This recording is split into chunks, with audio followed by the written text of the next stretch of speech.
The hair-raising adventures of Sam Spade, detective. Brought to you by the makers of Wild Root Cream Oil for the hair.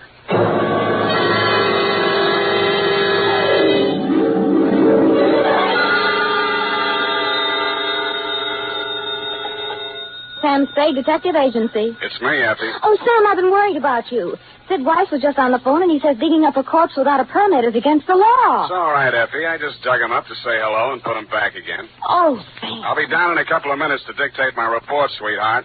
If I get lost on the way, you'll find me in City Hospital, the Psycho Ward, third straitjacket from the left.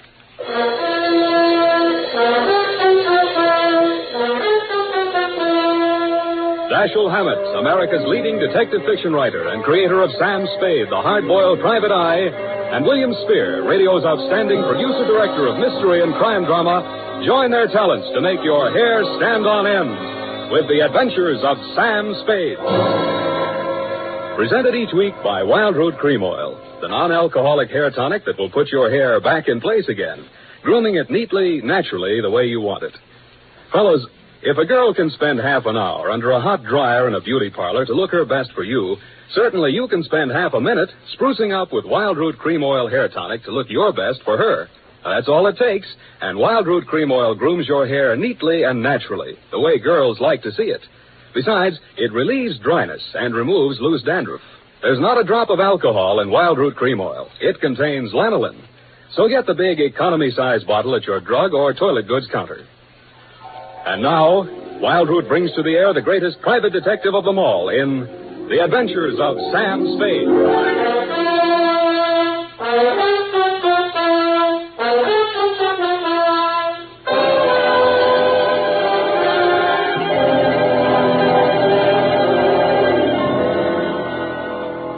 Date, August 2nd, 1946. To Mrs. Gregory Denov. Subject, death of Dr. Denov. I was sitting in my office with nothing to think about except a horse named Corkscrew Jr.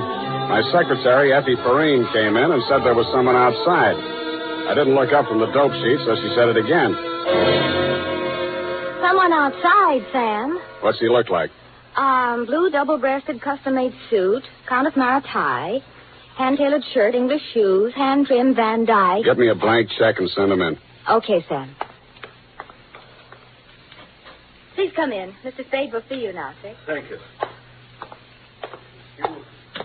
You are Mr. Spade, Sam Spade. What can I do for you? I'm Dr. Gregory Denov, a psychoanalyst. I need your help. Lie down, doctor, and tell me all about it. I see you might also be noted for your sense of humor as well as your discretion. Who told you I was discreet? A man named Nicolaitis. Well, you tell Nicolaitis I think he's cute, too. What else does he say about me? That I can trust you with $10,000. Oh. Is this Mr. Nicolaitis one of your patients? No, he isn't. As a matter of fact, he's gotten possession of some private records of mine. Well, it's rather involved. Nicolaitis is shaking you down, and he picked me as the middleman, is that it? This is not an ordinary case of blackmail. Blackmail is blackmail, even if you do it in Technicolor. Well, as you may know, a psychoanalyst keeps a faithful transcript, a detailed record of everything a patient says during consultation, no matter how intimate or shocking. Yeah? This man, Nicolaitis, has managed to gain possession of a copy of one of these case histories. The patient is a very celebrated person, and should this material be divulged, it may have very serious consequences for both my patient and for me. Doctor, your best bet's the San Francisco Police Department. No, that's out of the question. Then I'm afraid I can't help you. Why not? Nicolaitis said I'm a private detective. When I take on a client, I take on his troubles. My job is to protect him, not to stand by and see him milked. If you want to hire me on that basis, I'll listen. Oh, I'm so tired. I must trust somebody. What can you do for me, Mr. Spade? Write me out a check for $1,000. Got a pen? Yeah. All right. You see, Nicolaitis figures that if I'm getting a cut, I'll have to keep my mouth shut. I'll spend it all the same. Here you are. Thanks. Now, what was the last thing Nicolaitis told you? That he would pick up the $10,000 here and deliver to you this file in question. Can you reach him? Yes. Call him. Tell him you've seen me. Tell him I won't do that kind of business in my office. Tell him to come to your house. I'll be there. What if he refuses? He won't. Tell him I have the whole $10,000. What time? How about in an hour? No, I'm sorry. We'll have to make it around 3 or... Oh, goodness, I'm late now. I really... That's a beautiful watch, Mr. Denov. Yes. Foreign? Yes. May I see it? My watch? Why, really, Mr. Spade, I'm very late. I have so many things to do, and I have to be at the Majestic Theater well before the matinee starts at 2:30. How are you going to see me at 3 o'clock if you're going to the theater? Oh, I'm not going to stay for the performance. Well, Mr. Spade, till 3 o'clock then. Oh, my office is in my apartment. The address is here on my card. It's the penthouse. Penthouse, huh? Okay, Doctor, I'll come formal. I'll wear the top to my bathing suit.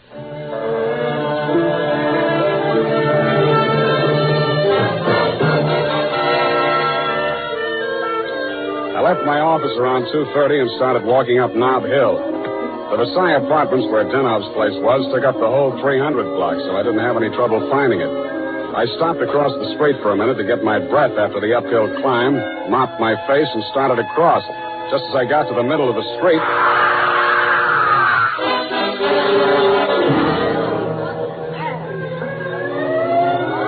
The crowd was packed in so close around I couldn't see who'd done the Brody, but I had a pretty good idea. The cops had the sidewalk roped off and guards posted at the building entrance. It took me maybe 20 minutes to elbow my way through and show my credentials. Sergeant Levine had the front door, so they let me in. Lieutenant Dundee of Homicide met me at the door of the penthouse. Hiya, Sam. What do you want? I want to see Dr. Denov. The doctor's dead. Dead? Yeah. He's my client. They can't do this to me. How? Hit a Brody out the window. What are you here for? To see his wife. Okay with you? Why not? She's inside. Thanks. Mrs. Danoff, please. With all due respect for your grief, I must have the keys to the cabinet where Gregory kept his confidential files.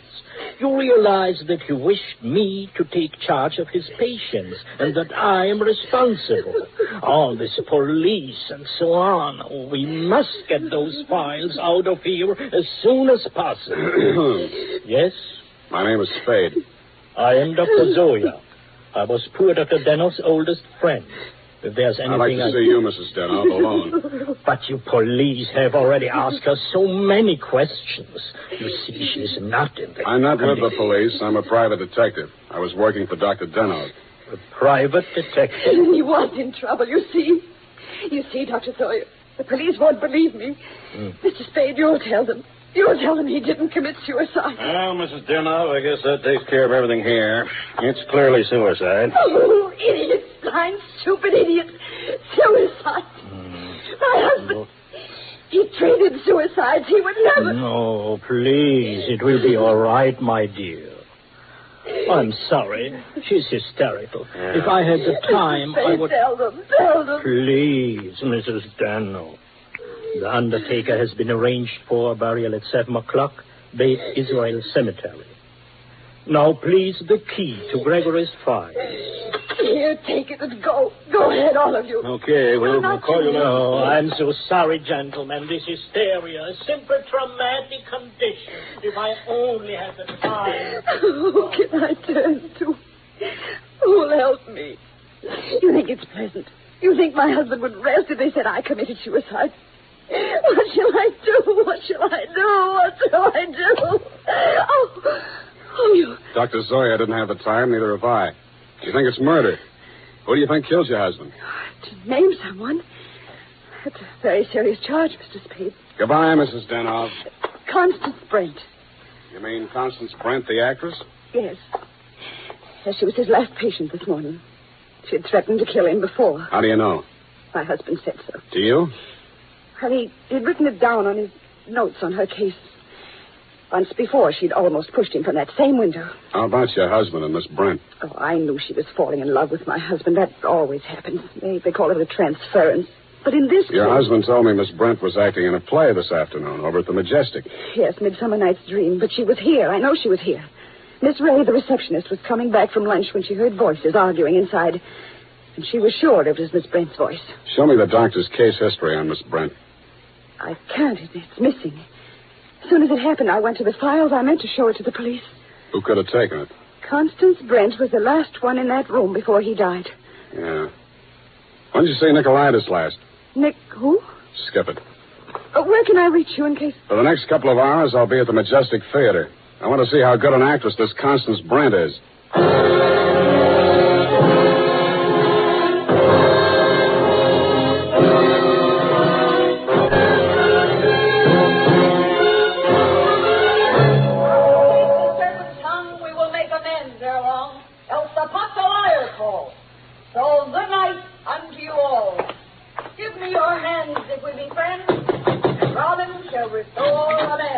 Yes? This Constance Brent's dressing room? What do you want? I want to talk to Miss Brent. Well, you can talk to me. I'm her husband. So you're Mr. Brent. I'm Jonathan Wallace. She's Mrs. Wallace. Now, what do you want with my wife? I've come to tell her that Dr. Denov is dead. Are you sure? You tried falling from a 12th floor window sometime. Well, that's the best news I've heard this year. But I'm afraid it will be a shock for Constance. Maybe, maybe not. She was the last person to see him alive, as far as anybody can make out. Are you from the police? No, I'm from the insurance company. Claims investigator. What do you want to see Constance for? The policy wasn't made out to her, was it? No, made out to his widow. But she can't collect. Police say it was suicide. Oh, that settles it. This is the last time I say to Tanya. Stand around while Puck talks his head off. Who is this person? Darling, I'm afraid this is going to be a shock. This man is from an insurance company. Dr. Denov is dead. Oh, what a pity. What happened? The police say he jumped. His wife says he was pushed. She also says that you, Miss Brent, might have been the pusher. Oh, now, really, it's too absurd. How like a wife. What time did your play start this afternoon, Miss Brent? Matinee at 2:30, always.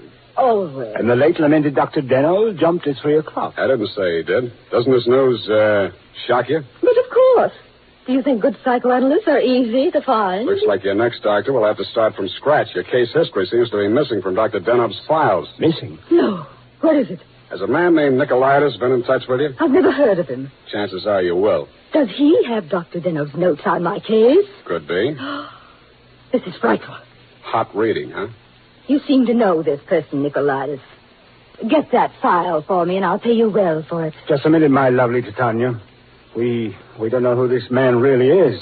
He might even be Nicolaitis himself. Let me see your company credentials. Now, what do you know? Somebody picked my pocket. My wallet's gone. I thought so. All right, you tell me who you are. I'll call the police. Oh, no, Jonathan. No police. Let's get off the merry-go-round. My name is Spade. You'll find me in the phone book under S. My office is open until 6 o'clock.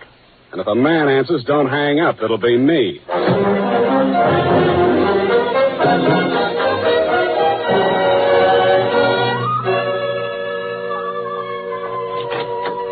Hello, Effie.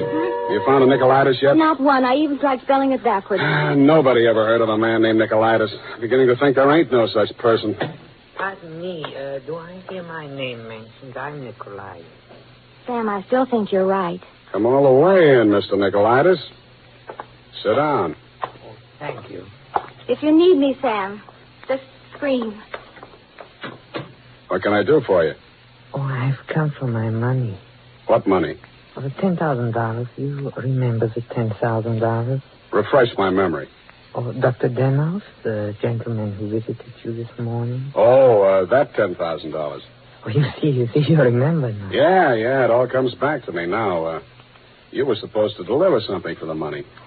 Since Dr. Denov is dead, that is no longer important. You will give me the money, please, and I will not disturb your afternoon any further. Suppose I refuse? Oh, that would grieve me. In my grief, there is no telling what I might do. Dr. Denov's dead. There's nothing more you can do to hurt him. Oh, never would I attempt to hurt poor Dr. Denov, but in my sorrow, it would be so great if I should be forced to hurt the woman he loved. After all, as Titania says, these are the forgeries of jealousy. Titania, huh? Ah, yes. Midsummer Night's Dream. Act 1, Scene 18. I'm a little rusty on my Shakespeare. Oh, you are indeed, Mr. Spade. Titania doesn't appear until well into Act 2. She doesn't, huh? Yeah. Yeah, that's right. Yeah. I guess she isn't on for 40 minutes or so. Yes, indeed, Mr. Spade, but I didn't come here to discuss drama. What else have you got to discuss? When Dr. Denov died, your market died with him. That is a very unprogressive view, Mr. Spade. There's always a gentleman named Jonathan Wallace. Why, you fiend. You don't mean you sell to both of us. Mr. Spade, how can you have such a low opinion of me? I will prove my integrity. I will give you the material. You give me the money. Hand it over. In the Levant, Mr. Spade, we have a saying. He who goes too close to the bear soon loses his beard. I have left my beard at home.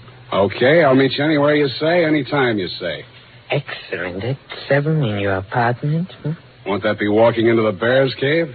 In the Levant, Mr. Spade, we have a saying. Private dicks do not kill people in their own apartment.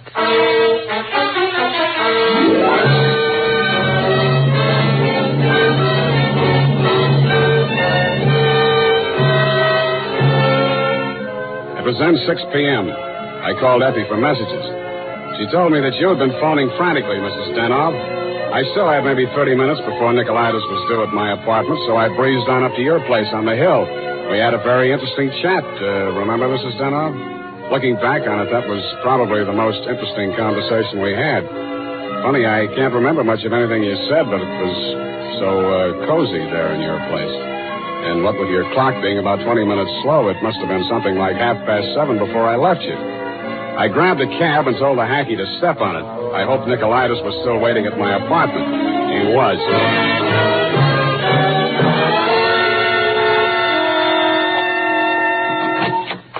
Mr. Nicolaitis, I'm sorry to be late.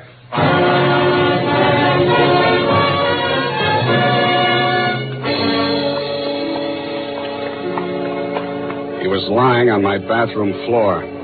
The little guy was looking just about as natty as when he'd been in my office, except that the beautiful silk scarf he'd been wearing was twisted into a tight noose around his neck. Mr. Nicolaitis was a very dead blackmailer.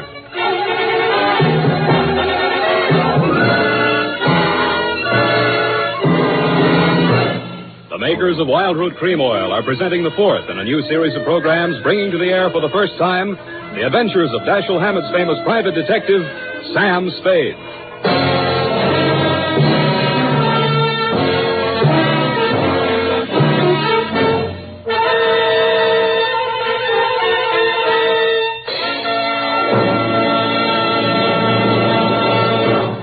Then, at the racetrack, the man who has something better than a mere hunch is said to have it straight from the horse.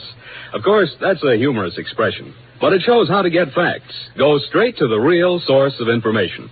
And that's why we went straight to hundreds of men in metropolitan New York to find out what men really want in a hair tonic. And their answers show that Wild Root Cream Oil has all 5 advantages chosen by this impartial consumer jury of men. 1, Wild Root Cream Oil grooms your hair neatly and naturally, never leaves it sticky or greasy. 2, Wild Root Cream Oil relieves annoying dryness. 3, it removes loose dandruff. 4, it's non-alcoholic. And 5, it contains soothing lanolin. Remember, no other leading hair tonic gives you all 5 of these important advantages. Is it any wonder that 4 out of 5 users in a nationwide test preferred Wild Root Cream Oil to all other hair tonics they'd tried? So next time you visit your barber, ask for Wild Root Cream Oil and get the big economy-size bottle of Wild Root Cream Oil at your drug or toilet goods counter. And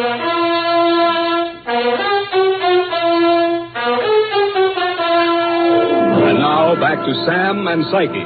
Tonight's adventure with Sam Spade.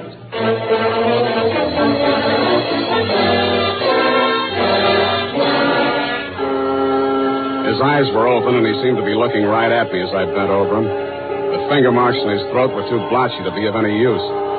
Pretty soon, Lieutenant Dundee and Sergeant Polhouse came in and walked over behind me. We all stood there for a second, and then Polhouse bent down and closed those eyes. You know him, Sam? His name is Nicolaitis. That's all I know about him. What did he come here to your place for? I don't know. You invited him? I wouldn't have been surprised to find him here, but not like this. You boys got a smear on him yet? Sure. He's an old customer of mine. Runs a photo lab. Photostats, microfilm. Microfilm. Nobody makes any sense. They're all screwballs, psychos, neurotics. What am I doing in the middle of this anyway? Sam, don't scream at us. We're just doing a job. Oh, I'm sorry, boys. This Dr. Denov was my client. No expert. That Denov probably had a screw loose somewhere and needed a psychoanalyst himself. Say, maybe he was... Yeah. Hey, look, Dundee. I'm going out of here now. Do I call Sid Weiss and we go through all that again, or are you going to let me walk? Why, Sam, you can go. I know where you sleep. I'll wake you when I'm ready for you.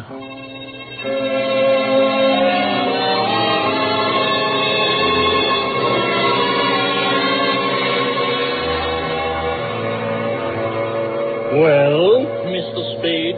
I want some answers, Dr. Zoya, and you're the guy who can give them to me. I'm listening. Just let the questions flow into your mind and do not try to repress any of them. Speak instantly, whatever... Okay, question number 1, without thinking. Do you think Dr. Denoff was a suicide? Well, I had not seen Dr. Denoff for many years. He had been my student in Vienna. I was his analyst, in fact. That's all very interesting, Doctor, but my question... Yes. Did poor Dr. Denoff commit suicide? I have reviewed all the material, manifest and hypothetical, and I came to the conclusion... No, it was quite impossible. You see, these paranoid... Okay, question number 2. Was Dr. Denoff in love with Constance Brent? I suppose I can now answer that question. When I arrived in San Francisco, I found him in great distress. He told me he feared he was losing his objectivity towards this patient. In other words, he was in love with her? Yes. You think she might have murdered him? All psychoanalytical subjects develop aggressive feelings toward the doctor. Nearly all of my patients have threatened me at one time or another. You don't say. Tell me, Dr. Zoya, you know anything about Jonathan Wallace, Miss Brent's husband? A violent type, almost psychotic. Yeah? How about you, Dr. Zoya? Could you have done it? That is a most interesting question, Mr. Spade. When I arrived here from Vienna without funds, dependent on the kindness of my former students, I must confess that I felt a certain antagonism. It disturbed me to realize that a man of my standing in the profession should be dependent on the goodwill of a younger and, I sincerely believe, less gifted man. However, I overcame this, and I didn't kill him. Yeah. Well, Doctor, thanks a lot. Oh, people. Truly a life study. There is no accounting. For instance, Dr. Denoff. He came to me only this afternoon with the strangest requests. Yeah? He gave me the gold watch which I had presented to him many years ago upon his graduation in Vienna. He had a patient waiting, and so had not much time to explain. Where is this watch? Please, I'm coming to that. He asked me to promise that I would have the watch buried with him if something should happen. That has been done. But Dr. Denoff just died at 3 o'clock. It is a Mosaic law that the deceased be buried before sundown. Thanks, Doctor. Thanks a lot. I hope I've been of some help. Doctor, you'll never know how much you've helped me.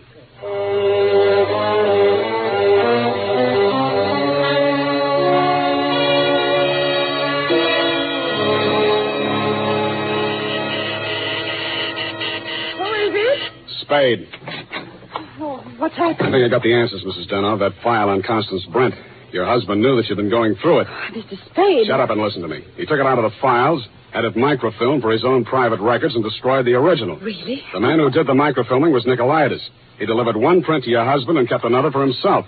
He was murdered in my apartment for the copy he used to shake down your husband. The killer now has that copy, if it hasn't already been destroyed. But we can still put our hands on the first strip of microfilm, which you delivered to your husband. This is astonishing. How? It's in the gold watch, which was buried with him. The watch that Dr. Zoya... That's right. Denoff made up his mind that whatever he knew about Constance Brent was going to go to the grave with him. What are you doing tonight?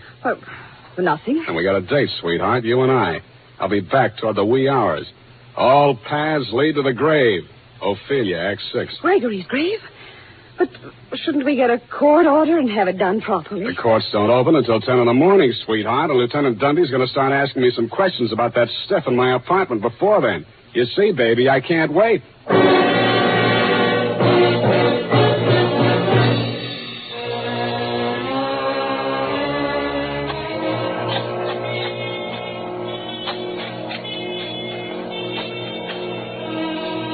Mr. Spade, we shouldn't be doing this. If I'm wrong this time, it won't be wasted effort. I'll crawl into the grave myself and pull it in after. Here. I struck it. Give me that crowbar, Mrs. Denoff, quick. Oh, dear. Put that flashlight in here, sweetheart. You look the other way. Yeah, here it is. Look. What, Mr. Spade? What have you got? The watch. Here, put the flash on it while I open it. Here's my nail file. Pry off the back. Thanks. That does it. Here's the film. All right, Mr. Spade. Give me that film. Well, if it isn't the second gravedigger from Hamlet, Mr. Constance Brent. Stop clowning and hand it up to me. You better do as he says, Mr. Spade. We've both got guns. I was expecting that. It took you a long time to get here, Mr. Wallace. How did dear Constance make out as Lady Macbeth? Just give me that film. Stop being an idiot, Wallace. The cemetery is crawling with cops. Put that gun away before you drop it and break your foot. Come up out of that grave, Spade, or you'll stay there forever. Okay, Dundee. All right. Get those hands up, everybody. Go ahead, Dundee. Make the pinch. Okay. Sam Spade, I arrest you for body snatching, violation of graves under the Civil Code number... No, you fool. You're supposed to arrest Mrs. Gregory Denov and Jonathan Wallace for the murder of Gregory Denov and Pericles Nicolaitis. But I... Oh, yeah. No, you don't.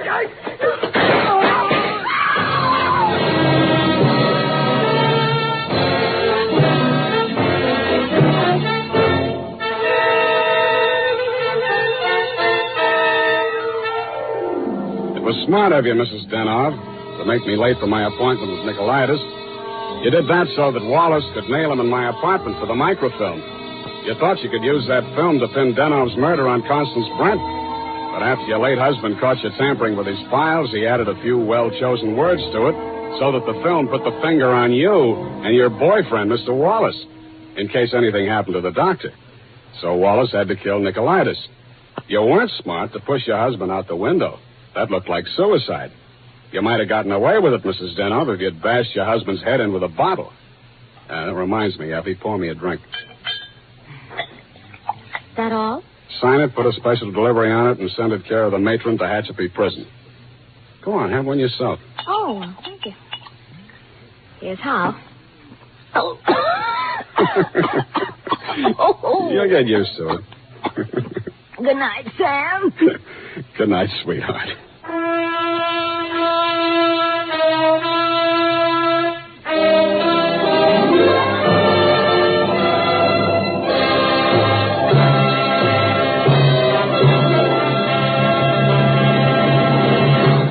Wild Root Cream Oil presents The Adventures of Sam Spade, Dashiell Hammett's famous private detective, produced and directed by William Spier. Then, on these warm August days, the sun beats down on your hair, may leave it looking dry and brittle. That's why, now especially, you need Wild Root Cream Oil. This grand non-alcoholic hair tonic has just what it takes for summer grooming. It contains lanolin, the soothing oil that's so much like the oil of your skin. Wild Root Cream Oil keeps your hair neatly in place, gives it the handsome, successful look that helps you get ahead on the job. And Wild Root Cream Oil removes loose, ugly dandruff and actually relieves annoying dryness. So tonight, take the famous FN test. Check your scalp. Signs of dryness or loose dandruff tell you need Wild Root Cream Oil right away. Sam Spade is played by Howard Duff. Fred Essler was Dr. Zoya. Lurene Tuttle is Effie. Don't forget, next Friday, the three masters of the art of hair-raising, Dashiell Hammett, William Spier, and Wild Root Cream Oil, join forces to bring you another hair-raising adventure with Sam Spade. Smart girls use Wild Root Cream Oil, too, for quick, good grooming and to relieve dryness between permanents. Mothers say it's grand for training children's hair. Dick Joy speaking. This is ABC, the American Broadcasting Company.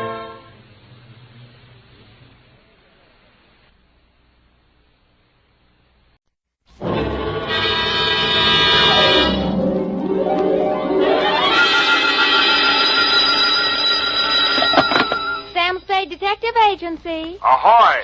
It's me. Just came ashore. From what? A boat? A ship, Effie, a ship. Anything over 400 gross tons is a ship.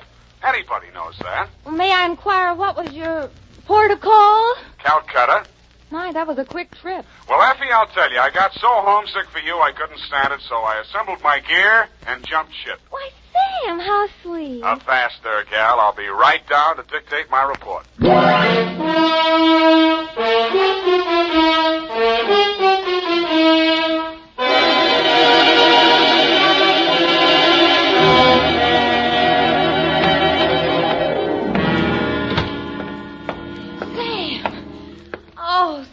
are alive. Bon voyage, Effie. I've been worried sick. Where have you been? On my way to Calcutta, sweetheart, where the dawn comes up like thunder. Sam, what are you talking about? Calcutta? And the flying fishes play. Ready, Effie? Sam, why did you want to go to Calcutta, of all places? I didn't, Effie. I hate Calcutta. I was Shanghai. To, Mr. Philip J. Fogg, purser, SS Lurene. How do you spell that, Sam? Lurene. Oh, that's pretty. Sam, how could you be shanghaied in this day and age? I mean, isn't it against the law? Stow it, Effie. You're pumping bilge water. Sam, I am not. From Samuel Spade, license number 137596, when you have the time, regarding the Calcutta trunk caper. Dear Mr. Fogg, the following report will explain the enclosed voucher, which is a claim against your company for the amount of $500 and no cents. It will also answer any questions you might be asked concerning the recent unpleasantness on board your ship. It all started yesterday morning in San Francisco when my secretary announced briefly and caustically that there was a lady outside who wanted to talk to me. I judged that she was worth talking to. She was. Your secretary let me in. Well, I'm glad she did. What can I do for you? I'm Marcia Hopkins. I see. Mrs. Marcia Hopkins. I see. However, my husband is dead. I see. It's about my sister that I've come to you, Mr. Spade.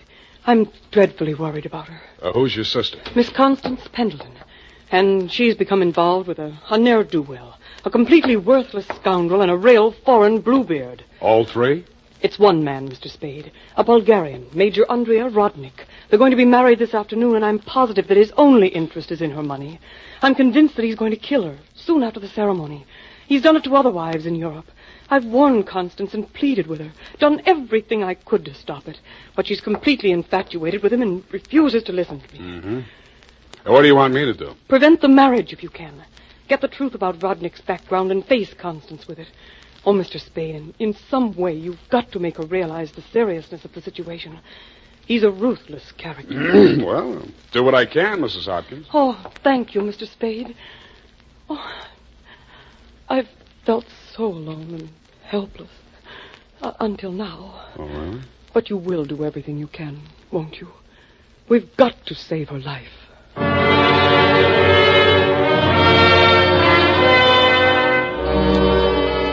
She daubed at her eyes with a stamp-sized handkerchief, patted the red-gold hair at her temples nervously, smiled at me bravely, and swayed out. By telephone, I learned that the Rodnik-Pendleton marriage license had been issued 4 days before, and that on the same day, Constance Pendleton had withdrawn a savings account to the tune of $45,000. I'd always wanted to, so I did it. I called at the Bulgarian consulate. What can I do on you? What do you know about Major Andrea Rodnik? Ha! Andrea Rodnik! On him we have hate, great sadness, with shame for the ground that walked under him. Oh? Ha! Andrea Rodnik! Why is he so popular? On the devil he is driven without horns. 6 women he has killed. 6 times he has insulted the police of Europe by refusing to confess. We have proof of the murders, but never can we prove the proof on him.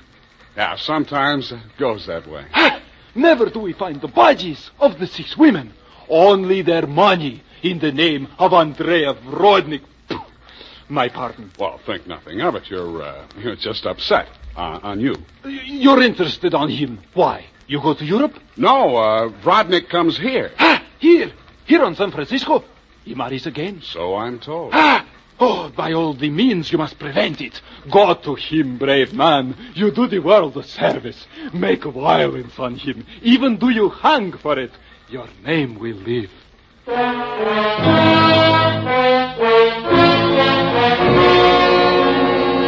With those valiant words goading me on, I left. The farther I got into the caper, the more it looked as if Marcia's fears for Constance Pendleton were very real and very well-founded. When Constance opened the door of her hotel suite, I could see 3 trunks and a number of smaller pieces of luggage, all locked and ready to be taken out. Yes? Are you Constance Pendleton? Yes? I'm a detective. My name is Spade. Detective? What do you want? I want to talk to you about that Bluebeard you're going to marry. Get out of here. You listen, I'll talk, and then I'll get out of here. I just left the Bulgarian consulate. Rodnik has been accused of the murders of 6 women in Europe. Each of them were wealthy. Each of them married him, and each time Rodnik came into all their money. Are you trying to blackmail me because of the lies about my fiancé's past? If you are, you're wasting your time. Well, no matter what I'm doing, I'm wasting my time. But to put you straight, your sister hired me, and I am now resigning. She's worried about you, not me. Then you should spend more time investigating your clients, Mr. Spade. You could have saved both of us some time. I have no sister.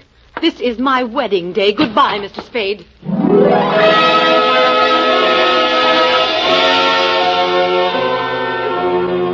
As I left the room, I maintained the stern facial expression I reserved for moments of great shock.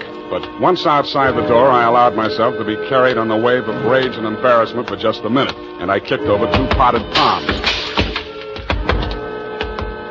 As I limped down the corridor, I was overtaken by none other than Marcia Hopkins. Did you see her? Let's talk about you first. Did you stop the marriage? Why did you really want that marriage stopped? But I told you. You told me you were her sister. Oh. She said she didn't have any sister. All right, Sam, I did lie to you about that. But I'll tell you who I really am. I don't want to know who you are. I don't ever want to know. All I want from you is my honestly earned fee and a brief but permanent goodbye. Oh, no, Sam, please listen to me. We've got to save that girl. I have $500. That's all I have. Would it be enough? What's your real name?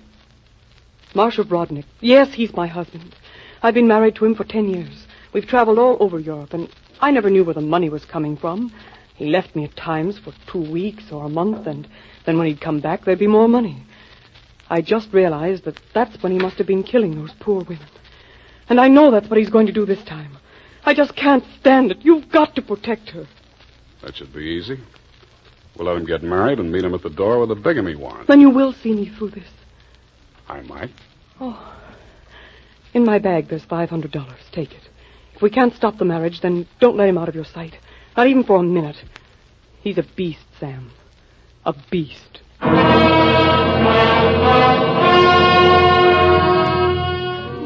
Marcia dropped me in front of the Beast's Hotel, and I climbed some fake marble steps to the 2nd floor and knocked at his door. The man who opened it was heavy, handsome in a swarthy, coarse sort of a way, and glowing conceit through 2 eyes, one monocled, one not. You are facing Major Andrei Rodnik, 1st Bulgarian Horse. What want you? You were facing Saul Fox of the law firm of Fox, Smedley, Van Dusen, and Grip. You overwhelmed yourself. I came here to warn you. If you go through with the marriage to Constance Pendleton, you're going to find yourself tangled with civil law. Warn Andrei Rodnik, who has personally led more saber charges than you have teeth in your skull. Yes. Who has personally split, slashed, and impaled on his own blade more men than you have fingers and toes. You warn me? What is this talk? You're going to have a bigamy charge slapped on you 5 minutes after you slip her the ring. The warrant signed by Mrs. Marcia Rodnik. Bigamy? Ha! I laugh. This is not bigamy. Marcia's your wife, isn't she? That bigamy was committed when I married her. I had another wife then. You call yourself a lawyer, then you know that only the 2nd marriage is bigamy. The ones following that are nothing but interludes. Okay, Major, go ahead and have your interlude. I'm just warning you. Oh, speaks. We are being married on Redwood City from a justice of the peace 1 hour previous. Then we are sailing through the SS Lurene at midnight with our honeymoon. Already a droshky waits for the baggage and luggage. Go now before I'm losing my temper. If you're ever in Calcutta, look me up. Da!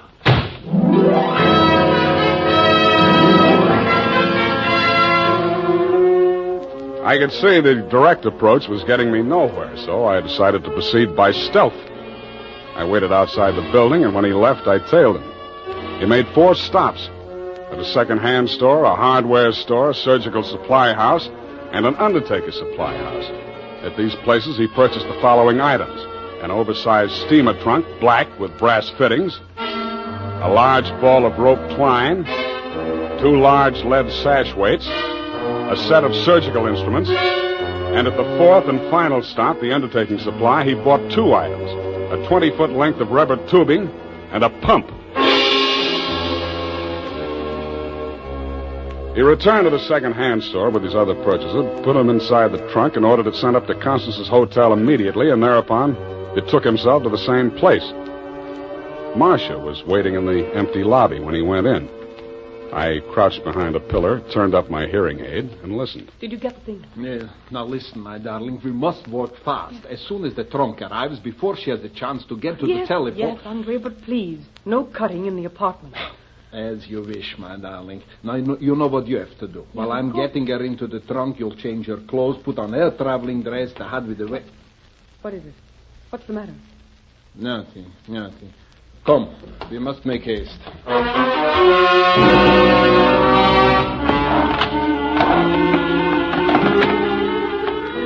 They made haste to the elevators, and I made haste to the row of house telephone booths around the corner and called Constance's room. Hello? Mrs. Rodnik? Speaking. Listen, get out of that room right away. Don't take the elevator. Get down the stairs. Who is this? What are you talking about? I haven't got time to explain, and you haven't got time to listen. All those stories about your husband are true. He's going...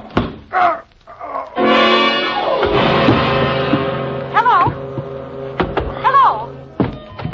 Are you still on the line? My hand clawed out for the door handle, but I couldn't reach it. I felt as if the walls were closing in around me, and just before it got dark, I had the crazy notion that I was inside Rodnik's big black trunk with the brass fittings. I could still hear Constance's voice way off in the distance, somewhere in the direction of Calcutta. I tried to shout to her, to warn her, and then the lid closed over me.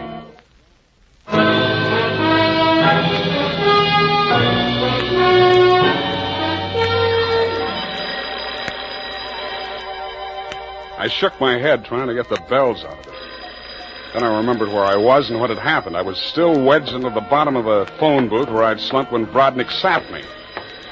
I got out of there somehow and grabbed a taxi for the Embarcadero.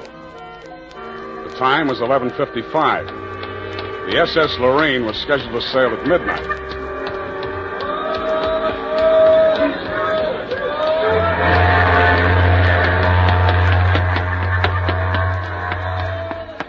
I was no sooner across it than they hauled up the gangplank and the ship started moving out of the berth. I didn't know where she was bound for, and I didn't much care. I checked the passenger list and found that Major and Mrs. Andrea Rodnik were in stateroom 12, A deck. 1 minute later, I was hammering on the door of stateroom 12. The woman in Rodnik's stateroom was Constance, and she was not in a trunk. I thought I told you to stop interfering in our affairs. Yeah, your husband told me to, but I didn't like the way he did it. Get out from here, get out! I see you got your trunk in here where it's handy. Doesn't it make the stateroom kind of crowded? Why don't you give up, Mr. Spade? 2 times already, you are twice a fool. Marcia has no money to pay you, neither have I, even if she had the case. And believe me, she has not. Oh, why do you even bother talking to him, Andre? Mr. Spade, will you go now, or will I have to call the steward and make a complaint against you? I went. I still thought Marcia Hopkins was somewhere on that ship. I still didn't like the look of that trunk. I found the purser's office and went in. You looked at me as if you thought I was a stowaway, Mr. Fogg, and you were right. I'll have to make arrangements for you to ride back with a pilot, Mr. Spade. You realize, of course, that you're subject to a fine. Look, I don't want to do anything illegal. You know, it was just an impulsive thing. Couldn't I book a passage? Oh, there's the matter of your passport. We could arrange your visa and so on in San Pedro. We'll put in there in the morning. Well, that's good enough. How much is the fare? Oh, let me see. That's $483.87, exclusive of tax. Oh, hey, now, wait, I wasn't thinking of taking quite such an extensive voyage, you know. I just wanted to get a little sea air, and, how much to Pedro? Well, I'm afraid you don't understand, Mr. Spade. This is not a coastwise steamer. Our first official port of call is Calcutta. Yeah, I know, but Calcutta? That's in India. Well, don't you have something a little less expensive, like steerage or... There is only one stateroom available, number 14A deck. Take it or leave it. Okay, Calcutta.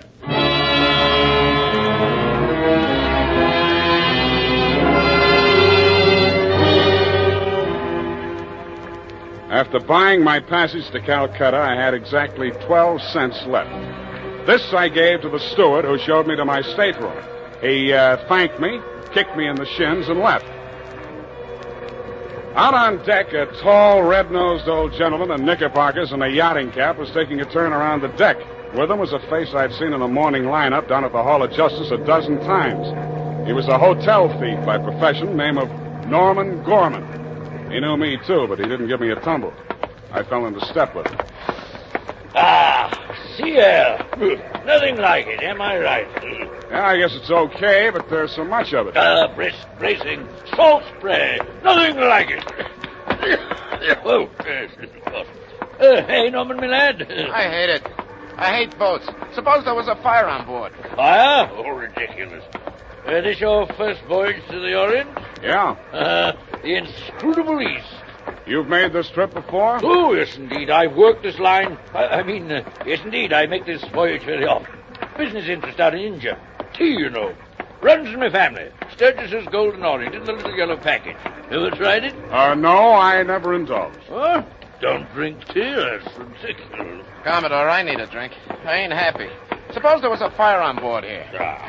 Well, let's all have a drink. Yeah, suppose there was Shall a we? fire. Come on, I'll shot you to a drink, sir. Not me, Commodore. I just remember this is Fire Prevention Week.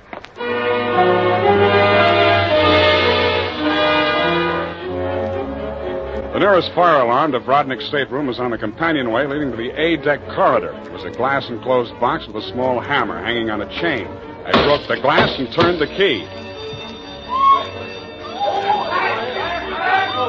In 3 seconds flat, the entire population of A-deck were shoving each other up the companionway, grabbing for life preservers as they went. The steward hammered on the door of stateroom 12, opened it, shouted inside, and Rodnik and Constance reluctantly came out. I ducked inside, grabbed the handle of the trunk, and started dragging it. When I got it into my stateroom, I broke the lock and lifted the lid. It was Marcia, all right. There was just time to see that before the stateroom door flew open and the ship's officer stuck his head in. I didn't move it, you. Didn't you hear the alarm? Why, no, I didn't. What's wrong? Never mind that. Here, take this life preserver. Get going now. Okay, Come on. okay, don't touch me. It makes me nervous.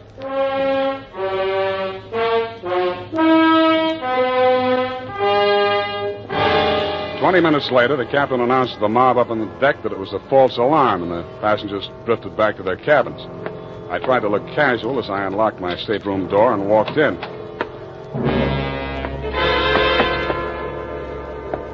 Then I stopped trying. The trunk was still there, but the lid was standing open, and it was empty. I went down to B deck and found the cabin occupied by Norm and the Commodore. That door was locked, so I kicked it in.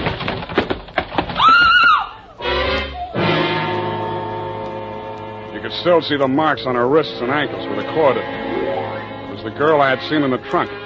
It was Marcia Hopkins, and she was very much alive. Oh, I'm sorry. I thought it was... Oh, what am I going to do? What am I going to do? You've got to help me, Sam. Why should I help you? He's crazy. They're both crazy. It all depends on who's in the trunk, doesn't it, Marcia? When it was Constance, you didn't think he was so crazy. Oh, don't you understand? I had to pretend that I'd help him. He was going to kill her right there in the hotel room. I told him it was too dangerous. If anybody looked in the trunk, it would be safer if she was in there alive. So he finally agreed and said he'd wait until we got out to sea to kill her. And then he was Yeah, I going know to... about that. Oh, the idea was so awful. I couldn't stand it. I started to scream, and then he stuffed the gag in my mouth and tied me up. He must have used chloroform or something, because the next thing I knew, I was in the trunk. And that little dark man was leaning over me. He and that old man with the knickers. They brought me here. So they pulled a switch on you. You were the fall gal all along. Oh, you've got to believe me. It was the only way I could save her life. You're the only one I can turn to, Sam. That little thief and the old man, they'd deliver me dead if there was an extra $25 in it. Oh, say you'll help me, Sam. Please say it. Well, when you ask me like that, what else can I say? Oh, you do believe me, darling. You do believe me. Come on, let's get out of here. I'm sorry, Mr. Spade. Please step back inside. I promised my associate, Mr. Gorman, that I would not allow this young lady to risk her life by leaving this cabin. You're getting into this caper at the wrong end, Commodore. It's wound up. They've bungled it. It's no good anymore. You may be right. But you understand my position, sir. I can't take any chances. You've talked to Mr. Gorman? Norm?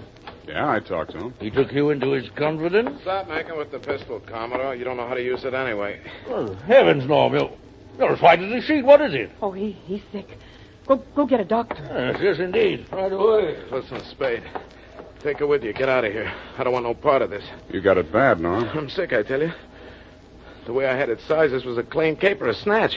I figured the dame here's an heiress or something. Maybe they drop her off in L.A., connect some ransom, and go on. I figured there was enough for all of us. Oh, but that creep, that Rodnik, he's crazy. He's a regular Jack the Ripper. Stop babbling, Norm. Tell me what happened, exactly what happened. I get a sinking feeling in my stomach every time I think about it. Well, I go in, see? He's very smooth, very businesslike. He offers me a drink. I accept it. He mixes a couple of highballs for me and the dame, then he starts talking. I guess she don't know all about it before this, because she gets just sick as I do. First, I think he's kidding. Then he drags out this set of cutlery like a doctor uses to operate on people. Only he's got something else in mind. The porthole, you understand? Please. I don't want to hear anymore. Being as it's you he has in mind, I don't blame you. My stomach. Hey, Norm. Norm. Here he is, the ship's surgeon. Oh, dear me. What? Stand away from him, please. Help me get him into the bunk. Sure, Doctor. Take the shade off that light, please. Yes. He's dead, isn't he? Oh, yes, he's dead, of course. Who poisoned him? I didn't waste any time answering him. I grabbed him by the arm. Before he could object, I was pushing him up the companionway to A deck. It was probably too late to save Constance's life. She'd drunk the same poison, and I was pretty sure she had, but if I was going to nail him for the murder of Constance, I had to get there before the evidence vanished. We got there just in time. I don't need to tell you what we saw, and I'd rather not. Rodnik rose slowly to his feet, clicked his heels military fashion, and bowed very low. The ship's surgeon. How opportune.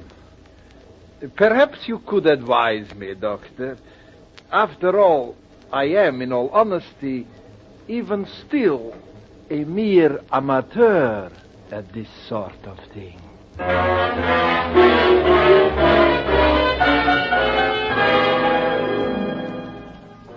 After Rodnik had been taken into custody, we took another turn around the deck. It was daylight, and the ship was lying to off San Pedro. This time, the fresh air really felt good, and so did Marcia. It's all over, Sam. Yes, sweetheart, it's all over. But not between us. Say it, Sam. Say it's not all over between us. How can it be? I knew it. I knew you felt the same way. All my life before, it's been like a terrible nightmare. It never really happened. But it did happen, sweetheart. Oh, but you can forget it, darling, can't you? Please forget it. I'd like to, Marcia. I really would. Hold me close, Sam. Never let me go. You're beautiful. Is that all, Sam? Nothing else?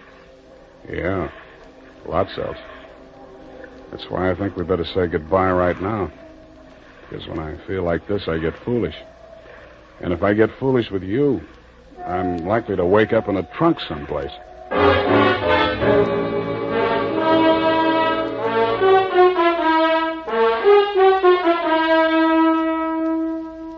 And that, Mr. Fogg, is the true account of the Calcutta trunk caper. As my voyage was interrupted through no fault of my own, I trust you will advise your company to refund my passage minus the one-way trip to San Pedro. Period, and a report.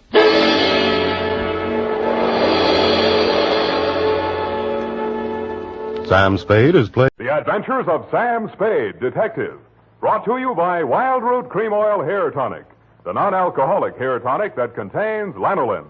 Wild Root Cream Oil. Again and again, the choice of men who put good grooming first.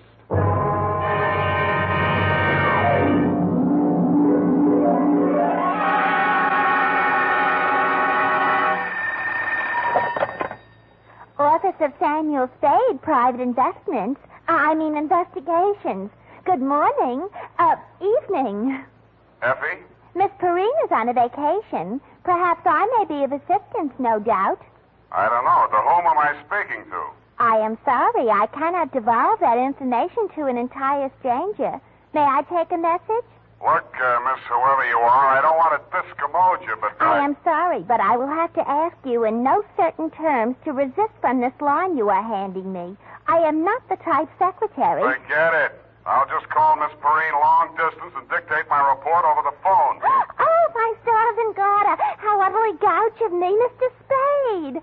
Oh, I'm Bernadine, Effie's relief. I mean yours. I could use some. Oh, shall I send out for some medicine? Yeah. The phone number's on the wall behind the water cooler. Tell them the 100 proof bonded and hang the expense. I'll be right down to dictate my report on the bail bond caper.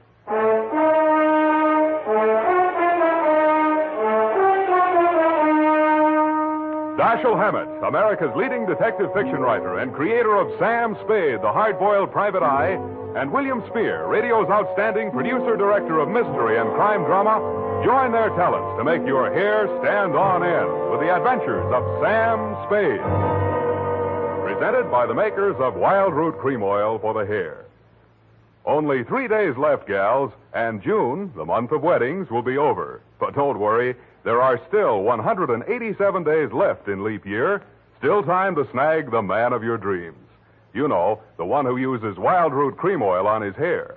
He and millions of other men use Wild Root Cream Oil daily because Wild Root Cream Oil grooms the hair so neatly and naturally, relieves dryness, and removes loose dandruff.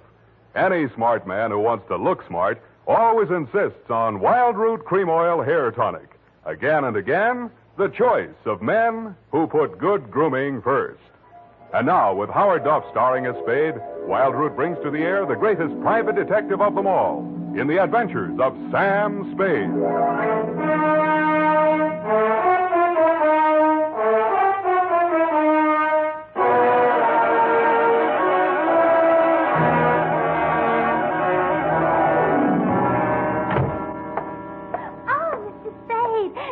Mr. Spade, you just gotta be. Yes, but why? It was fate. I knew it was going to be like this. I have my qualms, too, Bernadine.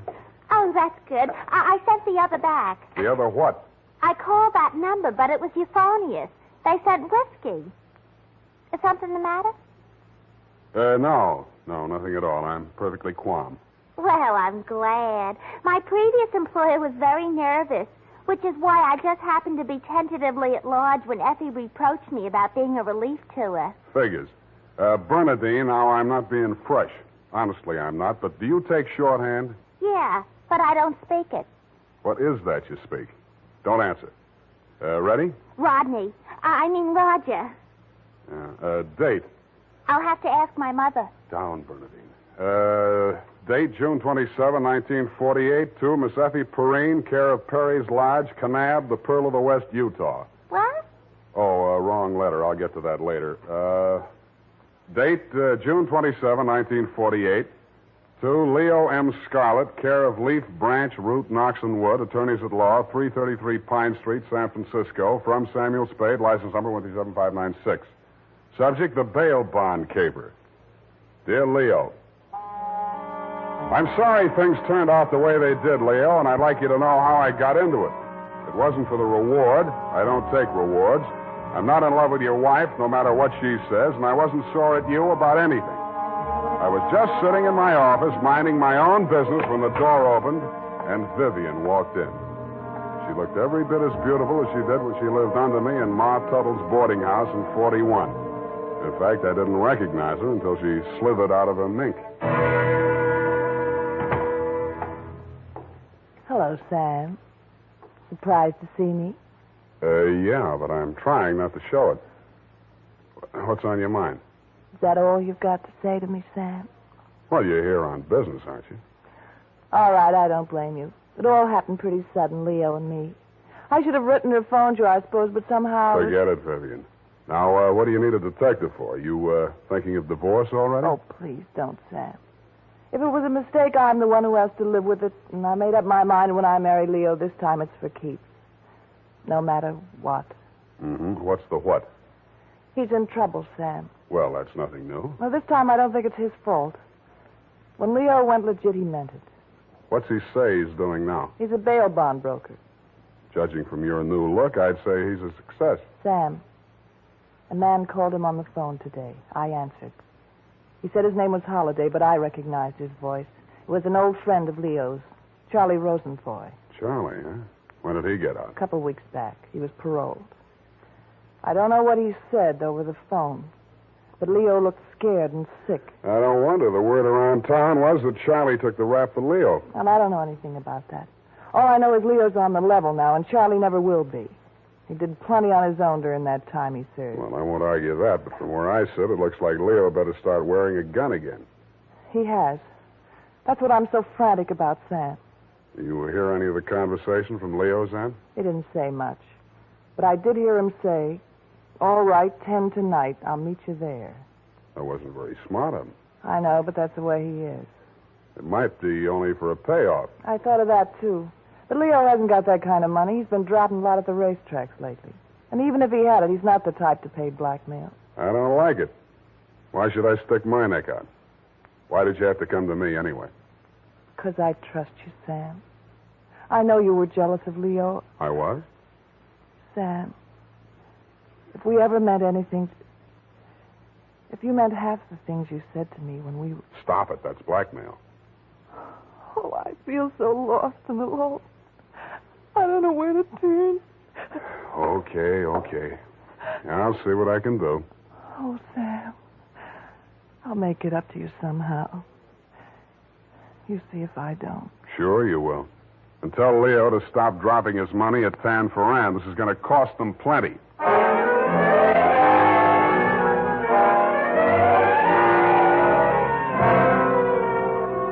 Vivian had said that your rendezvous with Charlie was scheduled for 10 in the p.m. and that you were too upset to go to work that day, so you'd be at home, 1246 Dunbar. I took a plant in your apartment building from a sleepy lagoon-type cocktail bar across the street called, you guessed it, the Sweet Leilani. Your wife joined me, and after a while, we got around to talking. At least she did. I bet you can't guess what I'm thinking about. Huh? Listen, Sam. You remember that night we drove to Half Moon? Bay. Oh, you do remember. Oh, we used to do the craziest things. I should have married you, Sam. Please, not while I'm drinking. You know what? The trouble with crooks, they have to work day and night. Yeah. Hey, you're not listening. No, but everybody else in the place is. Let's talk about you, Sam. Did I ever tell you how I met Leo? No, and please don't. And then he opened a bucket shop. You know what a bucket shop is? Yeah. It's stockbrokerage. Yeah, that's right. Only it's crooked. That was the first business Leo started when he went legit. Mm-hmm. He had to shut it down on account of those securities somebody was always stealing out of the safe. Were they insured? Yeah, but they wouldn't renew his policy. So after the second nightclub burned down and he couldn't get any insurance at all, even on his own life. That's why I'm so frantic, Sam. Hey, give me a nickel. I want to play Sweet Leilani.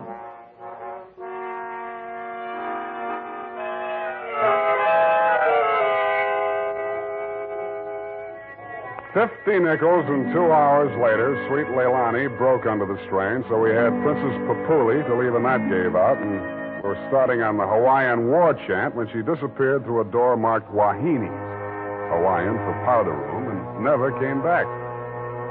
Around 9:45, I mumbled something to the bartender about the lady will pay, put on my smoked glasses, and strolled out and across the street.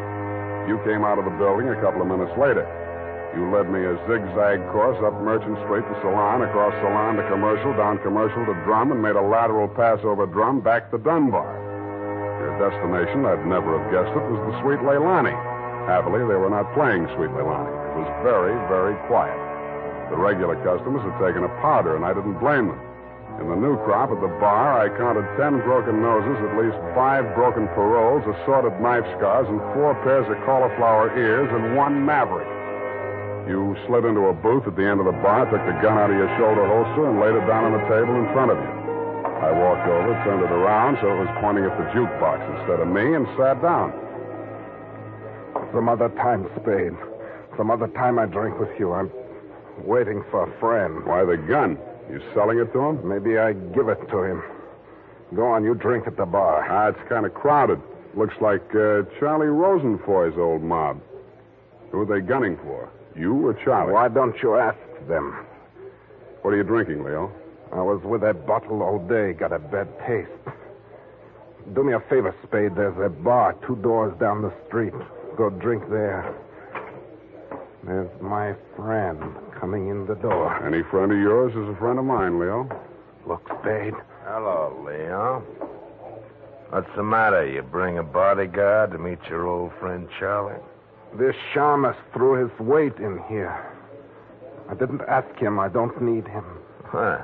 That sounds like the old Leo Scarlatti I used to... The name is Scarlet. Oh, pardon me. I've been on the rock for so long, it's hard to catch up on all the changes. There's been a war, Charlie. Anyone tipped you to it yet? You got a smart bodyguard, Leo. Let's talk. Let's go somewhere else and talk. I like it here. Okay, we start. How come you tipped the mob we were coming here? You promised you wouldn't. Like the shamus, they got to drink somewhere. All right. Say what's in your mind, and I'll go. Yeah, and if you don't mind, I think I'll do my drinking at the bar.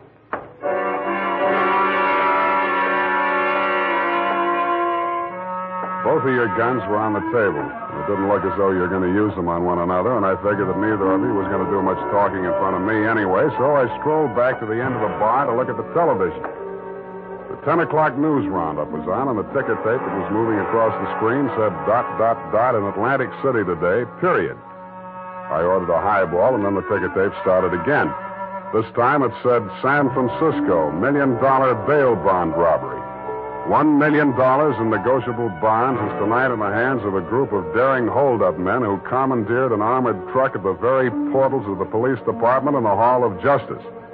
And it said, this concludes the 10 o'clock edition of the television news roundup.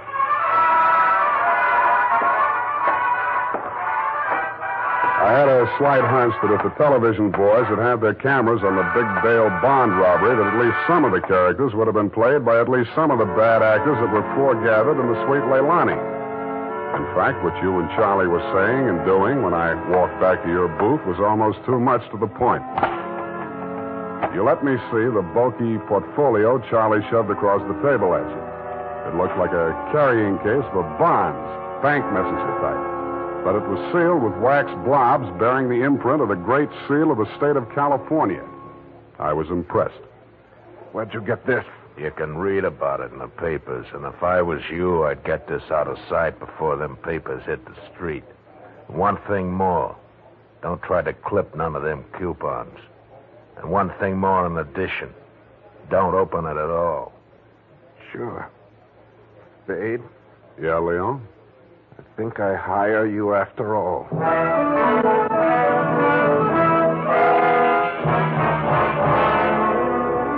I took the job, and you handed me the portfolio. Outside, we flagged the taxi, and you gave the driver an address on Portsmouth Square. Your office, I hate to remind you, was behind one of a bunch of neon-lighted storefronts across from the Hall of Justice. The sign on the door said, press the button and let freedom ring any hour, day or night. The only bell in sight was a stop-press-type burglar alarm. You unlocked the door and we went in. You paused in front of a big green safe with a combination lock and started twirling the knob. The tumblers clicked into place. I picked up an inkwell and waited for the safe to open. All right, Spade, give me it. I did, with both hands. With my left, I handed you the portfolio, and with my right, I pitched the inkwell at a well-wired slab of plate glass window. When the burglar alarm went into action, so did you. You dropped everything and were out of the door and out of sight before you could say, let freedom ring. While I was waiting for the cops to arrive, I helped myself to a $500 bearer bond I found lying loose in your safe. I had a feeling I might be needing some bail myself.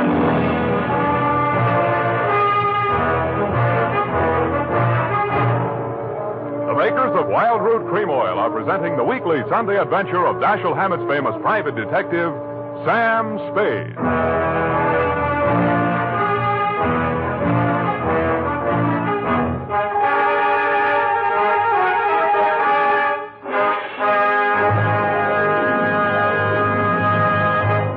Now, here's important news on good grooming. If you want the well-groomed look that helps you get ahead, socially and on the job, listen.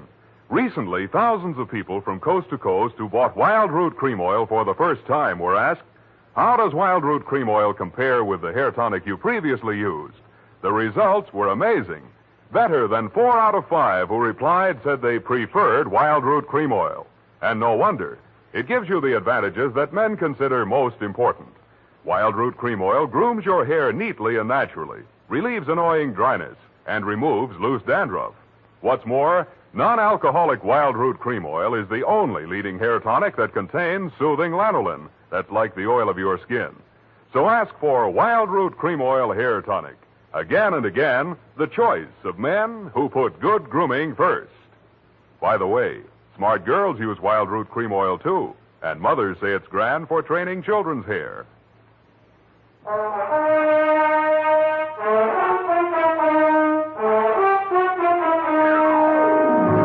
And now, back to the bail bond caper. Tonight's adventure with Sam Spade.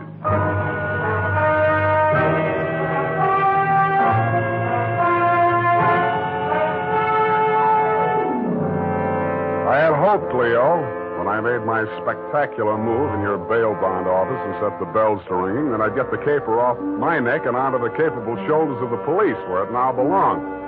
Then I told myself I could go home and get some sleep. I had never been that fond of Vivian anyway.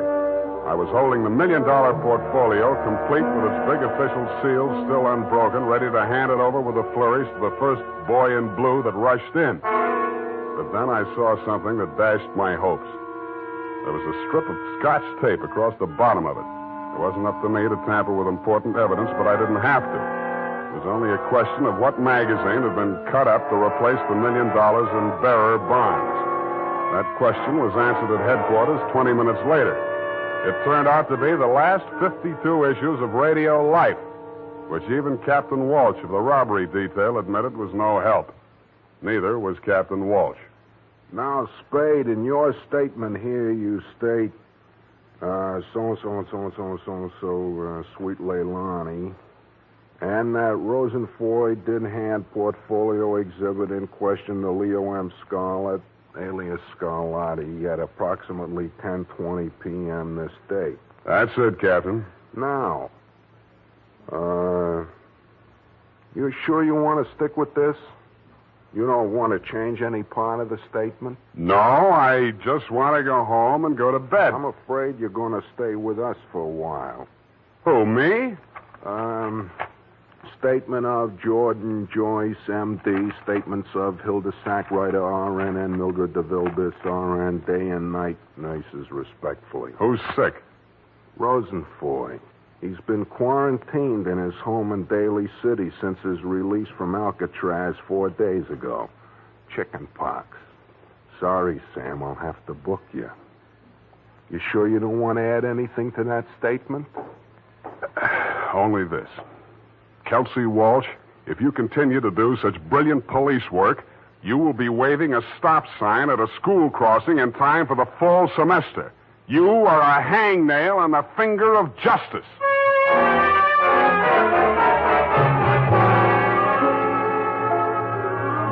I thought I had been courteous and cooperative, but even so, it was the middle of the afternoon by the time they set my bail. $1,500. That made it light. But I hadn't had time to hang the curtains in my cell when I got even worse news. My bail had been posted by who? Vivian, a banana peel, and the steps of progress. She met me outside. Well, aren't you going to thank me? What for? Getting me in jail or getting me out? Getting you out, of course. It was all the money I had in all the world. Leo's money was impounded, you know. But, Sam, when I thought of what you and I once meant to each other, and maybe we still... Yeah. Well, you'll get your money back. I'm not really guilty. Oh, I know that. What else do you know? I guess it's safe to talk. Leo phoned me today. Where is he? He wouldn't say. Some pay station. He kept putting in nickels. Sam, you've got to talk to him. You've got to convince him it's best to give himself up. Now you're beginning to make sense, sweetheart. But how can I get to talk to him? I've arranged it. He's to meet us at the Club Leilani. You know, where we had our reunion yesterday. That place on Dunbar? Yeah. Oh, that's great. A crowded saloon less than a block from the police department. Besides, the place has lousy memories for me. By the way, did you ever get out of the ladies' room? If you don't mind, I'd rather talk about something else. Okay, let's talk about how do we bring this big secret meeting off in a crowded cafe. Is Leo coming in a false beard? You really think I'm stupid, don't you? I didn't say so. Well, it so happens that the place is closed on Tuesday. See that sign in the window? Closed Tuesday? Mm-hmm. Now, how do we break in? I was counting on you. You're a detective. Can't you use a glass key or something? Did you say that bail bond you bought for me was all the money you had in the world? That's the truth. Then get ready to forfeit it. It's a risk I've got to take. You've got to take. Sam, please, if we ever meant anything... Yeah, I know. Half Moon Bay.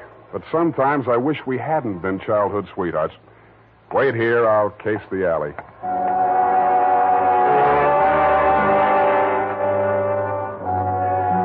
The alley wasn't much better. There were 2 windows, washroom type, all glass brick, except the 2 small ventilators big enough to put your hand through. The only hope was the kitchen skylight. I didn't have any trouble getting up to it, but once I was there, things didn't look so good. The view from the roof was a garage door with 2 green lights flanking it. Then it struck me where I was and why I was there. The Club Leilani backed directly on the Hall of Justice where the big bail bond robbery had taken place at 5 p.m. the night before. Without further ado, I put my foot through a pane of the skylight, reached in, unlatched it, and dropped. Hurry up. Let me in, Sam. Up at the front of the building, I could hear Vivian clamoring for admittance. I decided to let her clamor for another minute or two. It isn't a thing I often do, but I walked resolutely into the ladies' powder room. It was very well equipped. It had furniture, a telephone, and more clues than I needed. The magazines were there, the razor blades were there, the scotch tape was there. There was even a scraping of red sealing wax on the steel frame of the window slot. But best of all is what I found in the paper towel dispenser. I lifted it out and moved it next door to the men's washroom. Then I let her in. What kept you so long? You'll spoil everything. I was afraid you'd... Here comes your husband. Oh. Come on, let me in. What happened, Leo? You're early. Any objections? I just got itchy, that's all. How are you, baby? Don't, Leo. I'm so nervous. Straining. What are we going to do, baby? What's Spade going to do for us? Tell him, Sam. I'll leave you 2 alone to talk it out. I'll freshen up a little. Haven't had my face on all day. Poor kid. Well, Spade, let's have it. Yeah, she's right, Leo. I can do a lot for you. But you've got to do something for me. Spade, this is level. I never saw those bonds. I know that. Then what are you after? The truth. It's the only thing that can save you, and if you take this rap, I take it too. I'm in clear up to my neck. Okay. Charlie Rosenfoy came around to Vivian and made her this proposition. He was going to pull this bail bond job and plant the goods on me to get even for the rap he thought he'd taken for me. Mm-hmm. Vivian pretended to play along with him, only she got hold of the package long enough to take the bonds out and put the old magazines in instead. Yeah. The idea was the mob would think Charlie had double-crossed them, taken the goods for himself, and delivered a phony packet to their banker, which was supposed to be me. Sure. Only you had to get smart and set off that burglar alarm. Now I'm getting the squeeze on all sides. The mob, the law, Charlie are all gunning for me at once. Don't worry about the mob and the law, and don't worry too much about Charlie. What are you driving at? That'll be him now. Who tipped him I was here? Get back in the corner. It's dark in here. He'll never see you. I'll take care of him. All right. Hello, Charlie. Oh. Come on in. Oh! Good boy, Spade. Get his gun. You're my friend. Sure, I'm your friend. Come here. Yeah, sure, Spade. Pleasant dreams, fellas. Now I act. Hey, Charlie! No, Leo!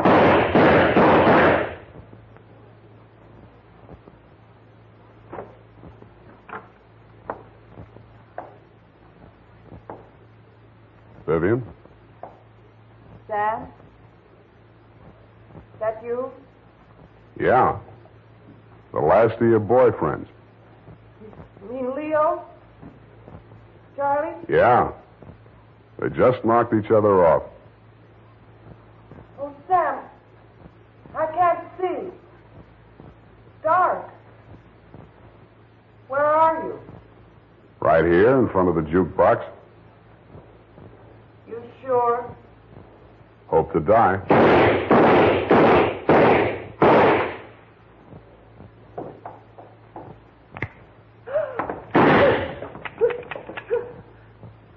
Drop it, Vivian. It's empty. Sam,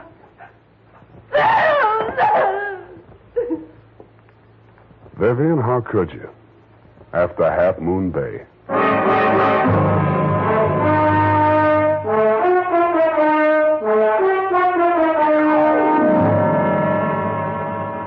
I'm sorry I had to knock you boys out, Leo, but better lumps than bullet holes, eh? After she started wrapping up the caper, it wasn't too hard to figure what she was up to, providing you could keep her smoke out of your eyes. She told Charlie how to operate on you and told you how to operate on Charlie. $1 million for her and 2 dead gangsters lying on the floor of an empty joint where they'd shot it out. The secret of the missing bonds would have to be written off by the police as having died with either one of whichever of you ever had them. Period. End of something. Pardon me, Mr. Spade. I know you're tired, and if you're too brushed, please feel free to allude the whole matter. But Yes, okay, let's do that. thank you. Effie said that you were always glad to qualify any little points that she didn't understand. She said that, did she? Yeah, but she also said that quite accidentally that you sometimes leave things out that should be left in. Bernadine, times are very bad. They're cutting salaries everywhere. But where were they during the whole nefarious affair, if you'll pardon the expression? The bonds? In the paper towel dispenser, didn't I say so? Oh, that's what you moved to the men's. But how did they get there?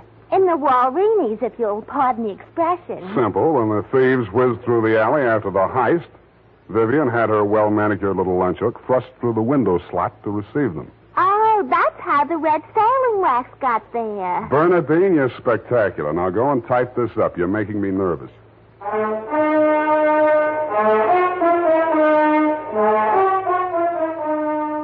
You know what they say about people who like mysteries? Once a mystery fan, always a mystery fan. And that goes for hair tonics, too.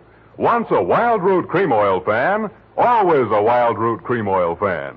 Just try it and you'll see what I mean. Wild Root Cream Oil grooms the hair neatly and naturally, relieves annoying dryness, and removes loose, ugly dandruff.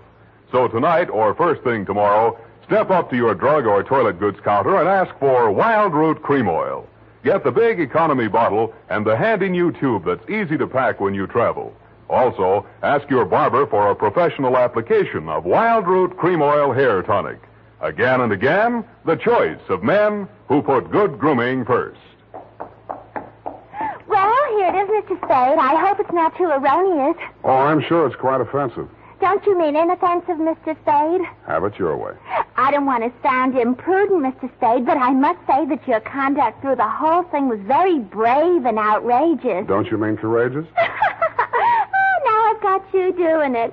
You're going to be just like Mr. Cummel. Your previous employer, no doubt. Yeah, poor man.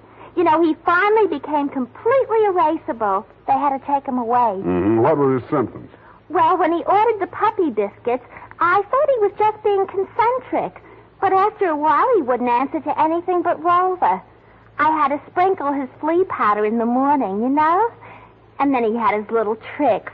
He always wanted to show off, you know, sitting up and rolling over. He could shake hands, too. What's so great about that? Any dog can shake hands. Yeah, but can you scratch your ear with your foot? If I set my mind to it. Now go home, Bernadine, or I'll report you to the SPCA. You can't frighten me. Effie told me that your bark is worse than your bite. Good night, Mr. Spade. Effie, in far-off Kanab, come home, sweetheart.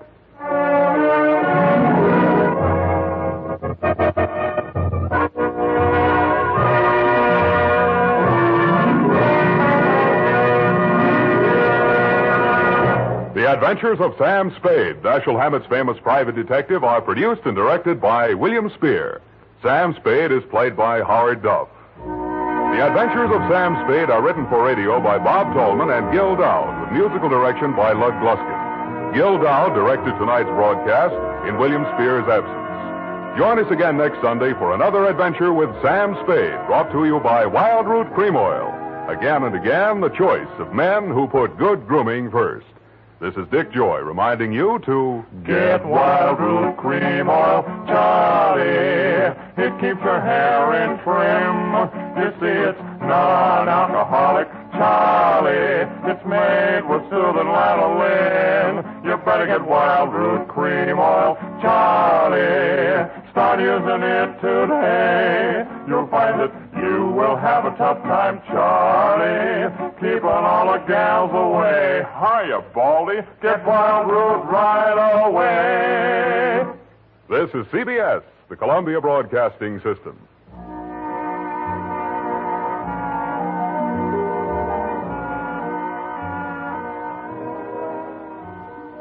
The Adventures of Sam Spade, Detective. Brought to you by Wild Root Cream Oil Hair Tonic, the non-alcoholic hair tonic that contains lanolin. Wild Root Cream Oil. Again and again, the choice of men who put good grooming first.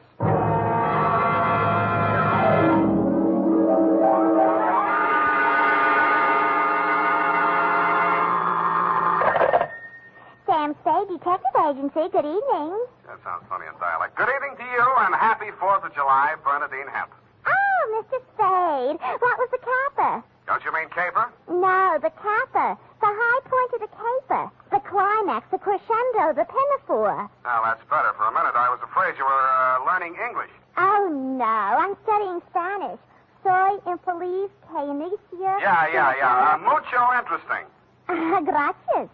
Shall I go home now? No, mal suerte. There's a little matter of murder in 2 languages, neither of which is Spanish, so stay where you are. I'll be right down to dictate my report on the Rushlight Diamond caper.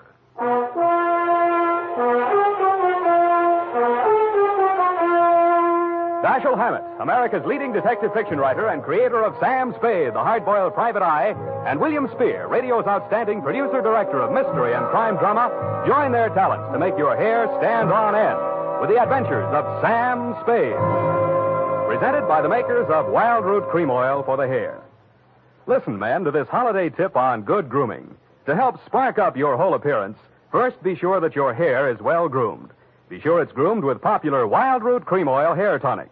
Wild Root Cream Oil grooms your hair neatly and naturally, the way you like it, the way she likes it. Wild Root Cream Oil also relieves annoying dryness, removes loose, ugly dandruff. So look your best all the time by sprucing up right with Wild Root Cream Oil Hair Tonic. Again and again, the choice of men who put good grooming first.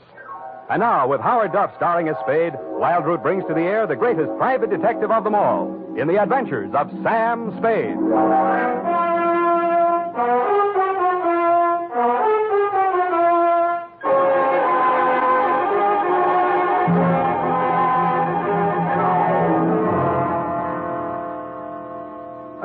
Date, July 4, 1948, to Mrs. May Rushlight, 21A, Granite Court. From Samuel Spade, license number 137596. Subject, the Rushlight Diamond. Dear Mrs. Rushlight, it was the kind of nice, relaxing assignment that comes my way just often enough to remind me that gumshoeing can be respectable.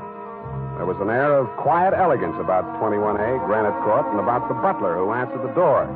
He took in my rented gray topper and doeskin gloves, nodded approvingly at my wing collar, watered silk ascot, pearl gray waistcoat, morning coat, pinstripe trousers, and my spats with the mother of pearl buttons, and asked me if I were a florist. I set him to rights, and he led me up a flight of stairs to the early A.M. annex of your morning room. Mr. Samuel Spade. You're just on time, Mr. Spade. Mrs. Rushlight will be pleased. I'm Nancy Ward, Mrs. Rushlight's social secretary, and if you don't think that's tough to say, try it. Mrs. Rushlight's socials? What's tough about that? You'll do. Definitely you'll do. Shall we dance?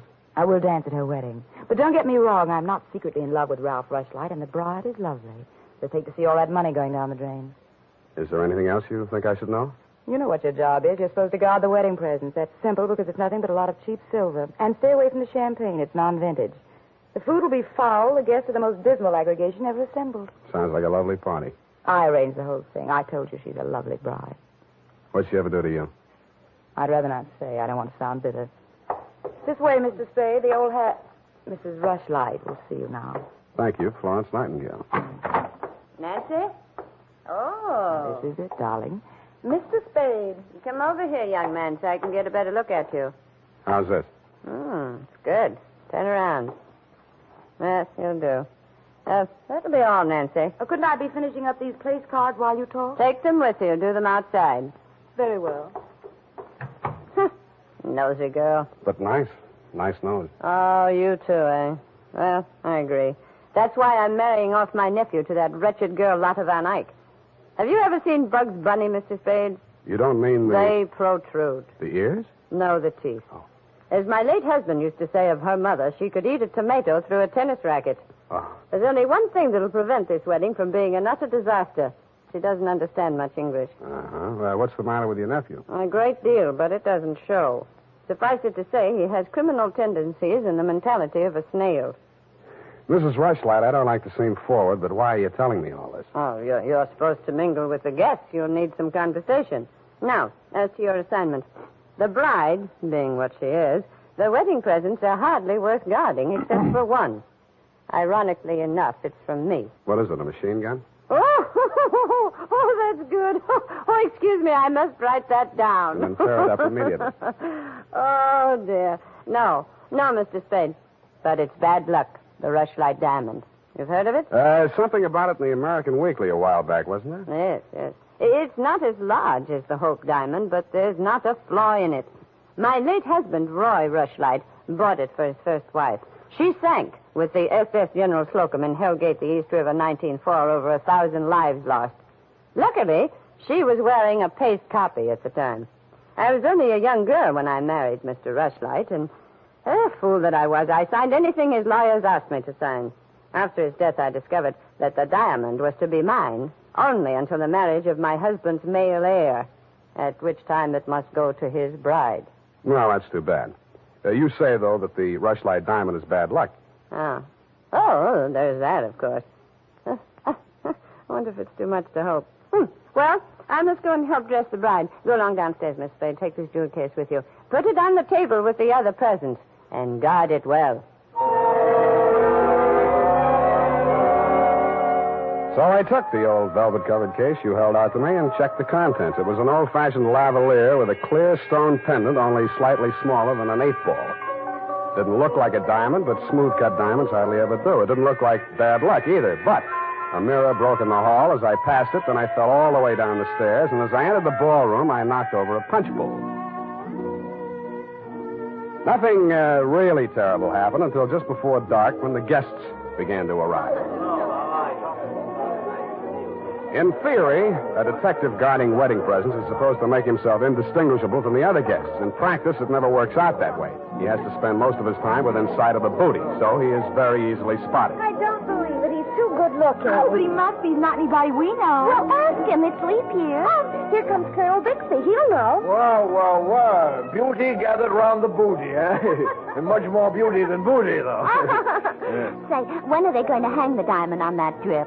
No, there's no way to talk about the blushing bride. Is that it in the crummy old case there? That case is heirloom, young lady. The stone that reposes in it is worth a king's ransom. Now take your grubby hands elsewhere. Get on with you. Go on. Well, just because he's going to give the bride away, thinks he can order everyone around. Mr. Spade, allow me to congratulate you, sir. These affairs, one all too often sees the detective on guard duty at the punch bowl. I was forewarned. Oh, yes, very bad champagne. Flat. I'll be glad when these ill-starred nuptials are consummated. And by the way, Bixby's my name, Colonel Lysander Bixby. Colonel? It is my melancholy and thankless duty to give the bride away to the hapless groom, Ralph Rushlight. However, it's much better to give than to receive. You tell that to May Rushlight, eh? Quite a trinket. Mustn't touch. Grubby hands, remember? Oh, sense of humor as well as sense of duty, eh? Candidly, if I knew a place to fence it, I'd be the... Oh, Miss Ward. How lovely you look. Poor Ralph. Mrs. Rushlight asked me to warn you to get ready. The bride will be down any moment. Good grief. Well, I suppose I must steel myself. Where did I leave my glass? Keep your eye on that old goat, Mr. Spade. I don't trust him. Who is he? He's the only one here who knows why this wedding's happening. It's the bride's foster father. You mean he's got something on the family? You'll never know how much until you kiss the bride. Look, Nancy, it's none of my business, but Oh, starting. I'll have to go in now. Now, wait. What? How does it go? Speak now or forever hold your peace? No, I can't do that. Thank you for understanding.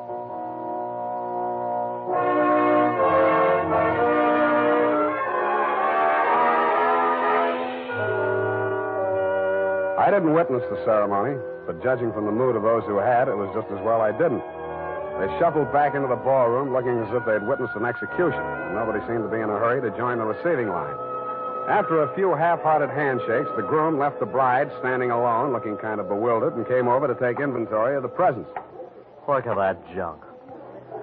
I'm Ralph Rushlight. Who are you? Spade. I was hired to guard this junk, as you call it. Sorry I'm wasting my time. A Rushlight dime. It's bad luck. Look at what it did to me. Look at her. Did you ever say anything? Keep it to yourself. Why should I? Because I'm liable to slap you clear across this room. Haven't I been punished enough? Go on, scram. Keep your hooks off that necklace. That's mine. I heard it's your wife's. Come along, you heard Come wrong. along over here. Oh, Mr. Spade, you haven't met the bride yet, have you? No. Thank you. I wish you a lot of luck, Mrs. Rushlight. You're going to need it. Thank you. Well, I suppose now, as well as any time, Colonel. Oh, very well, my dear. Quiet, please. Quiet, everyone. Mrs. Rushlight, the elder Mrs. Rushlight, that is, has something to say to you. Mr. Spade. Yes? The necklace, will you please hand it to me? With pleasure. I'm tired of looking at it. Oh, you're not done yet. Stay close by my side.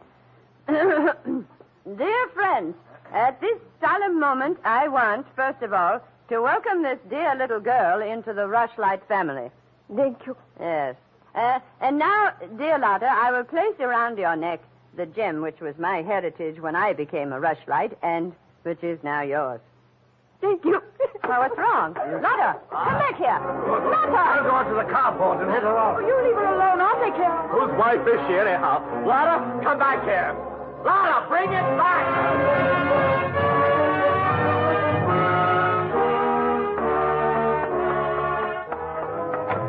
I was almost ashamed of joining the chase, but I had to because I'd been hired to guard the Rushlight diamond, and for my money, the best way to do that was to help her get away.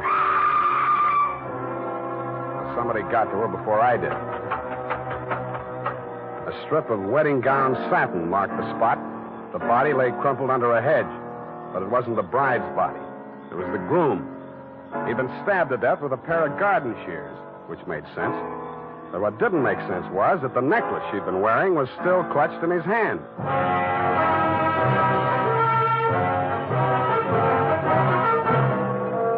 The makers of Wild Root Cream Oil are presenting the weekly Sunday adventure of Dashiell Hammett's famous private detective, Sam Spade.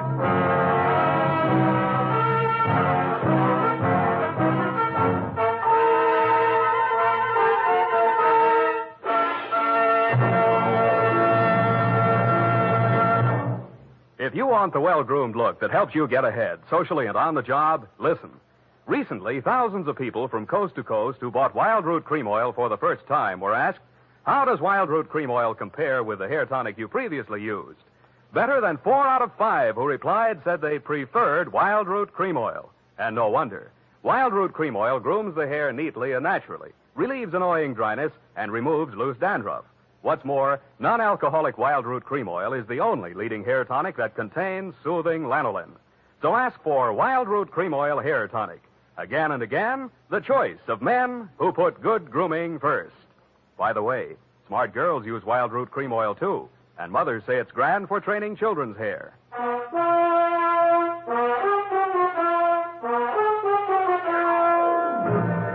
And now, back to the Rushlight Diamond Caper. Tonight's adventure with Sam Spade.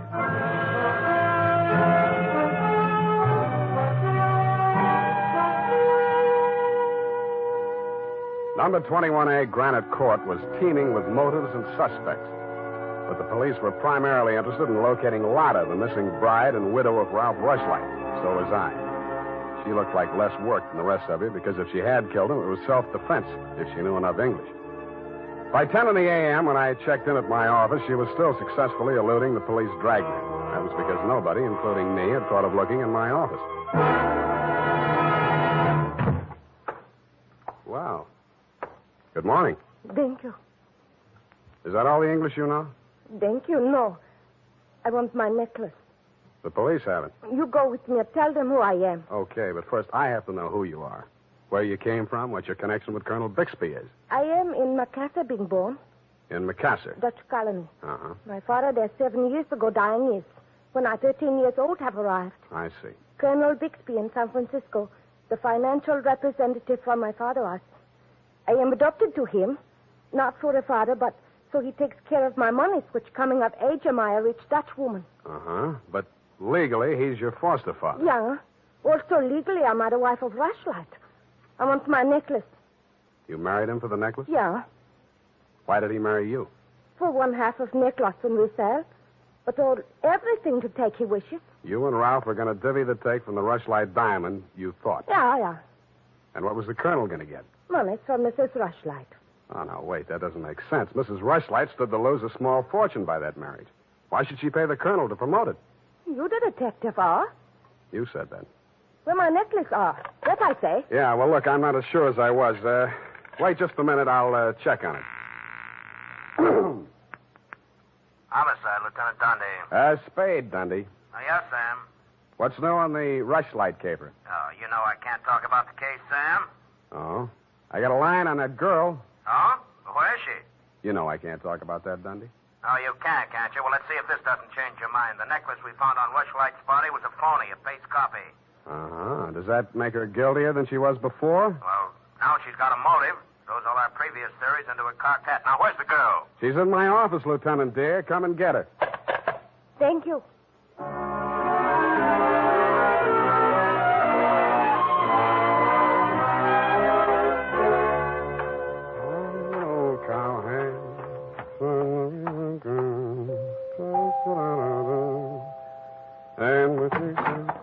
Oh, it's you, Sam.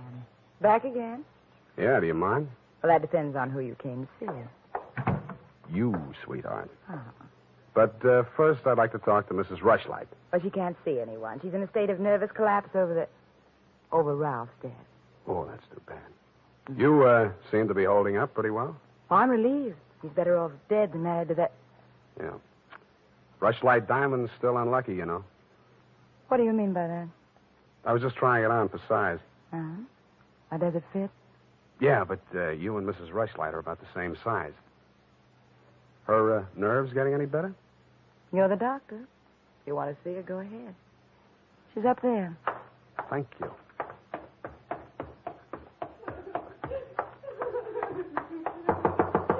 Mrs. Rushlight. Go away, I live. I'm sorry to break in on you like this, but I haven't got much time. How dare you? Nancy! Try it, that girl.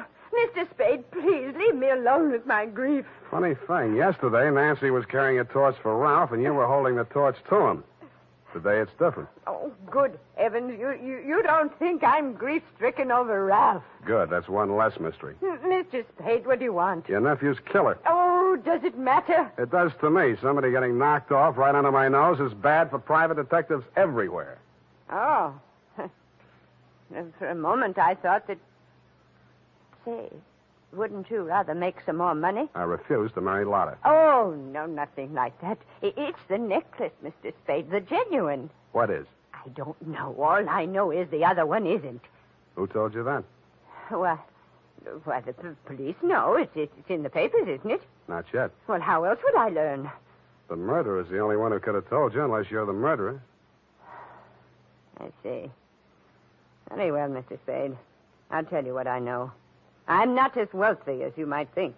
In fact, I have for 4 years lived from pillar to post, from hand to mouth, ragtag and bobtail, struggling to make ends meet. Yeah, what you mean is you're eking out a meager existence, keeping your head above water, one jump ahead of the sheriff, stalked by the grim specter of poverty. Is that right? Oh, how well you put it. In fact, Mr. Spade, I'm something of a crook. I've borrowed large sums of money from Colonel Bixby, putting up as collateral something that was not mine to forfeit. Don't tell me. Let me guess. It was the Rushlight diamond? Well, you seem to know everything. All but one thing. Why did you think you could palm off a paste copy on an operator like Bixby?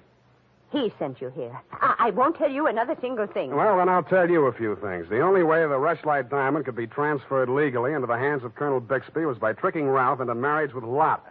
since Ralph's wife automatically became the legal owner. With Ralph dead, Bixby would be in line to inherit the diamond from her. Inherit? California state law. Foster parent may inherit from a foster child in absence of any direct heir.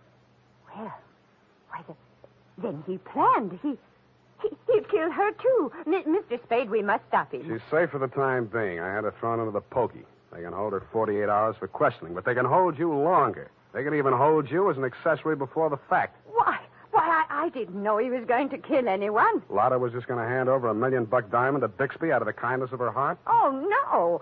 Lotta wanted to become an American citizen. Marriage is the quickest way. For her, Ralph was the only way. Okay, I'll buy that. Now, tell me honestly, Mrs. Rushlight, what happened to the genuine stone? I honestly didn't know.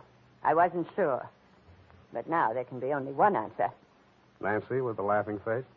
She went with me when I went to the bank vault to get the Rushlight diamond to present to Lotta after the ceremony. Uh-huh. She looked after all my jewels, including the paste copy that I habitually wore. Homicide, Lieutenant Dundee. Spade again, Dundee. I think I got the Rushlight caper all wrapped up. I'm heading for your office now, so wait for me. And whatever you do, don't let that Lotta dame out of your sight. Thank you. Goodbye. Wait a minute, Sam. Wait a minute. Yeah? The Lotta dame, she's already gone. Escape? Bailed out, custody of her foster father. Wait a minute, I got the name here, son. Bixby. He's a colonel, and no wonder you're only a lieutenant. Mr. Spade, can't you stay for tea? Not thirsty. Nancy?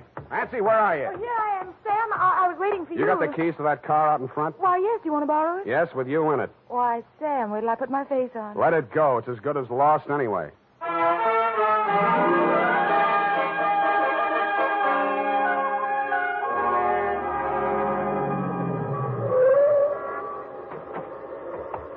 Come on. What is this place? Where are you taking me? Never mind. Just hang on. I'll fly you up to the second floor.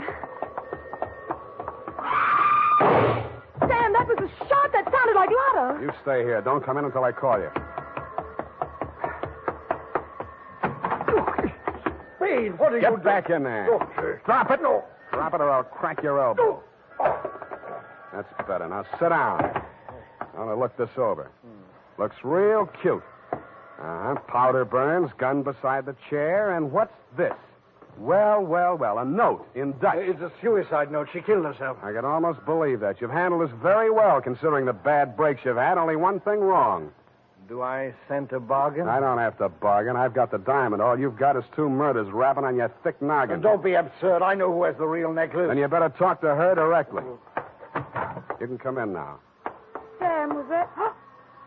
Oh, that poor, homely little dame. What did she ever do? Stop. You're breaking my heart. She committed suicide. You know better than that. She committed suicide. If the colonel's price is right. Oh, I see. I'll put it to you directly. It's not easy to fence. It'll have to be cut. That'll decrease the value considerably. Say, $10,000, no questions asked. Pardon me, that suicide shot. It's ringing in my ears. I can't hear you. 20,000. 50.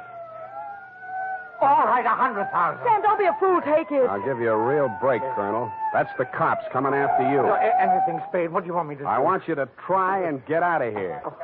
What are you going to do? There's the door. Go ahead. All right. Thank you, Colonel. All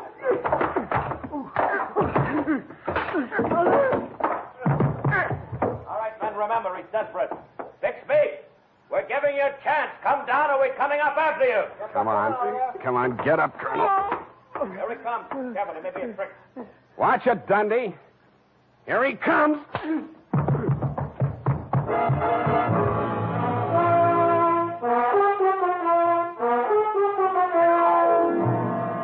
And that, Mrs. Rushlight, is the crop. For a man that went down fighting, Colonel Bixby didn't need much persuading once they got him under the lights down at headquarters. He confessed to everything, and the murders weren't the worst of it, the way I figure. The worst of it was the cruel way he victimized the poor little ugly duckling, Lotta Van Eyck. It's tough enough to be whipped before you start. Period, and a report. My goodness, that was Louis Thrift Day. I mean, I'm beginning to see why Effie gets so repressed sometimes. Effie, depressed? That little doll told you that? Only between she and I and the lamppost. She's so sensitive, you know. Not like I, of course. I invariably cry at weddings. You don't say, Bernadine. You attend weddings often? With high frequency, Mr. Spade. You mean frequently? No. The last time it was FM. You know, frequency moderation. Oh, yes. Moderation in all things, I always say. You mean you attend radio weddings? Oh, yeah. I've been married 6 times. My next date is television. You've been married 6 times? Well, to each his own, Mr. Spade. You mean 6 men have... Oh, no. No, I only marry my husband. Repetition is the spice of variety, I always say. Is that legal? If it's not after 6 weddings, what isn't? To each his own, as you say. Well, we don't presume to make a career out of it. As soon as we get the mangler and the deep freeze, we're going on our honeymoon. Well, congratulations, and type this up when you have the time. Mrs. Bernadine Hemp.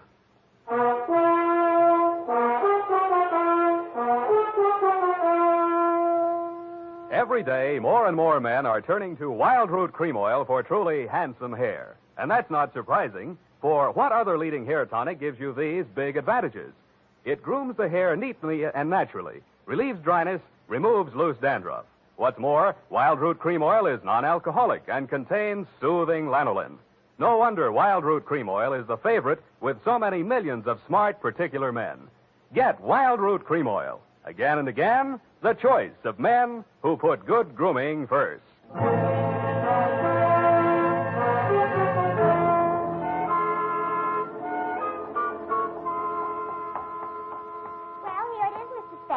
I'm sorry it took so long, but I kept relapsing into Spanish. I know how. And Effie's typewriter doesn't have any upside-down question marks. Upside down. Mm-hmm. Take a memo. Call typewriter man. I already have. Oh, I almost forgot. You received a telegramic commutation. A telegramic what? A wire. Oh, a wire. Well, open it and read it. In English, por favor. It says, Dear Sam. Figures. In the haste of my departure, I neglected to warn you about Well, when I do that one another favor, she'll have silver threads. Who? That ball of fire whom I'm taking the place of in order to be double-crossed of by. Effie? Is she still in far-off Canab? And good rubbish, if you'll pardon the expression. Now, Bernadine, let me see that. I neglected to warn you about Bernadine. I'm sending details, airmail special, but in the meantime, whatever you do, don't go to any radio broadcasts with her, and if she comes to work in a wedding gown, take the day off. Love, Effie. And I had 2 tickets for honeymoon payoff, and now she went and spoiled everything. Ah, now there, Bernadine, you just have to marry your husband again, that's all. I wouldn't have had the time anyway. I know. It's just the principle. Good night, Mr. Spade. Good night. Buenas noches. Hasta la vista. Effie, why did you ever leave me?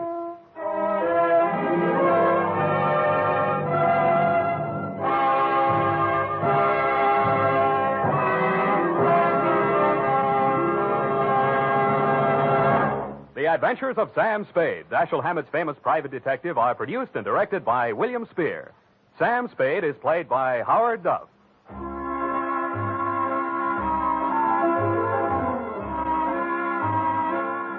The Adventures of Sam Spade are written for radio by Bob Tallman and Gil Dowd, with musical direction by Lud Gluskin. Gil Dowd directed tonight's broadcast in William Spier's absence.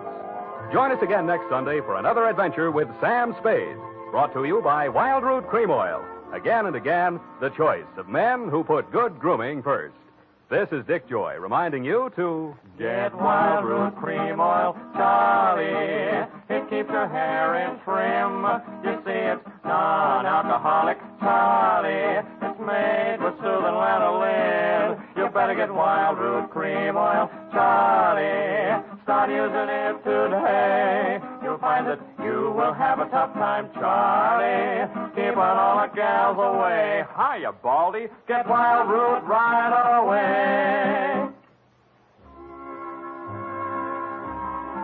This is CBS, the Columbia Broadcasting System.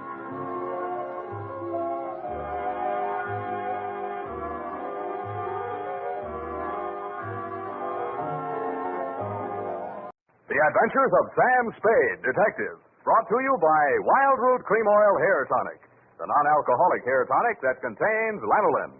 Wild Root Cream Oil, again and again, the choice of men who put good grooming first.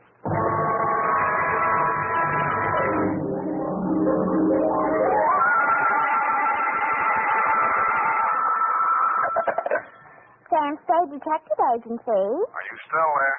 I believe that interpolation is hardly rhetorical, Mr. Spade. To what have you been up, if you'll pardon the expression? And has that girl regained her facilities? I wouldn't know, but her faculties are as good as ever, if you'll pardon the expression. Mr. Spade, sometimes I think you're a regular philanthropist. Don't you mean philanderer? How much money did you make out of that case? Well, I broke even anyway. That's what I mean. You're a philanthropist. Well, you know best, Bernadine. By the way, was that man really murdered with the buzzsaw, or was that just publicity? He really was, Bernadine. Why? There just happened to be one lying around. Oh, I don't mean that. Why was he killed? For the wheel of life. Oh. You're not going to ask what that is? Some curio, no doubt. Listen, Bernadine, the wheel of life is, oh, well. I suppose I don't have to tell you to stay where you are. Just sit quietly with your book in your hand, and I'll be right down to dictate my report on the wheel of life caper.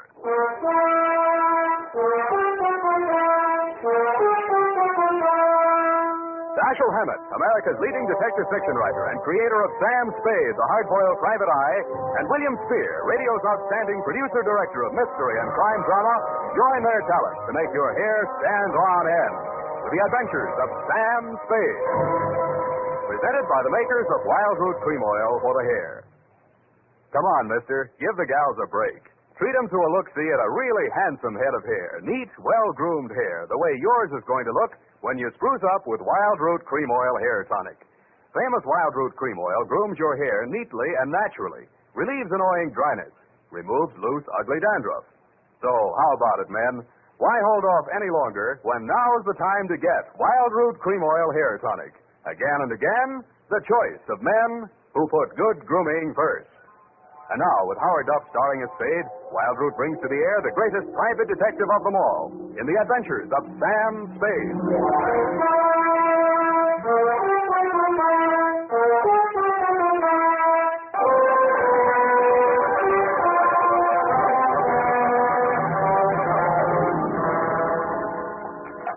I went down to St. James Infirmary to see my baby there.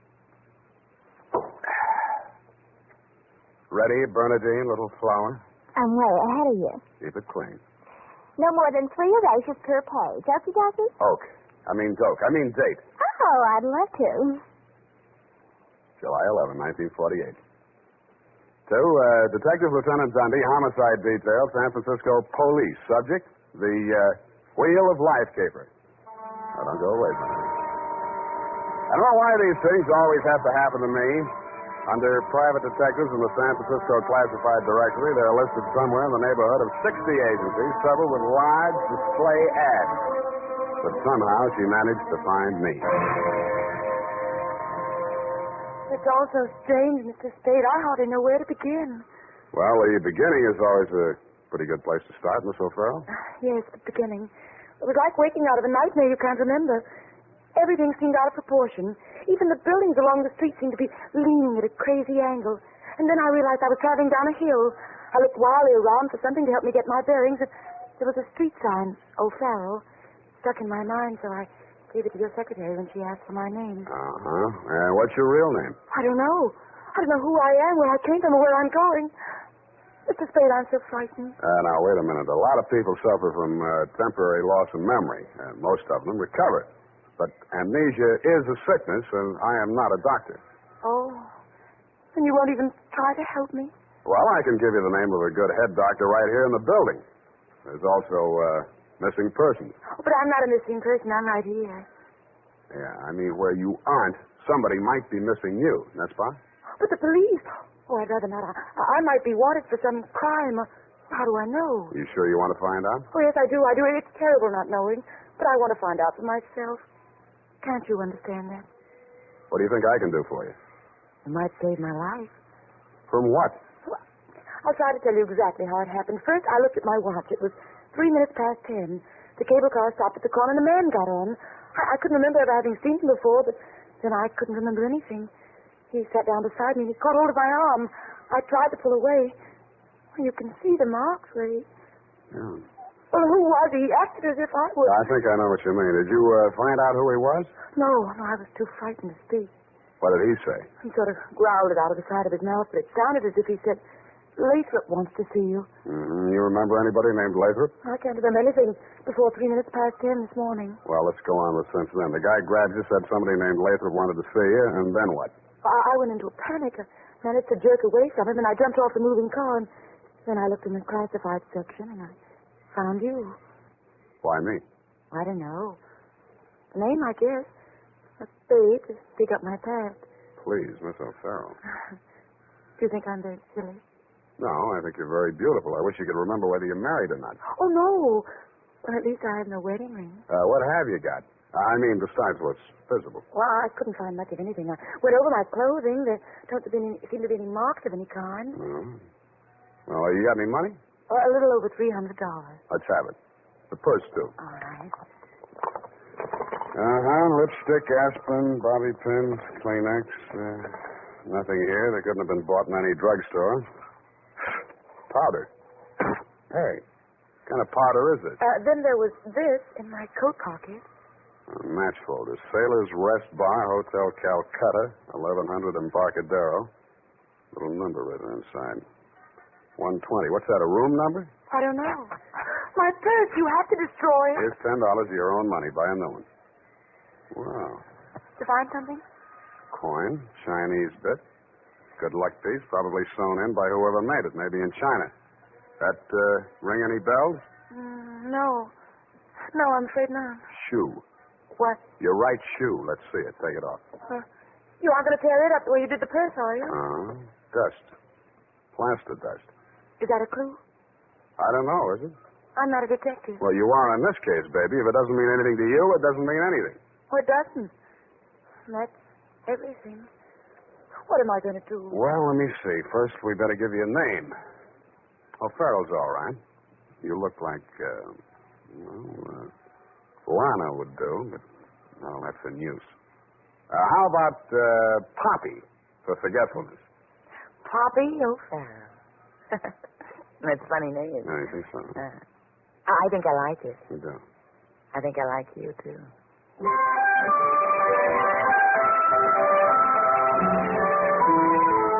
I liked her, too. There may have been blanks in her brain, but the rest of her figured. In the elevator, I started adding it up, and by the time we reached the street floor, it came to quite a tidy sum. Where are we going, Sam? Far, I hope. But first, we're going to find you a place to stay. Oh, yes, we must be practical. No use overdoing it, huh? Oh, no, Sam, I didn't mean... Wait. What's the matter? You remember something? That man, the one who followed me this morning, he's standing right out there waiting. The one in the straw hat leaning against the newsstand? Yes.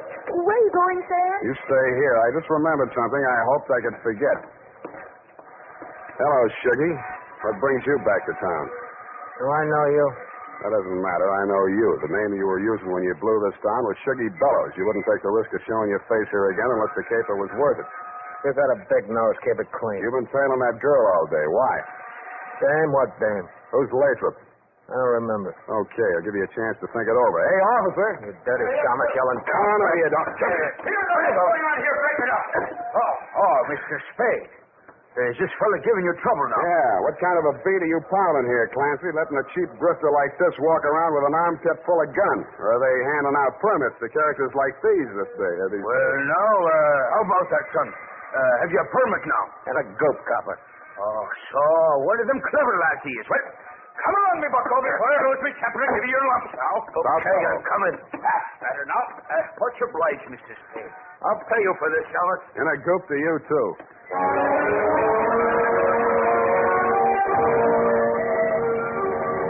I was sure he would, but I was also sure that I wouldn't have to worry about him for the rest of the night. I checked Poppy O'Farrell, gave her the Belvedere, locked her in her room, and told Tiny Stover, the house dick, to keep an eye on her. When I left him, he was, and he seemed to be enjoying his work. Then I headed for the Embarcadero.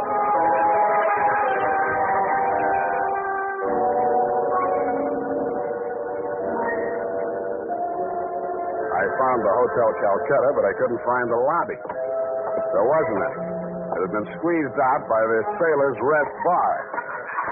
So I tried the bosun-type bartender. Howdy, mate. You got business aboard? Yeah, where do I find the purser? Hey, one ashore. All the officers went ashore except the janitor. He's passed out in his bunk. Oh? How about the passengers? You're in the thick of them right now. They spend most of their time and their money right here. Which one belongs to 120? You a dick? Yeah, but I got $10. Well, what I can tell you ain't worth it, but thanks anyway. He stayed in his cabin. I only saw him at once. That's when he went ashore. I says to the deck steward, that's room clerk to you, who's the general? He says, name of Korolenko. I noticed him because he was a real creep, see? 6'4", of solid brass. His head stuck up in the air, and he didn't move nothing from his stern to his shoulders. A real Frankenstein. Do I keep it then? Yeah. Do I get a look at his room? Yeah, sure. Go ahead. Who's stopping you?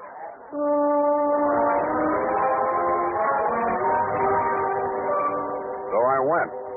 Nobody stopped me until I opened the door to 120.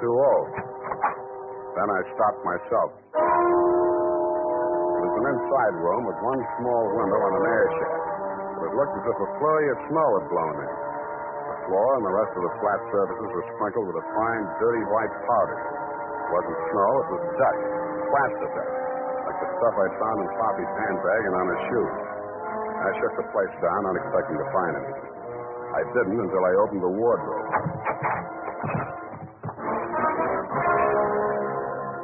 It was the body of a well-dressed ship surgeon, but his uniform was rumpled, torn, and bloodstained. From the look of him, his throat had been cut.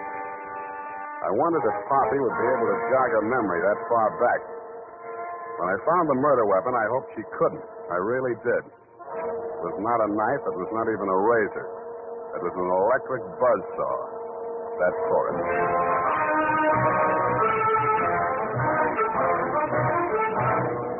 The makers of Wild Root Cream Oil are presenting the weekly Sunday adventure of Dashiell Hammett's famous private detective, Sam Spade.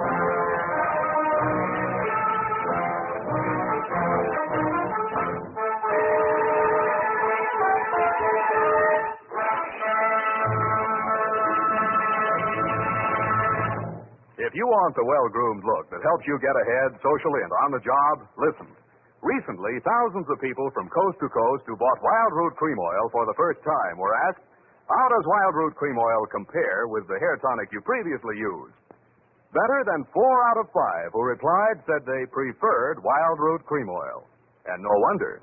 Wild Root Cream Oil grooms the hair neatly and naturally, relieves annoying dryness, and removes loose dandruff. What's more, non-alcoholic Wild Root Cream Oil is the only leading hair tonic that contains soothing lanolin. So ask for Wild Root Cream Oil Hair Tonic. Again and again, the choice of men who put good grooming first. By the way, smart girls use Wild Root Cream Oil too, and mothers say it's grand for training children's hair.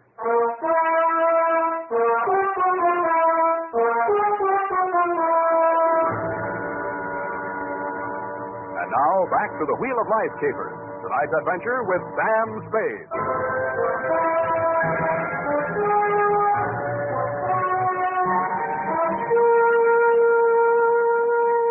Times being what they are, I could use a little publicity. And so could you, Lieutenant Dundee, what with the elections coming up and you with no promotion all these years. This one time, I got it instead of you and wished I hadn't. The morning papers called it the Buzzsaw murder and went on shamelessly from there. Horror killing related by Private Eye. Stan Slade, ex-Pinkerton man, mum on mystery woman. Elderly sleuth, dodges photographers, denies hotel visit, was in bed with Apple and good book, says Peepers. There wasn't a word of truth in it, mainly because nobody could get at the facts. I wasted most of the day down at headquarters trying to find out what name Shuggy Bellows had been booked under. Then I dropped in at the Velvet. Poppy had checked out. I decided to get back to my office and drink poison. I hardly got the desk drawer open when a sobering influence walked in. It was a Mr. 6'4" of solid brass. The Frankenstein who had been described to me by the bartender as the occupant of room 120. Excuse me. I am Koryenko. Please, I shall sit down. I am so heavy. Make yourself at home. Oh. Mr. Spade. Spade. Excuse me. I am so heavy. I am Koryenko. So you told me. I'm really Spade myself. So, why are she hiding from me? Who? That girl, Miss Paget. Her I am paying 1 month in advance, $300 American. Me, she have deserved. I am not rich, only moderately wealthy. But you understand, it's not question for mortgage alone. That ship's doctor, he was most kind to me. He cared to me even after I arrived. Now he are dead for his pains, his dirty trick. Yeah, I know how you feel. Now, if you'll take it a little easy, I think we'll get farther. You say this girl's name is Paget, and she traveled with you. From Macau, where she is the Florence Nightingale for Portuguese hospitals, forcing me to employ her, all others being Chinese nuns. That figures. You sick? No, only I am so heavy. They are breaking my back in traffic accident, rickshaw collusion. You're wearing a plastic cast? Yes, like a turtle. I am closed with my neck sticking out. Look, see? Now it is better as before. The ship's doctor trimmed the rough edges with buzzsaw. Buzz, buzz, buzz. I can walk. But it's like suit from armor, for which I alive. Look.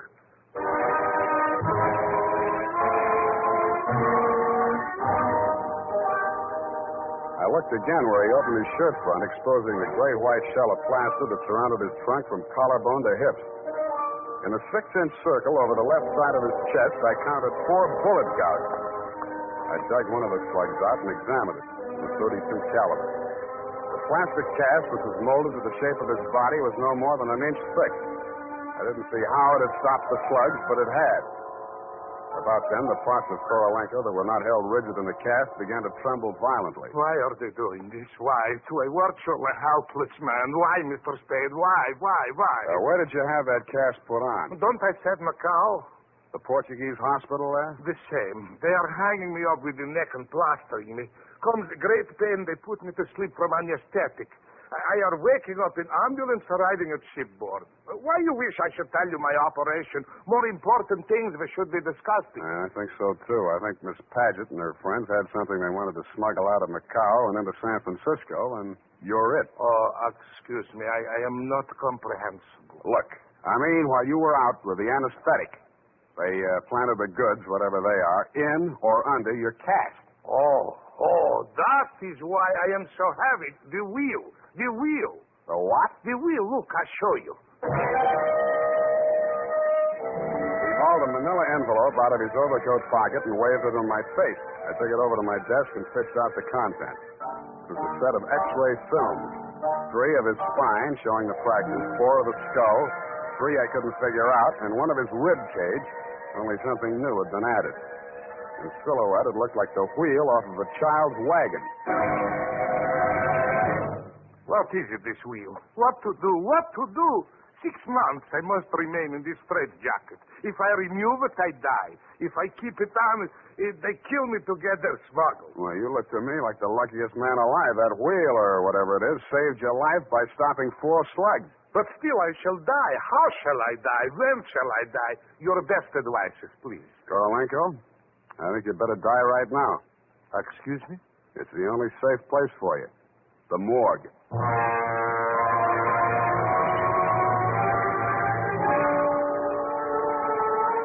I called my friend Maxie the morgue man, gave him pitch number 137596. He agreed to play along. An hour later, I stood on the curb, head bowed, hat in hand, as the morgue wagon drove away into the gathering mist. Best station away, What do you want, Shuggy? I want to blast this gun straight through you, and I will if you give me any excuse at all. You sound like you mean that, Shuggy. You're getting smart, Hammett. Now get going. Where to? Mr. Lathrop wants to see you.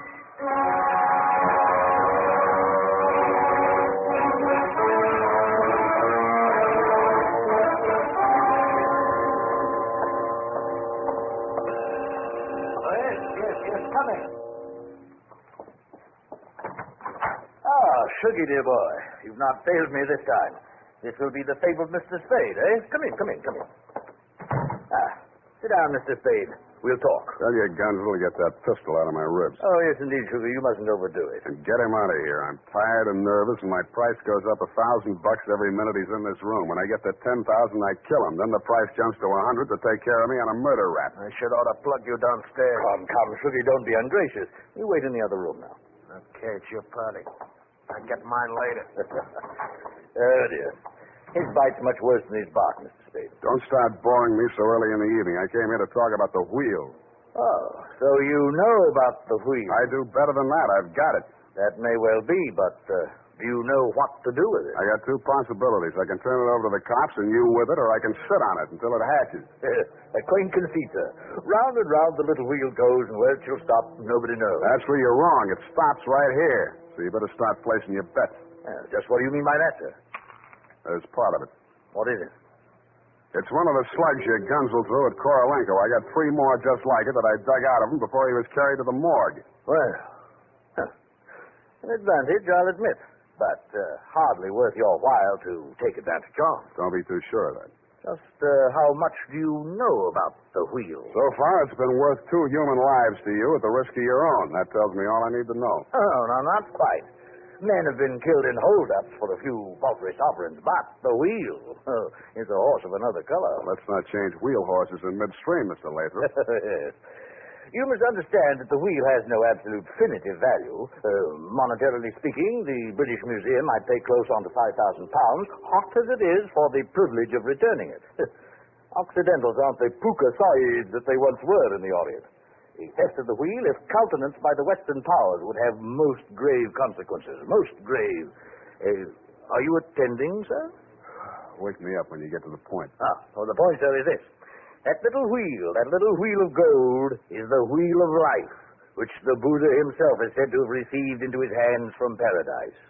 Now, given such a relic, a few old Buddhist monks can set up a shrine which, even in the most miserable surroundings, can attract enough pilgrims to outgross Radio City, Madison Square Garden, and Miami Beach in season. To say nothing of Hialeah. Yes, quite.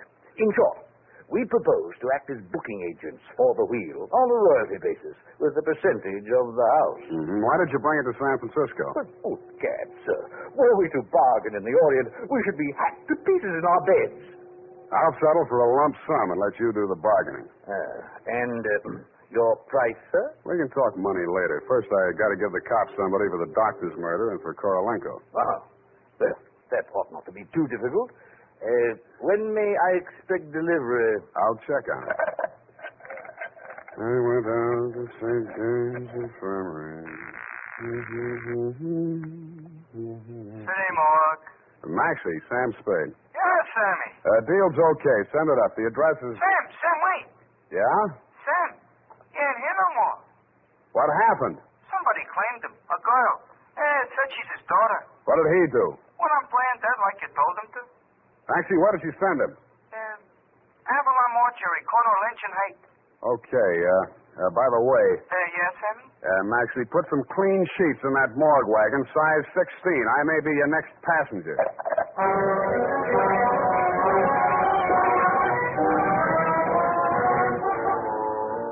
At the Avalon Mortuary, the night watchman let me in. He said Mr. Korolenko's daughter had brought an overnight bag and was keeping a vigil by his bier in slumber room number 7. I approached on tiptoe. Just as I reached the door, I heard the most terrible sound I've ever heard. It was a buzzsaw fighting into plaster. How deep, I didn't like to think. I did the first thing that popped into my head. I grabbed up a lamp from a console, smashed the bulb, and plunged it into a vase of flowers. As luck would have it, slumber room number 7 was on the same fuse box. As luck would not have it, I was facing a desperate woman in the dark. I hugged the carpet while she emptied her gun. I hope she didn't have a spare. I forgot about the buzzsaw. The room lighted up momentarily from the lights inside my head, and I staggered back against the wall. I waited for her to get her bearings again. There was no hope of me getting mine. Then I heard a big, hollow thud. The whole room shook, and the lights went on. Poppy O'Farrell and/or Paget lay on the floor under the stony weight of Korolenko plus 60 pounds of plaster. Help! Help, you precious lifting me? I can't. I'm so heavy. You comfortable there, Korolenko? Comfortable in such situation? Do you ask the turtle? Are he comfortable? Is Faker on bed of nails? He's equally here as elsewhere. Yeah, okay. Just hold her there until I get a statement. And he did. Item, statement by the aforesaid. It was like waking out of a nightmare you can't remember. Everything seemed out of proportion. That was her story, and I had to admire the way she stuck to it. But if you keep trying, I'm sure she'll get back enough of her memory to confess that she planted the wheel of life in Korolenko's turtle shell when she decided to double-cross Shuggy and Latham. They never tumbled to her hiding place. They were gunning for Korolenko because they thought Poppy was working with him, which was true in a way, but not the way that they thought. That's why they tortured the doctor in an effort to learn Kay's whereabouts. I understand your boys have picked up the rest of the trio, and they can tell you everything except why I conceived the brilliant idea of having Korolenko play dead. Between you and me, amnesia's a handy little gadget to have around, Dunby. I'm trying to draw a few strategic blanks myself. Period. End of report. Pardon me, Mr. Spade. Yes. There are just a few little coincidentals that I do not find entirely reprehensible. Such as? Well, I don't want to appear lucid or anything of that type. Believe me, you doesn't. I mean, don't it? Oh, you say the sweetest thing. But it's about the wheel. Oh, yes, the wheel. Well, I'll tell you what you do. You type that up. I've got to call in about that now.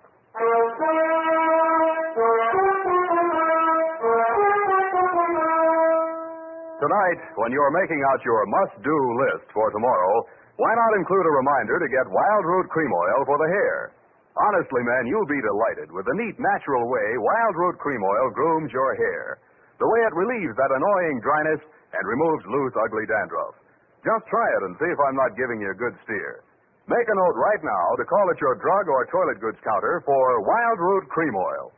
Get the big economy bottle and the handy new tube that's easy to pack when you travel. Also, ask your barber for a professional application of Wild Root Cream Oil Hair Tonic. Again and again, the choice of men who put good grooming first.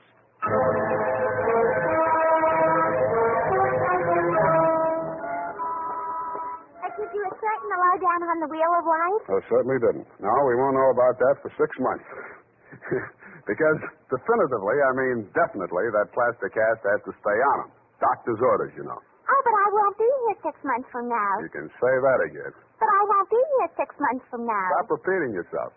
But you just said you can say that again. Yeah, Just as distinctly as if I was sitting here. That's what I like about you, Bernadine. A woman of distinction, that's what you are. Well, if you want to take me dancing, why don't you just say so? Bernadine. It's leap year, and I always say discrimination is the better part of value. You are absolutely corrupt. Well, I'm glad I'm right about something. Good night, Mr. Spade. Good night. Now say if it kills me, sweetheart.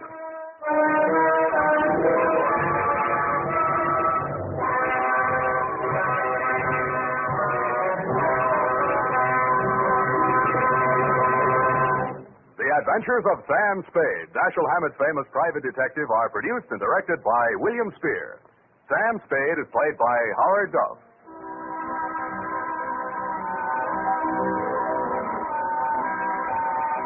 The Adventures of Sam Spade are written for radio by Bob Tallman and Gil Dowd, with musical direction by Lud Gluskin. Gil Dowd directed tonight's broadcast in William Spier's absence. Join us again next Sunday for another adventure with Sam Spade, brought to you by Wild Root Cream Oil. Again and again, the choice of men. The Adventures of Sam Spade, Detective, brought to you by Wild Root Cream Oil Hair Tonic, the non-alcoholic hair tonic that contains lanolin. Wild Root Cream Oil. Again and again, the choice of men who put good grooming first.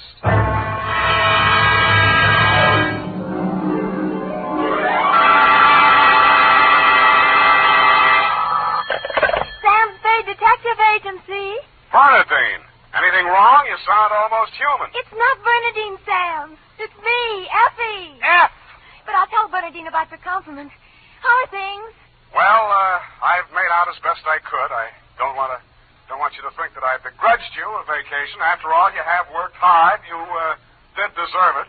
Sam Spade, is that all all you have to say to me? I'm not putting the blame on you. After all, it is a state law, so I can hardly accuse you of letting me down at a time when I needed you most. Well, you might at least ask me if I had a good time. I'm sorry if your conscience bothered you. Oh, well, it didn't. I had a divine time, and I met all sorts of interesting people. Mostly men. You don't say. What else? Well, it was this desert ranch, with a lot of buttes around. You mentioned those. No, Sam, no. They're the result of erosion. Those outdoor types, they go to pieces. Sam, are you pulling my leg? Not over the phone, Effie, but stay where you are. I'll be right down to look at your snapshots. And when you have the time, I'll dictate my report on the missing news hawk caper.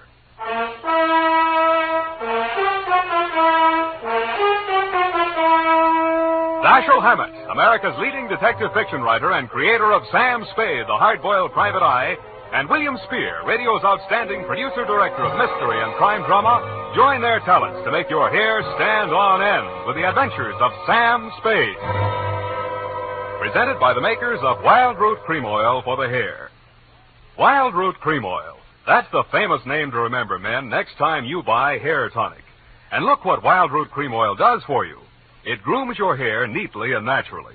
Wild Root Cream Oil also relieves dryness and removes loose, ugly dandruff. Yes, men, Wild Root Cream Oil is your shortcut to really handsome hair. So be smart. First chance you get Wild Root Cream Oil Hair Tonic. Again and again, the choice of men who put good grooming first. And now, with Howard Duff starring as Spade, Wild Root brings to the air the greatest private detective of them all, in the Adventures of Sam Spade.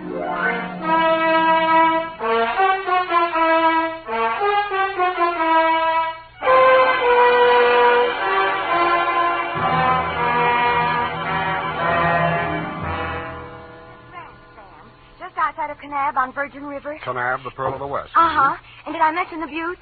Oh, well, they're very interesting. The result of erosion. Yes. And it's authentic, too. Fay Hamlin's ranch. You, mean a working ranch? Yes. You see, that way you get into the spirit. Mm-hmm. My job was to feed the chickens. And that's how I met him. One of the buttes? Oh, Sam, he's a very cultured gentleman. Culture smulcher. What's he do for a living? He cures stammering. You don't say. What's his name? Charlie Shank. Charlie Shank? He's the founder of the Shank Institute of Articulative Correction, which I should learn. Articulative Correction. Where is this institute? Oh, I have the address here. General Delivery, Butte, Montana. Mm-hmm. You're sure you didn't help him break parole, Effie? Oh, no. We just went on long walks together. Where to? Oh, different points of interest. Like Wolf Canyon. Figures. Uh-huh. He invited me on this camping ship, a trip. Honorable, of course. Mm. But I couldn't go on account of my sunburn. Oh, it was awful. Oh, I've still got it, you see. And then he went back to Butte. He had to leave in such a hurry he couldn't even say goodbye. Wow. It was a pity, too, because an old friend he hadn't seen in years came looking for him just a few minutes later. With a warrant? No, he was an attendant in a nearby hospital. Mental? Oh, yes. Very intelligent. He read me some of his poetry. Maybe you've heard it. A loaf of bread, a jug of wine, and thou. Wait a minute. Isn't that the Rubaiyat of Omer Khayyam? That was written by a guy named Fitzgerald. Well, of course. That's his pen name. Quite a penman. Yes, but he's paid his debt to society. And the other time it was a bad beef. Oh, he told me all about yes. it. He cried on my shoulder afterwards. Sweetheart, when you make a mistake, it's a beaut. Sam, nothing happened. Well, I'm glad he cured you of stammering anyhow. Ready? Oh, yeah. I got a brand Work, new you notebook. know. Life goes on. I got a brand new notebook, Sam. I'll just turn over a new leaf. Not a bad idea, dear. Date July 18 to Mr. Alex M. Youngblood. Try that again. Mr. Alex M. Youngblood, P.O., Box 317, San Francisco. From Samuel Spade, license number 127596. Dear Mr. Youngblood, I need a vacation myself. You need Charlie Shank. Sounds hard, Sam. Fortunately, until I met you, my only experience with any of the men and women who make your newspaper run had been with one of your corner newsboys who shortchanged me 2 times within as many days. I have not read your rag since. But your name looked imposing, and so did the $300 check upon which you had written it.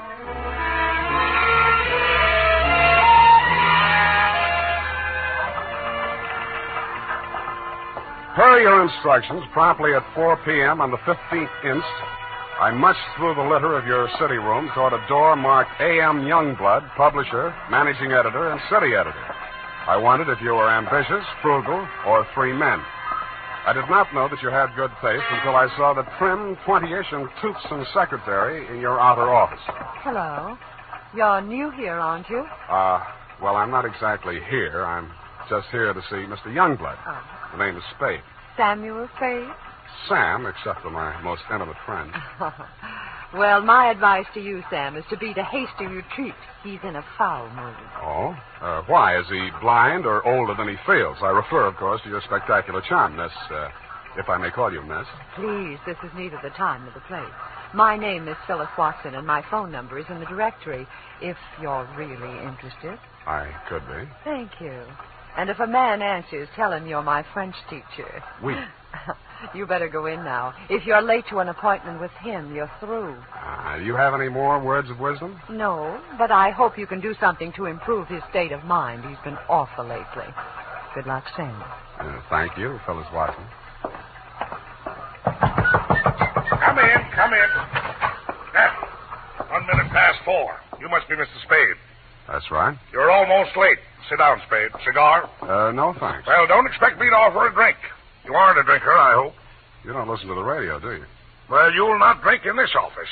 Nothing here but a cooler filled with water from a clean, gurgling, laughing mountain stream. You sound like a reformed drunk, Mr. Youngblood. What's that?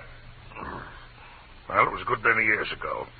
If you don't mind, I'll just paste up the weather report for my morning edition before we talk. Oh, you do that too, huh? Yes, obviously. And with good reasons. I remind myself that I was once a copy boy, and I find it a splendid way to, at least once each day, to lower myself to the level of the working man. There we are. Very hot in Phoenix, I see. Mm-hmm. Just what do you want a detective for, Mr. Youngblood? I was coming to that, Mr. Spade. Sorry. Now, well, first let me warn you that your assignment is a highly confidential one. They all are. In this case, a man's life may be at stake. Mm-hmm. The situation, my newspaper, at my order and under my guidance, has launched a campaign against crime.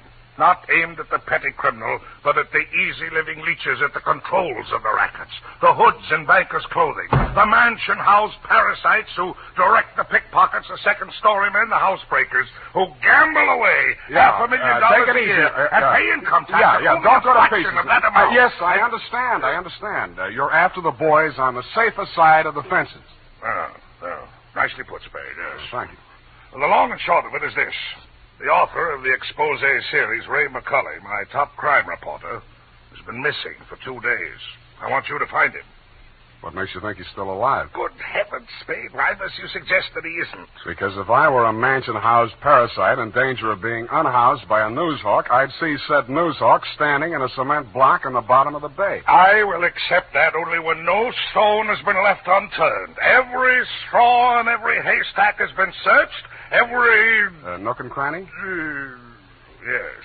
Sounds as though you need at least one police force, Mr. Youngblood. Now, why don't you No, just... no. Impossible. We've already had a brush with the police over the expose. I'll not be dictated to at this stage of the game. I started this investigation, and I'll finish it alone. Well, it's a pretty big order, Mr. Youngblood, but times are tough. I'll see what I can do. Good.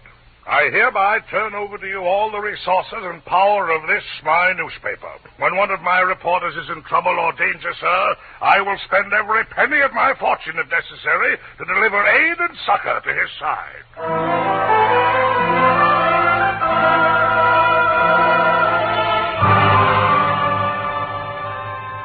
You then gave me Ray McCulley's expose stories to date. I saw why you, his family and friends, and his creditors could have been worried about him. They were hot. One followed a stolen car from the time of the heist through the alteration of the body color, tire brands, license number, motor serial number to the time it was shoved onto a used car lot. They named names all the way through. And another did the same to the firm of Otter, Badger, and Mole, furriers, and alleged manufacturers of coats from clouted pelts. Ray McCulley had dropped out of sight right after that story had been published. So I left your office hoping that I'd reach the address of Otter, Badger, and Mole before closing time. I did. The plushy showroom was occupied by a dozen attractive fur-bearing models, female, but waxed. The live models, male, were wearing padded shoulders, pointed shoes, and coats tailored for underarm artillery. They would have looked more natural at Madame Tussaud's Waxworks, Bertram the burglar section. Hey, what'll it be? Something for the little woman? Where do I find Mr. Otter? You the law? Leo sent me. He's in his office. Come on. Oh, wait a minute. Don't crowd me. You say you want to see the boss? On business. Stop nudging me with a rod. In there, hey, move. Okay. Hey, boss. Yes, Woody? Here's Joe here to see you. Leo sent him. I'll nudge him in, Woody. No nudging, Woody. Well. So Leo's sending a man to see me. I wonder why. If you'll comb this character here out of my hair, I'll try and tell you. Sit down, Woody. Thanks. You're new in town. Yeah, that's why Leo sent me. A local muckraker named Ray McCully interviewed you. He also interviewed Leo, but it didn't get printed yet. Leo wants to find him. So do I. How can I help? Well, he walked out of here, went to his hotel, wrote the story, and mailed it in. That's the last anybody's seen of him. Leo was just sort of hoping that you'd already taken care of him. Not yet. That's all I wanted to know. Thanks. Just a moment. Yeah? Leo's sending you out alone? Why not? That's a tough boy, that McCully. He's got plenty of protection. That's what you need. What kind of protection? Go along with him, Woody. Who, me? You're Woody, aren't you? Now, look, Mr. Otter, I don't want to look a gift horse in the mouth, but the way I see it, this is a lone wolf type caper. Hey, what's the matter, hey? You think I'm too good for you? Well, Woody, I wouldn't say that. Good, it's settled then. Take care of him, Woody, and don't mix it up with any of Leo's boys. If he's out to get that rat McCully, he's our friend.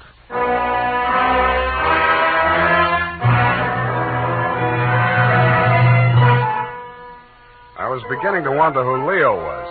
I'd grabbed the name off a calendar on the wall, Leo's Van and Storage. I didn't know whether he was the Leo Mr. Otter didn't like, and I hoped I wouldn't find out. The best way I could think to keep from finding out was to shake Woody. On the way uptown, I walked him past 4 police stations. Crossing Market Street, I pushed him straight into the arms of a traffic cop who begged his pardon and let me off with a warning. At the Blue Bottle Bar and Grill, I gave Joe, the bartender, the Mickey Finn sign, but Woody liked it. He ordered another. Then he said he knew a place on Columbus where the drinks were even better. It was called Leo's Place. I wondered if that meant anything. Hey, hey. Who, me, huh? I want your drink. Don't you like this joint? Yeah, sure, it's fine. We're not getting anywhere, though. You really take your work serious. Me, when I go gun for somebody, I go where I'm least likely to succeed. You live longer. Yeah. Woody, what do you know about this guy, McCully? You hear the boss. He say he's a rat. Yeah, but he said he's got plenty of protection. Who's furnishing it? Well, you see, there's a... Boy, oh, boy. Look at what just walked in. I looked. What I saw was not disappointing. She was wearing a skin-tight black satin with a plunging neckline and a new look only in places where it didn't matter. But she still looked enough like your secretary, Phyllis Watson, to be out of place in Leo's place. She didn't stay there long. She made a beeline through the kitchen to the rear exit. I made a beeline right after her. Woody was breathing down my neck as I started up the rickety outside stairway at the back of the building. I stopped the landing and turned around to face him. See you later, Woody. I didn't wait to see if he made it all the way to the bottom of the stairs. I was more interested in what was going on at the top. A door had opened, and Phyllis stepped inside. The man who let her in looked like Ray McCully. Who are you? The name is Spade. I don't know that name. Your boss hired me to find you. Private Dick? Yeah. Can I talk to you for a minute? Sure. Put your hands behind your neck and walk up slow. Okay. All right. Go inside. What's the matter? You're not acting glad to see me. This is the guy, fellas. Yes. Alex hired him this afternoon. There, you see. Now, what do you want me to tell Youngblood? You're not going to tell anybody anything. Oh! It caught me right behind the ear. The last thing I saw was that plunging neckline as Phyllis rushed forward. I didn't know whether she was rushing to my rescue or to get in a few licks of her own. 5 seconds later, I didn't care. As the design of the linoleum slammed up at me, I had just time to wonder why, of all the people who were looking for Ray McCully, I had to find him. Then I was out. Boing. Maced for my pains.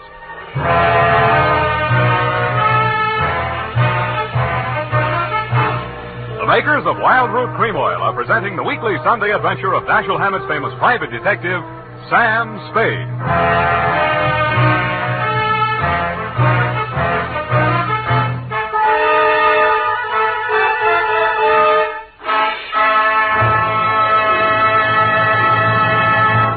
If you want the well-groomed look that helps you get ahead, socially and on the job, listen. Recently, thousands of people from coast to coast who bought Wild Root Cream Oil for the first time were asked dryness and removes loose dandruff. What's more, non-alcoholic Wild Root Cream Oil is the only leading hair tonic that contains soothing lanolin. So ask for Wild Root Cream Oil Hair Tonic. Again and again, the choice of men who put good grooming first. By the way, smart girls use Wild Root Cream Oil, too. And mothers say it's grand for training children's hair.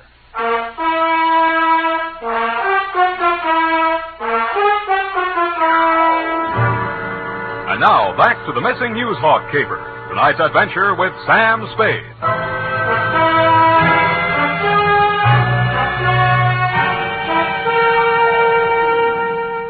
I was lying on the floor in a room with nothing in it but a sink, an army cot, a square of dirty linoleum, and a body.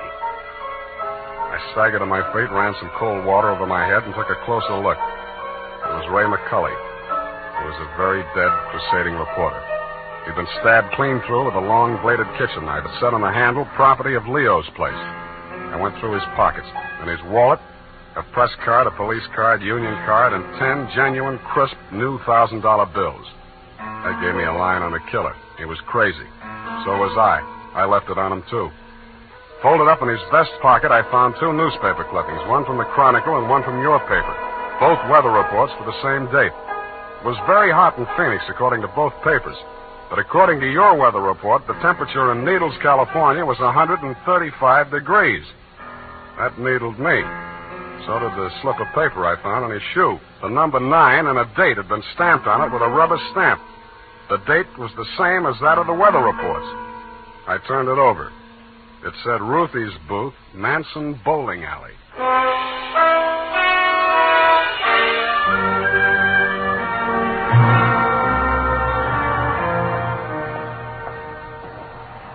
Don't tell me yes. You're the cigar type. Coronas or Panicellas? Thanks. I'm just shopping. I got a nice line of notions. So have I. No, I mean the dolls, the Hollywood dolls. You know, for the bed, only $1 plus tax. Very reasonable. Say, what's on your mind? Leo sent me. Oh. Are you going to collect the slips hereafter? Well, not tonight. You see, I'm sort of a troubleshooter. Leo's checking up on some of the numbers that didn't come out right. Listen, I'll tell him to his face I don't want any part of those wrong numbers. They're scary. Nuts. Who bought this one? Let me see. Oh, last Thursday. Oh, number 9. How can I forget? He put $500. And honest, if he's been around once, he's been around 100 times to see if it paid off. Did it? What's his name? Mr. Spinelli. He buys a slip every day. And if you ask me, he's learned a system. Because he's been winning, you know. Dimes and then $1 and then $5. And then when he come in with 500 on number 9 until he dropped dead, did it win? Where does he live? It did. Wait, I'll look on the sheet.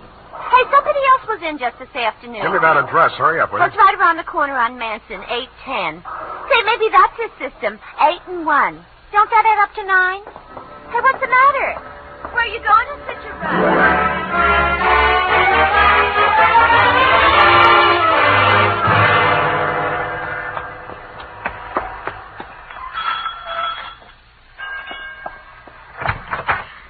Please, come back later.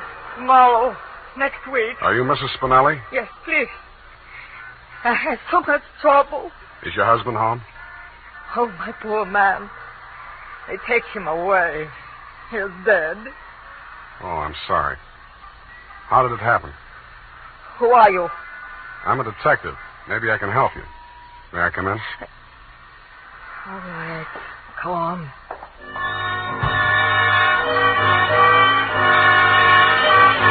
It took quite a while to gain her confidence, and after that it took still quite a while to piece together the grief-stricken grumble of words that poured out of her. When I got it down in the form of a statement, I asked her to read it over. Item, statement by Mrs. Arturo Spinelli.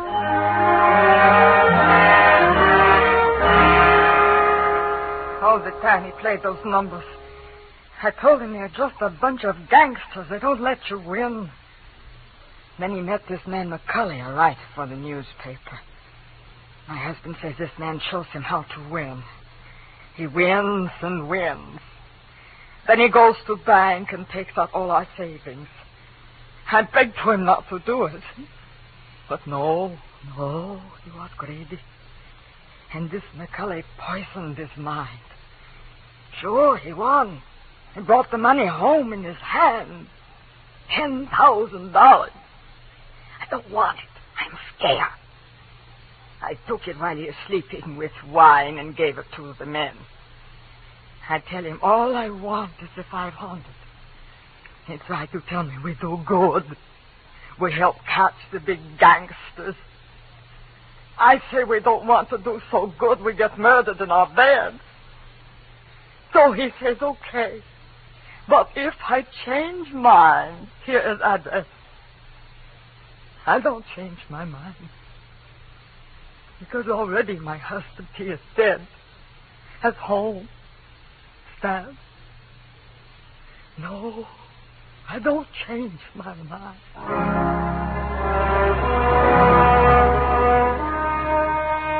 She signed it, and I left her alone with her grief. I wasn't working for you anymore, Mr. Youngblood. You hired me to find you a reporter, and I had.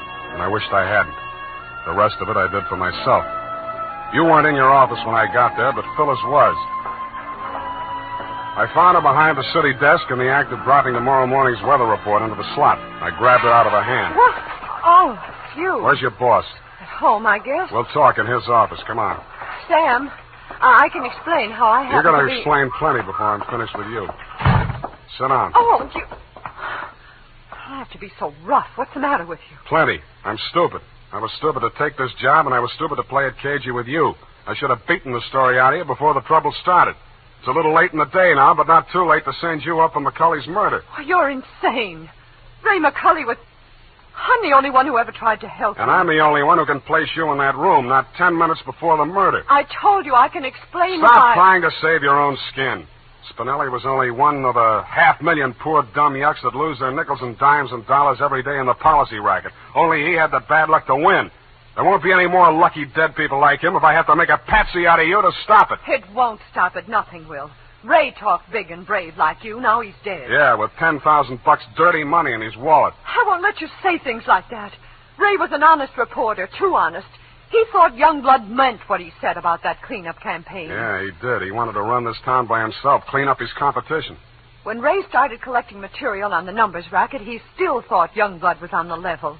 But that was before he stumbled onto the thing about the weather report. Yeah, that was a new one. The old Dutch Schultz mob used to add up the stock market quotations. If they cheated, they knew their customers weren't good enough at arithmetic to prove it. But who knows how hot it is in Phoenix unless they live there. I don't know what you're talking about. Listen, that's how the number game works, sweetheart. The suckers pick a number from 1 to 10, see? The operators tally up the slips, and the least popular for that day has to win. The weather report doesn't have to pass through the copy desk, and with Youngblood pasting it up with a few strategic corrections, it was easy to make their winners look as if they were on the level. Oh. But, of course, you had no way of knowing that. You only watched them do it day after day. You know, I couldn't understand why he did those things. It seemed silly falsifying a weather report, but it didn't seem as if it could do any harm. What did you meet McCulley for? To get your cut of the 10 grand Spinelli was killed for? How dare you? I went there to warn him about you. Who killed him? I don't know. You're lying. All right, I'm lying. But I can prove that Ray was on the level. I've got the proof right here. The whole story he wrote on the numbers racket, even naming Youngblood as the head of it, his own publisher. I went there to get it. I was going to take it to another newspaper. Why didn't you? I can't tell you that. You don't have to. Mrs. Spinelli was confused, grief-crazed.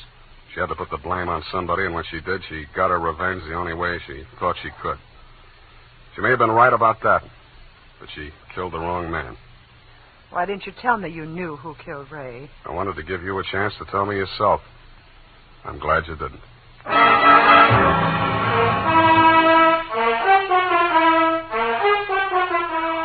And that, Mr. Youngblood, is the crop. I'm sure you appreciate the fact that I gave the double scoop to your paper. Like Mrs. Spinelli, I have my own ideas of vengeance. Besides, it may up your circulation a little, and you can certainly use a little extra money for your defense. By the way, who's Leo? Period, end of report. But, Sam. Yes, Effie.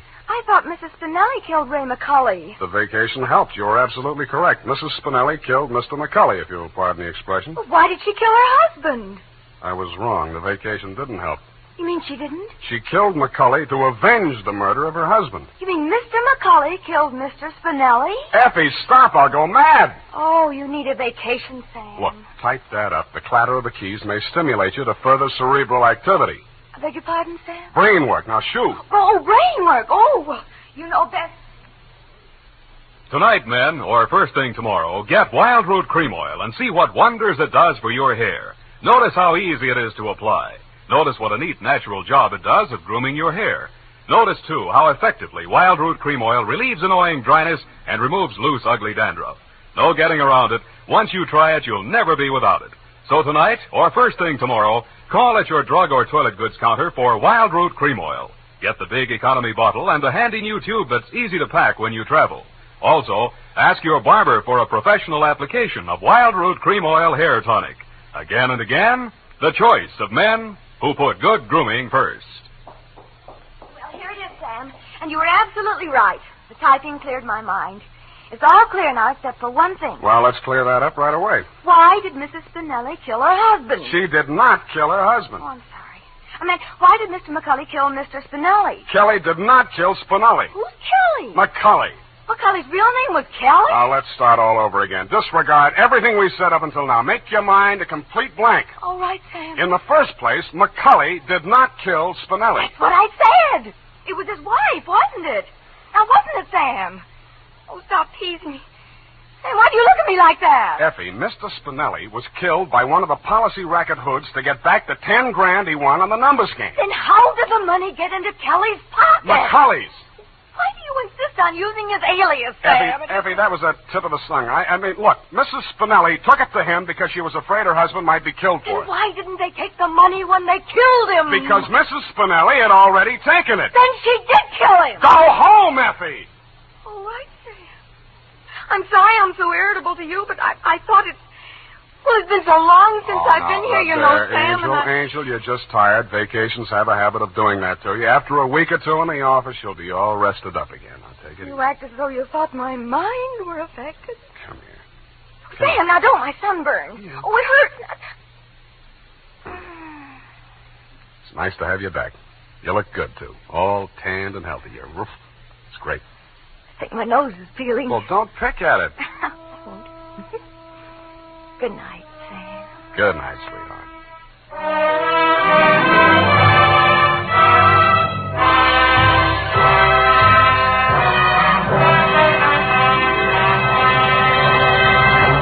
The Adventures of Sam Spade, Dashiell Hammett's famous private detective, are produced and directed by William Spier. Sam Spade is played by Howard Duff. Lurene Tuttle is Effie. The Adventures of Sam Spade are written for radio by Bob Tallman and Gil Dowd, with musical direction by Lud Gluskin. Gil Dowd directed tonight's broadcast in William Spier's absence. Join us again next Sunday for another adventure with Sam Spade, brought to you by Wild Root Cream Oil. Again and again, the choice of men who put good grooming first. This is Dick Joy reminding you to... Get Wild Root Cream Oil, Charlie. It keeps your hair in trim. You see, it's non-alcoholic, Charlie. It's made with soothing lanolin. You better get Wild Root Cream Oil, Charlie. Start using it today. You'll find that you will have a tough time, Charlie, keeping all the gals away. Hiya, Baldy. Get Wild Root right away. This is CBS, the Columbia Broadcasting System.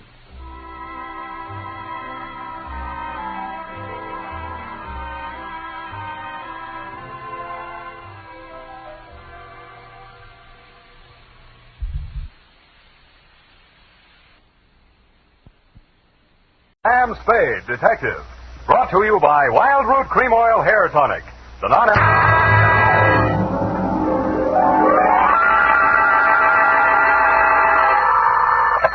Sam Spade Detective Agency. This is Mad Scientific Detective number 137596. Sam, no matter what anyone says, I'll stand by you. You're nothing of the sort. Not scientific? Of course not. You're two-fisted. Well, thanks, Effie, and that ain't all, Effie. I was actually mistaken for a convolutional melancholiac.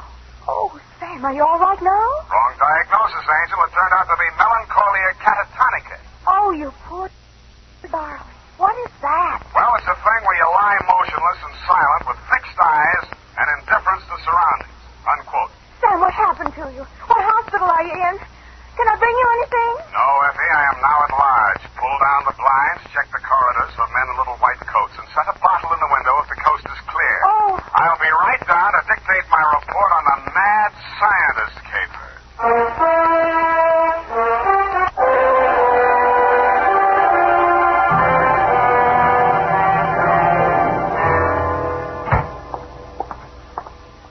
Effie! Come in, Sam. The coast is clear. Where are you? Why is it so dark in here? Well, I had to put the lights out. The line's stuck. I couldn't get it down.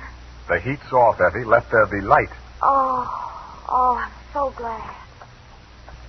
Now, let me look at you. Don't look at me like that and stop whispering. Oh, Sam. Did you get me all upset like that just for a joke? It's no joke, sweetheart. You really sick? Yeah, just sick of some of the types I made in this business. Oh, Date, July 25, 1948, to Detective Lieutenant Dundee, Homicide Detail, San Francisco Police, from Samuel Spade, license number 137596. Subject, the mad scientist caper. I worry so. Dear Dundee, he looked like a mad scientist, and that's exactly what he was. His eyes had a wild gleam in them, his hair was a wild tangle, and he was wearing a wild assortment of clothing that looked as if they'd been slept in shifts. He leaned across the desk at me and said, "They have stolen my secret formula." They had. Gee, that's too bad. Oh, you think I'm crazy? I don't know yet. I just met you. My name is Raymond Fox. Does that mean anything to you? Raymond Fox. Yeah, I think it does, but I don't quite remember what. I invented the helioscope. Helioscope? No, that wasn't it. I also synthesized hydroxylamophotoplaniton. That was it. Yes, but unfortunately, production costs were prohibitive. But you didn't let that discourage you. Oh, no, indeed. You see, after a brief illness, I was back in my laboratory, perfecting my greatest contribution to science. What may prove to be the greatest contribution of science to humanity. I call it penetron. Penetron? That is what they have stolen. The secret formula for penetron. Penetron, huh?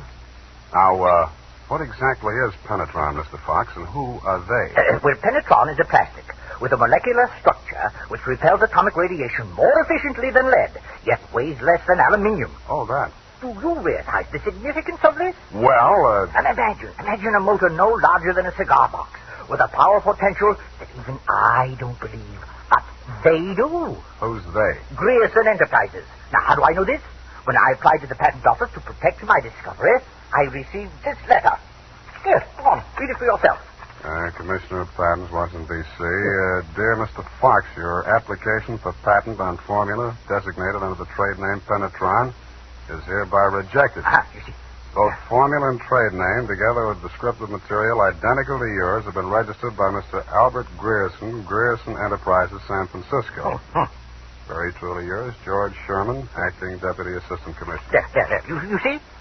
Yes. You don't need a detective, Mr. Fox. What you need is a good patent lawyer. Lawyer?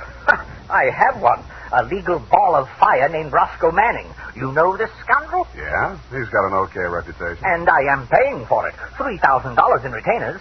And now he tells me he can do nothing. Insufficient evidence, he says. What is this outfit, Grierson Enterprises? A snare in a delusion, with rented furniture, unscientific ventilation, and dirty work at the switchboard. Mm-hmm. How did they get hold of your formula? Well, it must have been while I was ill. They came and took it away. Out of your laboratory? Oh, well, what does it matter where? I've got to start someplace. Start with the man. I promise you he's a crook. If he steals from me, he's stolen from others. If we can prove that, then I have a case.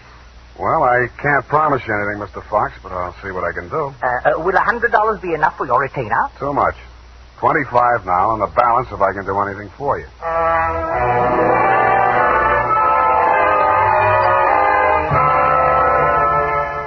I doubted if I could even earn the 25, but if he wanted to gamble, it was okay with me. The offices of Grierson Enterprises were pretty much as he described them. A beautiful front, especially at the switchboard. Mr. Grissom Enterprises, good afternoon.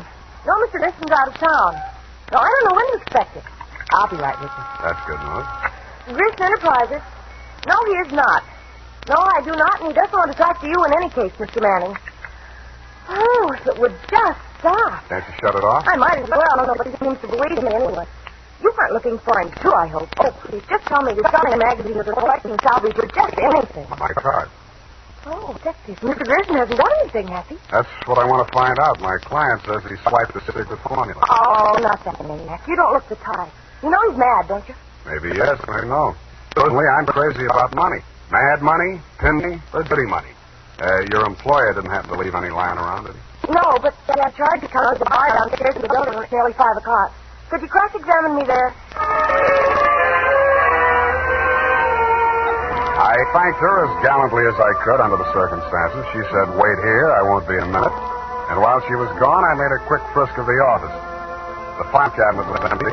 Ryerson's desk contained nothing but 2 unsharpened pence tobacco crumbs, a rubber band, some rusty paper clips, an old gas bill, a glass ampule broken, labeled sodium denadrine for intravenous injection, and a business card from one Roscoe Manning, honey at law.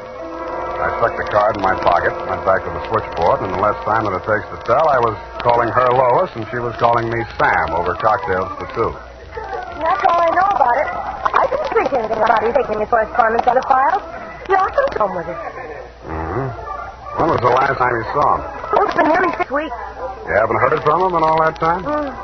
He was with Mr. Fox just before he left. They had a terrible quarrel. But then Mr. Grayson managed to get him calmed down, and they left the office together. And that's the last time you saw Grayson? Yes, and it's all burning. What did that maniac tell you? That Grayson swiped his invention. Do you believe that? I didn't even believe in the invention. Now I'm beginning to think it was worth stealing. Oh, Mr. Grayson wouldn't. He's a brilliant man, you know. What else has he invented? Well, I don't know. He always had a lot of projects, but of course he never took me into his confidence. Just exactly what is your job? Oh, it's quite simple, really. I just tell people he isn't in. Yeah. Look, sweetheart, you really mean to tell me it never occurred to you that there might be something slightly fishy about Grayson Enterprises? I know. Why should it? Because there's a smell of red herring up there. It's in the air. You mean Mr. Grayson's a crook? Well, what does that make me? Worry that out on his time. Drink up.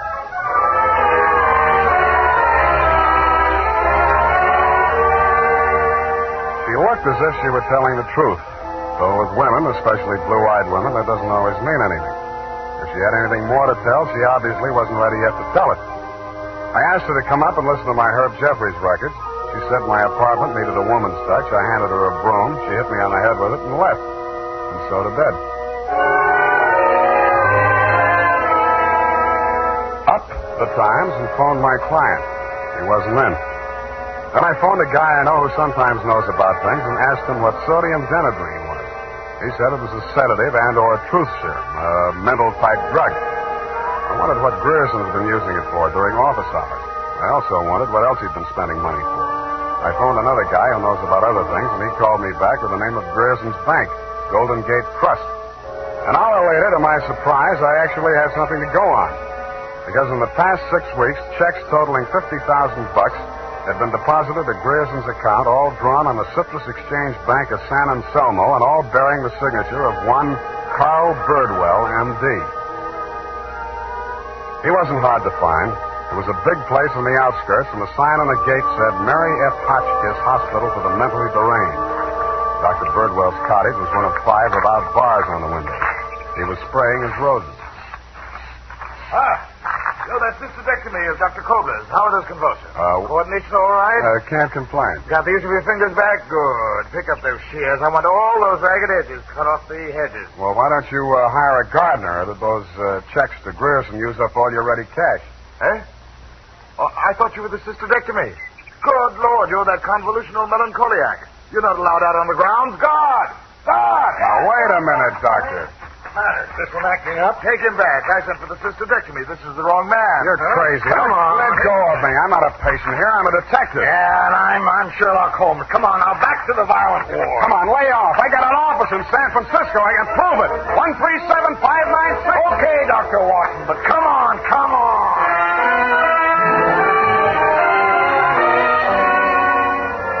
And in more time than it takes to tell, due to the guard's jiu-jitsu, I was disrobed, straitjacketed, and rolled into a wet sheet. A full-fledged inmate of the Mary F. Hotchkiss Hospital for the Mentally Deranged, which is exactly where I belong for having taken Mr. Fox's $25. The makers of Wild Root. And now, back to the Mad Scientist Caper. Tonight's adventure with Sam Spade.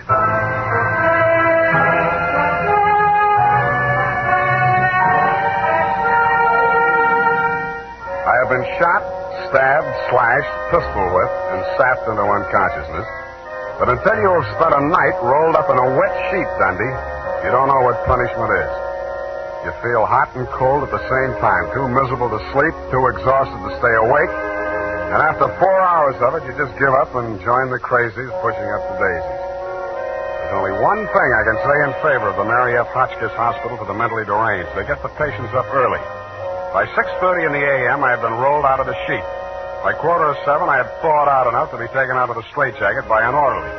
I was glad to be out of it because it was very heavy, and that gave me an idea. I picked it up and swung it. In less time than it takes to tell, I was in the orderly's uniform, out of the violent wing, and shuffling up the walk through Dr. Birdwell's rose garden and through his cottage door. Good morning, Dr. Birdwell. Good Lord, who let you in here? What do you want? I was trying to tell you yesterday when I was so rudely interrupted. Hey? Oh, yes, the detective. Did you say Grierson sent you? I didn't say that. I'm afraid you'll have to be absolutely specific or I can't help you. All right. My client is an inventor who claims that Mr. Grierson stole a formula from him, got a patent on it, and stands to profit to the tune of about $1 million. The last two items check. I don't know whether Grierson's a crook or not. He's into you for $50,000, so you might know. This inventor. Pale eyes, contracted pupils, big mop of hair. That's a fair description. Fox. Raymond Fox. He's a patient. Escaped from this hospital. That man, Mr. Spade, is a homicidal maniac. If you'll jog your memory, you may recall the case. Sacramento, 1935. Wait a minute. Chemistry professor, lab explosion? That's the case. Two of his colleagues, whom he irrationally suspected of stealing the formula for the explosive he used to blow them up. You sure they didn't? The man was adjudged hopelessly insane. He must be returned to us. He may murder Grierson, he may murder you, but he will commit a murder if he remains at large. Perhaps more than one murder. You must help us, Spade. Like you, Doctor, I can't help unless you're absolutely specific about a couple of things. Your connection with Grierson, for instance. I invested in Grierson's firm. Uh-huh. How did Fox meet Grierson? He was allowed a certain degree of freedom here during his rational periods. I had guessed that he went through my papers or overheard one of my conversations with Mr. Grierson. Mm-hmm. Do you know he retained a lawyer? Huh? Manning, smart patent lawyer. You must think Fox has a case. Oh, surely not. Grierson thinks so, too. You've talked to Grierson? No, but I've examined his bank statements. The bank allowed that? I told him I was Grierson's attorney. The point is, Grierson is broke. Why? Because he's paid out every penny you gave him to the order of Roscoe Manning, attorney at law. And you know what I think, Doctor? Yes? I think Raymond Fox is crazy like a fox.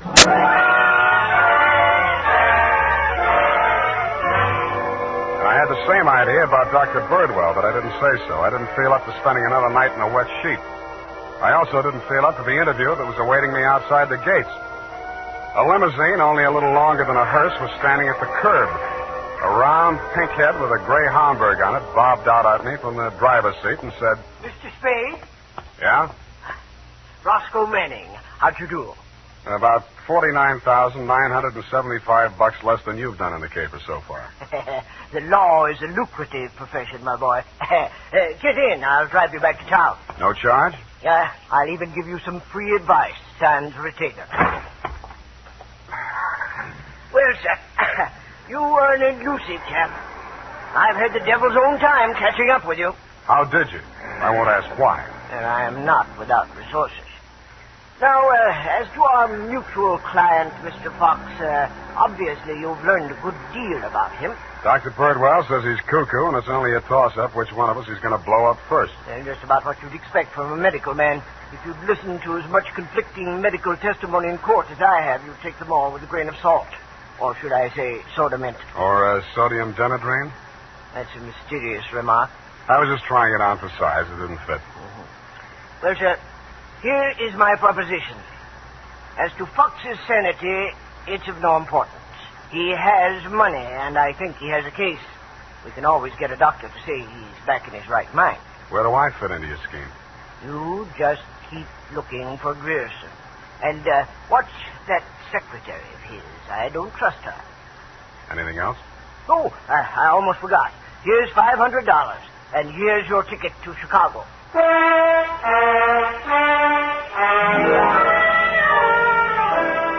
I don't know why, but somehow I got the impression that Mr. Manning was trying to get rid of me. He should have used that ticket to Chicago himself. We stopped at Sausalito for breakfast, and the condemned man ate a hearty meal. We drove the last mile through the Marina District and pulled up in front of his house. Well, sir, have a nice trip. Or take the car, Mr. Spade. I'll pick it up at the depot. Goodbye. It's been charming. Goodbye. He backed across the sidewalk, waving, and I waved back. Then he went up 3 steps, put a key in his door, and opened it. It didn't do much damage to the house, but all the king's horses and all the king's men couldn't put Roscoe Manning back together again. I got out of the car and just made it up the steps when it happened again. I hated the look, but I did. Where the limousine had been parked with me in it was a smoking heap of scrap metal. I then headed for the nearest phone booth and, pausing only to inspect it for mines and booby traps, dialed the number of Greer Enterprises.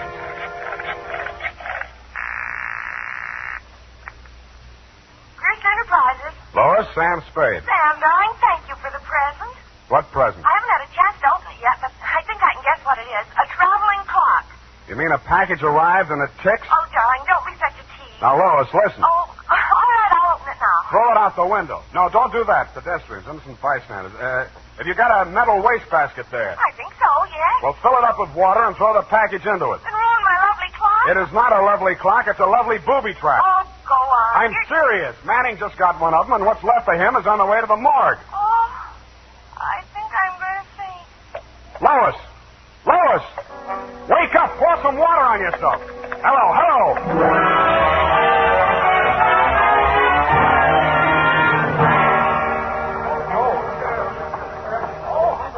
Let me through here. Come on, let me through. Lois. Oh, you're okay. Glad of that. All right, she's all right now, you people. Come on, get out of here. She's all right. Come on, get up. You're not hurt. What happened? It exploded in the water. At least you had sense enough to do what I told you to. Oh, this is a new dress. Now look at it. It looks fine. Here, put this coat around you. I don't think that was a very funny joke, Sam. Neither do I. Now, try and forget your clothes for a minute. And try and answer a few questions for me. There isn't much time. Sam, what is it? I want you to be very sure of this, Lois. Try and remember accurately. How many people has Grierson seen since he opened this office? Well, not very many. He was hardly ever in. It's strange. Now that I think of it, I can only remember 2. Mr. Manning and that mad scientist man, Mr. Fox. Yeah, did you hear any of the conversation between Grierson and Fox? He just screamed at Mr. Grierson about how his invention had been stolen from him. Then it sounded as if they scuffled, and all of a sudden Mr. Fox calmed down. Mm-hmm. When they came out, his eyes looked funny, as if he'd been hypnotized. Yeah. What does Grierson look like? Oh, he must have been quite handsome at one time. He's sort of like Gregory Peck with a mustache, only fatter and balder and older. Mm-hmm. I wouldn't have put it exactly like that, but I can see what you mean. But you've never seen him. Don't make book on it, but I think I have.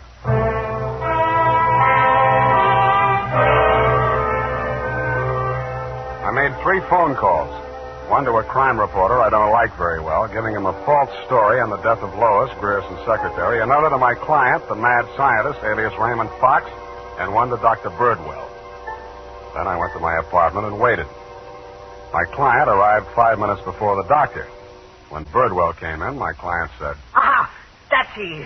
He stole my secret formula. Now, Raymond, you're getting confused again. Oh. I'm the doctor, don't you remember? That's not true. Your name is Grierson. Oh, he's much worse. He's identification. Now, you must try to remember, Raymond. Nobody's going to hurt you. But you'll be much sicker if you don't remember. But I do remember. I remember everything. Do you remember setting the bombs at Manning's house and the one you sent to Mr. Grierson's office? No. No. Grierson isn't dead. You're Grierson. No, Grierson isn't dead. Only that poor girl. No. She didn't steal my formula. It was you. Oh, you're trying to mix me up. I'm trying to help you. Now, roll up your sleeve. I'll give you something to quiet your nerves, and we'll go back to the hospital. Put it away, Doctor. You've helped him enough. Huh? Now, look here. This man is my patient. He needs medical attention. I won't argue with you, but I think you'd better get it from some other doctor. Right now, he's making more sense than you are. Just keep on the way you're going, Spade, and I'll have you back in that wet sheet. I did it once, and I can do it again. Sit down. You got delusions of grandeur. Stop shaking, Raymond. I said you're making more sense than he is, and I can prove it. You think you're very astute, don't you? No, I'm stupid, but I'm lucky.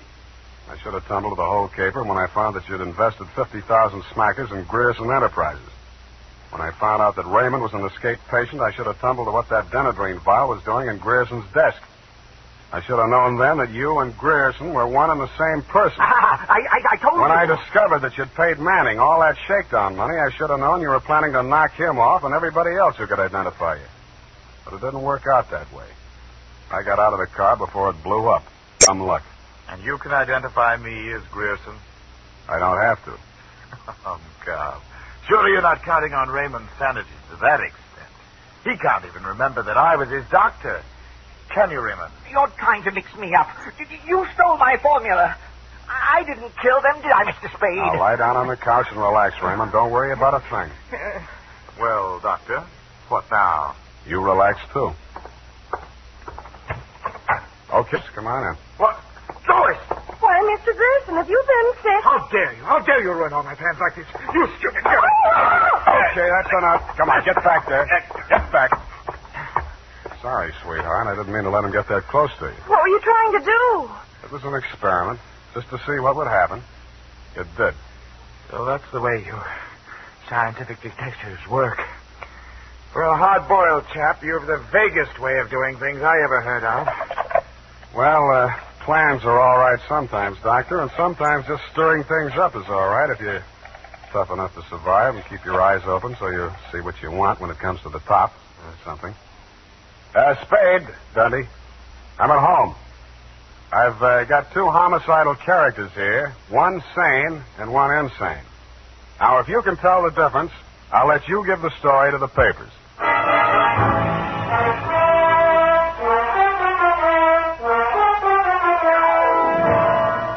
And that, Lieutenant D, is the crop. You picked the wrong one. Figures. It's as simple as this. Raymond Fox was the loony, but Birdwell, alias Grierson, conceived and executed the whole scheme, including the explosions. Don't worry about Fox. He's now back at the hospital working on a new secret formula. I don't know what it is, but it might be an anti-truth serum, because that's how Birdwell got the Penetron formula, by using truth serum on the mad scientist to make him talk. Anyway you figure it, he's crazy like a fox. His enemies are all dead or on their way, and he's as snug as a rug in a bug house. Period. End of Looney Tune. Well, of all... Well, just imagine. Well, it takes all sorts to make a world, I guess. Well, I guess you never spoke a truer word, Effie, but don't forget a stitch in time saves 9. Don't feel too badly about it, Sam. Better late than never. You took the words right out of the horse's mouth, but it's later than you think, Angel. Type that up, Angel, and while you're at it, see if you can think up a way to teach an old dog new tricks. Well, here it is, Sam. And I've been thinking over what you said. Which? About teaching an old dog new tricks. Mm-hmm. You're only as old as you feel, Sam. Then send in the application for my old age pension. Oh, Sam, I won't let you talk that way now. You're just tired and nervous and run down. Yeah, backaches, stay-up nights, sour racket. You're just feeling sorry for that Mr. Fox. I wouldn't worry about him. As you pointed out, he's safer where he is for all concerned. Mm-hmm. And after all, necessity is the mother of invention. What's that got to do with anything? Well, he's an inventor, isn't he? Oh, that. You see? All's well that ends well. Good night, Sam. Good night, Pollyanna. Pollyanna. Oh, she's the glad girl. Oh, no, Sam, that's Shakespeare, that old... You know best. All ashore that's going ashore. Good night, sweetheart.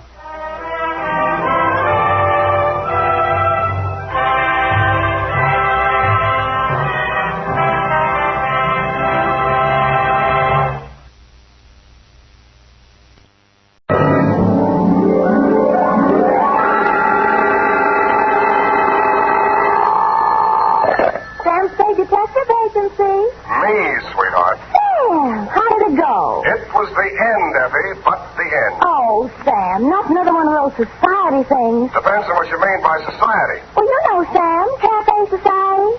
Cocktails for two, hands across the table, making another old-fashioned play. Let's not lose our head, Effie. Nothing but double martinis, very dry, with 2 olives, sweetheart. 2 olives? Oh, Sam, isn't that overdoing it? It was all overdone, sweetheart. That's what cracked it. Now, stay right where you are. I'll be right down to mix up my report on the dry martini caper. Get it?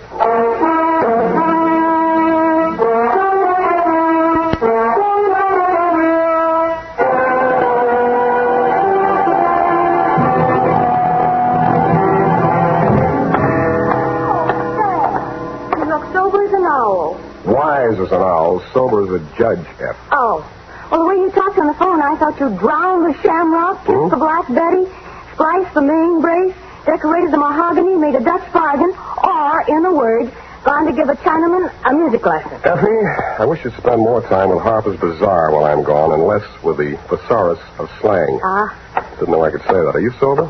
Well, I've been riding the choo-choo, drinking Adam's ale, and if you don't believe it, just ask me to walk a chalk. Okay, heelsy-toesy, arms akimbo, eyes glazed. Yes, sir. Now then, tip of the forefinger, the tip of the nose. Oh, Sam, it makes me dizzy. Dizzy Gillespie? Dizzy go, oh, Sam. Exactly. And you are not sewn up, shagged, shellacked, chickered, stuccoed, tap-shackled, stiffo, or real crazy. Well, you know best, Sam. Good. Now try this one. Yes, Fred. Sitting posture, limbs cruciform. What? Cheesecake stop. Oh, Sam. That's it. Now place the notebook. Just a little higher. Good. Now apply the tip of the pencil to the top of the fool's cap and proceed viz. Viz. Date. August 1st, 1948. To Mrs. Netta Martini, 1000 Marina Boulevard, San Francisco. From Samuel Spade, license number 137596. Subject, Dear Netta. The first I knew of the caper was day before yesterday morning when I saw your husband's picture in the paper. It was one of those lovingly retouched executive-type photographs of a man in his late 40s or early 50s, graying at the temples and wearing an embalmed man of distinction look. The story was headlined, Corporation Head Waylaid by Mysterious Assailant. Chauffeur foils would-be kidnappers at offices of Martini Trading Company. The item under it wasn't as thrilling as the headline. Sounded as if he'd been knocked down for his wallet and the attempted kidnapping had been dreamed up by a bored city news reporter. I tossed it in the wastebasket along with my morning mail and went back to the Police Gazette. On page 3, the phone rang. Unique Garage, Harry speaking. Mrs. Spade? One moment. Who's calling? Gordon Martini. Not Gordon Martini, the corporation head, waylaid by mysterious assailant. Chairman of the board, and there's nothing mysterious about it. Then what are you doing on this phone? I can't talk on the phone. Where are you? In a hospital? I left that pest house this morning. I'm at my residence, 1000 Marina Boulevard. Mm-hmm. It will take you exactly 20 minutes by cab. You will meet me in front of the building, and we'll have our conference in my car en route to the office. Where's your office? Downtown Post Street. Well, why don't I meet you there? I'm a busy man. I have a full calendar. I'm already late due to all that hospital red tape. But I can fit you into my schedule if you'll hurry. Now, look alive, man. Well, it's a little early in the morning, but I'm trying hard. Good. What will you want for a retainer? I'll let you know if I decide to take the job. Fair enough. 20 minutes. I'll expect you.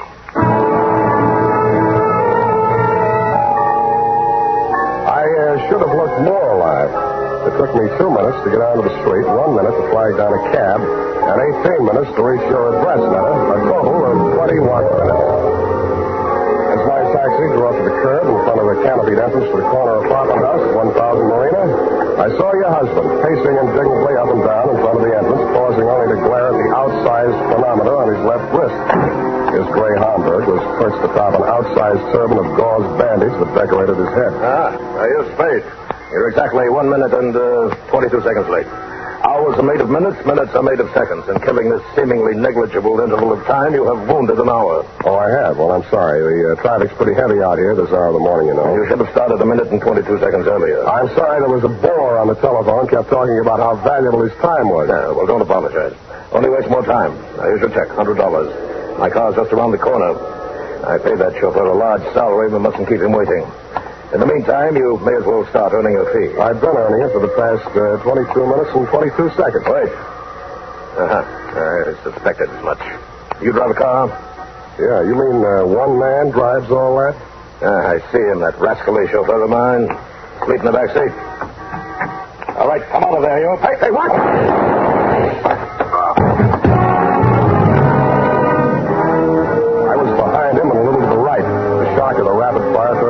legs, lifted him off his feet, and knocked him against me. I went down under his 300 pounds of dead weight. By the time I rolled him off of me and got up, the gunman had jumped out of the limousine and into a gray sedan that was double parked alongside.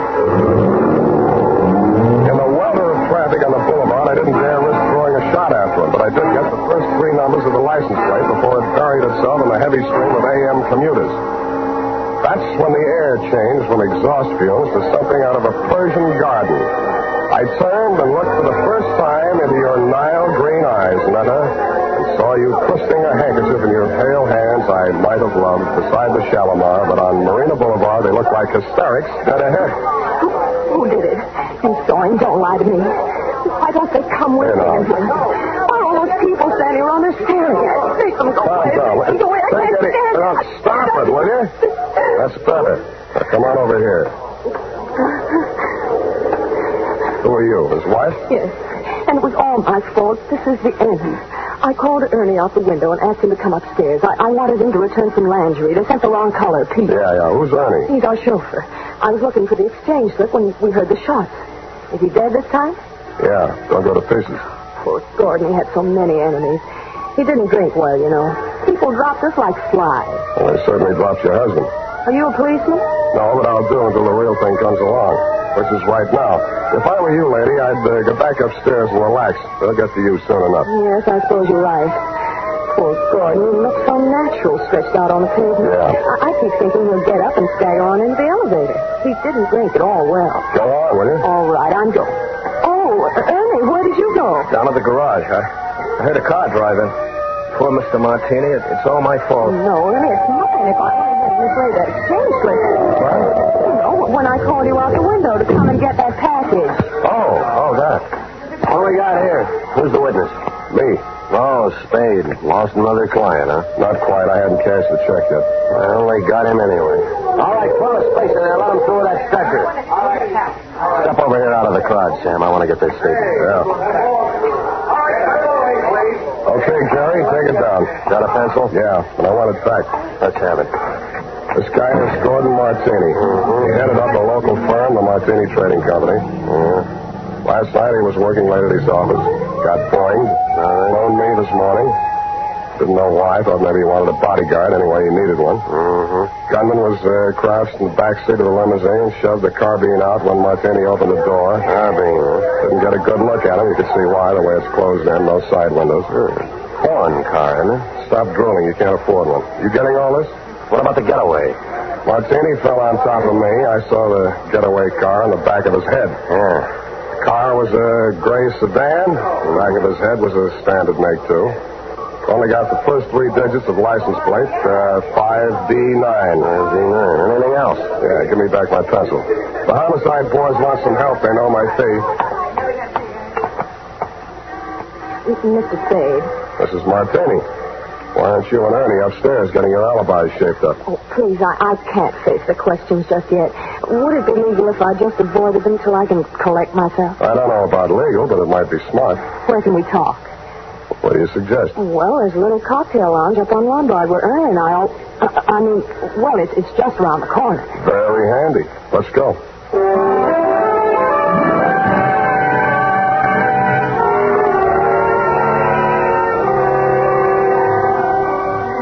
Against my mother's advice, I should have listened, but, well, that's why I married Mr. Martini. Well, that brings us up to 1943, and it's only 11:45. You're just like him, always holding a stopwatch over my head. Always?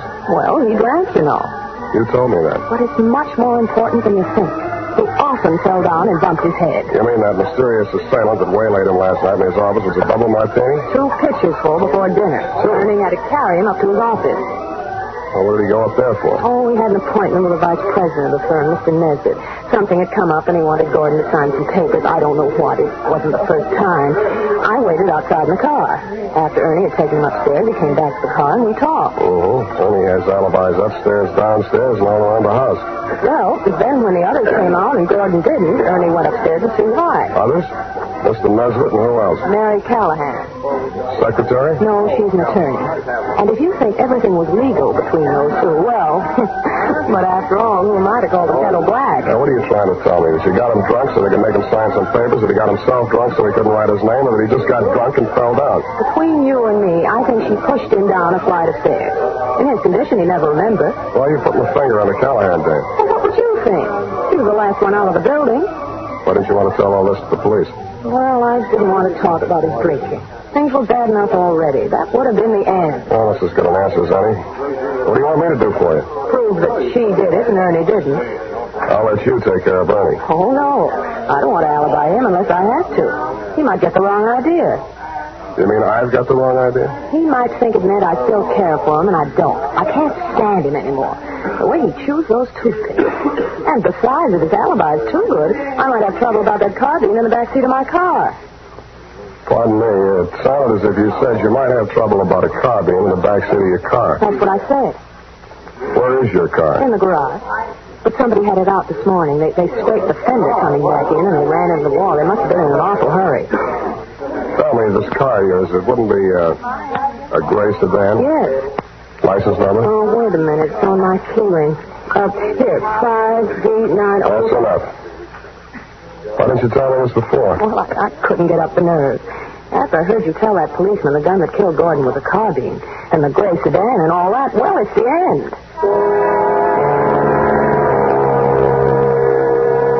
I hoped you were right, but I didn't think so. When I went to look at the gray sedan in your garage, I knew you were wrong, dead wrong. It was the getaway car, all right, and the carbine, as you know, was proven later to be the one that killed your husband. But Ernie had turned into a very poor suspect indeed. He was hugging the carpet between the front and rear seats, and when I nudged him, he didn't move.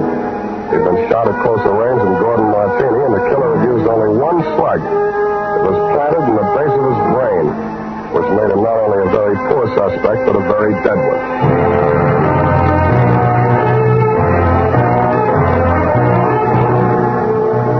The makers of Wild Root Cream Oil are presenting the weekly Sunday adventure of Dashiell Hammett's famous private detective, Sam Spade.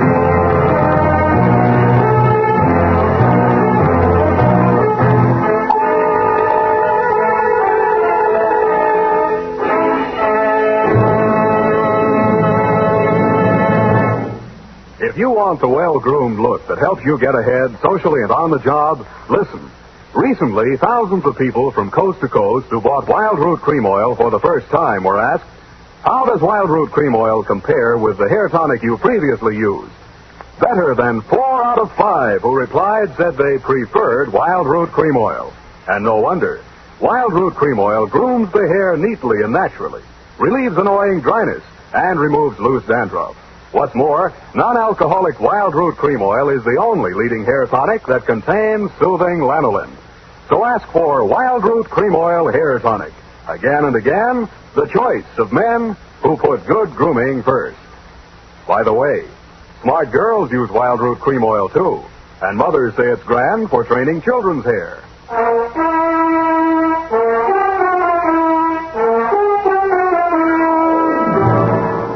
And now, back to the Dry Martini Caper, tonight's adventure with Sam Spade.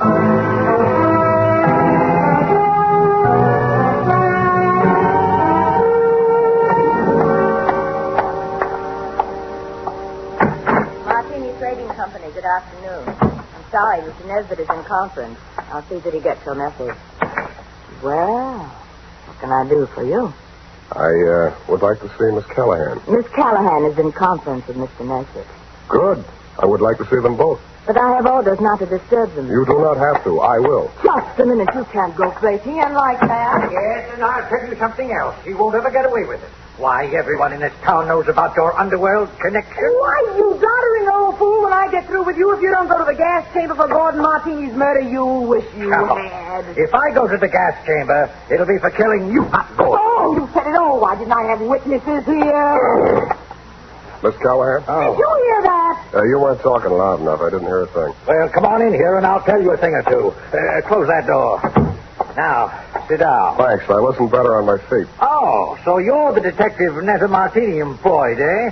What's she paying you? That'll depend on how much I have to do for her. Well, I'll tell you how much you'll have to do for her. You'll have to make a case against me, and that's not going to be easy. Why do you think she's out to get you? Why, indeed. For years, this moth-eaten mouthpiece, this parboiled porter, has been victimizing poor Gordon, taking advantage of his weakness for drink. Oh, Now that she's liquidated him, she appears with 55% of the common stock. Motive enough, eh? Why, you fraudulent old fool. I simply bought up his debts and threw an attachment on those stocks. Unethical, but perfectly legal. Look, you're not even a proper thief. You're nothing but a bumbling old embezzler. Now, listen here. You're because he was going to call in the auditors, look over those books of yours. The deed of double entry, Mr. Spade. Look, will you save this for the courtroom scene? Now, you've convinced me. You're both crooked. I'll see that you both go up for something. That's a promise. Mr. Spade, I gave you credit for better sense. Do you know that this Medusa of the magistrate's court, this harpy of the Hall of Justice, tricked him into changing the beneficiary of his insurance the very night she pushed him down the stairs? And you were all in favor of it when you thought you held a controlling interest in the company. Answer that, you see, Mr. Spade. He can't answer that. Good. I'm glad one of you is temporarily lost for words. Now, I only want to know one thing, and I want a straight answer. And if either one of you starts off on another speech, I'm going to push you into the nearest cloakroom and lock you in together. Why, you wouldn't dare. Try me, sweetheart. Well, what do you want to know about this Amazon ambulance chaser? This Trilby of the traffic court? Watch it. Well, what do you want to know? About Martini's insurance policy. Now, you say he changed the beneficiary. Please answer in 10 words or less. Who was the beneficiary and who is the beneficiary now? I'll have to answer that question in two parts. The beneficiary was his wife. He changed it to the Martini Trading Company, a corporation of the state of California. Thank you, and goodbye, Mary Callahan.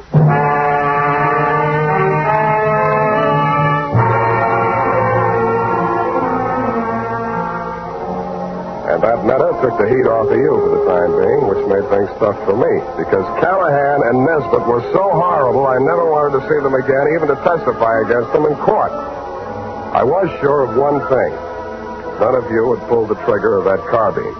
There'd been a hired killer behind it, and the way he operated, taking crazy chances in broad daylight in a crowded street, told me an important thing about it. That night, I made the rounds of the joints. At a plant called the Bing Room, I found a bouncer who'd tossed out a customer that run up a bill and tried to pay it with a $1,000 check. He sent me to the Atlas Hotel.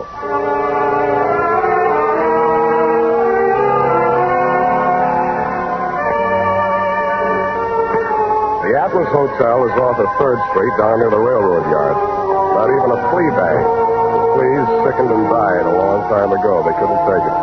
And from the look of the guests sprawled out in the mission furniture of the lobby, they wouldn't be able to much longer. A half-dead room clerk came back to the land of the living long enough to mutter a room number and wave me feebly toward a flight of crummy stairs.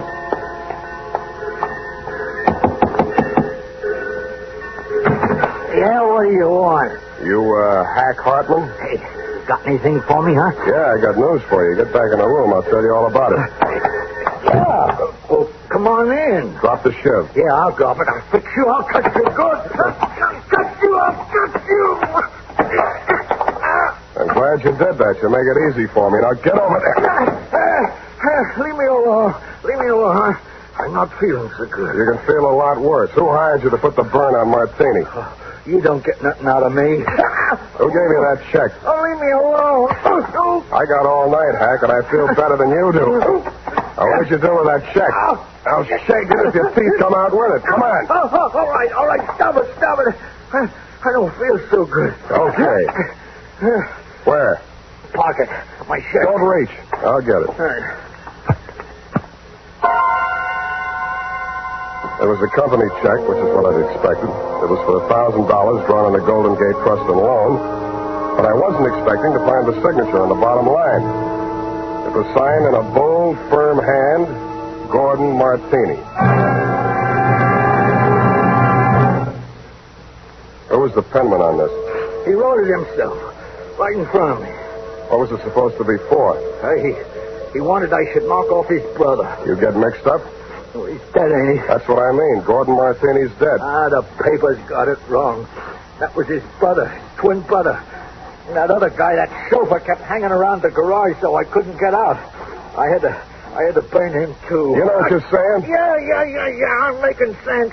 Now get out of here. I'm getting steamed. Don't let it worry you. I got a nice, cool place all picked out for you.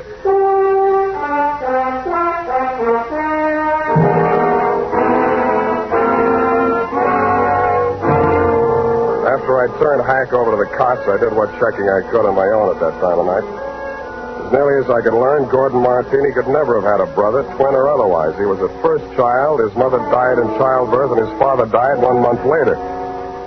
So I went back to the offices of the Martini Trading Company, glass-keyed my way in, and made a quick frisk of it. There I learned that the signature on the check was indeed Gordon's, but that he had closed out his account at that bank the day he wrote it. I thought about that on the way out to your apartment.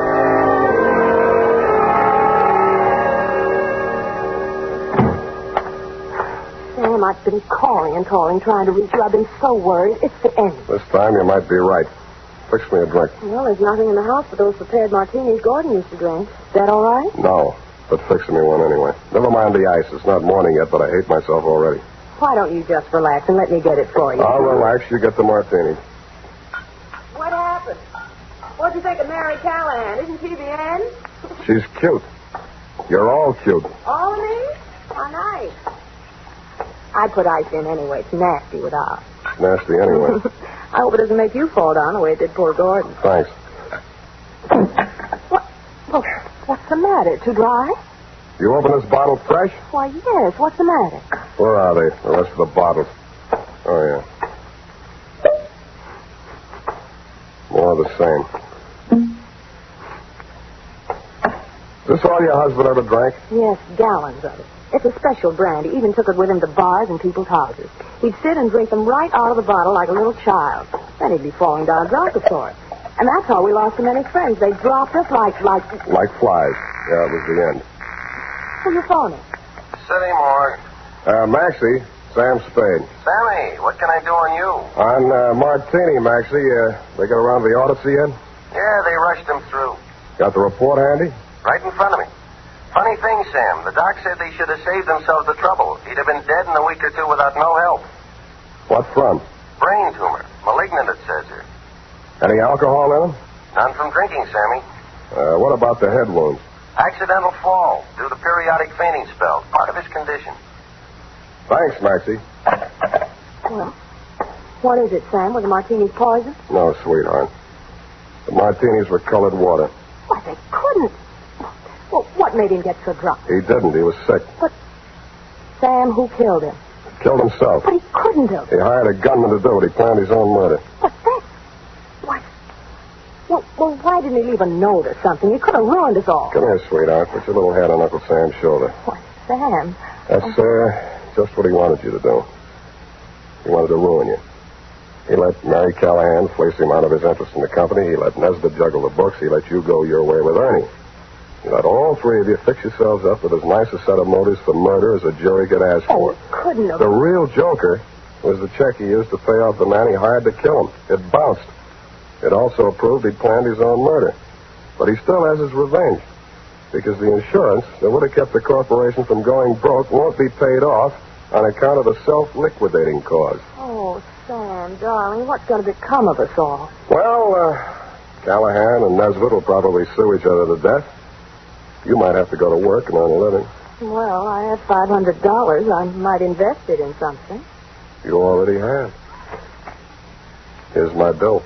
But, Sam, you didn't help me. What? This is the end. No, it isn't, sweetheart. This is the beginning. Come here.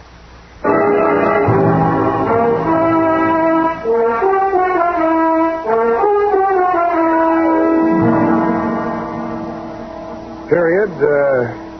End of the end. Well, you asked me. You helped us. Now, F. Well, that just goes to show you. Show what, F? Man's ingratitude to man. But what did Mr. Martini have against you? Why, nothing, sweetheart. He just needed a smart operator like, Johnny Madero was under. Sam. Have you cashed that check Mr. Martini gave you? Well, not yet. Sam, any bartender would know better than to take a check from a man who drinks that much. F. You haven't been paying attention. He didn't drink. He didn't. I was able to establish that later on. You Well, haven't at the been listening. time, Sam, for all anybody knew, he was a hopeless drunk. He was, Sam. Oh, you're so wonderful and trusting. But I do wish that you'd understand this. He was a hopeless drunk. For the last time, Effie, he didn't really drink. I'll just type this up, Sam, while you call the bank. I'll do that.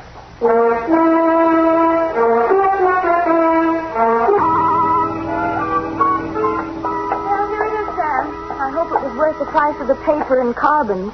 You made carbon copies of that, an unimportant report like that? Oh, it bounced? Well, the estate isn't settled yet. Oh, Sam, you're so wonderful and trusting. Effie, I am not wonderful and trusting. I am a hard-boiled private eye. I know. Just a pity there's no money in it. And I'm also two-fisted. Sam, Hmm? have you ever thought of ceramics? Of what? Ceramics. It takes virtually no capital. All you need is a small furnace and some clay. And if you don't have any talent, you can just make ashtrays. Thanks, I already have one. Oh, flower pots are fun. You can pop them on a wheel. And you can pot your hat on and wheel on out of here and also take your furnace and clay. I love you when you're so gay and carefree. I am not gay and carefree. You are a hard-boiled private eye. Good night, and sue me for your back salary, sweetheart.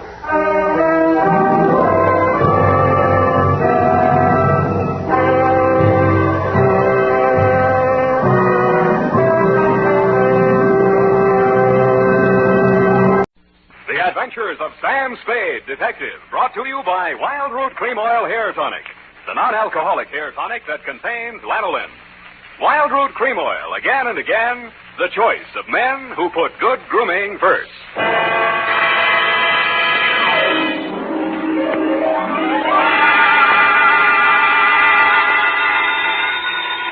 Sam Spade Detective Agency. Same what, sweetheart? Oh, Sam, how did it go? Well, it wasn't exactly a 10-in-1 outfit. More of a mud show, dog and pony type, rag front. Sam, what are you talking about? And by the way, where were you last night? I missed the last bus in from the Cow Palace, so I had to do a star pitch. Connie talk at me. Oh, if you think I'm going to ask what a star pitch is, you're mistaken. What were you doing at the Cow Palace? Oh, just fooling around. Oh. Sam? Yes? Sam? Yes? Sam... You ask too many questions. Sweetheart, in the patois of the carnival, I'll be right down to pitch my spiel my pitch, and make with the canvas and the bluebeard caper.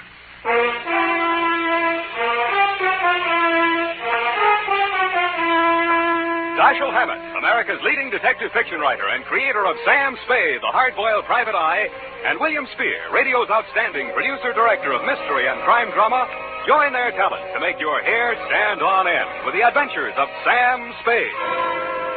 Presented by the makers of Wild Root Cream Oil for the hair. Say, Mom, if the summer winds are making Junior's hair drier and mussier than it should be, why not borrow a little of Dad's Wild Root Cream Oil and restore that sweet, angelic look? You'll find Wild Root Cream Oil Hair Tonic comes in handy for every member of the family. It grooms the hair so neatly and naturally, relieves that summer dryness, and removes loose dandruff, too. Better check on your supply right now. If it's running low, then tonight or tomorrow, first thing, get Wild Root Cream Oil Hair Tonic.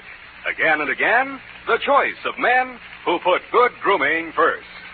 And now, with Howard Duff starring as Spade, Wild Root brings to the air the greatest private detective of them all in the Adventures of Sam Spade.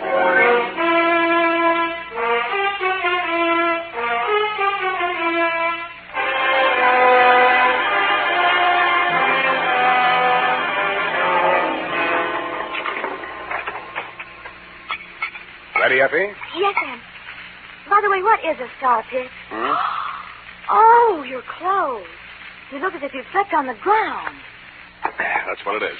Date, August 8, 1948, to Detective Lieutenant Dundee, Homicide Detail, San Francisco Police. From Samuel Spade, license number 127596. Subject, the Bluebeard caper. I will not offer as an extenuating circumstance the fact that business is bad all over.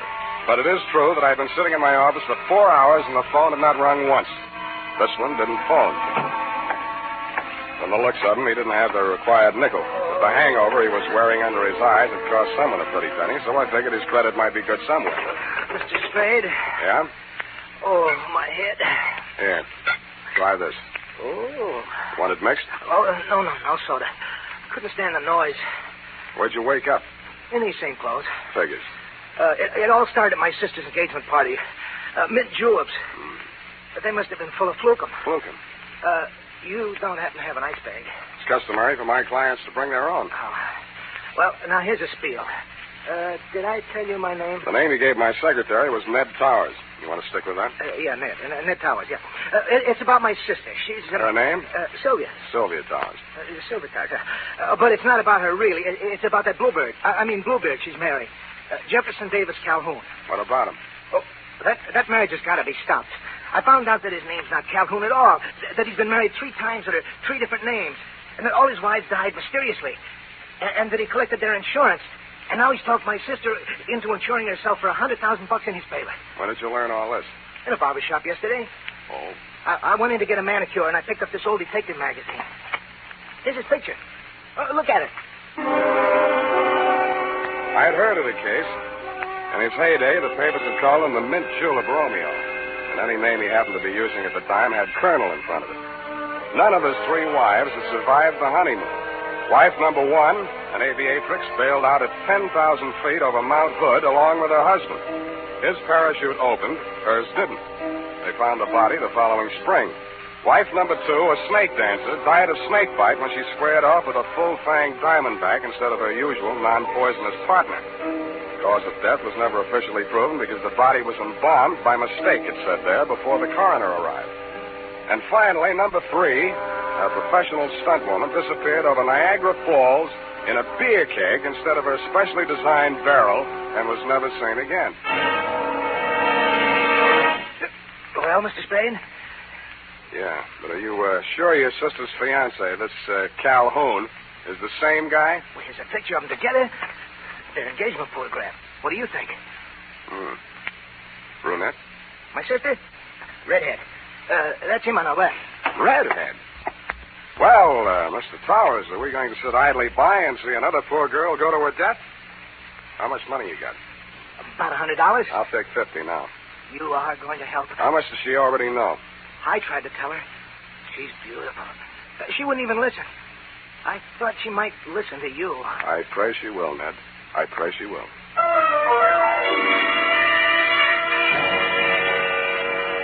There were 2 aspects of the case that I wanted to look over more closely. A, Sylvia's red hair, and B, the red splotches on my client's face.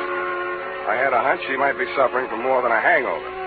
So I dropped in at the address of a medical friend of mine who specializes in poison. He said the tests would take most of the afternoon, so I decided to find out who was Sylvia, what was she as kind as she was fair.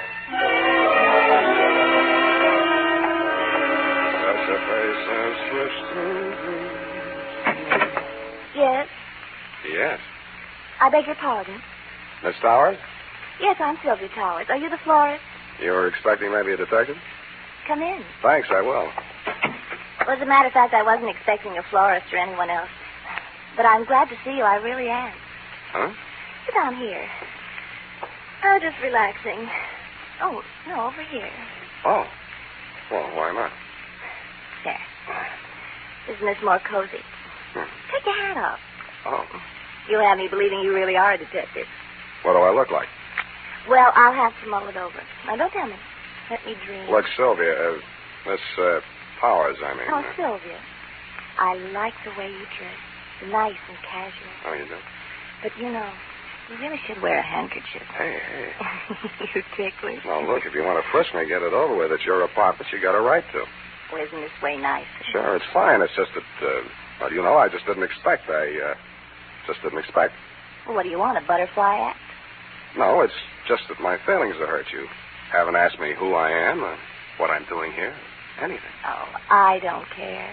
I like you. Is this how you got engaged to Calhoun? No, he was selling some phony stock certificates, so I bought a few. They were phony, so you bought a few. Figured. He'd had bad luck with marriage. It was the only way I could force the issue. You're forcing him into marrying you?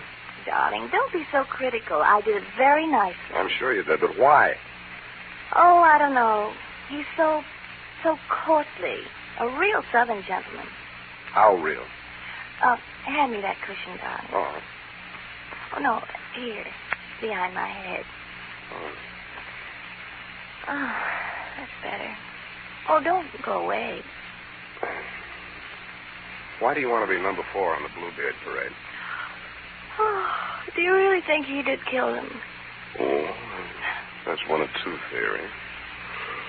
He either did or didn't. Oh, I love your hair. So nice, bristly. Does it bother you? Yeah, but don't stop. Now, wait a minute. Look, I got my client to think about, and I'm trying to think about it. Darling. I didn't want to take this assignment, but he really seemed to be worried about you. Oh, now, who on earth would be worried about me? I'm a little worried about you myself, and I'm not even distantly related to you. Well, don't say that yet. This marriage may not last long. Don't you say that.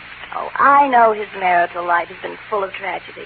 But I'm not superstitious. I think I may change his luck. Okay, Sylvia, okay, it's your life. I told your brother I'd talk to you, and I have. My brother? Yeah, Ned. I think maybe your boyfriend tried to poison him last night. Oh, no. Oh, Jeff, you're just in time. Well, my dear, we will discuss this further in private. I have only this to say at the present time. In the South, it is not customary for a lady to receive a gentleman alone just prior to her marriage to another gentleman. But, Jeff... I know your motives were pure and innocent. Customs differ, that's all. I am Colonel Calhoun at your service, sir. I'll call you when I need you. I'm afraid I must ask you to remain. Sylvia?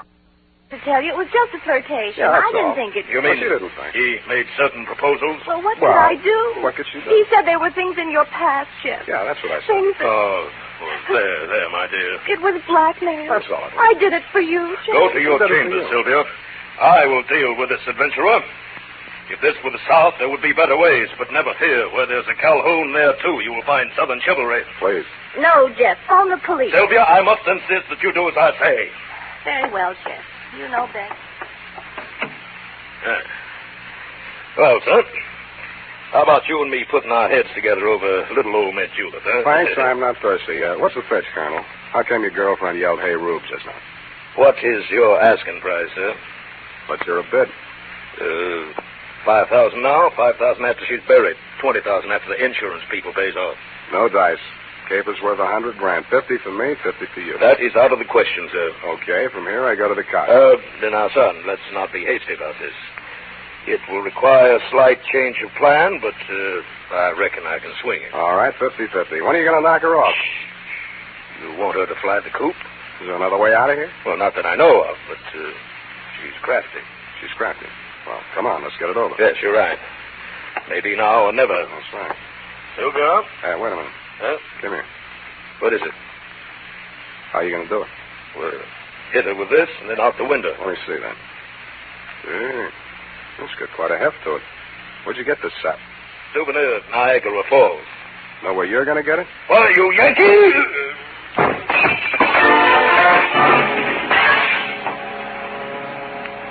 The souvenir of Niagara Falls was deadlier than I thought. The blow spun him around like a top, and he went down on the other side of the room, taking the bar and the mint julep ingredients along with him. I headed for the room Sylvia had disappeared into. But she had already disappeared out of it. I looked in the closets, the bathroom, under the bed, tapped the walls for secret panels, and then forced myself to look out the only possible exit, the open window. 10 stories, sheer drop to the street. 2 stories, sheer unclimbable masonry to the roof. Now get this, Dundee. No other exit, no horizontal ledges, drain pipes, niches, cornices, not even a helicopter landing. I asked myself, who is Sylvia? What is she?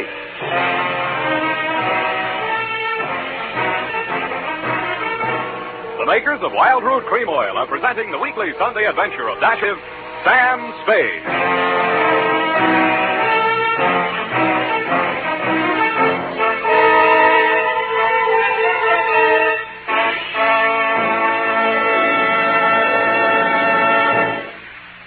If you want the well-groomed look that helps you get ahead, socially and on the job, listen. Recently, thousands of people from coast to coast who bought Wild Root Cream Oil for the first time were asked, how does Wild Root Cream Oil compare with the hair tonic you previously used?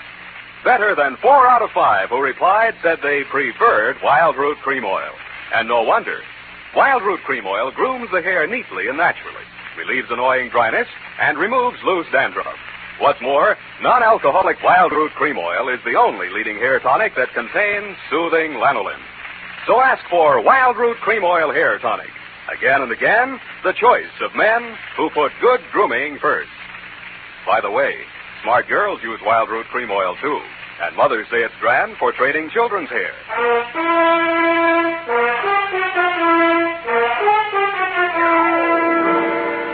And now, back to the Bluebeard Caper. Tonight's adventure with Sam Spade.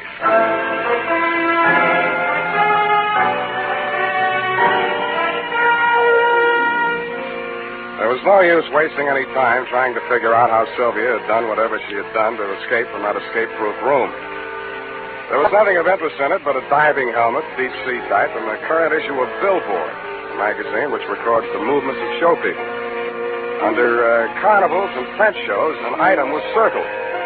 Colonel Carlisle's Colossal Carnival and Tent Show, which was currently playing San Francisco out by the Cow Palace.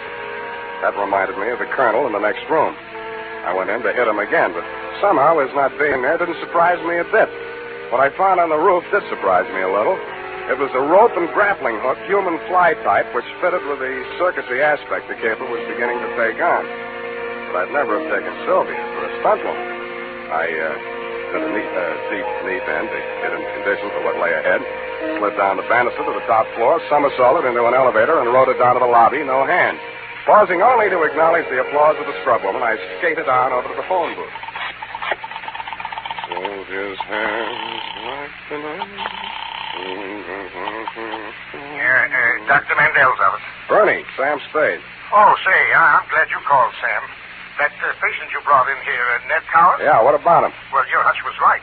There was enough poison in him to kill him twice. And that ain't all. He dead? No.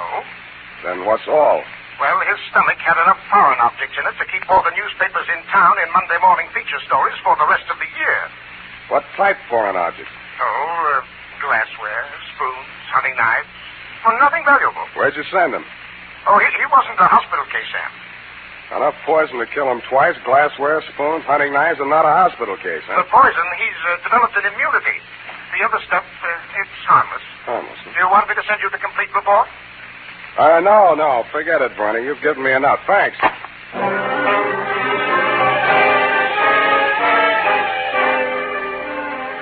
From then on, Dundee, it was mostly entertainment. I headed for the carnival grounds outside the town, and Colonel Carlisle's Colossal Carnival and Tent Show unfolded before my very eyes just west of the Cow Palace. Brought to you in the interest of artistic endeavor. Mademoiselle Mahala, the favorite dancing girl of the Sultan of Zanzibar, brought direct from the perfumed gardens of the Mystic Orient. Every muscle of a gorgeous body. And now, ladies and gentlemen, in the interest of science and the furtherance of national defense, one of the medical miracles of the 20th century. Ladies and gentlemen, a man with the iron stomach and the asbestos esophagus, Professor Dilator. Professor, if you please, sir, give the folks a sample of your control over the fiery element. I will light the torch and hand it to the professor. And now, Professor, if you will kindly... The coach dancer left me cold, but the fire-eating professor was hot. It was none other than my client, the man who had called himself Ned Powers. I moved as close to the platform as I could without setting fire to myself and caught his eye. When he caught mine, it singed my eyelashes. Hey, scramble, I got my act to do. I can't talk to nobody. Where's the colonel? There ain't any colonel, just for the banner tagging. Where's your sister? I ain't got no sister. And who is Sylvia? Hey, do me a favor, Shamus. Keep the 50 and forget the whole pitch. Now beat it, huh? Oh, I want to see the show. Okay, you paid for your duck. Tear your eyes out if you want to. Okay, Butcher, start squawking. They're drifting away. And, ladies and gentlemen, that was only a sample. Why, he eats the stone and throws the beach away. And he used powdered poison on his soft-boiled eggs. Now tell me, if you will, is there a doctor in the town? I drifted on down the midway. There was Bona, Nature Boy, Gilda and Hilda, the Siamese twins. There was Shorty, the fat man, and Fatty, the short man. a bearded lady, and several natural freaks of nature. At the very end, there was a big canvas enclosure. The act was called The Three Death-Defying Darlings. From the noise inside, I judged that to be an understatement.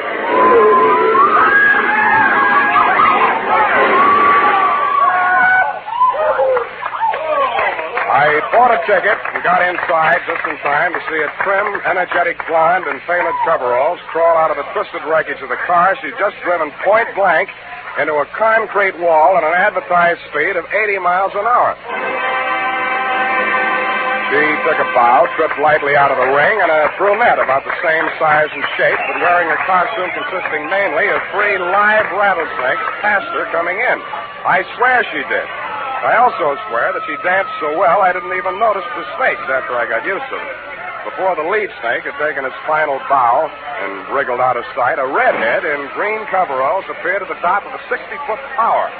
She climbed into a barrel, and some stupid fool pushed her off. The tank she landed in was no more than 3 feet across and couldn't have had more than a foot of water in it. But she emerged from the splinters with her face wet and some of the greasy carnival-type makeup washed off. The red-headed branch of the death-defying darlings was, you guessed it, that miraculous escape artist, the one and only Sylvia. I was anxious to meet the rest of the act, so I bolted over the canvas to the trailer dressing room. There was a sinister buzzing sound at my ankles as I entered. I jumped out of the way just in time to miss getting bitten by one of the brunette's dancing partners, the Diamondback. Sylvia looked at me pityingly, grabbed it expertly just behind the head, and shoved it down into its basket. Sam, you should have known better than to come in here unannounced. Strangers make Salome terribly nervous. Then we're even. How did you know I was here? I didn't. I was looking for my client. Then you are working for Ned. Who else? Well, when I heard you bargaining with Jeff, I didn't know what to think. Before that, I'd been so sure. Look, sweetheart, I haven't been sure of anything in this caper from the start, least of all you. And no matter how sure I get, I still won't believe it. Look at me, Sam. Touch me. I'm only flesh and blood. Yeah, well, anyhow, how did you meet yourself coming on with the snakes when you went out in the coveralls? Oh, zippers. I was wearing the snakes underneath all the time. Snakes? Doesn't the auto crash make them nervous? Oh, no. They're used to it. Mother trained them. That was after Father... Never mind your family. Let's talk about you. All 3 of you. Well, after Mother and Father...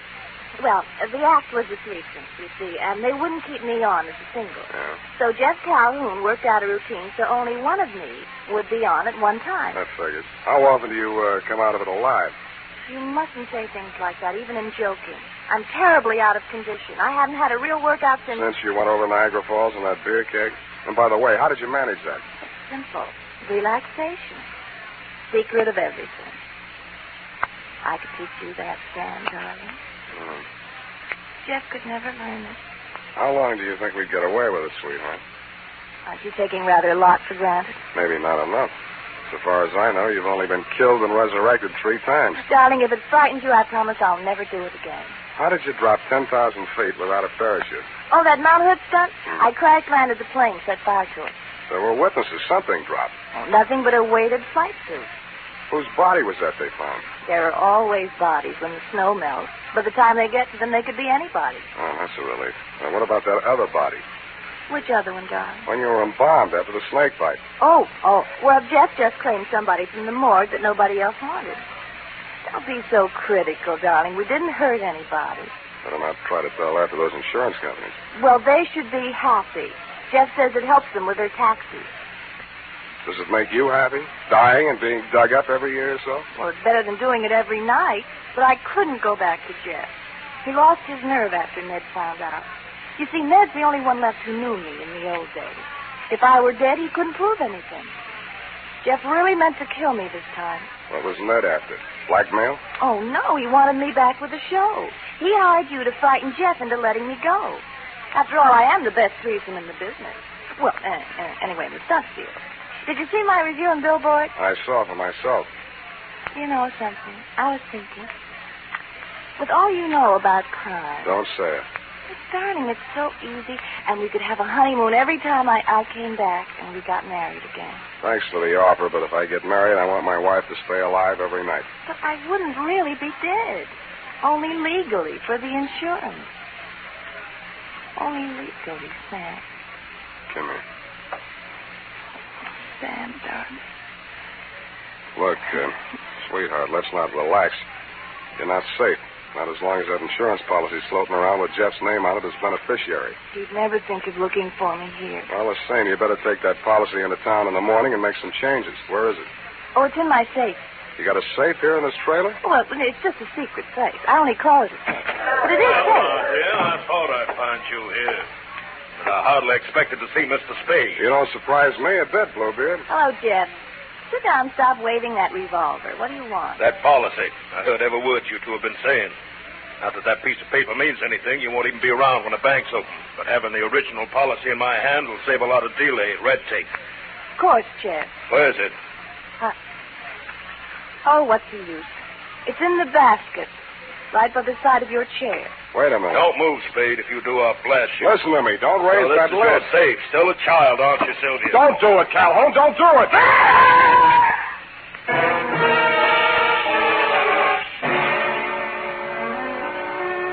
And that, Lieutenant dear, took the lid right off of the caper.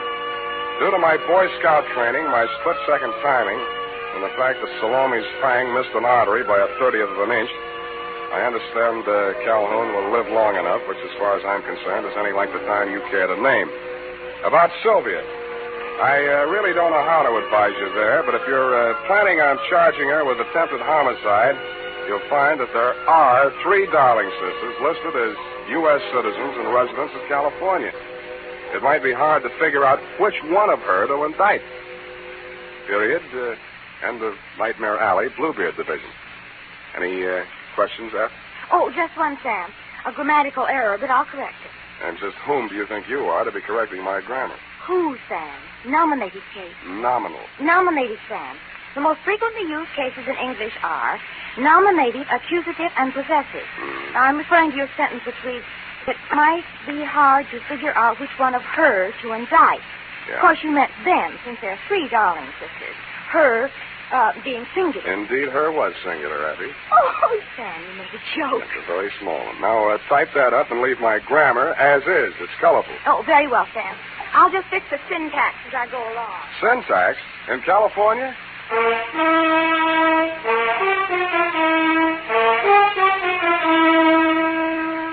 Say, are you looking for a hair tonic that will groom your hair neatly and naturally? Then you're looking for Wild Root Cream Oil. Want a hair tonic that relieves annoying dryness? Get Wild Root Cream Oil. Like a hair tonic that removes loose, ugly dandruff? The answer again is Wild Root Cream Oil, the famous hair tonic that gives you the big advantages men consider most important. Step up to your drug or toilet goods counter first chance you get and ask for Wild Root Cream Oil in the big economy bottle and the handy new tube that's easy to pack when you travel. Also, ask your barber for a professional application of Wild Root Cream Oil Hair Tonic. Again and again, the choice of men who put good grooming first.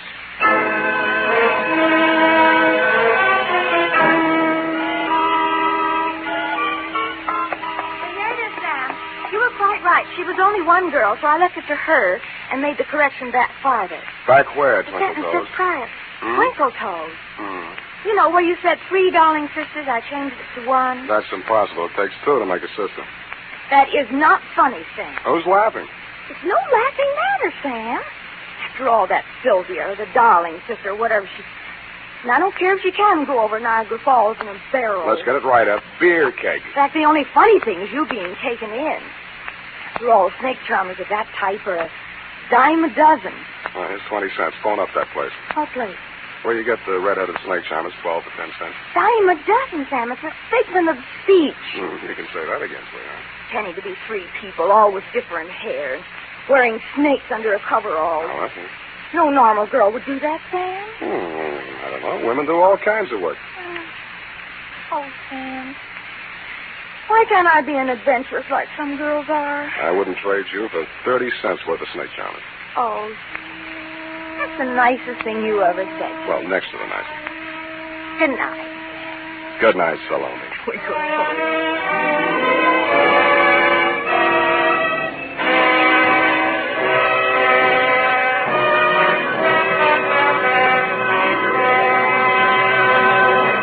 The Adventures of Sam Spade, Dashiell Hammett's famous private detective, are produced and directed by William Spier. Sam Spade is played by Howard Duff. Lurene Tuttle is Effie.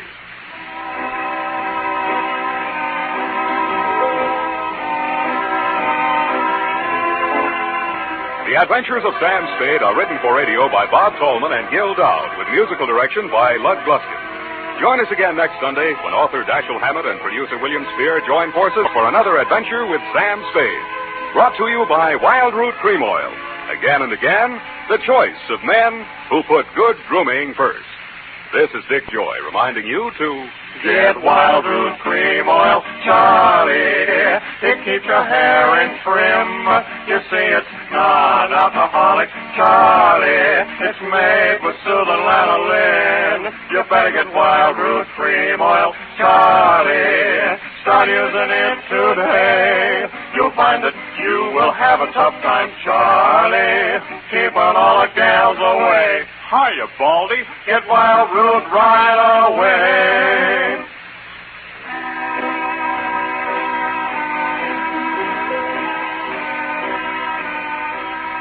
This is CBS, the Columbia Broadcasting System.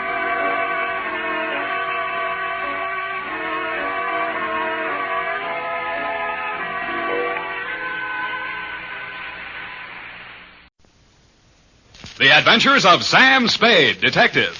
Brought to you by Wild Root Cream Oil Hair Tonic, the non-alcoholic hair tonic that contains lanolin. Wild Root Cream Oil, again and again, the choice of men who put good grooming first.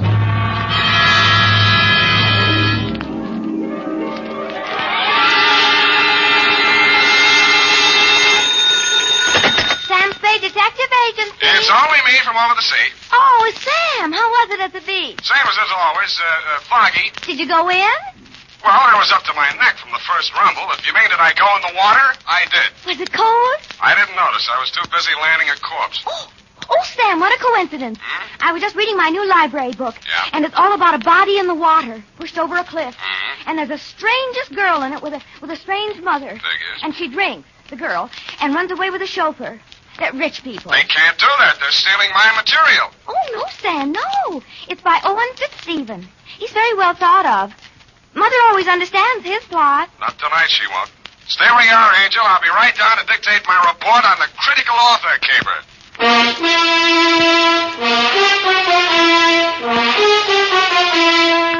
Dashiell Hammett, America's leading detective fiction writer and creator of Sam Spade, the hard-boiled private eye, and William Spier, radio's outstanding producer-director of mystery and crime drama, join their talents to make your hair stand on end with the Adventures of Sam Spade. Presented by the makers of Wild Root Cream Oil for the hair. You know as well as I do, fellas, your hair is one of the first things any gal notices. So it's really important to keep your hair spruced up right all the time. The answer? Why, of course. Wild Root Cream Oil Hair Tonic. Wild Root Cream Oil grooms your hair neatly and naturally, relieves dryness, and removes loose, ugly dandruff. I have a hunch, fellas, she'll help herself to another look if you're using Wild Root. Get Wild Root Cream Oil Hair Tonic in bottles or the handy new tube. It's again and again the choice of men who put good grooming first. Later in this program, we'll have an important announcement. Listen for it. And now, with Howard Duff starring as Spade, Wild Root brings to the air the greatest private detective of them all in the Adventures of Sam Spade.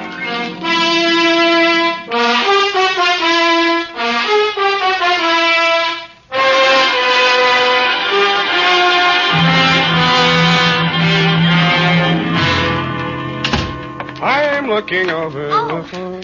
Oh, Sam. Yeah, come on in. Let's get this over. Can you wait till I finish this chapter? Hmm? Just a page to go. The detective has just found this girl in a sordid rooming house. He had this fight with her boyfriend and boinged him. And now butter wouldn't melt in her mouth. But I don't trust her. What's the name of the book? Morgue Fruit. Morgue Fruit. His last was a spindly stiff. That was about this neurotic nurse who was in love with her employer. Effie, how And she long got have you been reading this kind of trash? What's not trash, Sam? Well, he really makes his characters live. And I love his detective. He's real hard-boiled, like in Dashiell Hammett. Dashiell, damn it. Mark your place and come in. All right, Sam. Ready? Yes, Sam. Oh, I can hardly wait. That's the way I like you, eager. To finish the chapter, I mean. Please. I wonder what she's up to. She's guilty, of course. Of course, but what of? You can read it when I'm finished. Oh, my goodness, we've got a report to get out, and here we are chattering about books. Date, August? I will give the date. Yes, Sam. Date? Fill it in. To Missing Persons Bureau, San Francisco Police. Attention, Sergeant Schwartz from Samuel Spade, license number 127596. Subject, Gabrielle Leggett. Dear Dave, I should have handed it over to you at the start, but you know me, I'm greedy. I cashed the check she'd sent me as a retainer without consulting my better judgment. Gave the money to Effie to pay bills without batting an eye.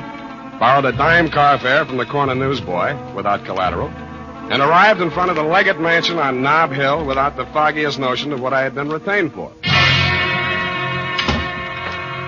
I'm Gertrude Leggett, Mr. Spade. It's about my stepdaughter, Gabrielle. She's been missing since the funeral. Whose funeral was that, Mrs. Leggett? My husband, Gabrielle's father. That was nearly 3 weeks ago. She came to me afterwards and said she was going down to Quesada, to our country place, for a few days. That she wanted to be alone with her grief. But I discovered that she never arrived at Quesada. Do I make myself clear, Mr. Spade? Yeah, except for one thing. Why do you want her back? First, she may do something to disgrace me. She'll undoubtedly try her best to do so.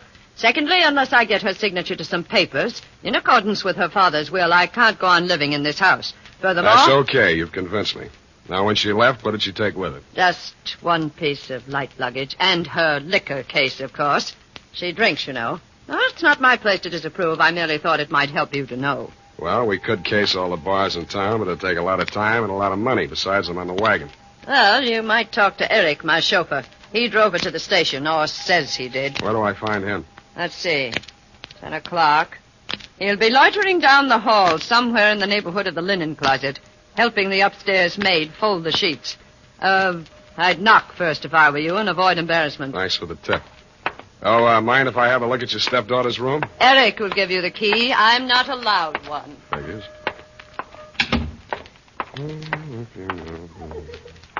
Oh, Eric. Oh, baby. Darling, you great big bear. Oh, excuse me, sir. Thank you for your kind assistance, Mr. Collins. It's okay, Myrtle. Any time. And yes, sir. You Eric? Collinson, what can I do for you? I'd like the key to Miss Gabrielle's room. You the law? Why? You expecting some? The old lady's been threatening to yell cop. She decided to whisper instead. Oh, private dick. You catch on fast, lover boy. Okay, I'll let you in her room. Come on. Mrs. Leggett says you drove Gabrielle to the station. She says that, does she? Isn't that what you told her? I'm not telling you what I told anyone. Suit yourself.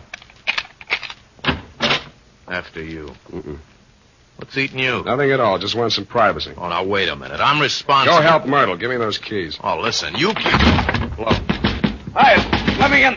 Don't have your lights. Her room was, shall we say, untidy. The mirrored dressing table was chipped around the edges, and ranged helter-skelter across it between two polo pony bookends was a mess of books. 3 odd volumes of a Harvard 5-foot shelf, a horse breeder's gazette, and a bunch of detective novels. I picked one up and opened it to the title page. It was called Morgue Fruit, and it was by Owen Fitzstephen, author of The Corpulent Cadaver, The Spindly Stiff, and The Kiss-Off. It was autographed to the author's great and good friend, the late Edgar Leggett. The signature looked familiar, but it didn't look like a lead. Neither did anything else in the room. I started to unlock the door with the key on the ring I'd grabbed away from Eric, and the light caught the smooth side of a Christopher medal. It was engraved for Eric, forever, Gabby. When Forever Eric went off duty that night, he went across town. The trail ended at a crummy, broken-down rooming house out in the Fillmore. He let himself in with a key and climbed the stairs. I waited until he was out of sight. In more time than it takes to tell, the door cracked open, and a nose that could only belong to a landlady raised it out at me. She was gumming a sen-sen. What you want? They get settled in all right? They ain't nobody settling in on me. Never touched me. You got me wrong, Mom. I meant the newlyweds. Did they raise the rent money all right? Oh, them. Raised it and spent it. He's a Dick Smither. Dick Smither. Stocks it up all day and throws the dead soldiers out the window. And they call it a honeymoon. Who are you? I'm her ex-husband, darling. I came to pay her the back alimony I owe. Well, give it to me. I'll see she gets it. Oh, no, you don't. No, now, don't you come pushing in here. Quiet. It's after hours. Don't allow callers in here after 10 o'clock. House rule. Shut up. Well, I don't. What's their room number? Now, give it to me or I'll shake it out of you, darling. 212. 212. And if it weren't for these new uppers, I'd let you try it. Oh, is that what those are? Thank you, Grand Duchess Marie. Smart Alec. No wonder you can't hang on to a woman. You're so right. You drove her to drink. I did not. Alimony's still good for you, young whippersnapper. Who is it? Western Union. All right, let me... I told you to stay away. Now beat it. Eric, what is it? Look, Eric, I don't want any trouble, but I'm coming in. Over my dead body. Eric? Get back in the room, Gabby. Now, look, I won't let you hurt her, so... Now, so look, help- Collinson, don't No, make me do it. I don't want to. Okay, I'm sorry. Eric! What have you done to her? Nothing a bucket of cold water can't cure. Sit down. I want to talk to you. Who are you? Sam Spade. I'm a private detective. Your stepmother hired me to find you. Oh? You know why she wants to find me? Do you? She wants to kill me. She killed my father, now she'll kill me. Can you prove that? My father never had a day's illness in his life. He could drink 3 quarts of brandy in any evening. You believe a man like that could die of heart failure? Frankly, I could. Now she's starting the same kind of talk about me. She wants to railroad me to the insane asylum. Do I seem crazy to you? No. A little nervous, maybe. This idea you have about your father's death. Talk some more, will you? All right. I'll tell you the whole thing. But I gotta have a drink first. Hey, I can't get the top off. Give me a hand, will you? Sure. You need a corkscrew for this one. Yeah, I think there's one down there in the cupboard. I don't see one. Back in the corner. A little farther. There. No, there's nothing in... Hey! Oh! I dreamed I was a character in a detective story. The title of the story was Morgue Fruit, and the author, a man named Fitzstephen, was trying to figure out a way to turn me into a red herring before knocking off his number one suspect. I tried to tell him it's against the rules to make your detective a red herring, but he said it was a new kind of murder yarn, and it didn't matter anyway because there wasn't even a victim. That's what he thought.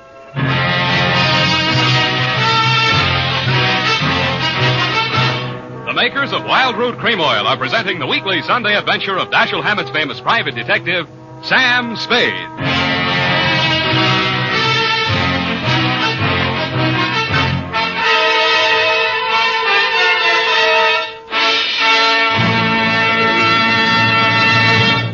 Now, here's important news on good grooming. If you want the well-groomed look that helps you get ahead socially and on the job, listen. Recently, thousands of people from coast to coast who bought Wild Root Cream Oil for the first time were asked, how does Wild Root Cream Oil compare with the hair tonic you previously used? The results were amazing. Better than 4 out of 5 who replied said they preferred Wild Root Cream Oil. Remember, non-alcoholic Wild Root Cream Oil contains lanolin. And here's the announcement we promised you. Now you can get Wild Root Cream Oil, America's leading hair tonic, in a generous new 25-cent size on sale at all drug and toilet goods counters. It's also available in larger economy bottles and the handy new tube. Get Wild Root Cream Oil again and again, the choice of men who put good grooming first. By the way, smart girls use Wild Root Cream Oil too, and mothers say it's grand for training children's hair.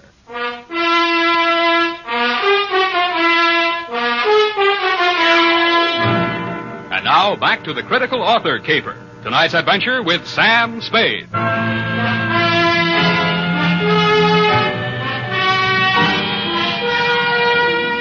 When I came to, it had came the dawn, and I was still a character in a detective story, and I felt more like a red herring than I had in my dream. I had dragged myself across my own trail and wound up no place. My quarry had fled, leaving nothing behind but empty bottles with fingerprints on them. I lifted the few and hustled over to the Bureau of Identification. Half an hour later, I got the report. They were mine. All mine. I wondered what a detective novelist would make of that. I decided to find out.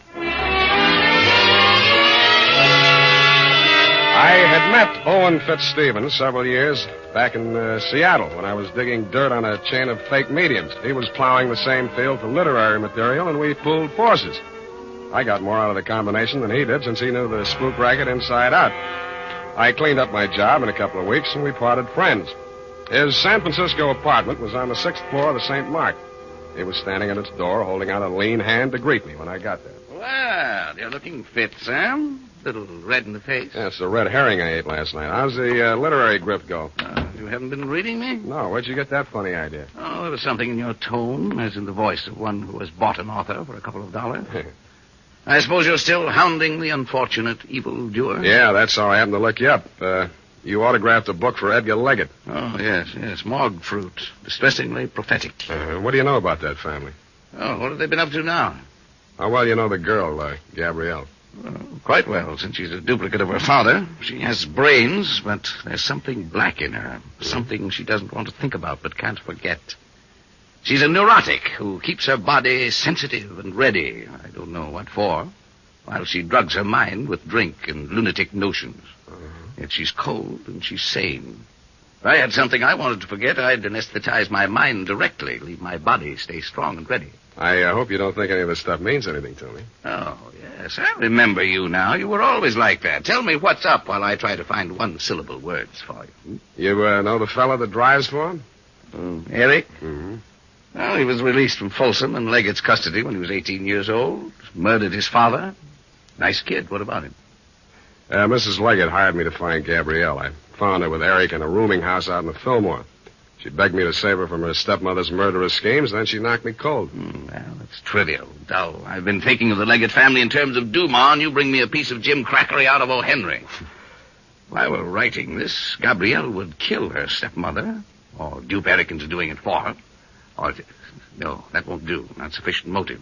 Murder has to have a motive, you know. Why? She's insane, isn't she? I wonder. Are you saying that carelessly, or do you really think she's off?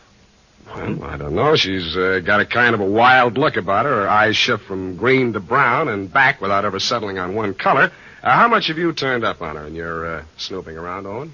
Are you who make your living snooping, sneering at my curiosity about people and my attempts to satisfy it? No, we're different, Owen. I do mine with the object of putting people in jail, and I get paid for it, though not as much as I should. But I do mine with the object of putting people in books, and I get paid for it, though not as much as I should. Yeah, but what good does that do? Well, what good does putting them in jail do? That relieves congestion. You put enough people in jail, and cities wouldn't have any traffic problems, n'est-ce pas? Well, then all you have to do is to wait till one of them kills the other and put the survivor in jail. It's simple. Yeah, but who's going to kill who? Perhaps they both have plans, both Gabrielle and her stepmother. Looks as if you'd have to guard both of them. I think I'll settle for my client. As far as Gabrielle's concerned, her husband ought to be able to watch out for her. Her what? Husband. She and Eric got married. Well, now there you are. You didn't tell me anything about that. Lord knows how much else there is you haven't told me. Pardon me. Don't go away. Telegram. Sign here. Oh, thank you. There you are. Thank you, sir. Now, I wonder what... Good Lord, this is positively corny. Listen to this, Spade. I appeal to you as a friend of my dead husband. Come immediately, Sunset Hotel, Quesada. Trouble, danger. Do not communicate. Gabrielle must not know. Signed, Gertrude Leggett. Spade. Yeah? Did you have this wire sent to me as a prank? I was just going to ask you if you sent it to yourself as a prank. I have it. The key to the whole thing. It's a red herring.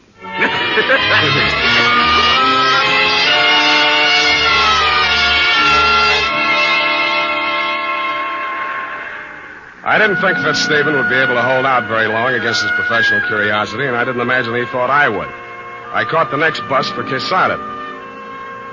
Quesada is a one-hotel town pasted on the rocky side of a young mountain that slopes into the Pacific Ocean some 80 miles from San Francisco. I got there at 11-something that night, stepped down from the bus, and crossed the street to the Sunset Hotel. All right. Keep your shirt on. Mrs. Leggett registered here?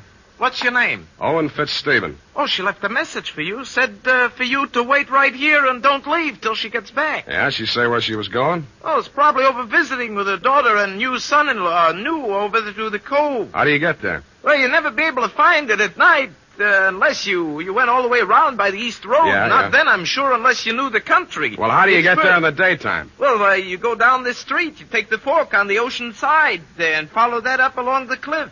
It's easily enough found in the daytime, but you never in the world. You okay, heard you the first time.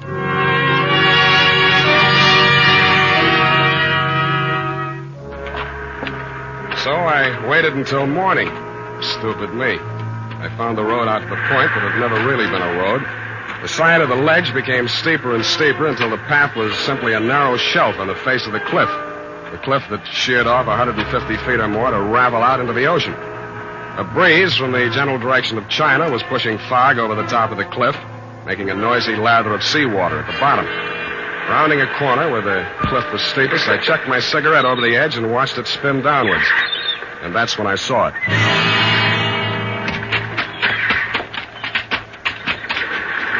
I had to go waist deep into the Pacific to lift the body.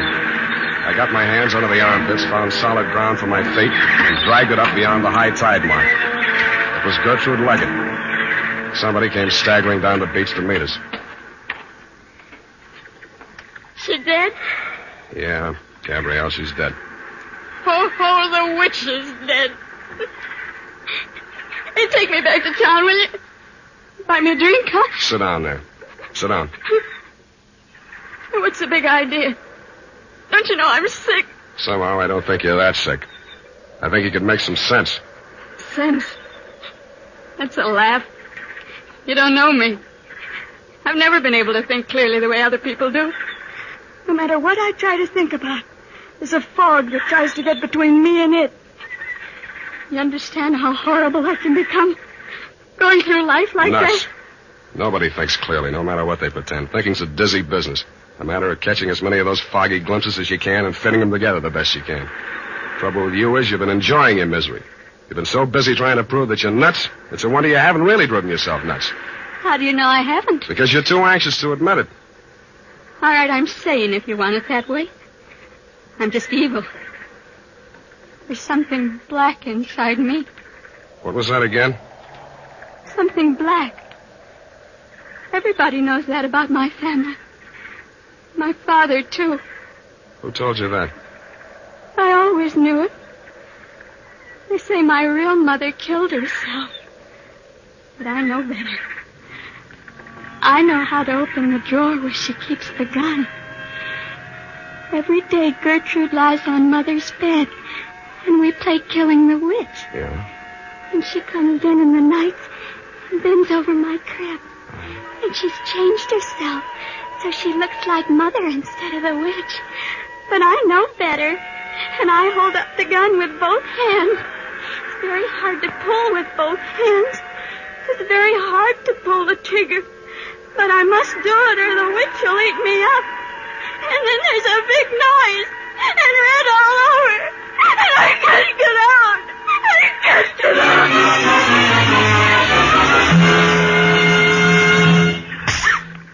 Now listen to me. You were beginning to make some sense.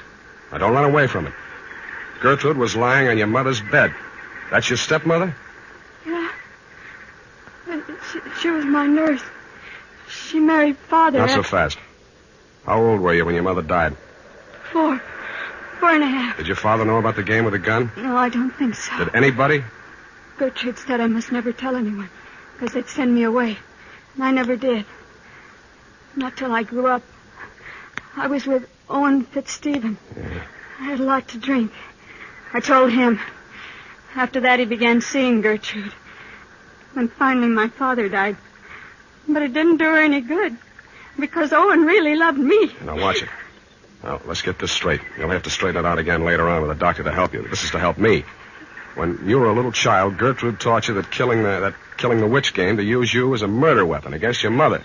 Then she filled you full of ideas of guilt and fear so you'd keep quiet about it. When you told the story to Owen, he blackmailed your stepmother into knocking off your father. That made you feel responsible for his death, too, so you ran away. Now, Gertrude's dead. I killed her, too. You might, but I doubt it. Now, try and remember. Was Owen up here tonight? I thought I heard his voice.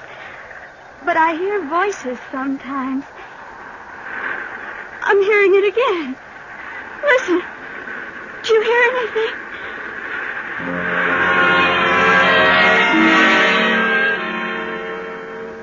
I didn't hear anything but the wind and the beat of the surf at first. But when I did hear the voice, I sent Gabby for a doctor before I investigated. He was pretty badly mangled in the rocks. He'd fallen nearly as far as he'd pushed Gertrude, but was still alive. I made him as comfortable as I could, and finally he opened his eyes. Hello, Sam. You messed yourself up good. Yeah. No more rocks for me. Not unless you make Alcatraz. You know, I had half an idea when you came to see me in San Francisco that you were secretly nursing some exceptional, idiotic theory. Thanks, Owen, but I never had any theory. The whole thing dropped into my lap. Don't be too sure of that. Understand at present, I admit nothing. Later on, if I'm forced to, the very number of my crimes will be to my advantage. On the theory that nobody but a lunatic could have committed so many. Oh, there's not so many. Only Gertrude, your co-author of the murder of the late Edgar Leggett. Nonsense. Crimes and crimes dating from the cradle. Even literature should help me. Not your own books. Why not? Didn't the critics agree that the spindly stiff bore all the marks of authorial degeneracy? Evidence on to save my sweet neck. And I shall wave my mangled body at them. A ruin whose crimes and high heaven have surely brought sufficient punishment upon it. Yeah, you'll probably make a go of it. Legally, you're entitled to beat the jump if ever anybody was. Legally? You mean insane? Tell me the truth, Sam. Am I? I think that's what they'll say. But that spoils everything. It's no fun if I'm really cracked. No fun at all.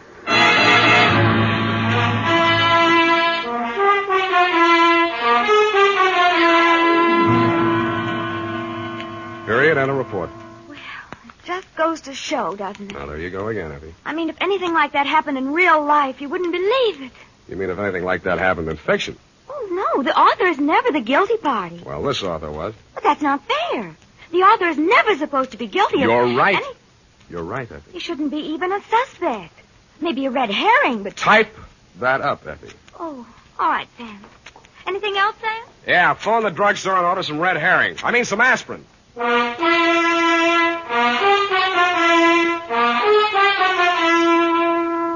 More and more folks are turning to famous Wild Root Cream Oil every day.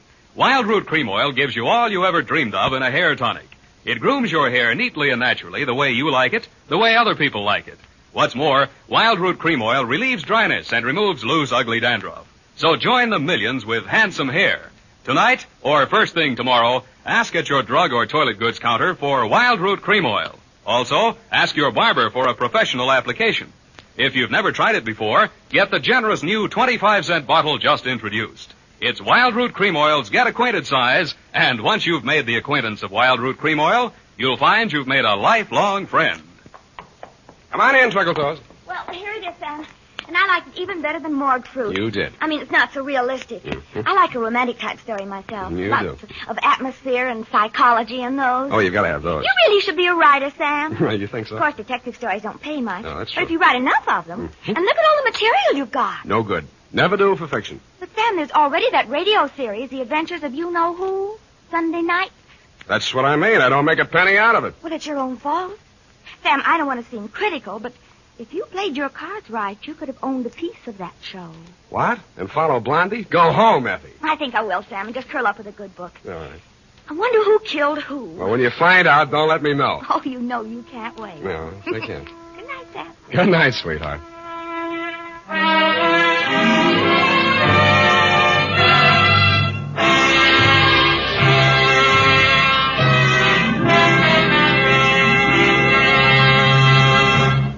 The Adventures of Sam Spade, Dashiell Hammett's famous private detective, are produced and directed by William Spier. Sam Spade is played by Howard Duff. Lurene Tuttle is Effie.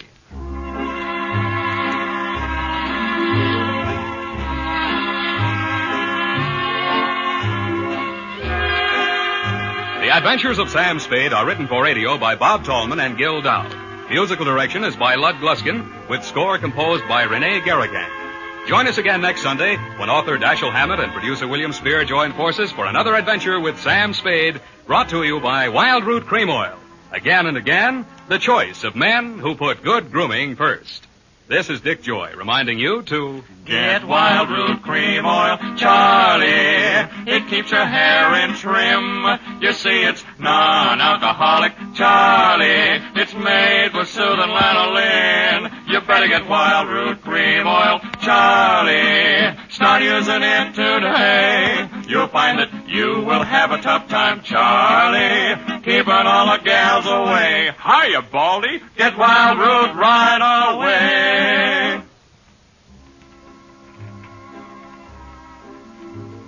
This is CBS, the Columbia Broadcasting System.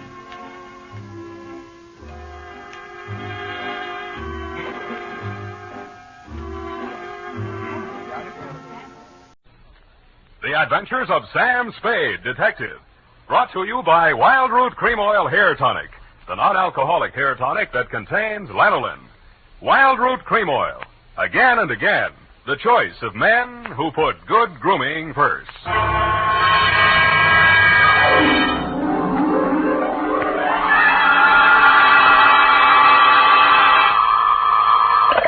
Sam Spade Detective Agency. This is Sam, Blackleg Spade, the third most dangerous gambler on the Barbary Coast. Oh, Sam, not horses again. Horses, women, and the gaming tables, Effie, the diversions of the elite. Well, divert yourself with this, Sam. The phone company has sent a pink notice. Pay it no mind, sweetheart. We are healed. We have hit the cashier's cage, annexed the pot, broken the bank, and we're standing on velvet. Sam, are you sober? Definitely velvet. Warm, too. Sam, from where are you calling from? You're wrong, Effie. It's a drugstore. Stay where you are. I'll be right down to deal out my report on the hot 100 grand caper.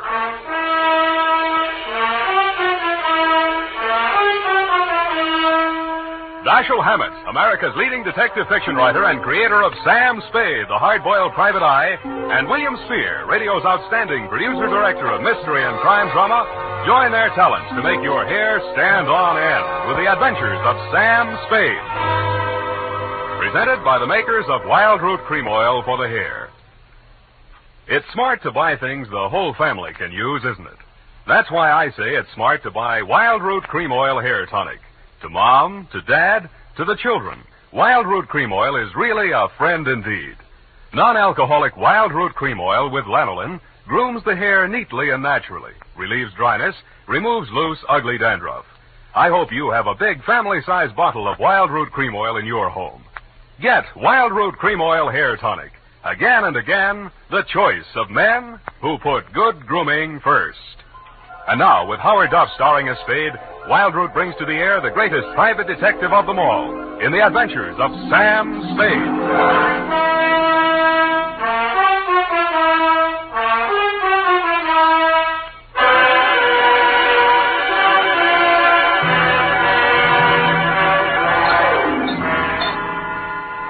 Date, September 19, 1948, to robbery detail, San Francisco Police, attention Sergeant Walsh. From Samuel Spade, license number 127596. Dear Joe, here's the rundown on that hot 100 grand. It started pleasantly enough when my secretary, Miss Effie Perrine, cute little mouse, eased into my private office, closed the door behind her, and leaned back against it with that air of pained resignation, which generally means there's a customer outside that she doesn't approve of, but that I'll see her anyway. It's up to you, Sam. She's very well dressed, and I imagine she can afford you.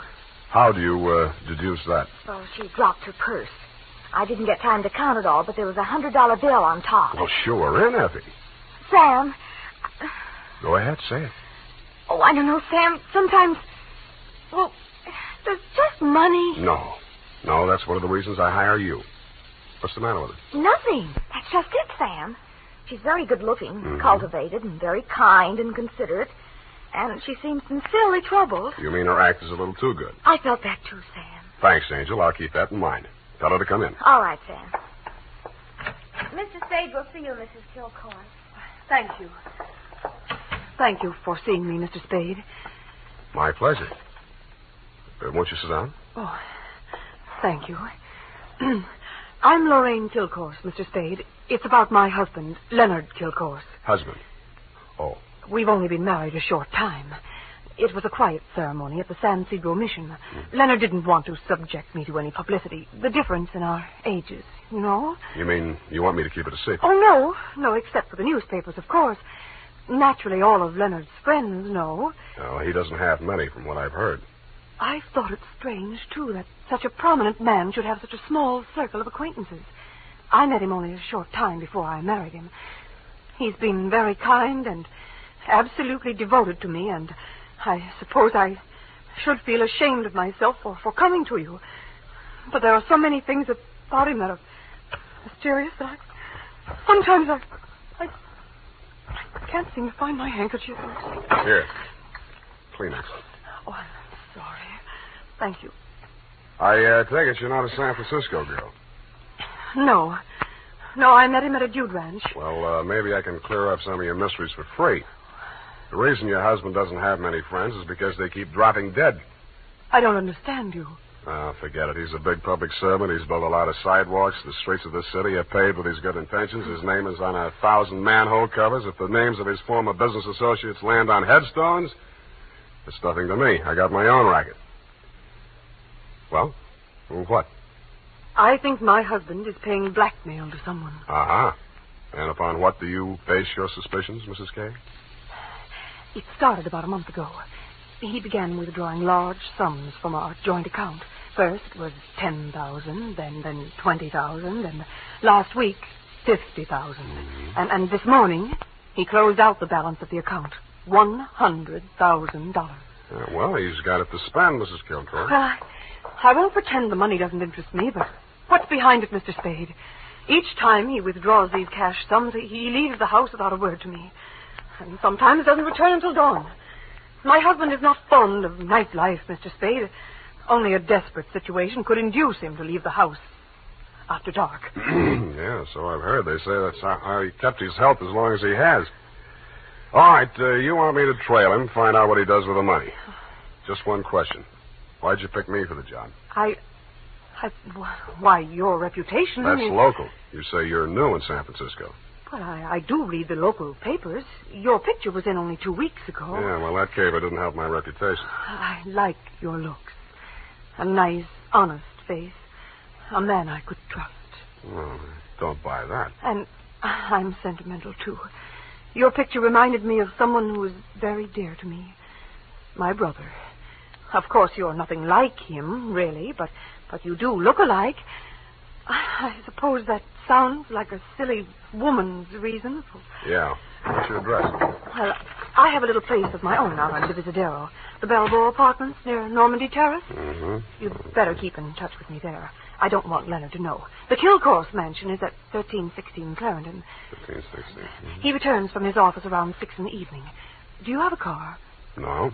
I need one? Well, I don't know where he may go. Here are the keys to my car. It's parked in front of the main entrance, a gray Plymouth. He won't recognize the car. My brother's. Now, about your fee. $100 now. If I need more, I'll leave you know.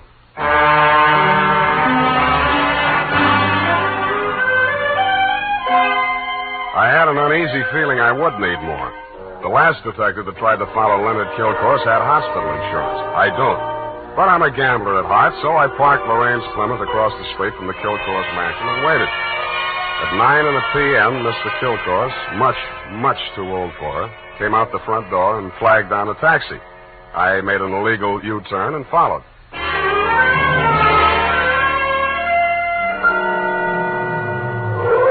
The trail ended across the Golden Gate Bridge in Marin County. It was a country club-type building on top of a hill overlooking the bay. It did business under the name of Ernie Nogales' Racket Club. The racket had nothing to do with tennis. It came from two sources. The moans and groans of the customers losing money at the roulette wheels and crap tables, and the glad hand the management threw at my quarry as I followed him in. Well, Mr. Kilgore, surprised to see you. Since when you go out after dark? Well, I thought a little nightlife might agree with me, Nogales. Oh, that sounds like you, Mr. Kilgore. I didn't know you better. I think you was afraid to go out night. Well, now, I was thinking of buying this place to retire to. But I figured it'd be cheaper to win it at your roulette table. What's your limit here? 10,000, but for you, wide open, the sky. $100 grand for a starter? Any time they catch you with hot money, Mr. Kilgore. Come over to the cashier. I sell you the chips myself. I didn't have to bother making myself inconspicuous. Everybody in the joint stopped playing to watch kill course while he shoved his $100 grand roll through the cashier's window and scooped up 4 stacks of $1,000 chips. Make your bets, please. All right, you. Spin that wheel. Huh? How much you got there? 25 grand. Any objections? Is that okay, Mr. Nogales? Spin it, Joe. I'm covering through the table personally. Okay, sir. Around and round the little ball goes. 15 pays 15 and the rest. Maybe next time, Mr. Kilgore. Why don't you double up, play the red and the black? Safer. I'll stay with the numbers. 50,000 on 15. There. Spin it. It's okay, Joe. I'm still covering. Well, it's your money, Mr. Nogales.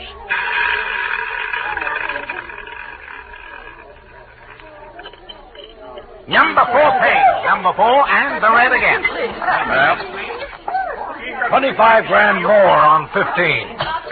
Look, Mr. Kilgore, go on, enjoy yourself. Take it off your income tax, but please spend those. Spread them out a little there, those chips, huh? It looks bad for the house. What kind of a joint is this? Can't you cover the bets? Okay, Joe. He asked for it. Okay, sir.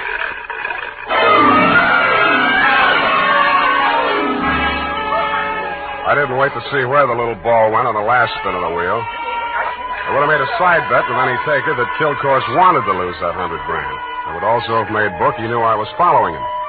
As I left the table and walked out of the club, I braced myself for what usually comes next. There would either be a dead body in the car or somebody would crease my noggin with a sap. But nothing happened. I switched on the headlights and stood in the glare of them for fully a minute, but nobody even shot at me. I flushed the shrubbery. No gunman. Checked the ignition wires. No booby traps. Driving back to town, I racked my brains for some way to bring them out into the open. I felt like a man with his life savings all on one number, waiting for the wheel to stop spinning, which wasn't far from the truth. Not much of a cliffhanger, but the best we could do this week.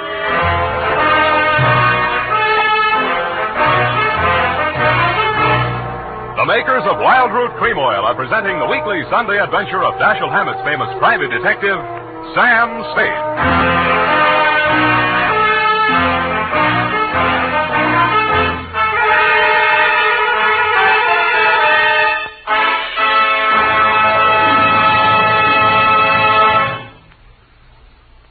Now, here's important news on good grooming. If you want the well-groomed look that helps you get ahead, socially and on the job, listen.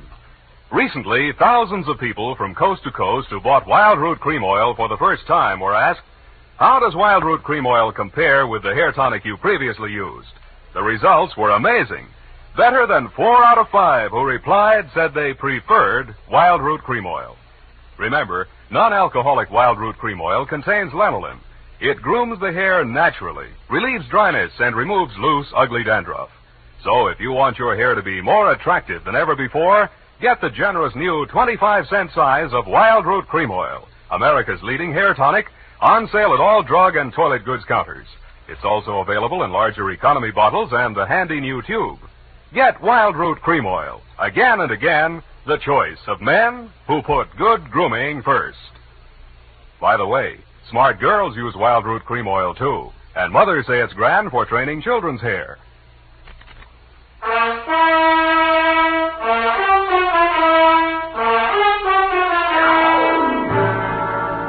And now, back to the hot $100 grand caper. Tonight's adventure with Sam Spade.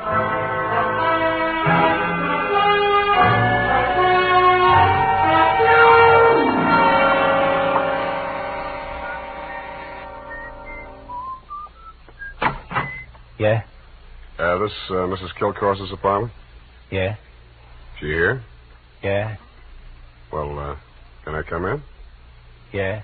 Tommy? Yeah. Who is that, Mr. Spade? Yeah. Oh, this is the detective I was telling you about, Tommy. Remember? Yeah. The one who looked so much like you?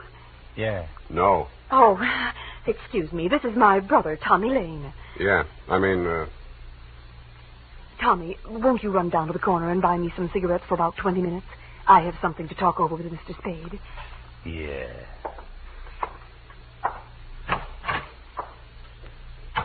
nice boy, your brother. Small vocabulary, but big feet. Well, he's shy. Now, what did you find out about my husband, Mr. Spade? He dropped $100,000 in a gambling joint. Ernie Nogales' racket club. You know it? No, but I know Ernie Nogales. I knew him in Reno before I met Leonard. He lost his license there for running a crooked wheel. The way Kilcourse was playing tonight, that wheel didn't have to be crooked. He was trying to lose that $100,000. But why? Why would he do a thing like that? One of two reasons. Either he's paying off to Nogales or he's paying off to somebody else, and Nogales is the go-between. Well, I don't believe it. Ernie is a crooked gambler, but he doesn't touch blackmail. And your husband isn't stupid enough to drop $100,000 in 3 turns of a wheel. Anyway, I'm not tangling with him and or the Ernie Nogales mob for $100 of your money or anybody else's. Here, take it. Well, but... And here are your car keys. No, wait, please. You can't desert me now. Why not? Well, I haven't told you everything. I'd hoped I wouldn't have to. About your brother? How did you know? The only place you get a green suntan is in a pokey. Besides, he acts kind of stir-crazy. Spent a little time in solitary, didn't he? He won't talk about it. But that's it, Sam. That's why Leonard is paying that blackmail money to Nogales. You just said Nogales wouldn't touch blackmail. Any other corrections you'd like to make in your copy before we proceed? Yes. Well, I might as well tell you everything. Why not? I knew when I came to you this morning that my husband was paying this money to Nogales. I knew because I asked him to. You and Ernie Nogales are working together? I'm not that rotten. I didn't say you were, but you're a rotten liar. There's that much in your favor. But I'm telling the truth now, Sam. You must believe me. Everything that has happened is my fault. I persuaded Nogales to give my brother a job in his place in Reno. Mm-hmm. They quarreled, and when he got closed down, he blamed Tommy. He swore he'd kill him when he got out of prison. That's why I begged my husband to pay him to save Tommy's life. Who did rat on Nogales about that crooked wheel at Reno? I did. That's why I feel responsible. Leonard is so fine, so generous.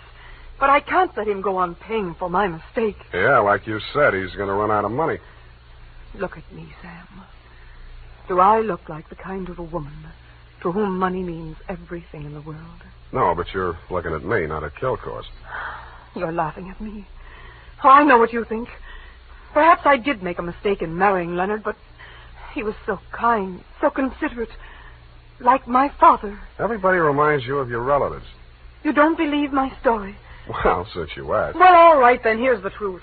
I'm really Jack the Ripper's granddaughter. My parents were terribly wealthy. I harpooned my mother in her Beverly Hills swimming pool, set fire to my father with a $50,000 negotiable bond, and eloped with John Wilkes Booth. That brings us up to 1865. Shall I go on? Don't stop. It's great. Oh, get out of here. Get out of here and leave me alone. After you've told me all your secrets?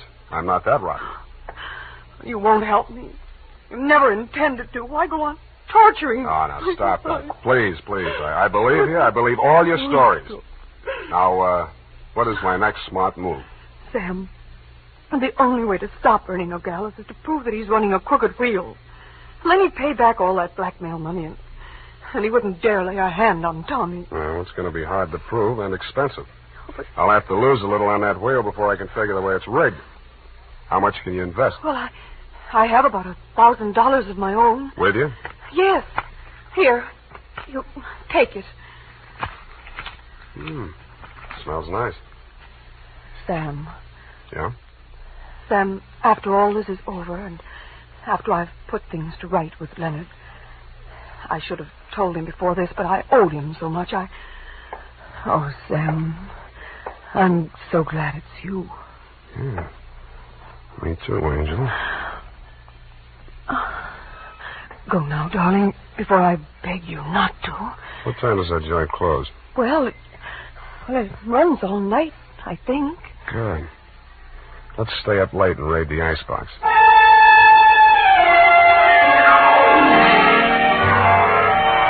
Around 2 in the a.m., when I low-geared the Plymouth up the long, steep driveway to Ernie Nogales' racket club, backed into the parking space nearest the road with the car headed downhill for a quick getaway just in case, and I went in.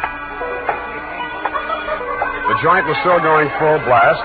I bought $500 worth of chips, swaggered over to the table where Kilcourse had dropped his $100 and nonchalantly flipped the blue chip onto the red. Affiliations, ladies and gentlemen. Make your game.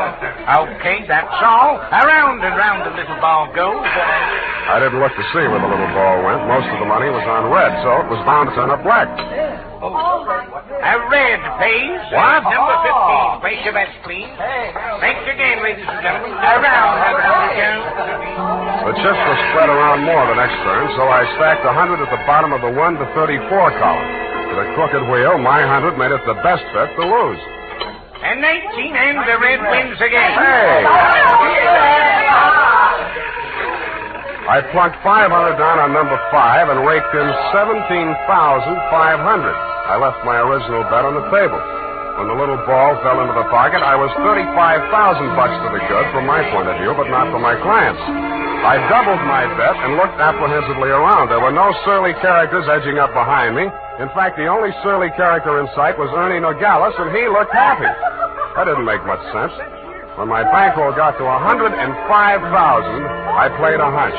I threw $5,000 of it back on the table and lost it. That made a kind of sense.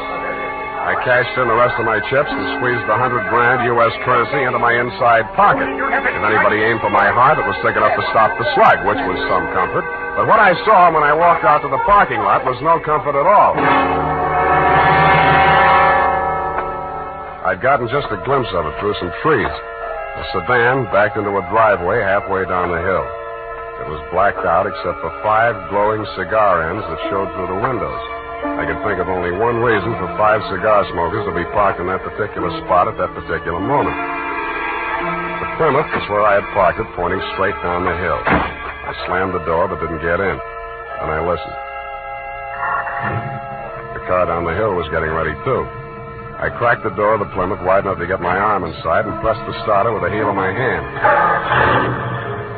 I switched on the lights, pushed the clutch with my left hand, used my right to shift it into low, then I pulled the hand throttle out all the way and let it go.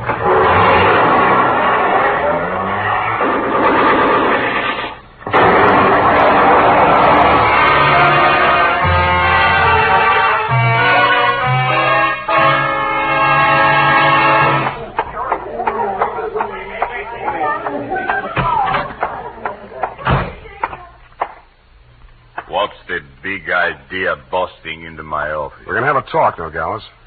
Please, don't wave that heater at me. It makes me nervous. I don't like guns. I don't either. That's why I'm here. Put your hands on top of the desk and keep them there. All right. Give me back that roll. I give you clean money for it. It was a gamble, so I lost. Can you blame me? Where'd you get this money? I buy it. 50 cents on the dollar. I don't ask where it came from, but I read the papers. I figured it was that shipyard payroll job a few days back. Like it just fell in my lap. I figured it'd make $50,000 instead of Kilcourse 5.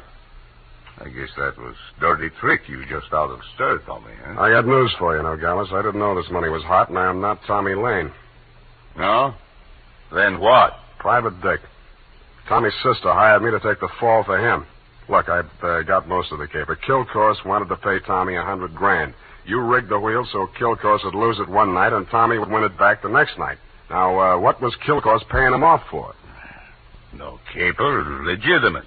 He was sent up for bribing a public official. You mean he was the payoff man for Kilcourse's contracting firm? Sure, legitimate business. The grand jury went out after Kilcourse. Tommy took the rap, that's all, for a price. Yeah, $100,000. Thanks, Nogales. That's all I needed.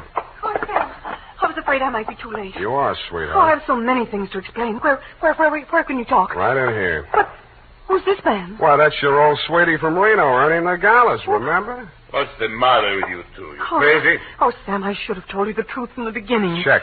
The Nogales yarn, I can understand, but why did you tell me you were Kilcourse's wife? I was desperate. I had to say something. It was the only explanation I could think of for my interest in this case without telling the truth. But you were making a pigeon out of me. I don't know about such things, Sam. All I know is I'm here in time to warn you. You mustn't walk out of here with that money. Listen. They may kill you to get it back. They already did. They're combing the wreckage of that car right now, looking for my body. Then Tommy was right. They did mean to kill him. How'd he get the room? While he was in prison, from another man that killed Course framed. He was in for life, so it was safe for him to talk. Hey, you two. Yeah, Nogales? That car that just drove up. I think that's Mr. Kilcock. Oh, Yeah, what's your hurry? Let me go! Come on, what's your hurry? Tommy's out there in that cab. I've got to warn him. Or tip off kill course. Which is it? No, Sam, you've got to believe me. Sit down. Stop that. You two have fun. I'm getting out of here. Go ahead. Now, listen, sweet Lurene, you may as well save your breath for those explanations. You're staying right here until the cape is all wrapped up. Here he comes. Have you gun, Sam? Yeah? Well, you better have it ready. Mm-mm. But Sam... Where's Nogales? I want to see him. He was called out of town, sir. I'm in charge. You Mr. Kilcourse? That's right. I want to know why you people have been interfering with my business. It might interest you to know that this building site's on an old Spanish land grant. Title's very shaky. I'll run an 8-lane highway straight through the middle of it and turn the rest of it into a game preserve. That's what I do to people who double-cross me. I tried to tell Mr. Nogales that, sir. He wouldn't listen to me. He tipped Tommy off for a split of $100,000, but I knew sooner or later we'd have to answer to you, Mr. Kilcourse. Oh, well, what's that? Here's your $100,000, sir. Count it. Sam. Well. What's your name, son? Sam Spade, sir. Well, I'm glad to meet an honest lad. Well, come along. You two, young lady, we'll all walk out together. Sam, what are you... What? Spade, huh? Yes, sir. I'm a private detective, but I'm ambitious. Politics? Yes, sir. Well, we'll run you for assembly. In the meantime, I believe there's an opening in one of the public services. Garbage disposal. Executive end, of course. Where the devil is that man with my car? Oh, there he is. You drop around to my office in the morning. Thank you, and good night, Mr. Kilcourse. Drive on, Horace. Back to the city. Oh, Sam.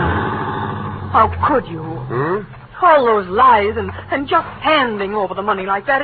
It wasn't yours. It wasn't Tommy's either, sweetheart. Get in. Well, Tommy, are you all right? Yeah. Drive us across the bridge, Tommy, will you? Yeah. Tommy. Yeah. Tommy, I'm afraid we'll have to do without the money. Yeah. Sam gave it to Mr. Kilcourse.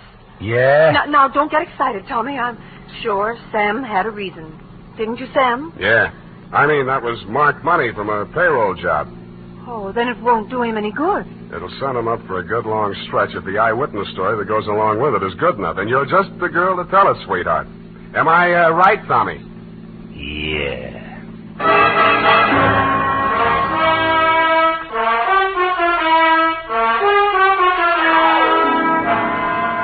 Period. End of report. Already? But Sam. Yeah? What happened? Who were the 5 men in the car, the ones who shot at that Plymouth in the mistaken belief that you were in it? Their names are of little account, Effie. Suffice it to say that Kilcourse pointed his pudgy finger at them in the hopes of keeping the charge of attempted murder out of his indictment.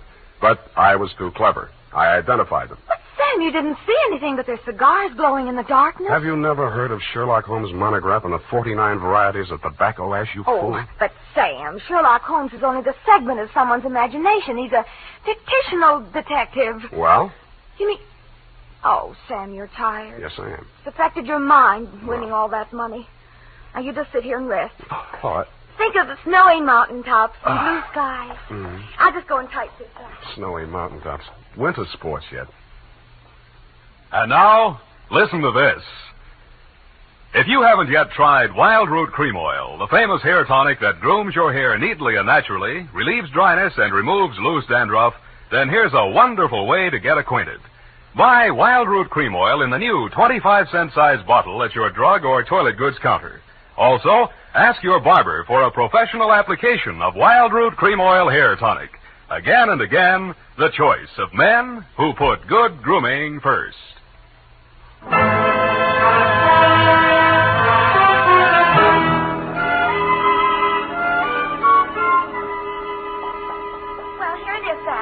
Not that it made any difference, but how did you guess that she wasn't Mrs. Kilcourse? Simple.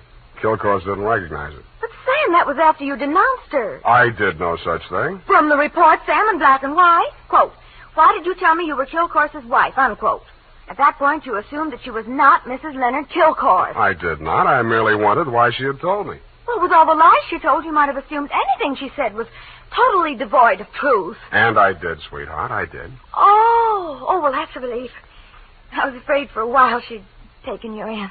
What's that got to do with the truth? Oh. Good night, Sam. Good night, sweetheart.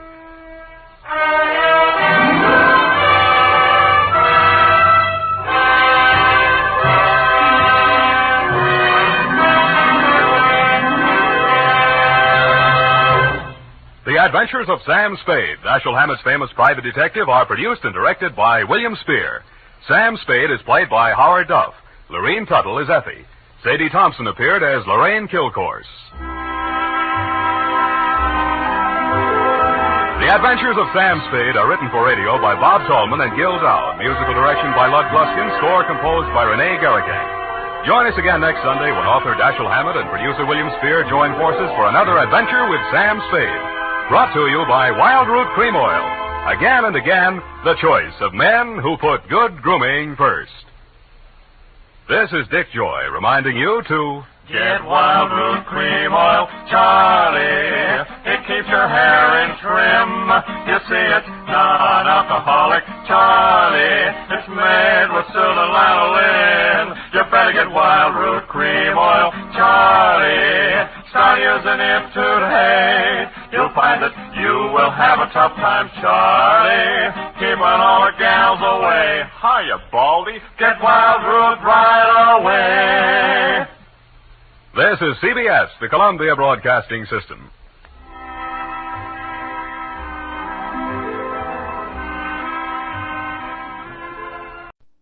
The Adventures of Sam Spade, Detective. Brought to you by Wild Root Cream Oil Hair Tonic, the non-alcoholic hair tonic that contains lanolin. Wild Root Cream Oil. Again and again, the choice of men who put good grooming first.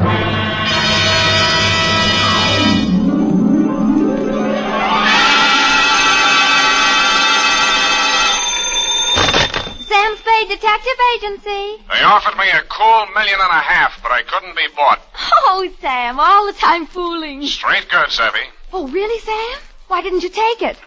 Oh, but you couldn't, of course. That's right, Angel. Taxes. Oh, you mean it would put you in a bracket? The girl's name, in case you were going to ask, was Sugar Cane. Was she sweet?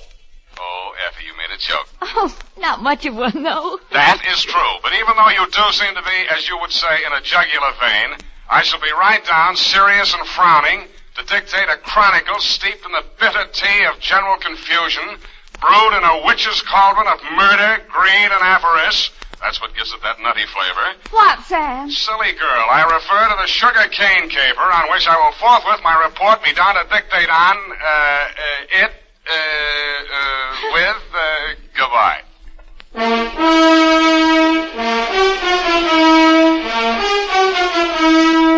Dashiell Hammett, America's leading detective fiction writer and creator of Sam Spade, the hard-boiled private eye, and William Spier, radio's outstanding producer-director of mystery and crime drama, join their talents to make your hair stand on end with the Adventures of Sam Spade. Presented by the makers of Wild Root Cream Oil for the hair. Want to look better on the job? Get Wild Root Cream Oil. Want to look better to that gal of yours? Get Wild Root Cream Oil. Wild Root Cream Oil Hair Tonic improves your entire appearance by grooming your hair neatly and naturally, relieving dryness, removing loose dandruff. If your family hasn't yet enjoyed the benefits of America's leading hair tonic, here's what to do about it. Ask at your drug or toilet goods counter for the new 25-cent get-acquainted bottle of Wild Root Cream Oil Hair Tonic. Again and again, the choice of men and women and children, too. And now, with Howard Duff starring as Spade, Wild Root brings to the air the greatest private detective of them all in the Adventures of Sam Spade.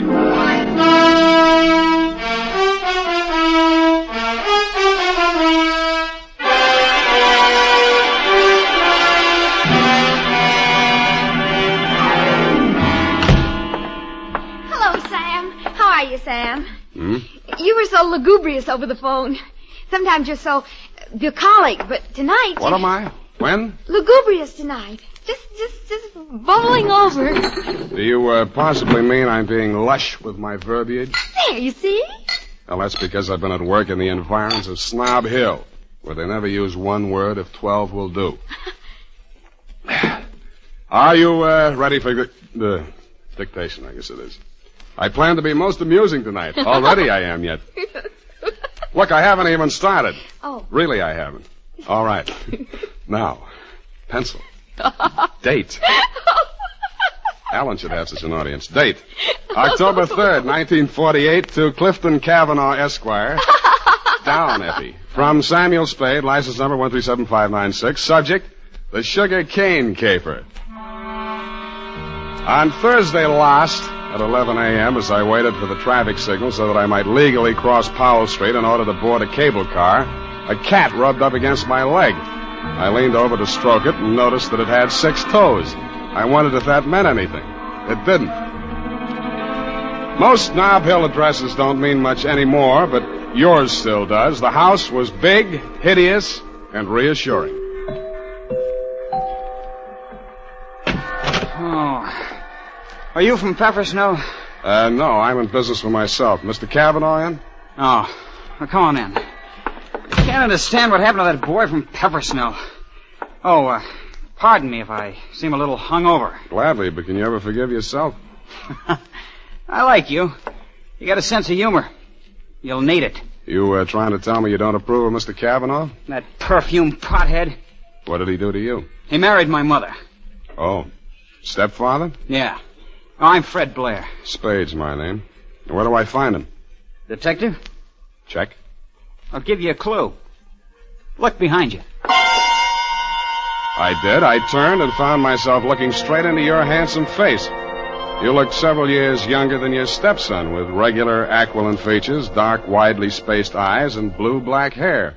Well, so you're the notorious Sam Spade. Well, I don't want to seem modest. Come into the conservatory. There's just the barest chance that we'll not be overheard. Good. There. Sit down. What's your problem, Mr. Cavanaugh? Problem indeed. Problems, plural. Starting with that junior grade lush that collared you at the door. He's very fond of you, too. Well, you can't imagine what a trial that boy's been to me. Both the children. For some reason, neither Fred nor his sister Eunice ever quite accepted me as their father. You don't say. I suppose my youth counted against me. I think they misinterpreted my motives. When any man marries a wealthy widow twice his age... Yeah. Why did you send for me, Mr. Cavanaugh? Well, it all started several months back, before my wife, their mother, where was I? Oh, died.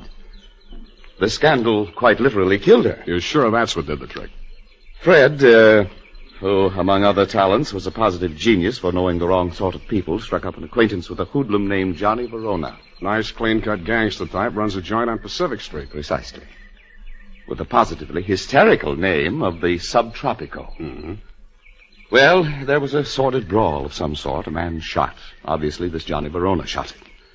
Fred had to give testimony before the grand jury. It was all we could do to keep it out of the paper. But you did. No, and old Eleanor, my wife, that is, dropped dead when the butler brought in the Chronicle. But the worst was yet to come, Sam. Well, don't keep me hanging, Cliff. Well, Fred continued to frequent this bistro, this dive of Verona's. I understand. I believe the bait is a toothsome little teaser with the unlikely name of Sugar Cane. She likes Fred. No woman in her right mind would look twice at that idiot, even if he were twice as rich and only half as sodden. Where was I? Oh, yes, this Verona person came here several times on the pretext of pouring Fred through the front door and thereby met my stepdaughter, Eunice. Well, that's a very interesting story, Mr. Cavanaugh. Now, maybe you'll tell me what you want a detective for. Because my stepdaughter has brazenly informed me that she intends to marry this gangster. I want you to help me prevent that marriage. I don't see. Don't see what? I don't see how I can. Well, perhaps I didn't make myself clear. When Verona was arrested for that shooting in his club, Fred didn't tell the grand jury all he knew. Now, if you could prove that Verona is guilty, then we'd be rid of him for good. Is it Verona you want to get rid of, or your stepson? Good Lord, you don't think Fred did it? Do you? Why, no, of course not. Okay, supposing Verona did it, then Fred goes up on a perjury rap, maybe accessory. Oh. Well, I have no overwhelming desire to injure Fred. Look, why don't you tell me what you have an overwhelming desire for? Well, Under the terms of her mother's will, Eunice will inherit $3 million as soon as she marries. When? When what? When do I meet her? Be serious, man. Now, I will pay Verona $50,000 in cash if he'll stay away from her. Would you take $50,000 as the payoff in a $3 million caper? In this instance, yes. Eunice is not very well, and you may quote me on that. Book, chapter, and verse. To Johnny Verona? To Johnny Verona. Okay. Water's mighty cold this time of the year at the bottom of the bay, but if you don't care, I don't. Thank you. Let me know how it comes out. Don't give it a second thought. You'll know. Don't get up, Mr. Cavanaugh. I know the way out. Hey, Spade, wait up. Well, you look a little better. Listen, there's something you ought to know. He was my sister's boyfriend before he married my mother. He did it out of revenge because Eunice threw him over. He still wants to marry her. Any particular reason? Oh, my mother put that crazy marriage clause in her will. He's been systematically getting rid of every man who's been interested in her. Bought him off, threatened him off any way he could. Why? He thinks Eunice will eventually marry him to get her inheritance. But she won't. She'll kill him first, and if she doesn't, I'll do it for her. Fred. Huh. Oh, yeah? Fred, what on earth are you saying? Who is this man? Well, he's the detective. Sam Spade. You're Eunice Blair? Yes, I want to talk to you. Fred, go and... Yeah. See you later, Spade. I know why my stepfather hired you, Mr. Spade. If you need the money, go ahead. But this time it won't work. You look as if you'd like to be a nice girl. How did you happen to settle for a cheap grifter like Johnny Verona? Because we understand each other, and he can't be scared off. Any message I can take him from you? Tell Johnny I'll meet him at the usual place. And tell him I still like my coffee black. No sugar.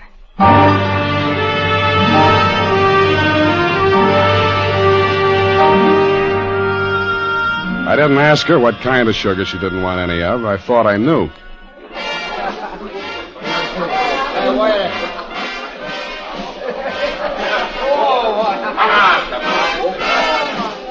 The only thing wrong with Sugar Cane's dance was her dancing, but the customers didn't seem to mind, and I didn't either. It was a pleasure to size her up carefully, as I would have felt obliged to do anyway in my professional capacity. She was a black-haired number with aquiline features and widely spaced dark eyes. It was a beautiful combination, and I wondered where I'd seen it before quite recently. I decided to find out.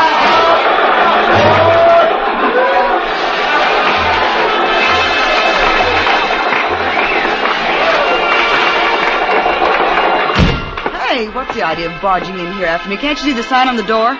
No customers in the dressing room. Then let's go someplace else. I want to talk to you. Beat it. Take it easy. This is on business. Good. I'll fix it up with the boss. Johnny! Yeah, sugar? What's the matter? Is Joe giving you trouble? He trailed in here after me, the cheap masher, on the pretext of discussing business affairs. Okay, out you go. Now, wait a minute. Come on, move. And don't come back. Well? Sorry I had to give that bum's rush routine. I don't want to get her excited. She's a nice kid, and she doesn't know why you're here. I take it you do. Yeah. Eunice called me and told me you'd be down. Okay, Johnny, I'll give it to you fast and get out. Clifton Cavanaugh will pay you $50,000 to leave Eunice alone. He also made a few idle or not so idle threats about what might happen to her if you don't take his money. For example? He said she hasn't been feeling well, might not live long enough to get married. I don't have to tell you what I think about that kind of talk, and I wouldn't be peddling it if my office rent wasn't due. That's why when you started giving me that bum's rush, I made only, shall we say, a token resistance? Yeah. About me marrying Eunice, you can tell Clifton to stop worrying. Hmm? Yeah, Eunice and I got married 3 weeks ago. You what? Married. You want to see the papers? Why the secrecy? I don't want her to get hurt. You're scared of Clifton? Nah. Sugar. She's got a very low boiling point. She's a... pardon me. Yeah. Yeah, Nick. What is? Go ahead. Yeah, I heard you. No, don't touch anything. Don't let anybody in. I'll be right over. Bad news? Yeah, Eunice. She's dead. How? One of my boys found her in my apartment. She was supposed to wait for me there. How did it happen? He's not sure. He thinks she took poison. I had to give Johnny Verona one thing. He didn't make any pretense about being grief-stricken. But after all, he just inherited $3 million. Sugar Cane took it standing up, too, but she just lost the rival and got her man back $3 million richer. I wasn't with you when you got the news, Mr. Cavanaugh. But the one I really wondered about was Eunice's brother, Fred. What brought that on was something I picked up in Johnny Verona's apartment where we found Eunice's body sprawled out over a tray of coffee things. It was a medicine bottle with a doctor's prescription number on the label. The name of the druggist that had put it up was Pfefferschnell.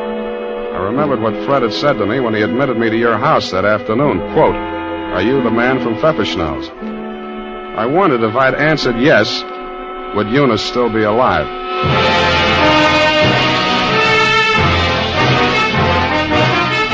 The makers of Wild Root Cream Oil are presenting the weekly Sunday adventure of Dashiell Hammett's famous private detective, Sam Spade.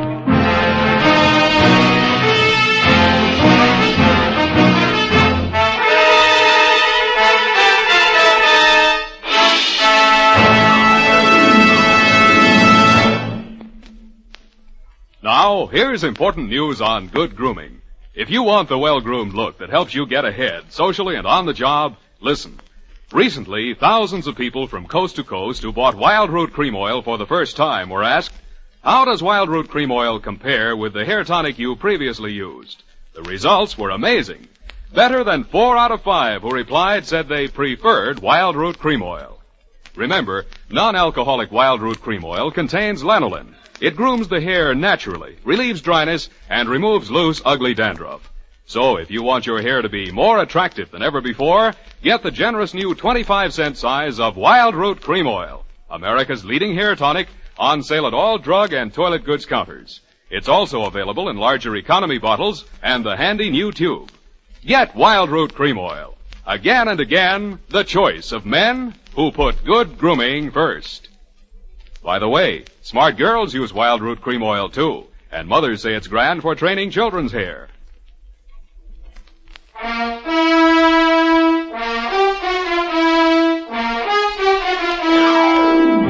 And now, back to the Sugar Cane Caper. Tonight's adventure with Sam Spade.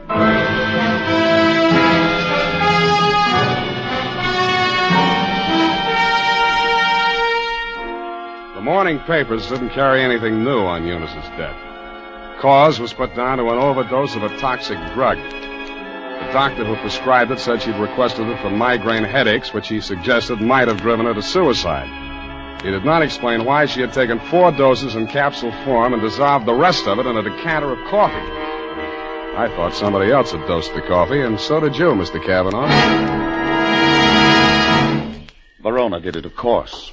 He knew she was taking those pills and dosed the coffee just enough to be fatal when added to what she took voluntarily. You knew all that, too. Well, so did Fred. But you had more reasons, 3 million more. But they were already married. You know that when you hired me? Yes. Then how come? I knew she was planning to do away with herself. I thought if we could pin it on Verona, after all, he's guilty of that old murder. Fred's a witness to that. Well, if he were convicted, the money would revert to me. Nuts. You don't believe me? She wasn't planning suicide, and you know it. Well, then? I don't care who takes the fall, but I got less on Verona than I got on you. Then I'll give you something. Here. Take a look.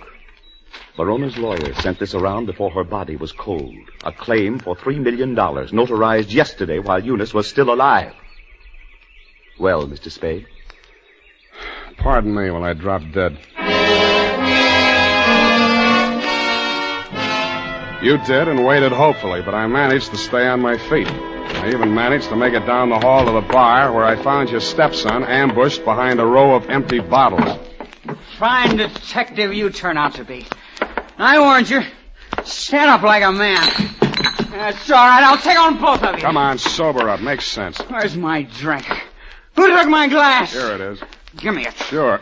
You spill it. Ooh, ice on my shirt. Listen to me. This is very important. Important? You were expecting a delivery from a drugstore when I arrived here yesterday morning. Who ordered it? She did. Eunice. She told me to watch for it and bring it to her. Did you do that? No, she wasn't here. What did you do with that bottle of medicine? I'm sleepy. I gotta get some rest. Wake up! No. I said wake up! Leave me alone! Now, listen. You took that bottle with you when you went out. Where did you take it? I tell you when you let me go to sleep. You took that bottle with you, didn't you? You're guessing. I know you're third degree. You went to Verona's apartment, didn't you? To the gentleman of Verona, Willie Shakespeare. You doped that coffee, didn't you, with the poison that killed your sister?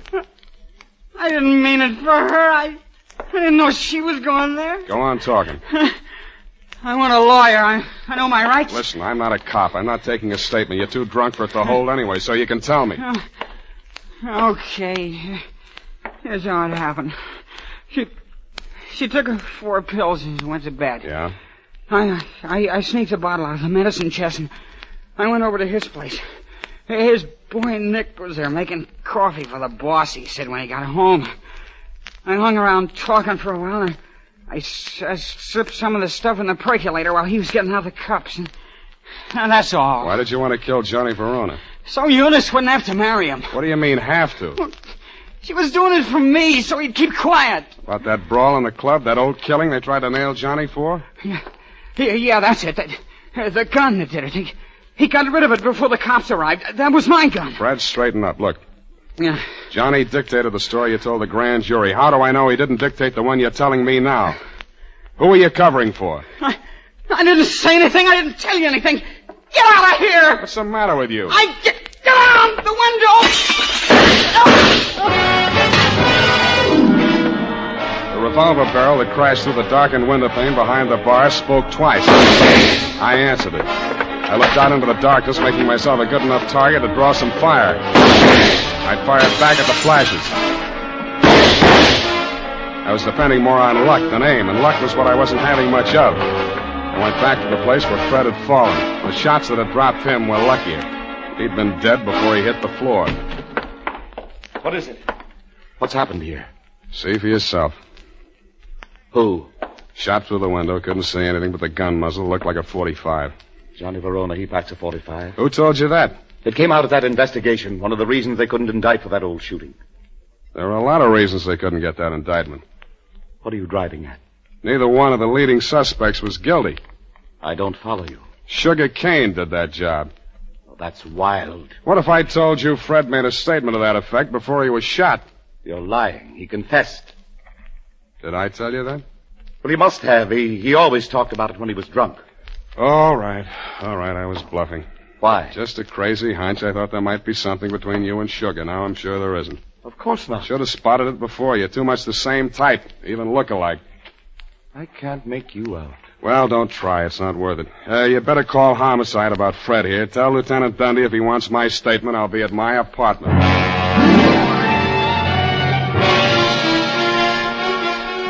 After I pretended to leave, I came back and did a little eavesdropping of my own. You didn't phone homicide, but you did spend an hour filing out the barrel of a .45 automatic. Then you went out. I tailed you to an address on Sloat Boulevard. A short time after you went in, Sugar Cane came out alone. I followed her to, you know the answer, my apartment. I went in the back way via the fire escape and arrived in time to answer her buzz. Oh, Mr. Spade, thank heaven I found you at home. So am I. Come in. I know it's terribly late. Forget it. Won't you take off your coat or something? Can't stay very long. It's not safe. I may have been followed here. Oh, surely not. Sam, you don't mind if I call you Sam? No. I'm so frightened. It's about Johnny Verona. I don't know what he may do. He's convinced that Fred killed Eunice and he's out gunning for him right now. We've got to stop him before he does anything rash. You come to the wrong party, Sugar. I'm working for the enemy. Enemy? Kavanaugh. Oh. It's no skin off his nose if Johnny Verona drops Fred Blair or if you all drop. All he does is sit back and collect. Oh, he can't be as cynical as that. You ought to know. Has he told you anything about me? I'd rather hear it from you. Maybe sit down. Well, there's not much to tell. I played along with Johnny for one reason and one reason alone. To save Fred from that old murder rap. Were you figuring on marrying into that family, too? Oh, Sam. A regular pincers movement, wasn't it? Johnny and Eunice, you and Fred. All right. It's true I wasn't in love with Fred, but it wasn't all the money. I was sorry for him. Money's not what I really want. I know that now. What do you want? Someone I can trust. Me too, Sugar. Oh, Sam, you're what I want. Say you want me to. Please say it.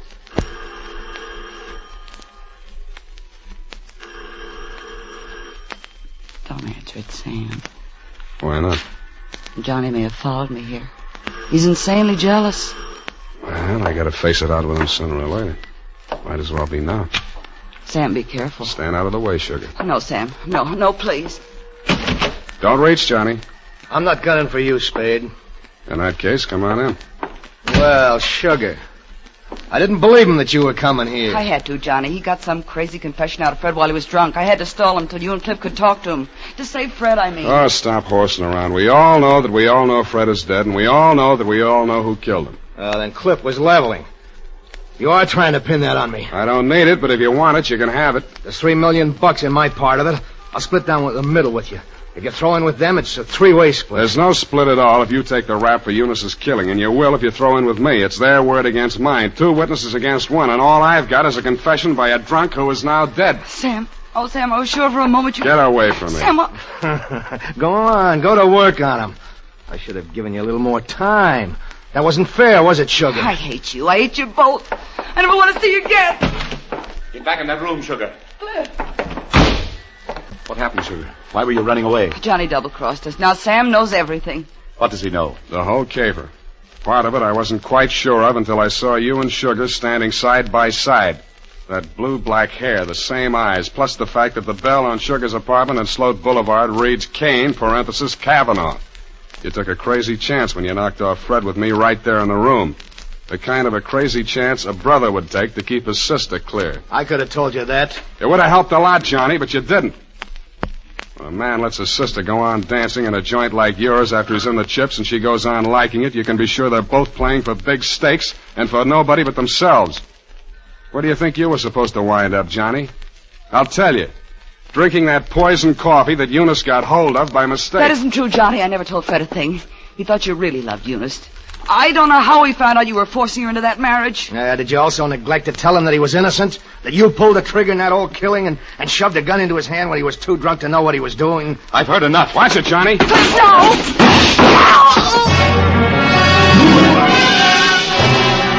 I winged you a split second before you fired. Your aim went wild. All I saw at first was that it missed Johnny. Then I saw him move forward in her direction. She was leaning against the wall, a puzzled expression on her face, her hand plucking nervously at a spot of red that was spreading against the white of her dress. He caught her as she pitched forward and carried her over to a couch. She didn't speak again. You and Johnny knelt beside her until the cops arrived. If you were aware of each other's presence, neither of you showed it. Period. End of report. That was a sad ending, Sam. Yes, it is. I'm sorry it ended so sadly. Well, it was bound to, one way or the other. There wasn't anybody in the whole gallery that thought about anybody but himself. Except poor Fred, I guess, and his only friends arrived in bottles and left in the ash can. All those millions and millions. We'll get the money now, Sam. I'm glad you asked that. It leaves me cold. Go type that up while I knit myself a sweater. And now, listen to this. It's the smart mother who sees to it that Wild Root Cream Oil is always kept handy around the house. For she knows that Wild Root Cream Oil grooms her family's hair neatly and naturally, relieves dryness, removes loose dandruff. Get acquainted by asking for the new 25-cent bottle. Also, ask your barber for a professional application of Wild Root Cream Oil Hair Tonic. Again and again, the choice of men and women and children, too.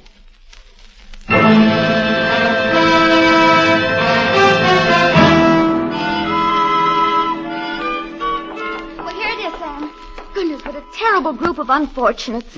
As you say, it just had to end badly. If you hope to get back in my good graces by quoting me, to trick me into agreeing with you, you have succeeded. There you go, Sam. So lugubrious. Effie, what is this? What means lugubrious? Oh, Sam, it's wonderful. It's my new habit. Oh? Every time I read a book now. And you know, like you read a book and there's a word you don't know what it means or you're not sure. Yeah. Well, I make it a practice now to write down and learn 3 new words per day. Well. And learn the definitions to use them in conversation. You know, like desultory. And lugubrious? Yes, that's one of my 3 for today. You see? Lugubrious. Right here it is. To talk a great deal. Bucolic, state of being sorrowful. And verbose, to be out in the country. I see. Very praiseworthy. Enlarging your vocabulary. Yes, love it. I am. But I don't expect to be really lugubrious for the nonsense. Look, Effie, why don't you go verbose for the weekend? It's the best cure for the bucolic. Oh, Sam, look what I've done. What have you done? I've clipped the wrong definitions to the right words. Well. For instance, lugubrious Well, it isn't that at all. And bucolic. Oh, let me see. Oh, Sam, I've learned them wrong. I wasn't going to tell you, Effie. It's better to find out for yourself. It's more, efficacious. My new habit. Oh. Good night, Sam. Good night, sweetheart.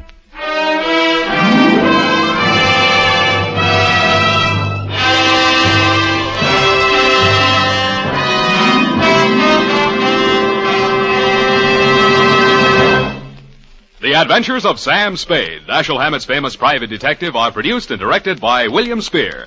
Sam Spade is played by Howard Duff. Lurene Tuttle is Effie.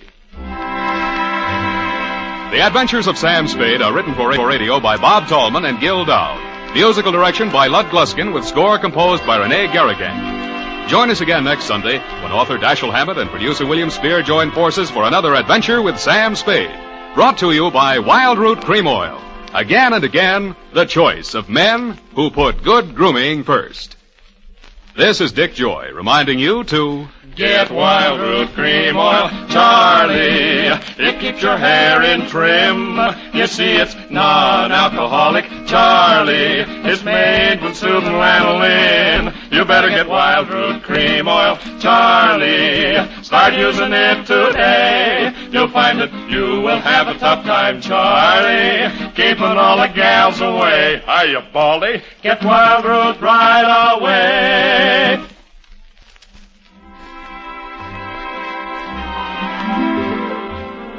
This is CBS, the Columbia Broadcasting System.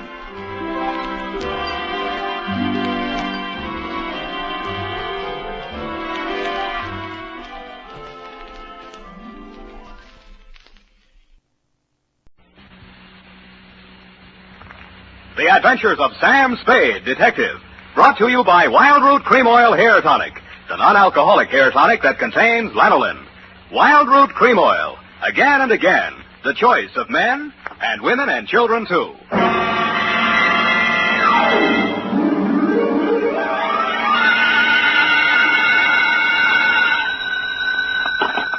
Spade, detective agency. Very important, sweetheart. Write this down. Yes, Sam. I have pencil and paper ready. Ingredients, colon. Punctuation or ingredient, Sam? Both.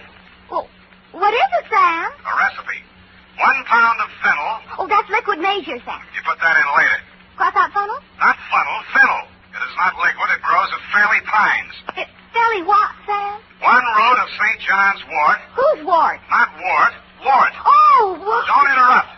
Some new size, a couple pounds ought to be enough. 1 ounce of bat's wool. 1 adder fork, that is not a utensil. 1 fillet of finny snake. Some lizard's legs. 1 hemlock root digged in the dark. Directions.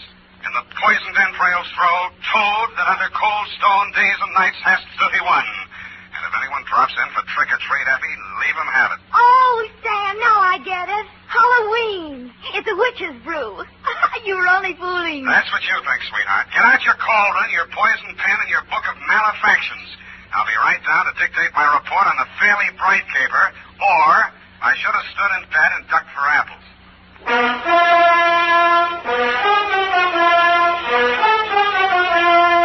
Dashiell Hammett, America's leading detective fiction writer and creator of Sam Spade, the hard-boiled private eye, and William Spier, radio's outstanding producer-director of mystery and crime drama, join their talents to make your hair stand on end with the Adventures of Sam Spade. Presented by the makers of Wild Root Cream Oil for the hair. Are they saying this about you? There goes somebody who's really well-groomed. And that can go for every member of your family if they spruce up each day with Wild Root Cream Oil, America's favorite hair tonic. Wild Root Cream Oil grooms hair neatly and naturally, relieves dryness, removes loose dandruff. If your family hasn't tried it, get Wild Root Cream Oil in the new 25-cent bottle. You'll see why Wild Root Cream Oil hair tonic is, again and again, the choice of men and women and children, too. And now, with Howard Duff starring as Spade, Wild Root brings to the air the greatest private detective of them all in the Adventures of Sam Spade.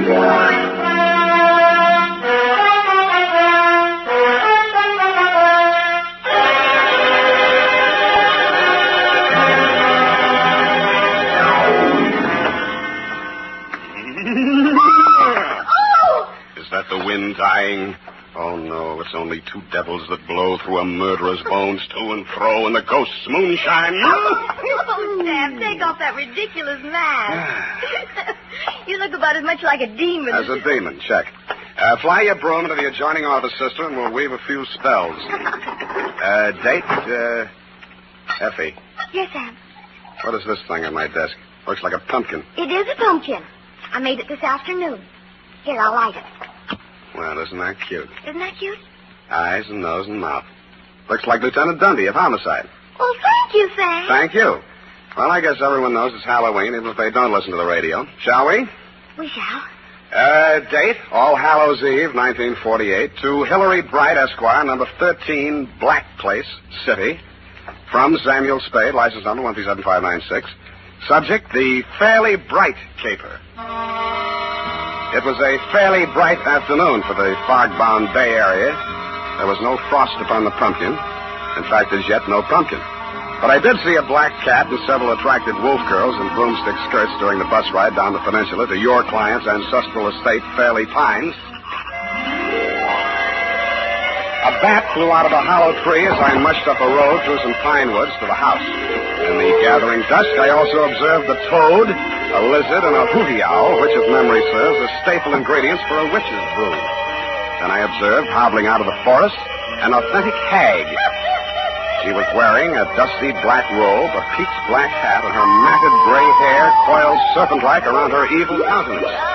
She leaned on a gnarled staff of hemlock, fixed me with her yellow, glittering eyes, and said, Hello, kiddo. Yes'm. Which way's the house? Which house? Fairly Pines. Lost my bearings, I did. I was looking for some fennel. Oh. I got the bat's wool right enough and newt's legs. Couldn't find no adder's forks, but reckon this here copperhead will do the trick. What are you going to do with all that stuff? It's for the brew. I'm the witch I hired for tonight. Name's Gudge. Born Sophia, but of course I don't have no Christian name anymore since I sold out to Old Scratch. Beat me down on my price, he did, too. Look at that wart on my nose. What nose? Huh? The house is up that way. Mind if I walk along with you, pretty boy? I don't like girls. Huh? No, not at all, ma'am. No need to be afeared. With the scoungy fee they're paying me, I'll be lucky if I give them a whiff of brimstone. Not so close, please. But I did promise one manifestation and the scream of a soul in torment at the witching hour. Yeah. Fiddle, fiddle, aye, fiddle. Ready or not? Who is that? What's your hurry, sir? Where do I find Mr. Hillary Bright? Oh, you're the detective, Spade? Right. Oh, I'm Homer Langdon, attorney for the Fairley estate. Come along, I'll take you to him. Sorry for that challenge just now. Been hearing strange noises around the grounds. You notice anything peculiar as you came up the road? Well, there was an old lady. I use the term loosely. Looking for Fennel? Yeah. That's the witch. Mr. Bright hired her for the party tonight. Takes her work kind of seriously, doesn't she? Well, you know how it is. Seasonal work. What does she do between Halloweens? Claims she hibernates. God, Ophelia. Mrs. Fairley, Spade. She's eccentric. Don't let her know. Check. Oh, here I am, Homer. What was it you wanted? Oh, it's the man from the catering. No, Ophelia. This is Mr. Spade, the detective that Mr. Bright employed. Oh, well, about that recipe for the aspic. Cook says she's never heard of putting fennel and lizard's claws in a tomato aspic. And Mr. Bright says hemlock is poison. You've got it mixed up, Ophelia. That's the recipe for the witch's brew. Well, anyway, the grocer says he doesn't stock them, so you'll have to garnish it with parsley. Ophelia, he's not the caterer. He's the detective. Oh! Well, keep your eye on those pumpkins. Mice, you know. Mice? You know, mice. Pumpkins? Where is that witch? I've got to tell her about the parsley. Oh, witch!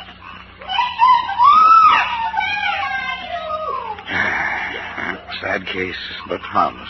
Shall we go in? Yeah. Now, watch his jawbone, Wilma. Oh, you've already broken his neck. Oh, why don't you hire an assistant? I don't like hanging him in the house anyway. We don't even know who he is. What are they up to now? Halloween comes but once a year. Oh, it's a skeleton, part of the decoration. Hillary. Oh, yes, Wilma. I couldn't find the witch, but here's the detective. Ah, well, you can have the witch. I'll take him. Oh, watch what you're doing, Wilma. The ladder. Sorry. This just about completes the arrangements. Oh, this is Miss Wilma Fairley, for whom I'm managing this nauseous ball. Sam Spade. Hillary. Is that any way to speak about a girl's fifth engagement party? Forgive me if I'm guilty of understatement. Oh, fix that wire, Wilma. The top of Frankenstein's head's caving in. And look at that. The bolts are coming out of his neck already. Oh, well, come along, Spade. And I'll tell you how you fit into this mess. See you at the party, Sam. In here, Spade. Privacy. I don't think we're quite alone, are we? 99%. This is Fairley fiancé number 5. Ralph Cram by name. Oh, wake up, Ralph. Don't bother. He started the party a little early? Before lunch. But can you blame him? If I weren't a teetotaler, I'd be out staggering around the woods with that witch. Uh-huh. Now, what exactly is my assignment, Mr. Bright? I want you to be present at this miserable party tonight and pretend to have a good time. Why didn't you hire an actor? This is a new kind of masquerade ball. Even I have a unique problem here. A Halloween party combined with a party announcing the engagement of a socially prominent young woman. Well, naturally, the press will be on hand. They always are at my parties. But I doubt if any of the invited guests will show up. That's where you come in. You're one of the uninvited guests. I don't get it. Well, it's very simply this. I have a reputation to maintain. I'm sure you have better things to do than read the society page, so I'll explain. I believe some ill-informed columnists have referred to me as the male Elsa Maxwell. That's not true. She is the male Hillary Bright. Female, that is. Anyway, you're a professional party giver, is that it? Exactly. What's the matter with Wilma?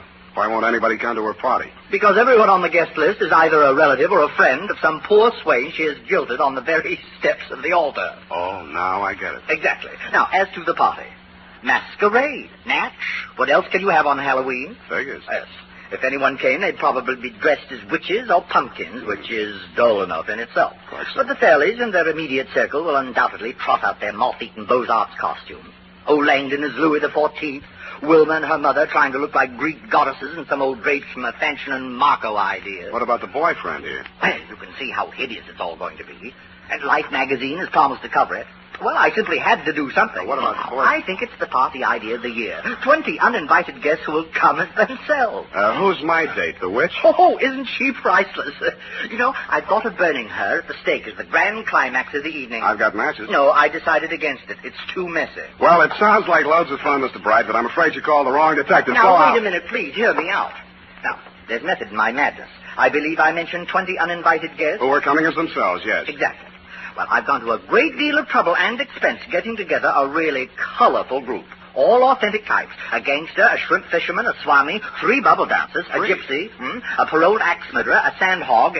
Oh, that reminds me, I must see whether the blubber arrived for that escapade they're flying down from Nome. Yeah, well... What I'm getting at, Spade, is that with a collection of people like that, well, anything might happen. Well, why didn't you invite the local police force? Oh, they're coming in costume, of course. Good, then you won't need me. Besides, I get $800 a day in expenses. Mr. Spade, at the last party our local chief of police attended, the guests were held up and robbed of $50,000 worth of jewels, including the chief's gold bag. So, you see, we do need you.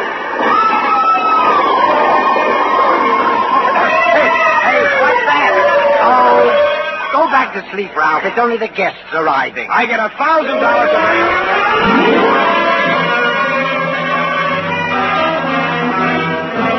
You were right.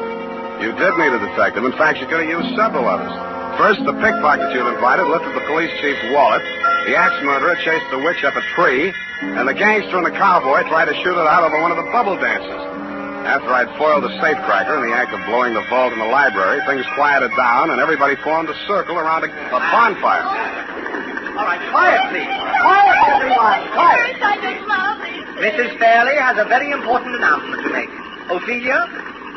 She was here just a few moments ago. Oh, have you seen her around Langdon? A few minutes ago. She said she had a headache and went upstairs to get some aspirin. Sam, I'm worried about Mother. Would you mind going upstairs to see what she's up to? She's been behaving so strangely tonight. She's been behaving strangely. Sure, Wilma. I'll be right back. Come along, let's get on with it. A witch. Urgent. You stand over here. Here? No, bring your broom. That's it. And don't look so pleasant. You're supposed to be evil. Beware. Those not wearing toad bane is subject to warts. There's evil in this place tonight. Blood on the stone, blood in the cauldron.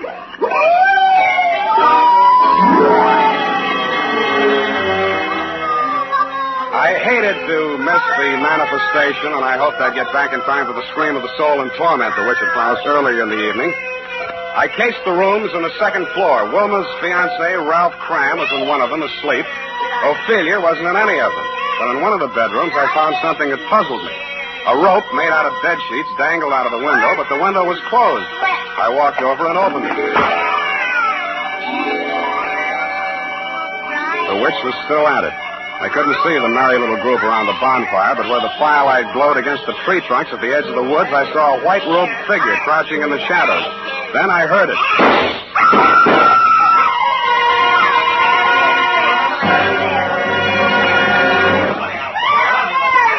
Put them all in the house. Run a hand. Don't let any of them get away. Right, Chief. All right, folks, you'll have to step inside. Now, come on. It's Wilma, Spade. She's dead. Somebody shot her. She was sprawled on her face at the foot of a big pine tree at the edge of the clearing. A single slug had entered her body just below her left shoulder blade. If this was part of Mr. Bright's Halloween production, I thought he'd overdone it just a little, because she was dead. As nearly as I could reconstruct it, Wilma had been standing outside the circle of people grouped around the fire, as if somebody in the woods had called to her and she'd left the group to investigate. She'd been facing the fire when she was shot. And what about the two shots that had missed her? If the killer had been aiming at her and missed, he couldn't have avoided hitting somebody else in the crowd. I went back to the house to check the guests. All there, unwounded and accounted for, except the witch. According to the local chief of police, who was rapidly turning into a toad, she had flown away on her broom. I checked my nose for warts.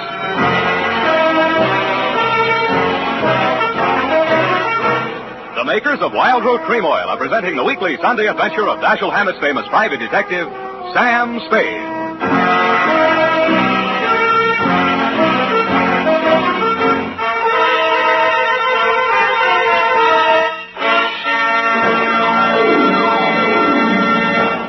Now, here's important news on good grooming. If you want the well-groomed look that helps you get ahead, socially and on the job, listen. Recently, thousands of people from coast to coast who bought Wild Root Cream Oil for the first time were asked, how does Wild Root Cream Oil compare with the hair tonic you previously used? The results were amazing. Better than 4 out of 5 who replied said they preferred Wild Root Cream Oil. Remember, non-alcoholic Wild Root Cream Oil contains lanolin. It grooms the hair naturally, relieves dryness, and removes loose, ugly dandruff. So if you want your hair to be more attractive than ever before, get the generous new 25-cent size of Wild Root Cream Oil, America's leading hair tonic, on sale at all drug and toilet goods counters. It's also available in larger economy bottles and the handy new tube. Get Wild Root Cream Oil, again and again, the choice of men and women and children, too.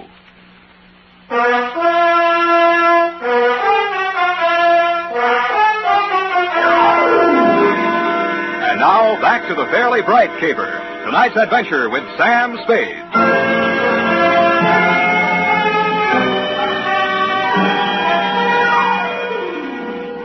By dawn the next morning, Aloysius Becker, boy police chief, still hadn't sweated anything out of his 20-odd suspects, but yawned. The family lawyer, Langdon, had an old gun permit, no gun.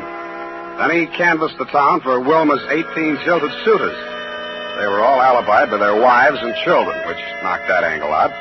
She carried no insurance, nobody stood to gain anything financially by her death, and nobody but you, Mr. Bright, actively disliked her. About then, Chief Becker put Ophelia back on the griddle. Now, look here, Mrs. Fairley. You still aren't coming clean with us. Clean? Oh, the ashtrays. I'll call the maid. Come back here. Yes, Chief Becker. Now, sit down, Mrs. Fairley. Now, let's go over the part of your story where we found the bed sheets hanging out your window. Yes.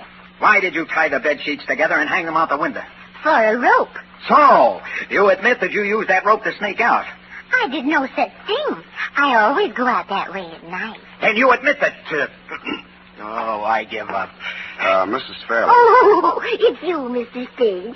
I want to thank you for guarding the pumpkin so well. I didn't see a mouse all evening. Thank you, Mrs. Fairley. I only did what... Oh, why is Chief Becker so angry? I think what's worrying him, Mrs. Fairley, is why you closed the window behind you when you went out on your rope. So no one would know. Wilma worries about me. You won't tell her? Ah, it's as plain as a nose on your face what she's doing.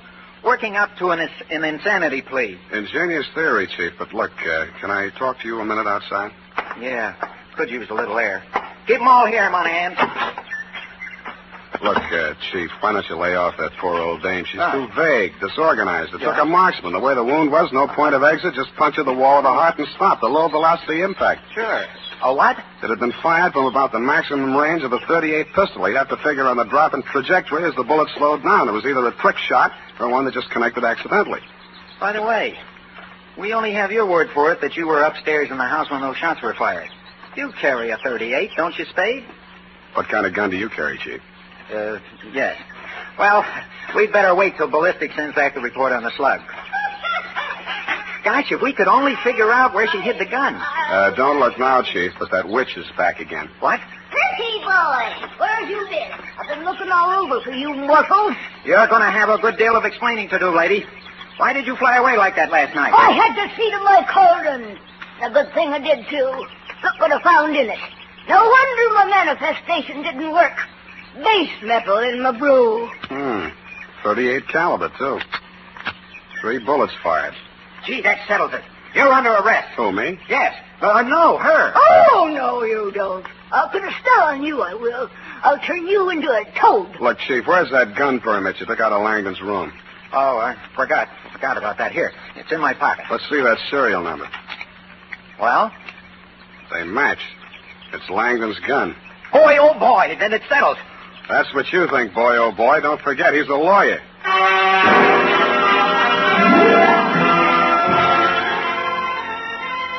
I headed for the woods. I found the spot where I'd seen the figure in white crouching just before the shots were fired. A little way back in the woods, I found footprints. French heels, short, mincing stride. Following along behind them was another set, flat soles, long, manly stride. The mannish footprints followed the feminine footprints almost to the clearing and then stopped. The feminine footprints went on straight to the spot where Wilma had fallen. I knew that no woman had been over this trail since the murder except the witch, who probably had cloven hoofs. Her cauldron had vanished, but the fire was still smoldering. I kicked through the ashes. I didn't know what I was looking for, but I found it. I raked it out with a stick and prodded it. The blackened outer layers crumbled away. It had been a raging bonfire, but there are few things harder to burn than a telephone book. The middle pages were yellowed from the heat and seared around the edges, but they were still intact. There was a hole punched in the middle of each page. Feminine footprints right up to the X that marked the spot in the phone book through which a bullet had been fired. I had a hunch the ballistics report would prove that Langdon's gun did not fire the fatal bullet. I was right, but for the wrong reason.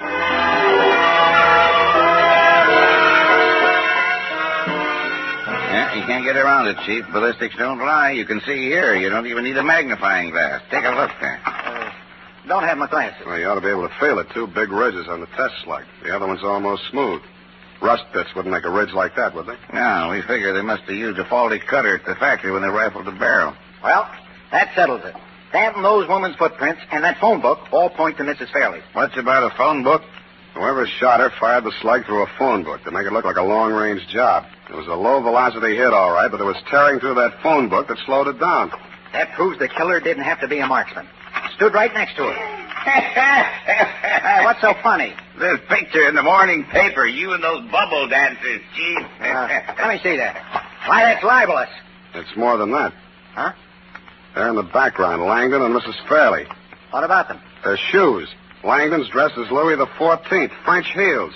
Mrs. Fairley in that Greek goddess getup, sandals, flat heels.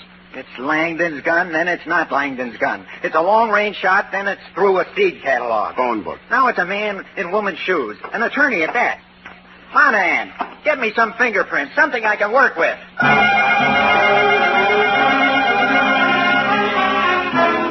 I didn't blame the chief. My somersaulting clues were getting me busy, too.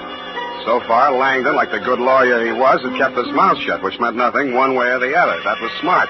But he disposed of his gun by throwing it in the witch's cauldron, which was stupid. A, because it was sure to be found, and B, because there was no reason for hiding it anyway. But two stupid sometimes make us smart. If he wanted it to be found, he must have had a story ready in case he had to talk. If I were in that spot, my story would have been that I fired those shots into the woods after the fleeing killer. But I didn't know how I would explain the fact that only 3 shots were heard, one of which killed Wilma. Then I thought of those 2 ridges on that test slug. 2 ridges, 2 shots into the woods. This time I did know what I was looking for. They were buried deep in the soft trunk of a pine tree near the ground. I dropped to my knees and dug. I got the first one out and was looking at it. It was a misshapen hunk of worthless lead. Something embedded in the side of it glittered in the sun like a diamond. In fact, it was a diamond.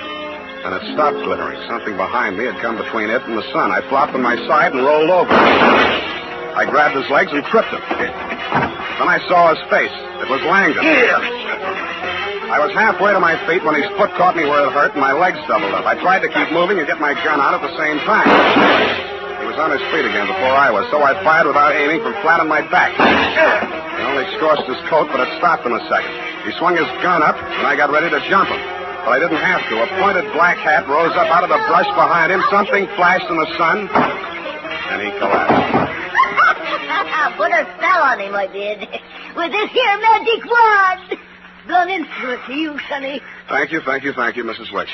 God is the handle, son, which is my profession. Boy, that was a close call. Put the cuffs on him, Monahan. Hey, what are you doing? Oh, no, Monahan, not Spade. Langdon there. Been following him since I found out he was wearing women's shoes. Well, that settled it, eh, Spade? Yeah, but you'll need this. What is it? A jeweled bullet.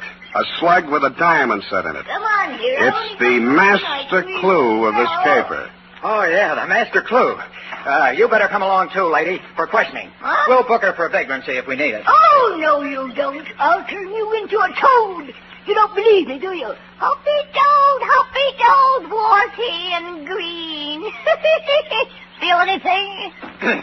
Well, on second thought, I reckon she's harmless, poor old soul. Soul, indeed. Ain't got any. I sold out to old Scratch 30 years ago come next Halloween. See you then, sonny. Go home and gargle.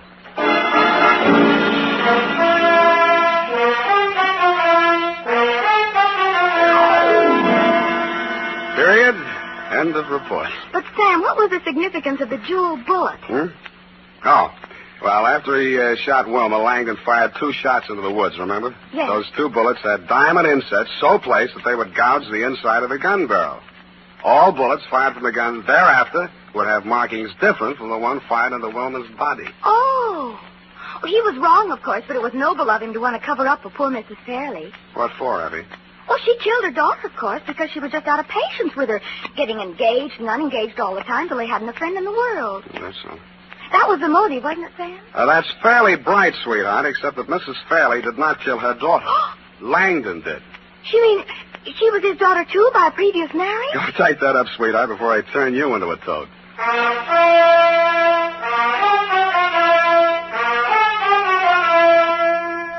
And now, listen to this. For here's a good tip. Spruce up right, spruce up now with Wild Root Cream Oil Hair Tonic. Wild Root Cream Oil grooms your hair neatly and naturally, relieves dryness, removes loose dandruff. Get the 25-cent get-acquainted bottle or the large economy size. And ask your barber for a professional application of Wild Root Cream Oil Hair Tonic.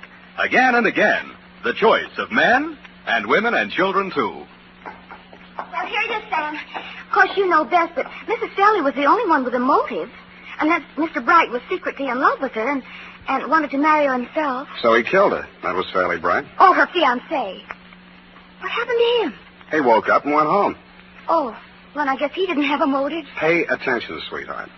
Langdon, as trustee of the Fairley estate, had embezzled large sums of money, which he would have to account for under the community property law if she got married. She got married? He had already broken up many of her romances, but when the old lady went soft in the head, he decided to end the danger once and for all. He could explain matters any way he wanted to, and there'd be nobody to contradict him. Are you listening, Ed? Sam, what does she do between Halloween? The witch? Mm-hmm. Oh, she's the squeak in the door on Inner Sanctum. Oh, Sam.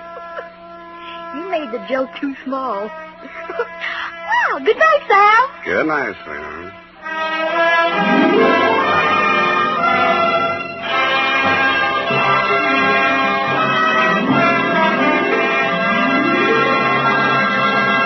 The Adventures of Sam Spade, Dashiell Hammett's famous private detective, are produced and directed by William Spier. Sam Spade is played by Howard Duff. Lurene Tuttle is Effie. The Adventures of Sam Spade are written for radio by Bob Tallman and Gil Dowd. Musical direction by Lud Gluskin with score composed by Renee Garrigang. Join us again next Sunday when author Dashiell Hammett and producer William Spier join forces for another adventure with Sam Spade. Brought to you by Wild Root Cream Oil. Again and again, the choice of men and women and children, too. This is Dick Joy reminding you to... Get Wild Root Cream Oil, Charlie. It keeps your hair in trim. You see, it's non-alcoholic, Charlie. It's made with soothing lanolin. You better get Wild Root Cream Oil, Charlie. Start using it today. You'll find that you will have a tough time, Charlie. Keeping all the gals away. Hiya, Baldy. Get Wild Root right away. This is CBS, where 99 million people gather every week, the Columbia Broadcasting System.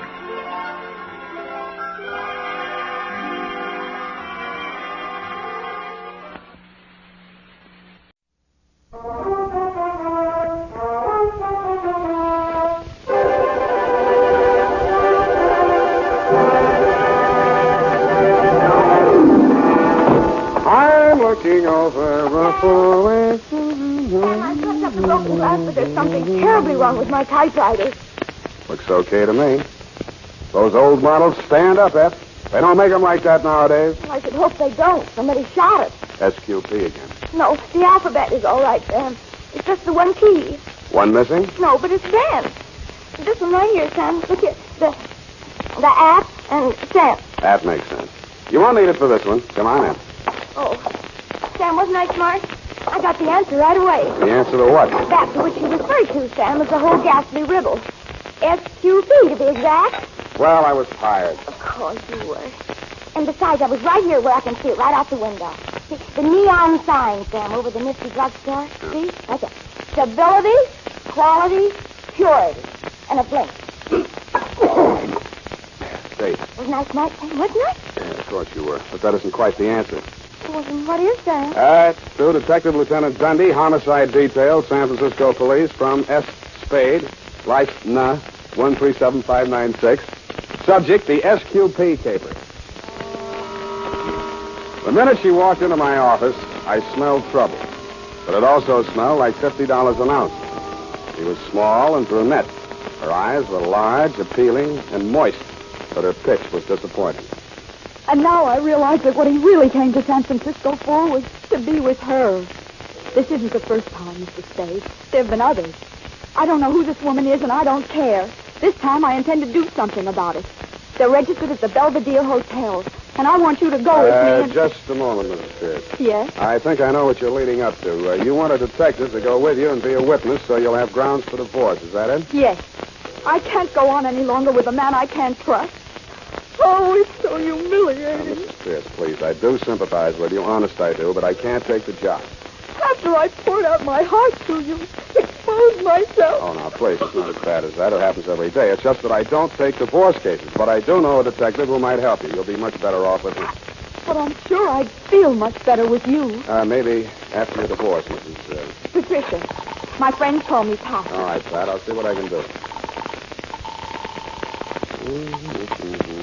Belvedere Hotel, good afternoon. Tiny Stover on duty. Tell him Sam Spade. Just a moment. Who is he, Mr. Spade?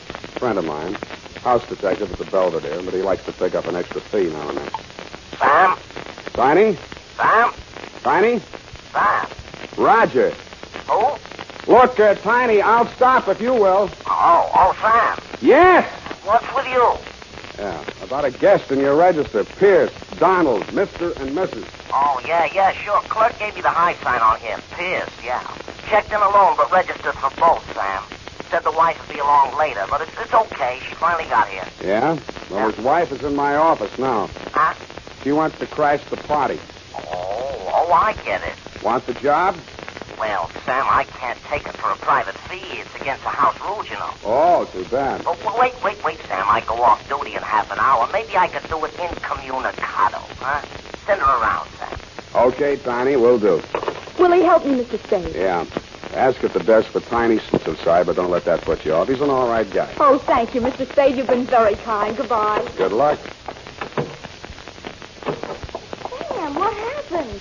Why did you leave so quickly? For the same reason you shouldn't have let her in the first place, Effie. There was a divorce job. Oh, but Sam, she looked so refined and all. And being the first of the month, I thought you might take exception. I do. Of course, you know best, Sam. But it seems to me you might welcome a little change now and then. I know you feel it's underneath you, but it's such nice face work, and between 9 and midnight alone, you could... Effie, there are 2 words for that kind of work. What, Sam? Never mind.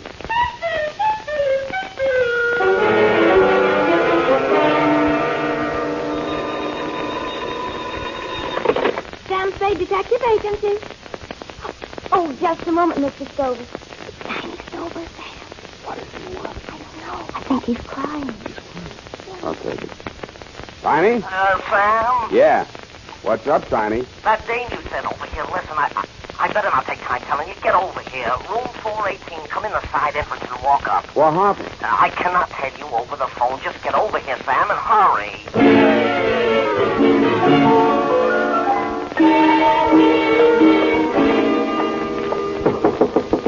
It's me, Tiny. Sam, open up. Oh, come in, Sam. Sort of ease in, will you? He's lying in the way of the door. The first thing I saw as I squeezed through the narrow crack of the door was the brunette that had visited my office that afternoon. She was handcuffed to a chair, and a gag had been stuffed into her mouth. Tiny's frightened eyes shifted uneasily from her to the body on the floor. What kind of a caper is this? You better tell me, Tiny, what happened. Who handcuffed her to the chair? I did. We broke in just like it says in the book, only there was no dame here, just him. He starts to jump the wife, and I grab him. The next thing I know, he's got my gun. I try to twist it out of his hand. The next thing I know, bang. He's right where he's laying now, and he's dead. Next thing I know, the dame is grabbing for the phone and screaming that I murdered him. That's when I decided I'd better shut her up for a while so you and me can compare notes on this thing. Well, first we better get some notes to compare. Now, listen, Pat, I'm going to pull this gag out of your mouth, but if you start screaming, it's going right back in. Get it? All right. Now let me out of these handcuffs. We'll get around to that. Now, first, I want to put you straight on something. I know that Tiny here went into this on the level, which is more than I know about you. So if there are any angles in this caper besides the story you told in my office, let's have them now before the cops get here. All right. I lied to you. I never saw this man before in my life. Shut up, Tiny. Go on. I was hired by a man named Christopher. He advertised for a photographer. He said he specialized in photographs for legal evidence, and this man Lombard's wife she wanted a divorce. I didn't want to do it at first, but the pay was good, and he said it was good experience for newspaper work, which is what I want to do. So I took it. Why didn't you tell me that in my office? Those were his instructions. He said that's the way they did it, and any detective would understand.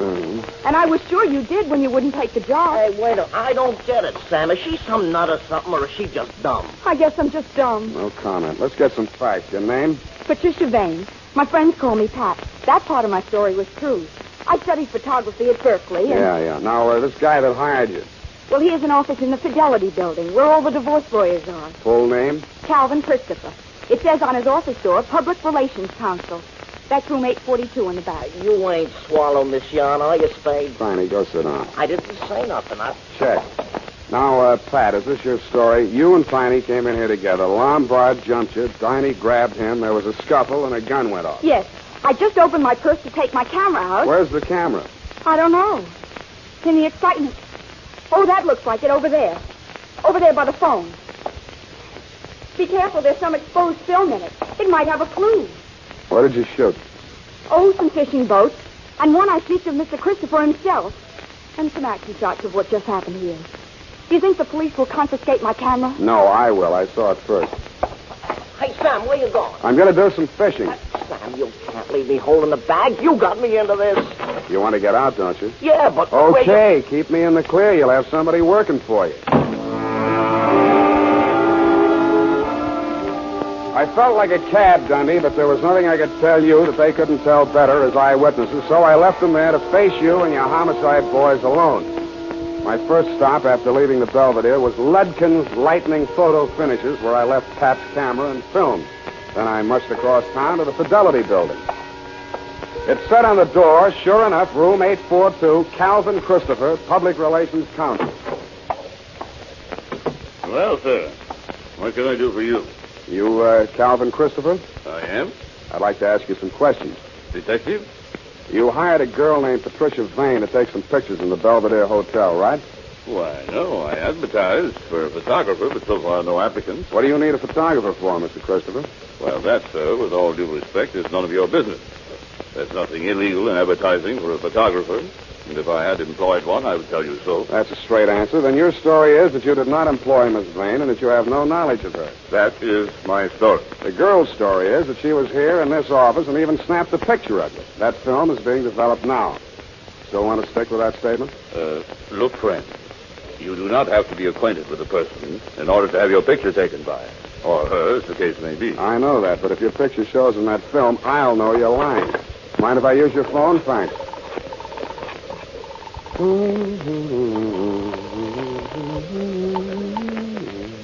Mr. Hyde.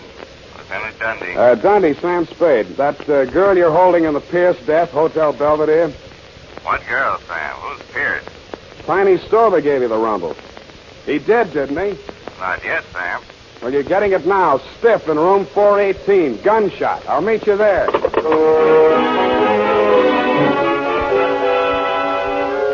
And I did. I won't dwell on that part of it, Lieutenant dear. You were cross with me, and I didn't blame you. Pearson's body was still there, and it was still dead, but there was no brunette, no house stick, no gun, and no bullet wound. The medic called it death from natural causes, heart attack, but the worst was yet to come. When I rushed down to Ludkin's to get those pictures, just to prove to you that I wasn't completely out of my mind, there were no fishing boats, no pickets, no Mr. Christopher, and no struggle. Nothing but pictures of a complete set of dental x-rays.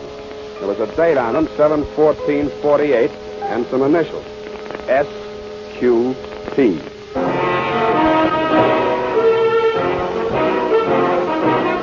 The United States Armed Forces Radio Service is presenting the weekly adventure of Dashiell Hammett's famous private detective, Sam Spade.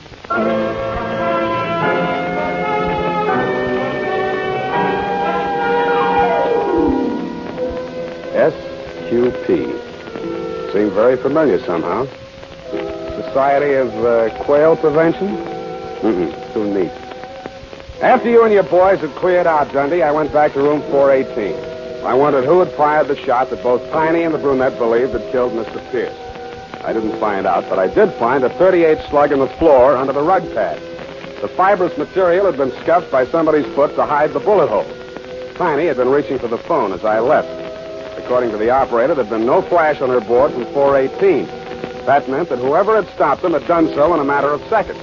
I didn't know whether it had been done with a kiss, at gunpoint, or with a blunt instrument. I doubted anybody would have knocked Tiny out because he was too heavy to carry down 8 flights of stairs. I checked Tiny's room on the first floor. It had been ripped to pieces by somebody who obviously had been searching for something no bigger than, say, a roll of film. About there, I decided to go and pay my respects to the late Mr. Pierce.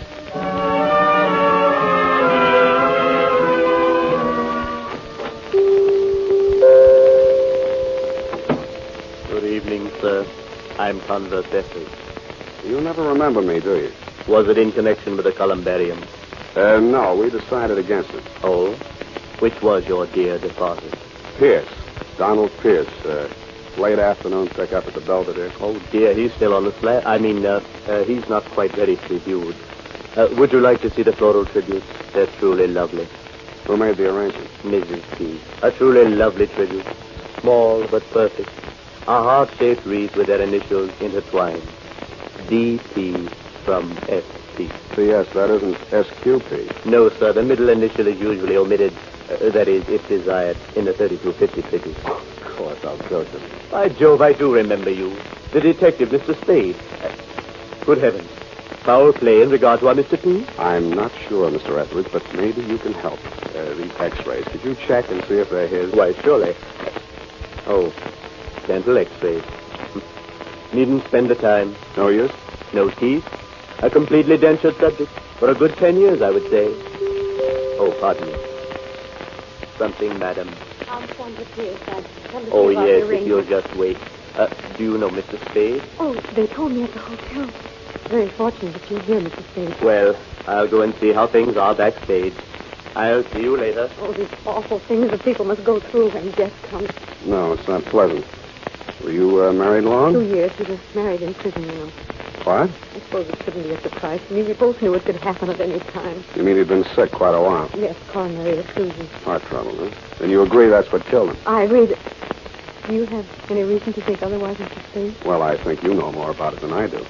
His physical condition? Let's start with yours. How are your teeth? I don't understand. These your x-rays? What? Oh, good heavens, no, this is a man's mouth. Where did you get these? What are they supposed to mean? I think they mean blackmail. Teeth and fingerprints are two of the best identity clinches. These initials, SQP, could be Sandra something Pierce.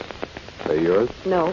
Do the initials SQP mean anything to you? Well, only I thought, of course, the prison. The what? San Quentin prison.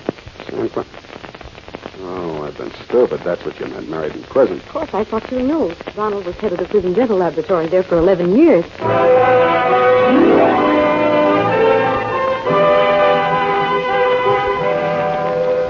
I sat down and gaped at her. She went on telling me how she'd been his assistant at the prison, how he'd had to quit because the prison routine was too tough for his heart condition, and how he'd bade her a tearful farewell because he didn't have any prospects and couldn't ask her to marry him. But then, practically the first day he arrived in San Francisco, he wired me to come here immediately and we'd be married.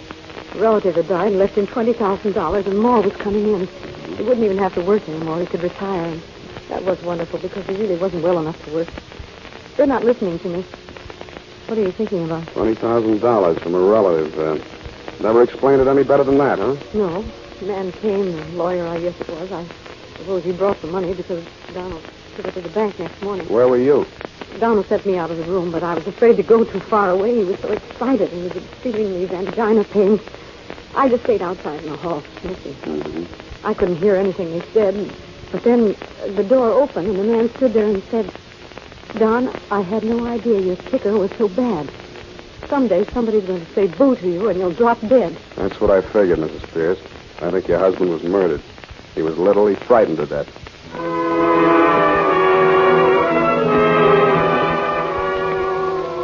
I had almost all of it now. Just a name and a number were missing, and I thought I might have them in my office under SQP. There was a light showing in my outer office as I came down the hall. It went out as I turned the doorknob. Stop right where you are. I've got a gun. That you, Pat? Oh, it's you, Sam. You were so long, I thought you'd never... Hey, don't do that. Here. Come on, honey, don't give up like that. Here. Drink this. What happened? Oh, I'm so tired. My ankle, I think I broke it. I jumped out of the car. Let's see. I think it's just a sprain. Christopher's car? We were in the back. He slowed down on the ramp. There was something stuffed in my mouth. I couldn't make a sound. What's funny? I'm sorry, baby. You seem to have spent the entire day bound and gagged. I'm sorry. Go on. Oh, after you left us in that awful hotel room, he came in, and he was furious. Wanted to know why we had spoiled everything by letting the gun go off, even though Mr. Stover explained that it was only accidental. Yeah? And then he started laughing and said he was only fooling, and he would take charge. So Mr. Stover left. And then Mr. Christopher held a gun on me and took me down the hall to another room. He pushed me in there, and then he tied me to a chair and put the gag in me. I'm sorry, honey. So he let you cool off in there until it got dark enough and late enough to get you downstairs and in the car without attracting too much attention. You say he was heading over the bridge to Oakland, huh? Yeah. Why are you shouting so? I guess I'm just excited. And I was, but not over Pat's story. It was something I'd just seen. The shadow of a man against the frosted glass of my office door. I went on talking, I hope loud enough for him to hear every word I said. Pat, I don't know how to tell you this. It's going to make you feel bad, but sooner or later you'll have to know about it. This guy named Calvin Christopher, that isn't his right name, and in just a minute I think I'll have that too. He gave you a phony pitch about a photography assignment to help somebody get a divorce. But what he had in mind from the beginning was to use you as a murder weapon. Me? A murder weapon? You and whichever detective happened to go there with you. You see, Pierce was a blackmailer. He'd been a dentist at San Quentin, and who did he run into one day here in San Francisco but an escaped con whose teeth he had worked on, and of whom, by happy chance, he had a complete set of dental x-rays. This con bought the x-rays from him for $20,000. He's still at large and thinks he's safe now that Pierce is dead.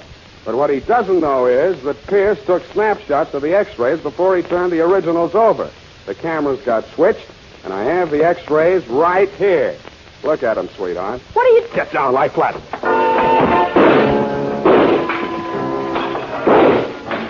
He came in shooting. I kicked the lamp out and answered him. They were all shots in the dark, but mine came closer because I had him profiled against the light.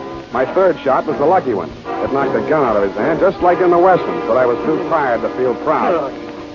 Snap on that light, Pat, and push the phone over here, will you? Stand over away from that door, Christopher. By the way, what is that name? Don't bother to smile. Homicide. Lieutenant Dundee. Just a jiff. Lieutenant Dundee. Dundee, come over to my office and pick up Victor Graziani, 39, Caucasian, San Quentin lifer, broke out July 14th this year. You owe me $11 for damage done to my office.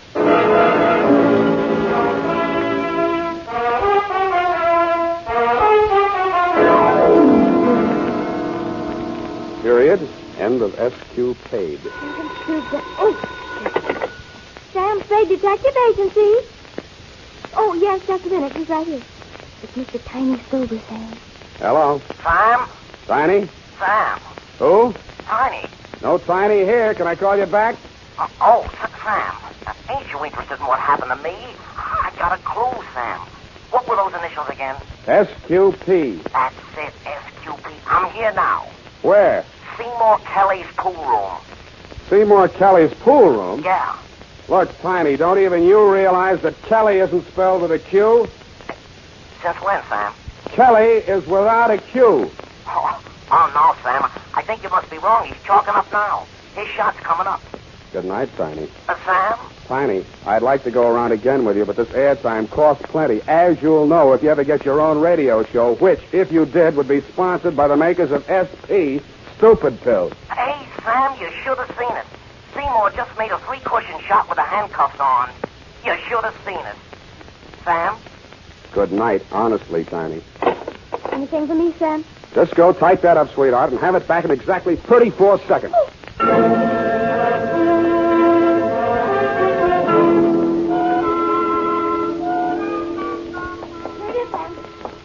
confused about who is getting divorced. Sam, you shouldn't accept divorce cases. Effie, it was not a divorce case.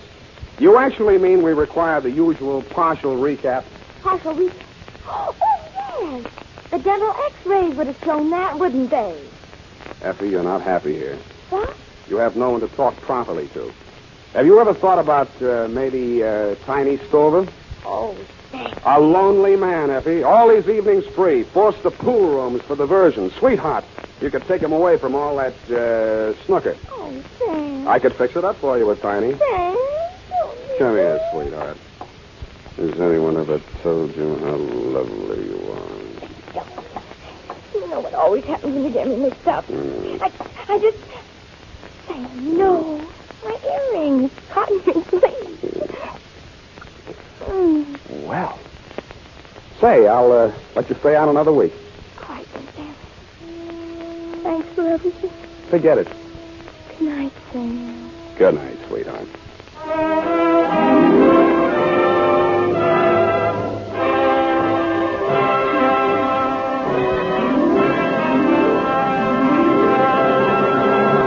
The Adventures of Sam Spade, Dashiell Hammett's famous private detective, are produced and directed by William Spier. Sam Spade is played by Howard Duff. Lurene Tuttle is Effie.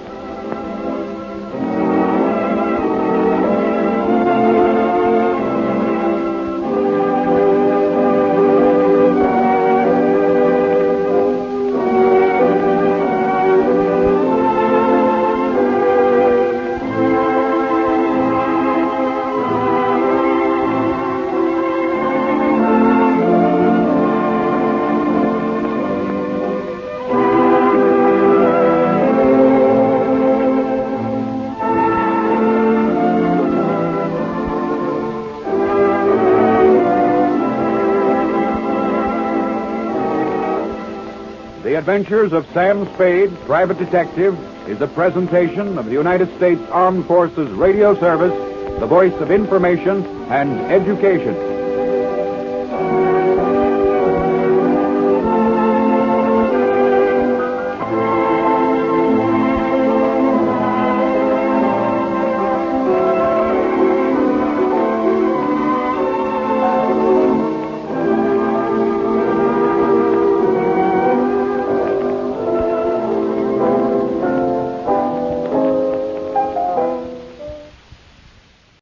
The Adventures of Sam Spade, Detective.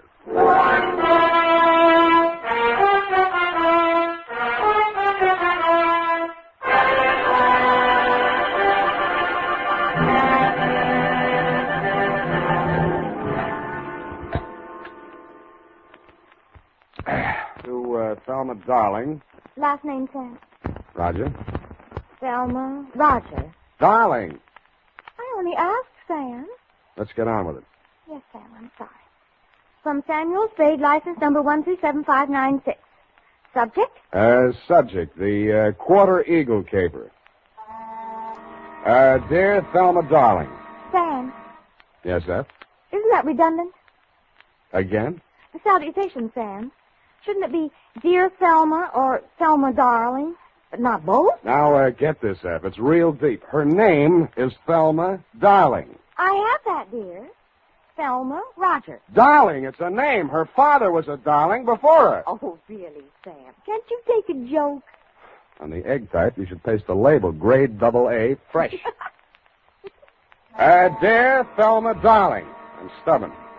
Not all of this will be news to you. The part that is will be bad news. The start of it was not a quarter eagle, but a bald eagle. He swooped in through the door of my office, landed in front of my desk, perched on the edge of a chair, and said... My name is Eagle, Mr. Spade. Junius J. Eagle. My card. Uh-huh. Eagle Vending Machine Company. Huh? They call me the Gumball King. I'm proud of it. Care to join me in a ball, sir? Not while I'm on duty. Ah, that's very good. Our new avocado flavor. Yes, I've kept the Bay Area chewing for 20 years. And I will not be swerved from my purpose. Bully. I intend to fight them tooth and nail. Hammer and tongs. To the last ditch. Bravo. But I'll need help. That's why I've come to you. My competitors, Mr. Spade, are leaving no stone unturned in their contemptible campaign to drive me out of business. Uh-huh. Now they've resorted to outright sabotage. In short, they have hired hoodlums to destroy my gumball machines. They've already smashed 11. And they won't be content until they've demolished my entire equipment. Sounds like a police case to me, Mr. Eagle. Well, I've been to the police.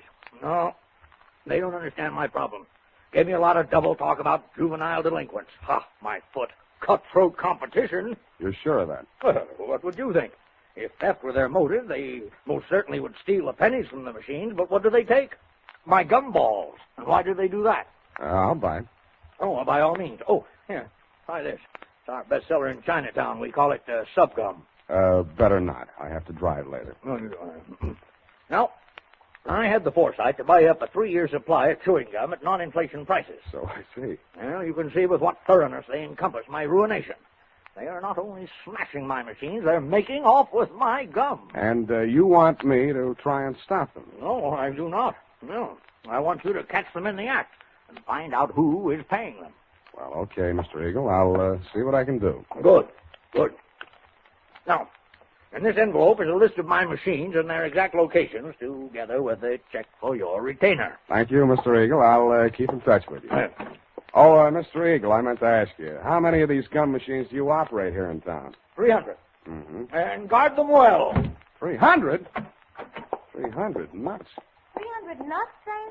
No, 300 gums. Gumball machines. Sam, Hmm? isn't it wonderful you took this job? I mean, because of my penny card. Hmm? I'm sorry if I wasn't listening. My penny card, Sam. My new one, that is. I've already completed my Lincoln series, and now I'm collecting Indian heads. Scalps? No, Sam, pennies. Mm. You see, this is the card. And these little slots, you see right there, that's where you put the pennies. And they're classified according to the date and the mint where they're manufactured. Now, you see, Sam, see where the little S is on these? Now, that's for the San Francisco mint.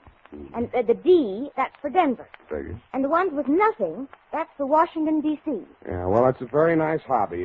Pardon me. 300 gumball machines. You see, that's what I had in mind, Sam. All those pennies.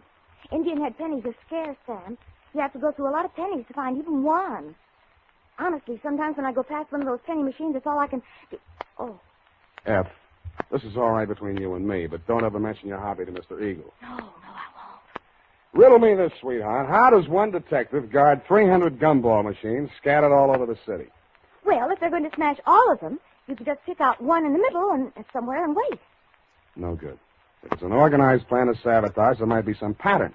You seem to have given this some thought, though, Effie. How would you pick them? In the busy places where they'd have more pennies. But they're not after the pennies. They take the gum. Well, then maybe the quiet sections where they don't sell much gum. Well, they've knocked over 11 so far, here, there, and everywhere. Busy spots, dead spots. No pattern at all. You know, Effie, maybe I've bitten off more than I can chew.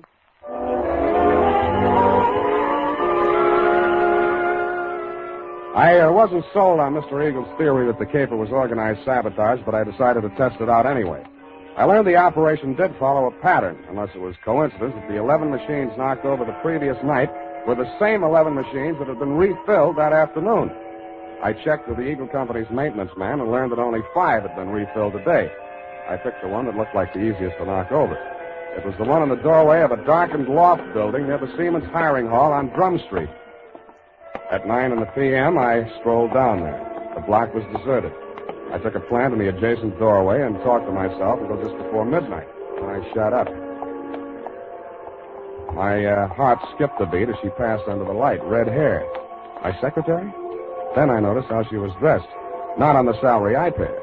She paused before the gum machine, opened a large handbag, stripped off her long black gloves, dropped them in her purse, and took out a small Boy Scout-type hatchet.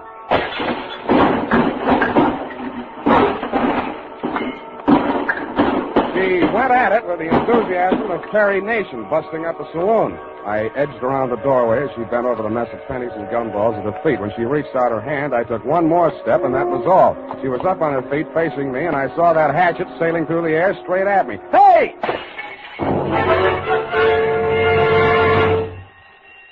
Now see what you've done. Yeah, I'm sorry. I won't let it happen again, I hope. Well, don't just stand there. Let's get out of here. That noise will bring the police down on us. Yeah, you're right. No, not that way. The alley. And that's how I met you, Thelma, darling.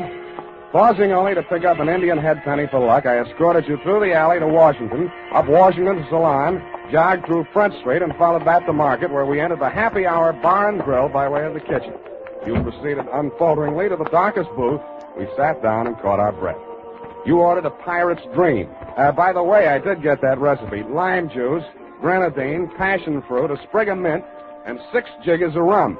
After 2 swallows, I heard myself saying, now aren't you ashamed of yourself? But, Sam, why should I be? After what I've been through, I think I deserve a drink.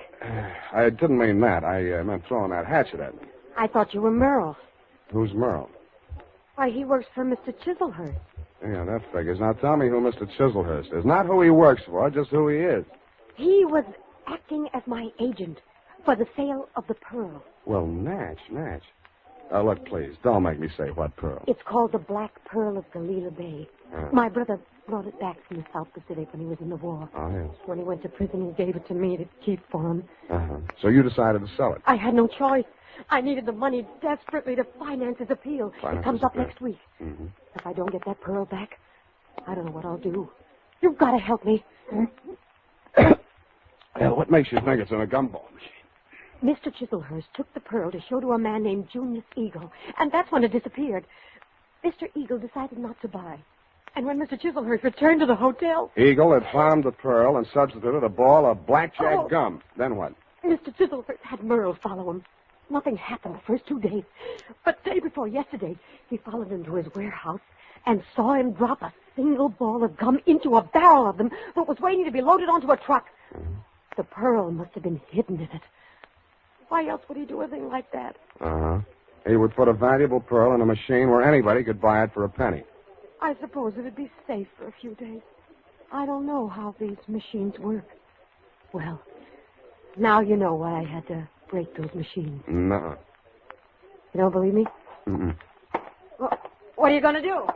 Check the psycho wards and find out which one you escaped from.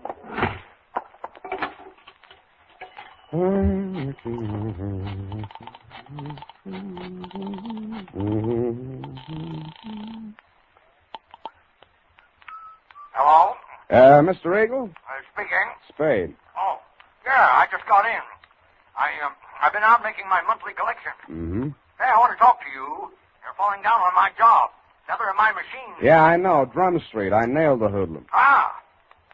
Who's he working for? Let me ask you one. Did a man named Chiselhurst ever try to sell you a black pearl? Hello, you still on the line? You stopped chewing. Yes. I think you better come over to my house. Right away. Hello. Hello. Nuts.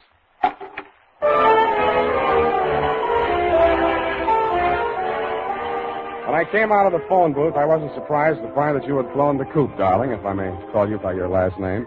But I was surprised at what I found at my client's house.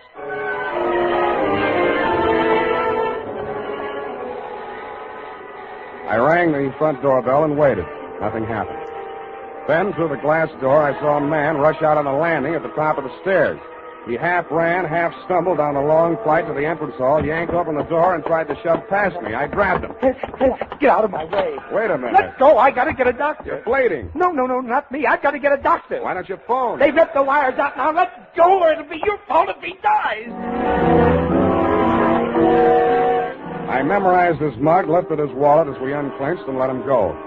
On the way upstairs, I checked his ID cards. Higgins, Morris L., employer, Eagle Vending Machine Company, occupation, maintenance supervisor. On the floor of the room at the top of the stairs was quite a sight. The floor of the room was covered almost completely with pennies. In the middle of it, sprawled forward like a miser who had been attacked while counting his hoard, was Junius J. Eagle. The wound in the back of his neck could have been caused by a small hatchet. There was a bookkeeper's account sheet open across the desk, and scrawled across the neat rows of figures there were 3 words: Spade, Quarter, and Eagle.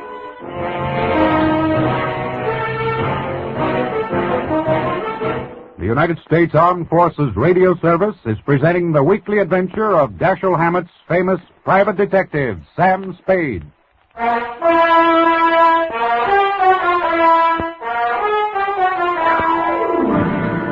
And now, back to the Quarter Eagle paper.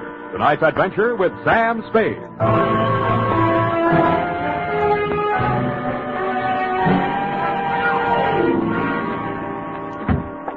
That you, Higgins? Yeah. Save yourself the trip upstairs. There's nothing you can do for him. Oh, dead, huh? Yeah. Well, I guess he won't need that doctor I called. We can use one anyway. Did you tell the doc Eagle had been stabbed? Yeah, sure I did. Yeah, well, that means the law will come with him or ahead of him. But I don't get it.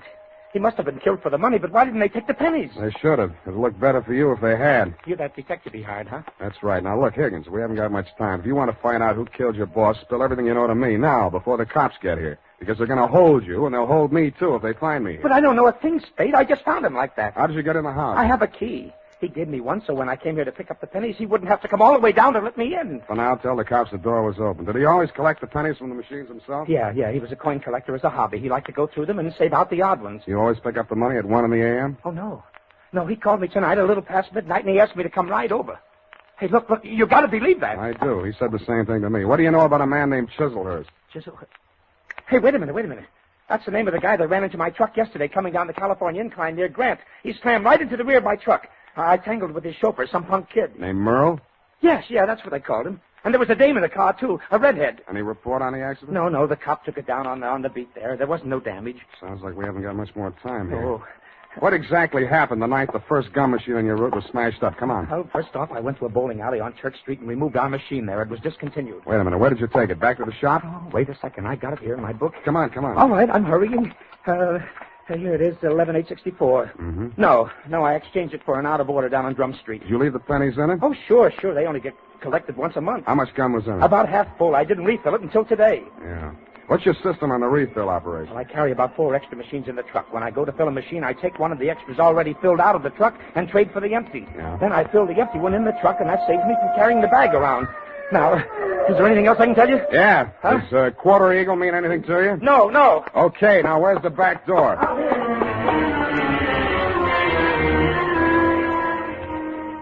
That Quarter Eagle. What was it? Was it a wrestling hole like the Half Nelson? I thought of asking Effie, but I was afraid she'd know. I was sure that if I could find Chiselhurst, I could get all the answers at once. That collision between his car and the rear end of Higgins' truck was a good lead in more ways than one. It meant that at least part of your story, darling, was true. But you neglected to tell me that you, Chiselhurst, and Merle had been tailing Higgins' appointed rounds of the gumball machine. I checked the police report on the accident. The car was registered in Great Britain. The report said transient, no local address, and so to bed. I dreamed it was next Thanksgiving, and I was eating a roasted quarter eagle. Then it turned into crow.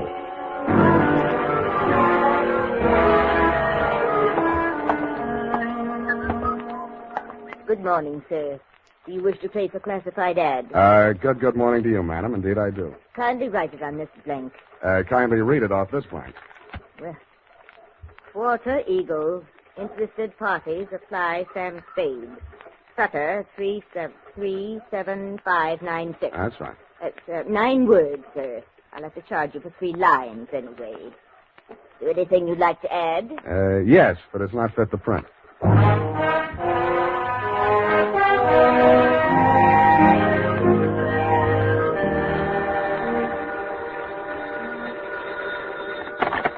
Barney's Beanery.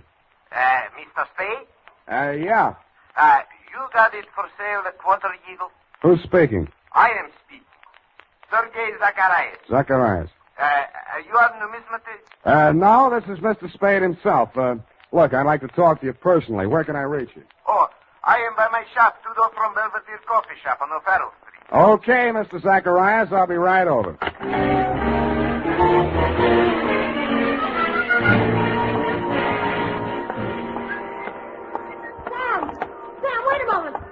Talk to you. Why didn't you do more talking last night? My client might be alive if you had. Oh, it's terrible. But how could I have known? You knew about the Quarter Eagle. Why did you spin that yarn about the pearl? How did you find out about it?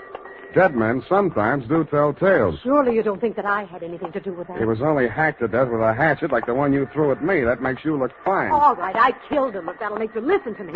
Sam, don't go into that shop. Please, it's a a new trap. suit. You don't know that man Zacharias. He's the cause of all our troubles. You mean he sold you that hatchet? Sam, please! Quit clawing me. Let go. I won't allow you to go in there. I won't. Wait a minute. What's going on here? What's the occasion of the squabble? Oh, well, no, it's Mr. Spade. Yeah, Clancy, this dame here just tried to pick my pocket. Ah, pickpocket, is it?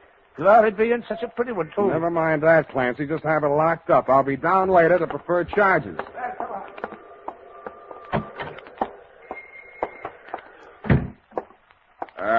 Hello? Anybody home? Okay, Chalmers. Just keep on walking. Straight through the back room. One move and I rip you wide open. Yeah.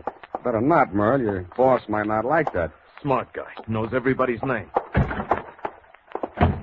Oh, my dear sir. A most propitious meeting. You've brought the Quarter Eagle? Where's Zacharias?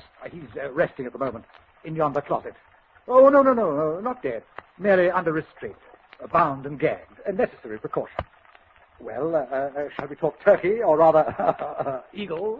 Tell you, punk, to take that knife out of my ribs. Who's a punk? Now, Merle. There's been quite enough violence. Check. I think I'll take that knife. Leave it there. Now, sit down. Merle. Oh, headstrong boy. Now, as to the Quarter Eagle.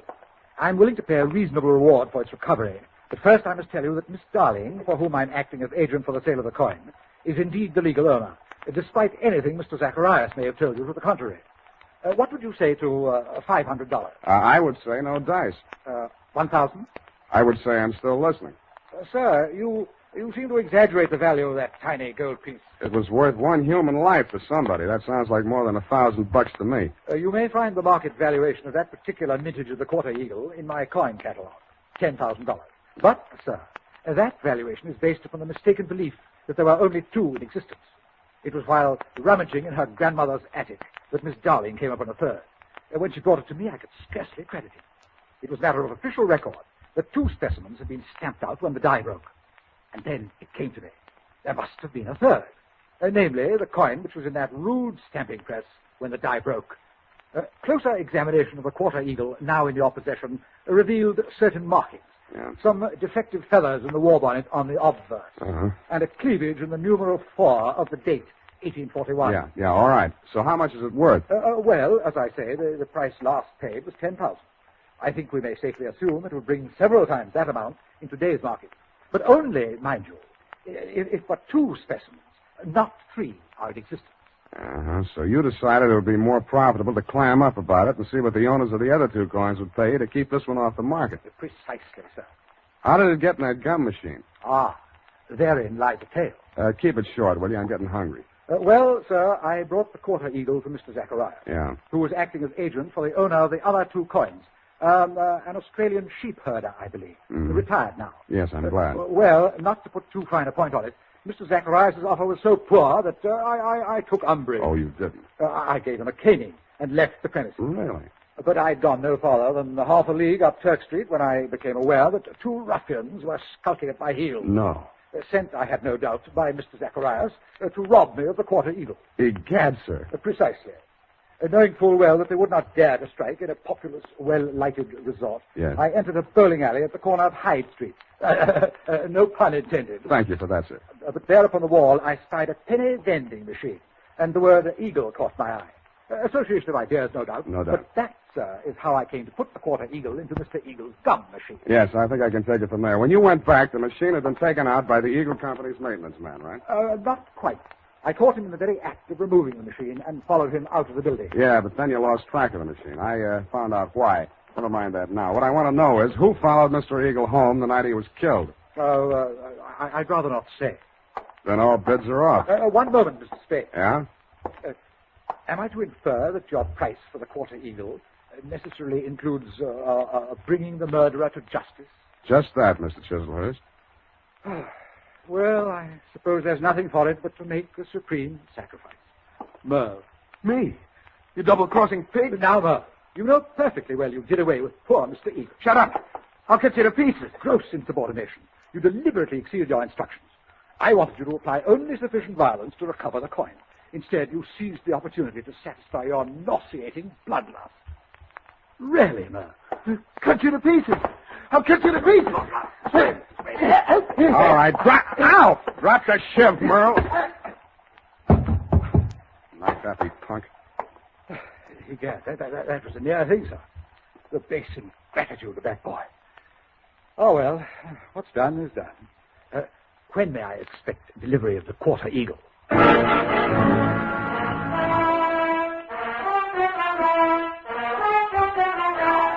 I didn't answer him. To cover my embarrassment, I gagged him, manacled him to Merle, and delivered the package marked 1 murderer, 1 accessory to the dumbfounded millions of the law. And that, Thelma, darling, I regret to inform you, is still the crop. After I'd sprung you from the pokey, I got hold of Higgins, and we went through every coin out of every Eagle gumball machine in the city of San Francisco. It couldn't happen, but it did. Your quarter eagle is, shall we say, no place. Period. End of report. Sam, I'm disappointed in you. Well, so am I, sweetheart. But I'll forgive you if you found even 1 Indian head penny from my penny card. Yeah, just 1 from that machine on Drum Street. Oh, Sam. There you are, sweetheart. Oh, thank you. And it's an old one. And no older than I feel. Go type that up.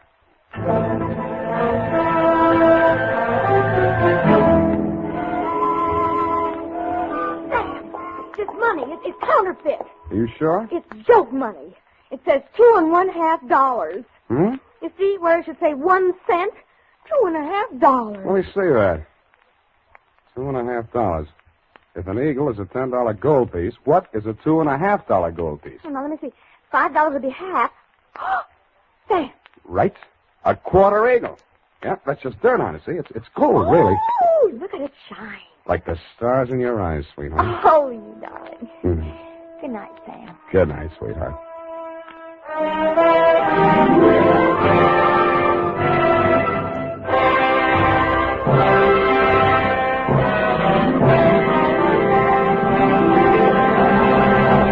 The Adventures of Sam Spade, Dashiell Hammett's famous private detective, are produced and directed by William Spier. Sam Spade is played by Howard Duff. Lurene Tuttle is Effie. This is the United States Armed Forces Radio Service, the voice of information and education.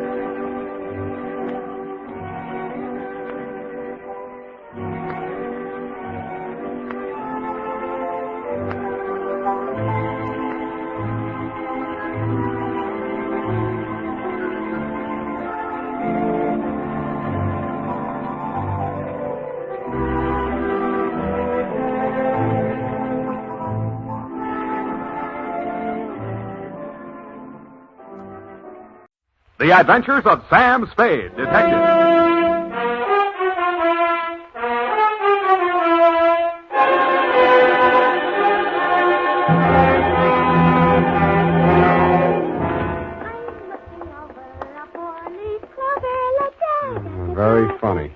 certainly took you long enough. Oh, thank you, Sam. Well, do you like them? My girls? I guess so. It's your own hair, I trust. Oh, yes, Sam. When it's brushed out, you'll never know anything happened. Whenever you're ready, Curly. Oh, gee, you like it that well? Yeah, very cute. Well. To business. To Detective Lieutenant Dundee, Homicide Detail, San Francisco Police, from Samuel Spade, license number 137596, subject, the bouncing Betty caper. Yeah, Dundee. It all began on a Wednesday. My secretary, Miss Effie Perrine, tiptoed into my office and laid an engraved calling card on the desk in front of me. The name on it was Randall Carruthers. She said he looked like money, so I said, show her in. Or him in. She did. Good morning, sir. Do you wish the morning paper? Thanks, I've read it. Dear me. What's the matter? This ashtray, sir. Have you a silent butler? I don't even have a noisy one. Oh. In all my years of service, it has been my constant endeavor to keep things neat and tidy, down to the smallest detail. I see. Well, if it bothers you, just dump those butts into the wastebasket. Very well, sir.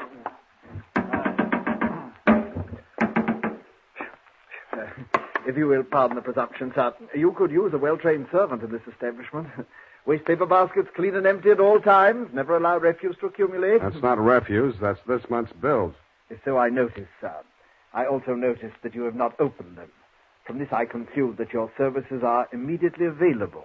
Yeah, and I conclude that in spite of your glad rags and fancy handle, you are somebody's butler. Oh, that is correct, sir. I am first butler in the household of Dr. Mark McGraw. First? Yes. Bleakcliff is the name of the estate. It's near the village of Squid Beach, some 50 miles in a southerly direction on the Pacific coast. You know, I think I'm going to like you as a client, Mr. Carruthers. I mean, it's refreshing to get a few accurate facts without, shall we say, priming the pump. Thank you, sir. You're welcome. To continue, not counting the staff, there reside at Bleakcliff 3 persons. Dr. McGraw, master of the house since the death of his wife, his stepson, Mr. Anthony McGraw, of whom more later, and Mr. Anthony's sister, Miss Cathy. It is on her behalf that I've come to you, sir. What is her problem, Mr. Carruthers? The correct form of address is Carruthers, sir, not Mr. Carruthers. Check. Yes, thank you, sir. Now, as to Miss Cathy's problem, sir, someone is attempting to murder her. Specifically, she has upon several occasions been shot at from ambush.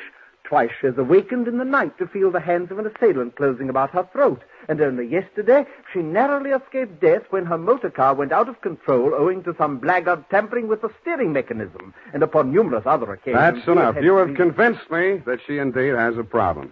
What do the local police think? No one has been to the police, sir. Why not? It's a delicate situation, sir. Miss Cathy's brother, Mr. Tony, is undergoing treatment for nervous disorder. Mm-hmm. The family did not wish to place him in an institution, and since Dr. McGraw, his stepfather, is a psychiatrist, he is allowed to remain at home. I see. He's flipped. Where do I fit in, Carruthers? Well, sir, if a reputable gentleman such as yourself were to come to Bleakcliff and witness these persistent attempts upon that girl's life, perhaps they could be forced to put the boy away where he belongs. It's possible. I'm willing to try. For money. Oh, splendid, sir, splendid. I took the liberty of drawing, in your favor, a draft upon the First National Bank of Squid Bay, 1 week's remuneration in advance of your services to the Bleakcliff estate in the capacity of chauffeur. Chauffeur? Yes, sir. I thought that might be a capital disguise. Have you a better suggestion, sir? Well, no, that's okay. This check. Yes, sir. $200. It's a pretty big weekly salary for a chauffeur, isn't it? Well, you will be allowed to shop for the vegetables, sir. Your cut has been added in.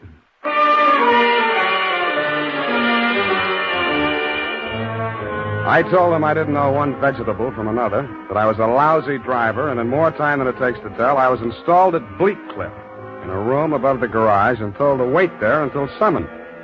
I put on my pearl gray uniform with the brass buttons and leather puttees, looked in the mirror, and decided I had missed my calling, but not by much. Nothing happened for nearly an hour, and then I got my first buzz.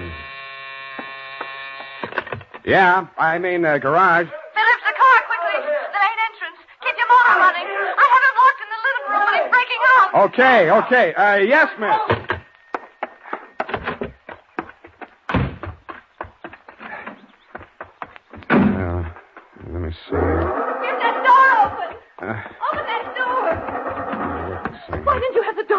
I'm sorry, miss. Well, get going, please. Darn it, miss. Where's the spark on this? What's the matter with it? Well, it's flooded. The house, you know. He's got the meat cleaver again. Coming in the door. Well, I'm trying. Get out, I tell you! Get out! Stop it! You're hurting him. All right. Put it down, kid. Put it down. Come on. Give it to me. What's going on? I say, who are you? Haven't you been instructed not to disturb my patient? I'm sorry. I'm new here. When I saw him coming at Miss McGraw with that meat cleaver, I naturally thought... Oh, well. No harm done. Come along, Tony. Come along now. Come along, boy. We'll have a nice long talk. What shall I do with it now? We'll put it back in it. You all right? Oh, sure. I should be used to it by now. By the way, you're new here, aren't you? What's your name? Sam. Sam? That's nice. Turn to the left outside the gate, Sam, and drive straight out to the shore road. Well, if I can just... Hey, I just turned that little key. Look, Ma, I'm driving.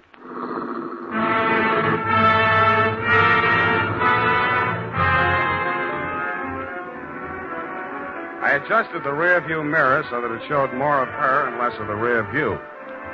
A mile from the house, she ordered me to stop, moved up to the front seat with me, and asked me to drive on. By the time we got to the shore road, she was driving, and I was resting my head on her shoulder. Where are we going? I've got a little hideaway down the coast. It's right on the beach, at the foot of a tall cliff. There's a fireplace, a little bar, some records. Got some bop? It's wonderful there with the surf pounding outside, hidden away from the world. You feel so safe. Don't stop. You'll like it there. You feel as if there's no one else on earth. Time standing still. Oh, if I could just be sure that Mother wouldn't worry about me. You're impossible. Okay, Kathy, I'll be serious. What's with that brother of yours? Tony? I'd rather not talk about that if you don't mind. Well, maybe I can talk about your stepfather. I really should know what kind of a man my boss is. I go for these drives to forget all that. Please don't spoil it for me. Okay, Kathy, okay. Oh, please. The sharp turn into this driveway. Now, we get out here. Yes, ma'am. Down this path. Uh-oh. What's the matter? You afraid of high places? Yeah, you just pushed me off of one. Oh, Sam, don't be like that. You're pouting like a little boy. Come on, I want to show you my little house. What's so special about your little house? Oh, Sam, if you only knew what my life is like. You only know what mine is like. I need someone so much to talk to, Sam. As long as you can steer the conversation, you mean. Come on, Sam. I'll show you the house. The path led to a flight of wooden steps that clung to the face of a sheer cliff. There was something like the stairs you find yourself falling down in nightmares. They dropped maybe 200 feet to a crescent of white sand. Watch out for that one step. It's broken. Yeah. You have to make your dream house this hard to get to? Because of Tony. He has vertigo. What? When we were kids, he used to chase me, and I'd run down here, and he was scared to follow me. Afraid of heights. He still is. Oh. Well, you light us a fire, Sam. The wood's there in the box. I'll go make us a drink. Fire? Who needs a fire? I'm hot. What'd you do before you took up driving?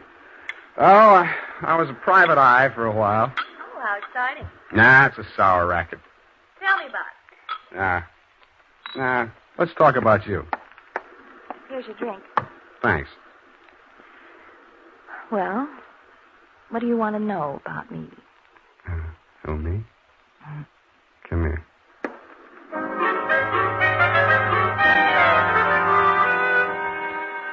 The scent she was wearing was 20 carat, but the story of her life was heavy melodrama.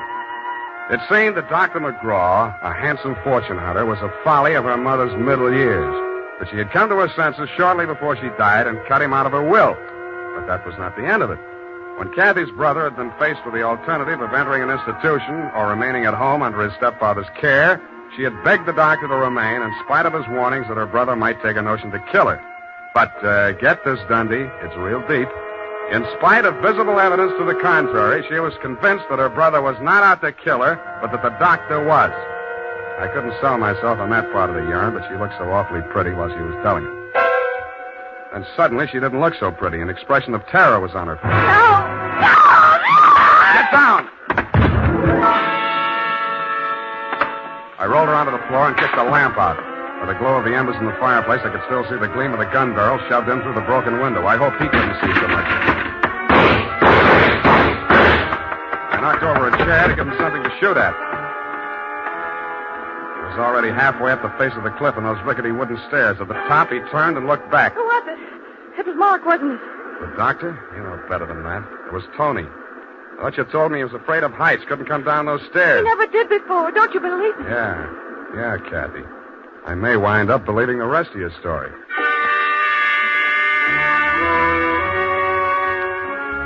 I took Kathy back to Bleak Cliff and stashed her in my quarters over the garage. Then I went into the main house via the back stairs, found her room, and shook it down.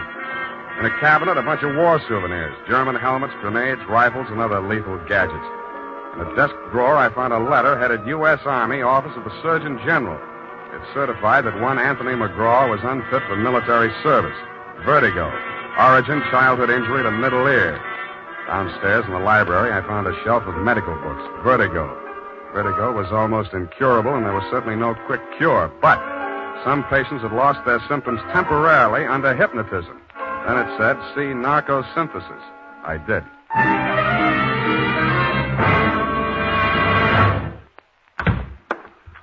Spade. I beg pardon, sir. Mr. Spade. Whatever are you doing in the butler's pantry, sir? Looking for a butler. Namely you, Carruthers. Oh. May I serve you, sir? Yeah. How do I get an interview with Dr. McGraw? Well, sir, I should... Oh.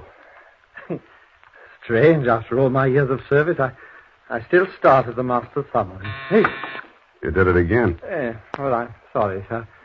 I'd better see what Dr. McGraw wants. Forget it. I'm answering this one. You're not going to drop your disguise, sir. Why not? Who am I kidding, anyway?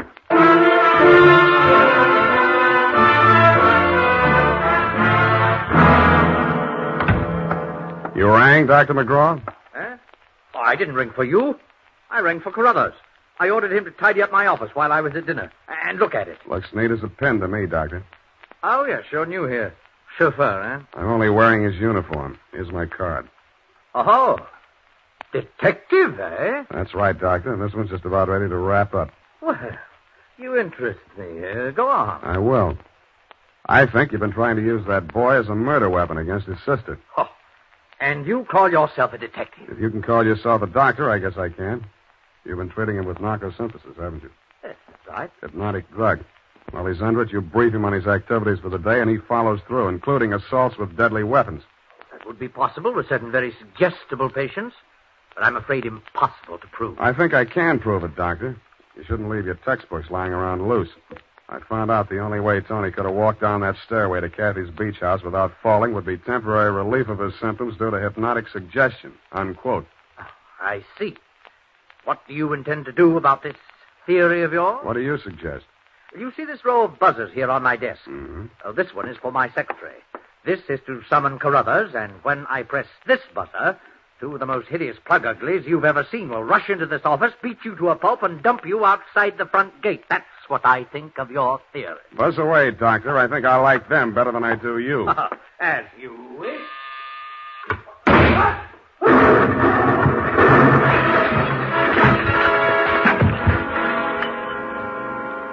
From where I was on the other side of the room, I didn't know what had happened at first. All I saw was a lot of paper gushing out of the wastebasket. The doctor sure was dead. His midsection was perforated like a shower drain.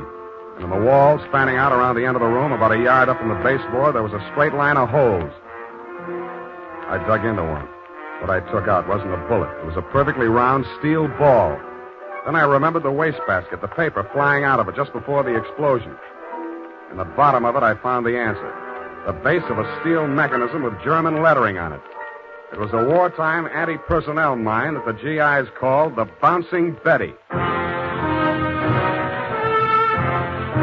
The United States Armed Forces Radio Service is presenting the weekly adventure of Dashiell Hammett's famous private detective, Sam Spade.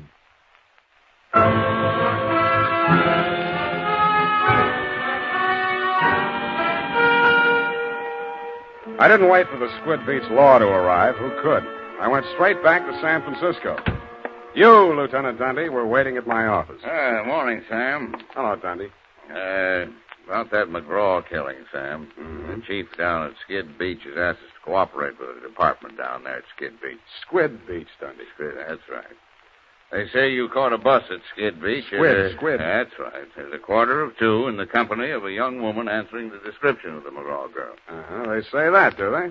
They say they got a statement from that butler, Carruthers. Well, it's open and shut anyway. The butler hired you, the girl is wanted, and you're hiding her out. Why? Why not? Well, it's established that the girl hated the deceased and bickered with him constantly. The doctor and the boy were pals. That girl's guilty as... You've been able to place her in the murder room? Well, no, but here's an item. She worked with an Army ordnance during the war in research. Subject? I made a note of that. Enemy landmines, anti-personnel. One of the reports she helped put out was on the Bouncing Betty. Yeah? Definitely. Hey, where you going, Sam?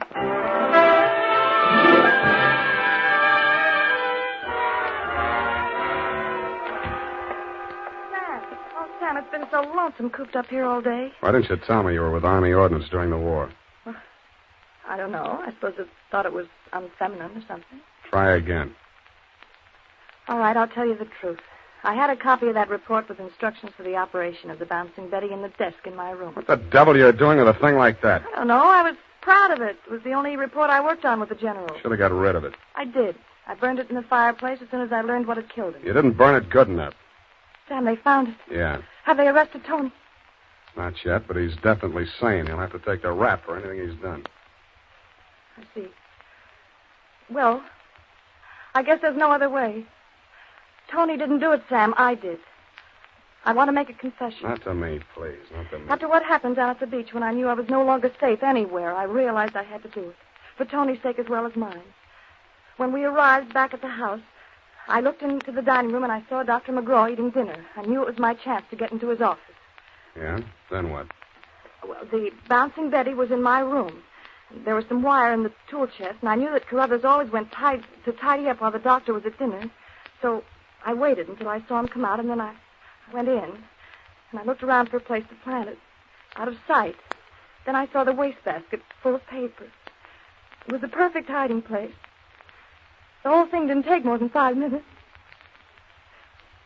Well, say something. I guess I don't know what to say. Go on, say you hate me. Say it. I don't. Wish I did. Oh, Sam. Help me. Help me. I'm sorry, baby. I am sorry.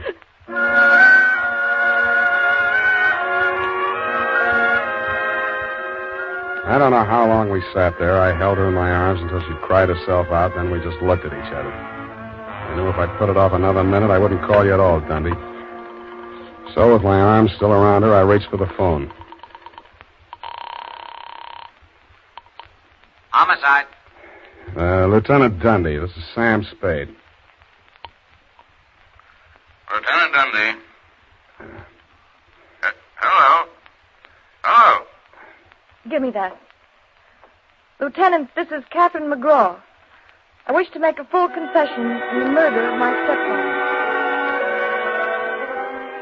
I walked out while she was still talking to you, Dundee. I knew she'd wait for you, and I didn't want to be there when you took her away.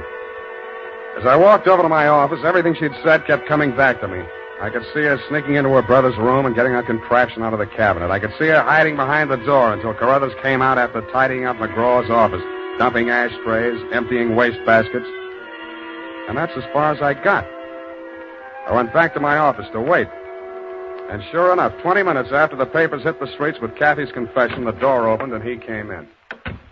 Well, sir, I believe it's turning a bit raw out of doors. The gardener was saying only this morning that we should order out some shrouds for the Sapiglosa Sinuasa. Am I discommoding you, sir? No, Carruthers, I've been waiting for you.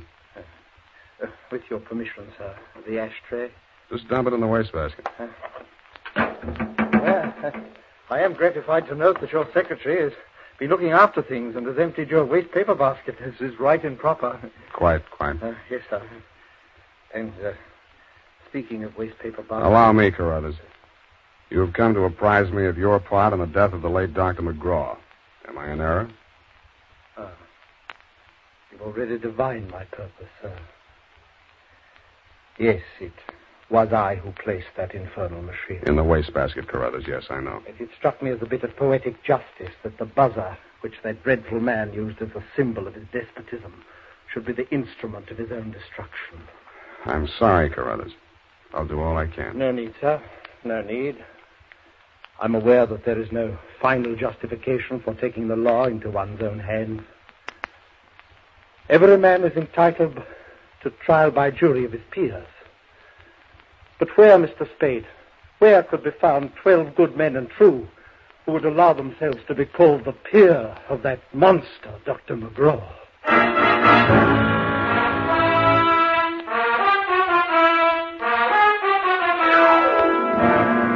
Period. End of report. Sam, there must be some mistake. Mistake, Effie? Mistake? Well, the butler can't be guilty. That's old-fashioned. He was an old-fashioned butler, sweetheart. Where today can you get help like that? Somebody who empties the ashtrays, keeps the waste paper baskets clean, tidies up around the place. Well, I'd be only too happy to do the same for you, Sam. I know you would, doll. But considering what happened to Mr. Carruthers' employer, Effie, you mustn't allow your mind to dwell on such matters. It's wicked. Sam! Who emptied an ashtray in that wastebasket that I just finished cleaning out? Pay it no heed, sweetheart. I'll buy you a silent butler. I'll go type that up. Here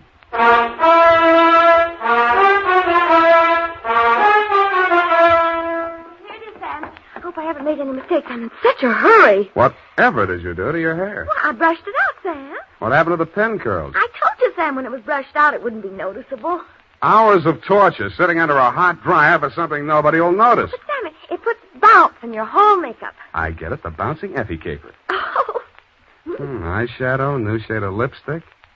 You look real gone. Oh, no. Whom is it tonight? Well, it's this friend of Maud's, Sam. Of course, she's not really serious about him, so it's all right. Your conscience bothering you? Oh, no, Sam, no. He's definitely not serious about her. I mean, Well, have fun, sweetheart, while Maud burns. Oh, well, she won't. And I suppose you'll be seeing that girl, what was her name? Oh, yes, Kathy. Well, at least if I'm not playing in someone else's garden. No. Well, have fun anyway. Good night, Sam. Good night, sweetheart.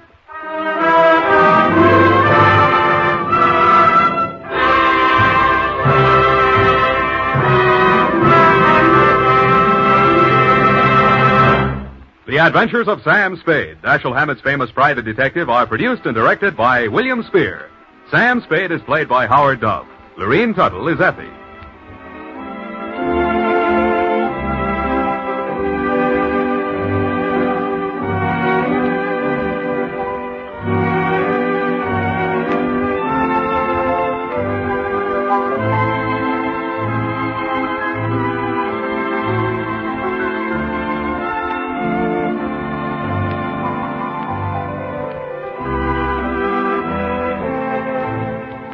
The Adventures of Sam Spade, Private Detective, is a presentation of the United States Armed Forces Radio Service, the voice of information and education.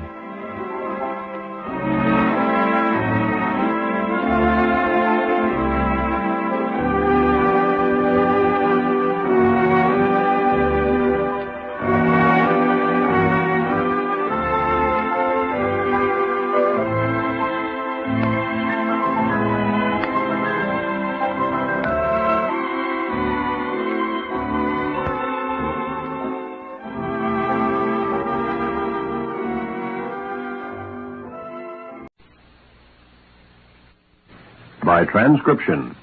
The Adventures of Sam Spade, Detective, brought to you by Wild Root Cream Oil Hair Tonic, the non-alcoholic hair tonic that contains lanolin.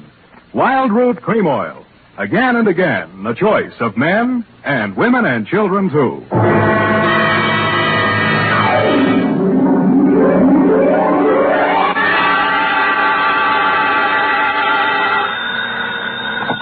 Sam Spade Spade Detective Agency. Me, sweetheart. Sam, where have you been? I've been tasting the bitter with the sweet at Miss Wigginson's School for Girls. Sort of a special course in homicidal apiculture. Apiculture? Mm-hmm. There were apes involved? Effie, where is your Latin? Apis, apianus, of or pertaining to bees. Oh, bees, of course. It was a bee caper? It was a beekeeper caper. Oh, that's funny, Sam. That's a honey. Effie, put these words down in your little book. Honey, sweetness, hives, combs, etc. Never mention them again. What? Keep things humming, sweetheart, and I'll be right down to drone my way through my report on the queen bee caper.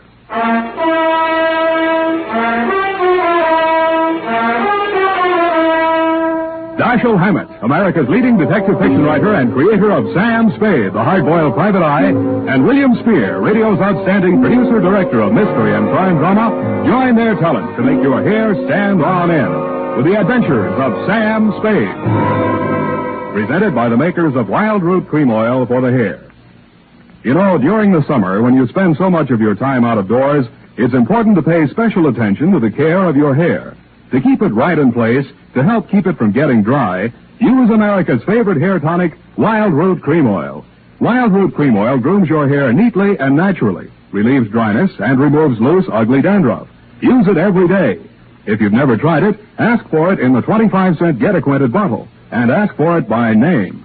Wild Root Cream Oil Hair Tonic. Again and again, the choice of men and women and children, too.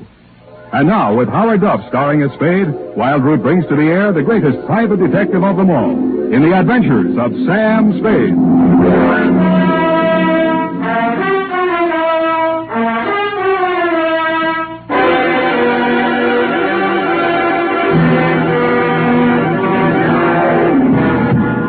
To be or not to be?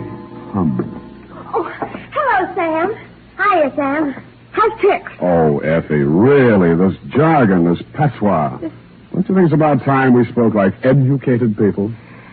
You know best, Sam. Every time I visit one of our institutions of learning, I find out something I didn't know. Oh, Sam, that's incredulous. You just know everything. Yeah, I guess I do when you come right down to it. The bee, for instance. Bees are a genus of insects of the Hymenopterus order. What? Hymenopterus. Living in societies composed of one queen, or perfect female, a few males, or drones, and an indefinite number of undeveloped females, or neuters, which are the workers. That's me, I suppose. A neuter. Well, that's for you to say. Of course. And you know what else about the bee? What, Sam? Confidentially, it stings. Date, July 10th, 1949. To Miss Elizabeth Cowley, Miss Wigginson's School for Girls, Seacliff Drive, San Francisco. I wonder about girls sometimes. And that's bad, Effie. Bad. Oh. From Samuel Spade, license number 137596. Subject, the Queen Bee Caper. Dear Miss Cowley. I was singing a medley of sorority drinking songs as I opened the wrought iron gate, walked up the garden path, past those cast iron deer, and presented myself at the big brass bell pull beside that massive paneled door that stands guard between the outside world and your sheltered inmates.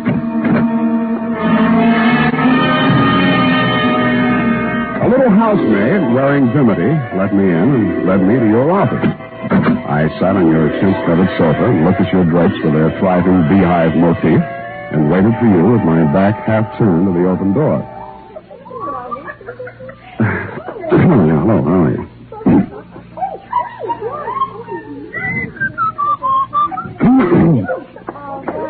All right, girls, break it up. Break it up now. Go on. Haven't you ever seen a man before? Run along now. You'll be late for physical ed. Go on, quick. Miss Cowley? No, I'm not Miss Cowley. Oh, no, of course not. No, I'm just hoping. You're Mrs. Spade, aren't you? Laurie Thomas. I'm Miss Cowley's assistant. Nice day. Yes. Mm-hmm. Don't bother to move. I'll lean over you. Mm-hmm. Put this report on the desk. Oh, sure. Miss Cowley will be here in just a minute. Thanks.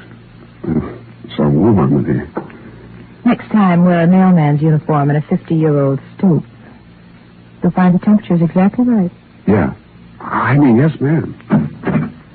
See that you do, then. Oh, sorry. There seems to have been a misplacement of some variety. Would you check on it, please? Oh, surely. Nice to meet you, Mr. Spade. I'm Elizabeth Cowley. You may sit down. Yes, ma'am. Mr. Spade, I'll be painfully frank with you.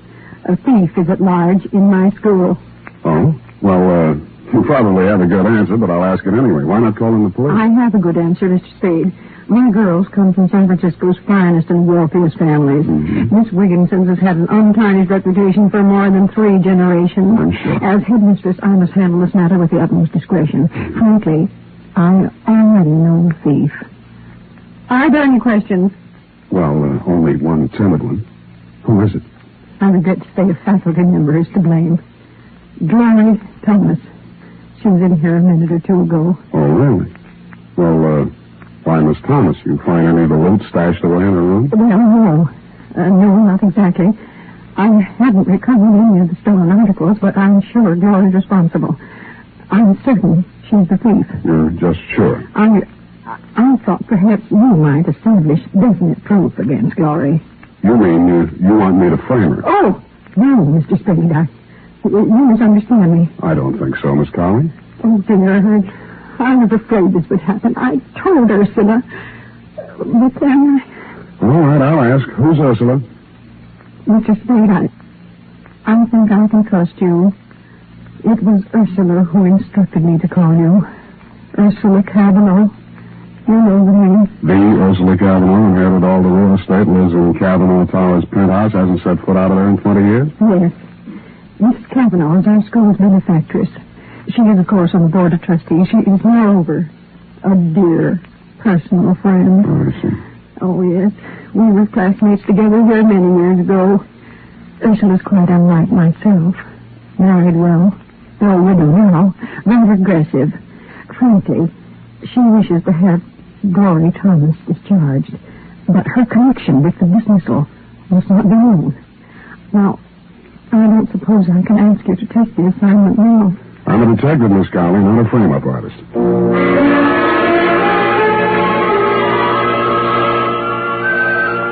I had to have my name called up in the lobby, and then 2 elevator trips later, I faced her on her penthouse terrace.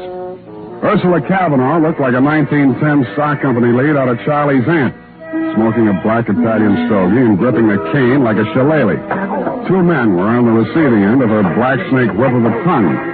A youngish guy, stockbroker type, and an individual in a morning coat who looked practically nude without a butterfly net. Oh, you're a fool and a nincompoop, Jelinek. I lost all patience with you ages ago. Not only are you incompetent, but you're also dishonest. Don't mind telling you that when the board of directors meets on Thursday, I intend to instruct them to have... Mr. Cavanaugh, I've tried not to discommode you in any way. I endeavor in every detail to fulfill my responsibilities as manager of this hotel. Don't interrupt me. Auntie, I think you've got Jelinek and me all wrong. Now, the truth is... Gerald, you're both a pair of thieving scoundrels. Now get out, Jelinek, before your weasel face ruins my digestion. Very well, madam. I remain at your service. Ah, no backbone, no spunk. And as for you, my dear nephew... I think I'll toddle along, Auntie. I ought to get back to the office. Control your little impulses, Gerald. I admire a little larceny in any man, but not at my expense. I was beginning to think I'd become invisible in that rarefied penthouse atmosphere. She hadn't even blinked at me while Jelinek slinked back to the lobby and Gerald toddled along to his office. The terrace was a riot of bloom. I don't know much about flowers, but she must have had them all there. Off to one side, a little man in a blue smock puttered around a wooden structure on a stand. I'd become aware of bees humming amidst the flowers when she finally spoke to me. You're Tom Spade, aren't you? Sam, ma'am, the fun-loving Spade. Take your photograph out of the other detectives. Looked like you got skunked. Why'd you come here? Curiosity. I met Glory Thomas out at Miss Wigginson's. I liked her. I wanted to see the type that would strong-arm her out of a job from a safe distance. Spunky. Come over here, Mr. Spade. I want to show you something. Take it. Yes, ma'am. That'll do for now. Work at the other end of the garden for the time being. Yes, ma'am. Oh, Pigot's my gardener and beekeeper. Most taciturn individual. You know what this is? Well, I didn't, but now I can see it's a beehive. Yes, my own beehive. Fresh honey from a tea and fruitcake every afternoon. Fine old tradition. Observe this hive, young man. Honeybees are the most intelligent of all insects, surpassing even the ants. And why? Because one female controls a community of many, many thousands. I'm against it. Yes, Mr. Spade.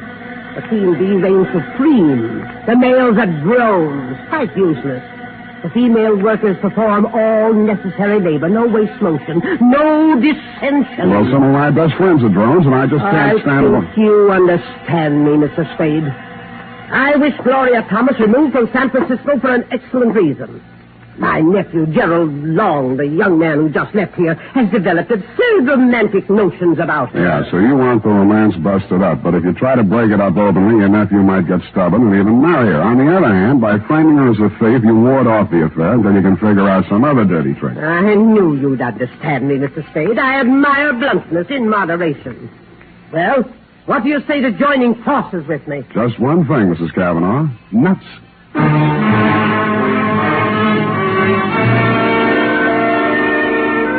Next morning, I put through a call to Miss Wigginson's School for Girls. It had been my intent to talk to you, Miss Colley, to tell you I'd left my hat in your office, but somehow I found myself talking to Glory Thomas. And somehow our talk resulted in a cocktail date at the 10 o'clock Scholar Bar and Lounge. I shouldn't have come, of course. Oh, exam papers to grade, no doubt? Stacks and stacks? Soft velvet-type hands. Well, what's this on them? Stain. I teach our girls chemistry, among other things. I'll be taking on a night school class for the other thing. You're crazy. You don't need any education. Well, I can always use a postgraduate course. You're really crazy, Sam. I needed this. We'll make a night of it. Maybe. Gerald won't object, huh? What's that mean?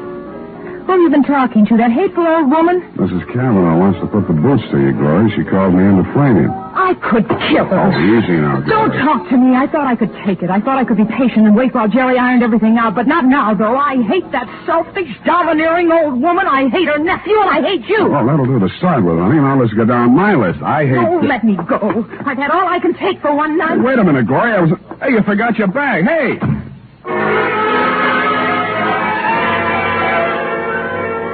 She disappeared around the corner as I came out into the street. It was starting to rain. As I stepped off the curb, I slipped and turned my ankle. As I limped onto Montgomery Street, I saw her disappearing into one of the tall buildings on my side of the street. It could have been the Cavanaugh Towers. I step and a half into the lobby thereof a few minutes later. As I came in, Jelinek, the manager, was getting off the elevator. He swatted himself several times in the neck and then went into a door marked private. No traces of Glory in the lobby. I looked in the bar. She wasn't there, but Albert Piggott, the beekeeper, was having a stinger. Oop. Now I'm beginning to feel good. Hey, who's this? I know that. Why, it's Mr. Spade. Sit down, Mr. I don't have time just now, Mr. Piggott. Tell me... Sit down. Easy. I'm fired. Have you heard? I'm fired. Just a worker out of work. Turned out by the queen bee. Well, I'm sorry, Mr. Piggott. I imagine Mrs. Cavanaugh wasn't too easy to work for. I told her to keep away from the bees when I wasn't there. Well, she's gone and disobeyed me. One of the workers must have stung her. She's got a temper, you know. Ooh, my. Must have smashed the eye with her stick. Bees were everywhere, all over. And then she fired me. When was this, and why did she fire you? Just now, maybe half an hour ago. I knocked, and then there wasn't any answer, and then I let myself in. It was all dark. I couldn't even see her. Heard the bees, of course, but couldn't... Ooh, sorry. And I said, Mrs. Cavanaugh, you disobeyed me. And in this voice, this awful voice, she says, Mr. Piggott, you're fired. Get out. This awful voice from the dark. And Mr. Piggott, mind you. Never before, just Piggott this and Piggott that. And hey, where are you going? Hey! I didn't bother to stop at the desk to get myself announced. I took the passenger elevator and operated the penthouse elevator myself. No hands. Nobody answered my ring. The door was unlocked. I went inside. Crossed through the empty apartment to the terrace. The rain had just stopped and the sunset got a sudden shaft.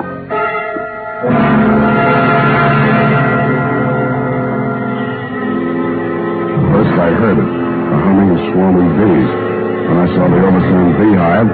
Then I saw Ursula Cavanaugh sprawled back in her chair, a sick and Italian stogie on the floor, while the bees clustered greedily over the fruit cake and honey set out on the table. I wondered if those most intelligent of all insects had the answer to Shakespeare's question, "O death, where is thy sting?"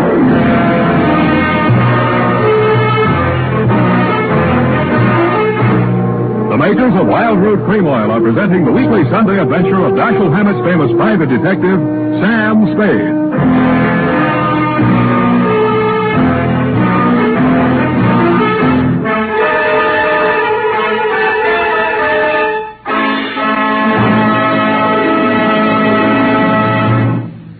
Now, here's important news on good grooming. If you want the well-groomed look that helps you get ahead, socially and on the job, listen. Recently, thousands of people from coast to coast who bought Wild Root Cream Oil for the first time were asked, how does Wild Root Cream Oil compare with the hair tonic you previously used? The results were amazing. Better than 4 out of 5 who replied said they preferred Wild Root Cream Oil. Remember, non-alcoholic Wild Root Cream Oil contains lanolin. It grooms the hair naturally, relieves dryness, and removes loose, ugly dandruff. So if you want your hair to be more attractive than ever before, get the generous new 25-cent size of Wild Root Cream Oil, America's leading hair tonic, on sale at all drug and toilet goods counters. It's also available in larger economy bottles and the handy new tube. By the way, smart girls use Wild Root Cream Oil too, and mothers say it's grand for training children's hair. Get Wild Root Cream Oil. Again and again, the choice of men and women and children too.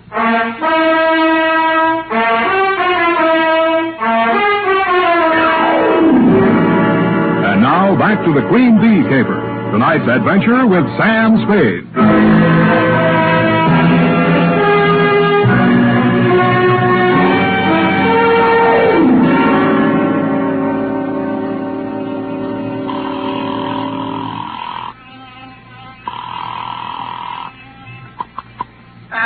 Miss Wigginson, Miss Cowley speaking. Sam Spade. Oh, yes. You shouldn't have gone to see Mrs. Cavanaugh. I didn't make any promises, ma'am. Ursula was quite upset by your visit. Called me after you left her.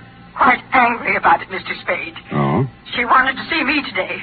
Our weekly half-day holiday, you know. But I simply couldn't face her. I'm sorry if I sound like... Finally managed to doze off after everyone left for the afternoon. Have you called before? No, this is the first time. I'm at Mrs. Cavanaugh's place right now. Indeed. Does Ursula wish to talk to me? She can't. I beg your pardon? It might be a good idea if you'd come over here, Miss Cowley. Mrs. Cavanaugh's dead. What was that? Mrs. Cavanaugh's dead. And since you're her oldest and closest friend... Yes, Mrs. Spade. I will come immediately.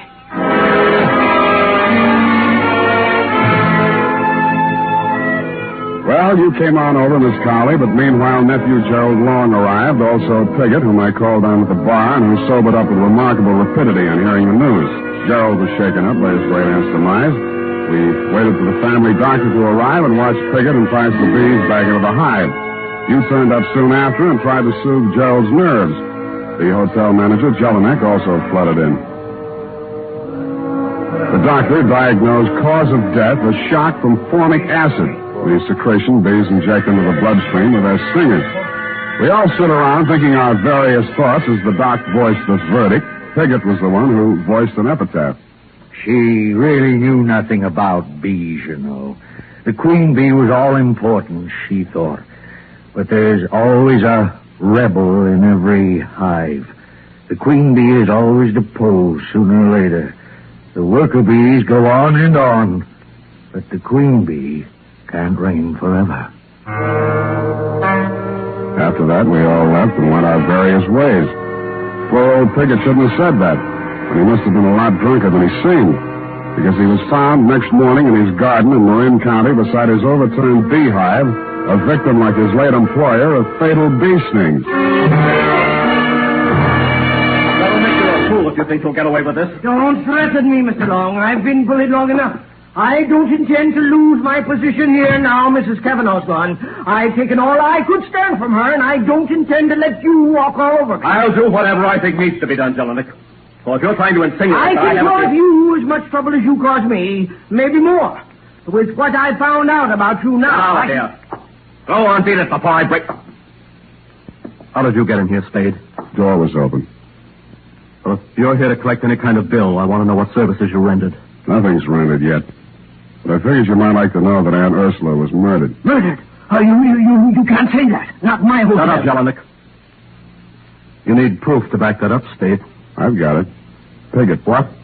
Piggott's dead. How do you know? His doctor just called me. Yeah. Well, that's why I know your aunt was murdered. I've just been out to Marin, had quite a session with that doctor. Well, where's your proof, man? Who'd want to kill her? Well, oh, stop it. Practically everybody who knew her. Really, now, I must protest this disrespect to the memory Shut of up. Go on, Spade. Go on. Start getting specific. Well, specifically, Piggott's doctor, because of what I suggested, examined the dead man again, found the mark of a hypodermic, plus the fact that a concentrated solution of formic acid killed Piggott. Piggott's next-door neighbor said he'd been stung as often as 10 and 12 times a day. That meant he'd built up a certain immunization to bee sting. Are you suggesting that someone murdered him with an injection of commercial formic acid? I thought I'd made that fairly clear. And what would the motive be? To keep him from talking about his employer's murder. I see. Well, is that all? Yeah, except that his neighbor told me somebody answering your description called on him this afternoon. Mike. Oh. Well, yes, but Spade, look here, I can explain that. Oh, me. Hello. Yeah, hello, darling. I'll be through in about an hour. Just got to check supplies in chem lab, and then I'll be home and show you what a cook I am. You better be pretty I'm sorry, just a second. Here's Gerald. To you, Gerald, your wife. Oh. Hold on a second, honey. Spade, look here now. You can't drag her into this thing. When did you get married? Yesterday afternoon. Husband and wife. No testifying, huh? Well, I don't think I'll need your testimony.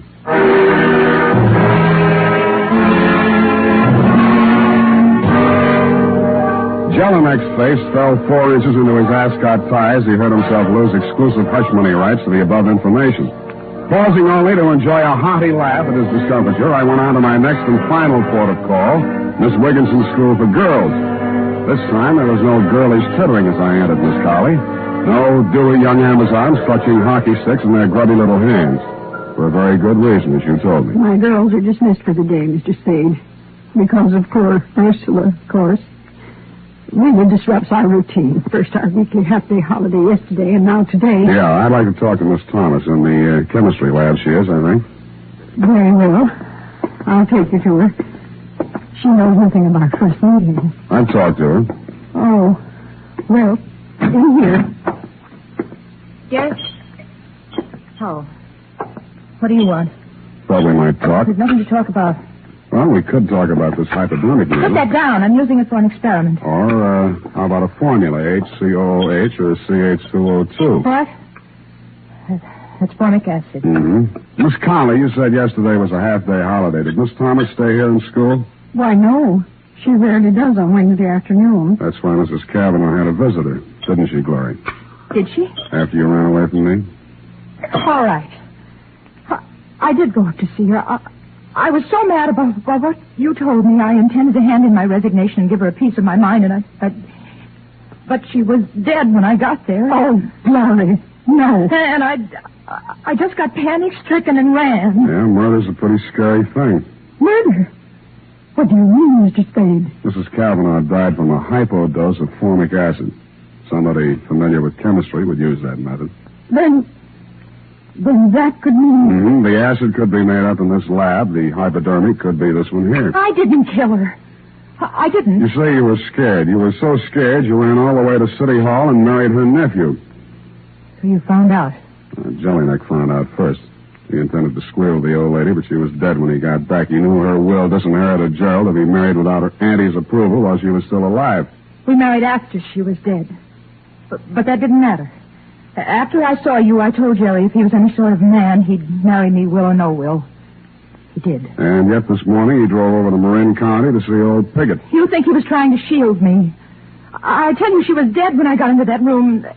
I don't know anything about Piggott. One moment. I believe I recall that Mr. Piggott said Ursula spoke to him when she discharged him. Glory, you must be mistaken about the time you entered that room. She couldn't have already been dead because... Yes, she could have and was.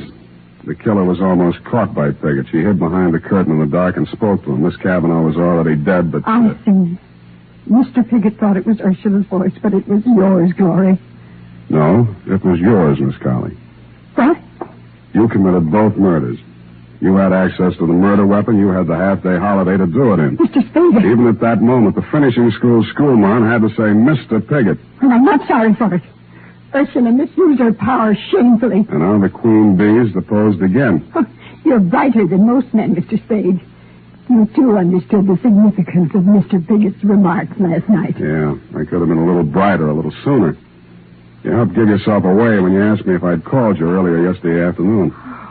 Why, Sam?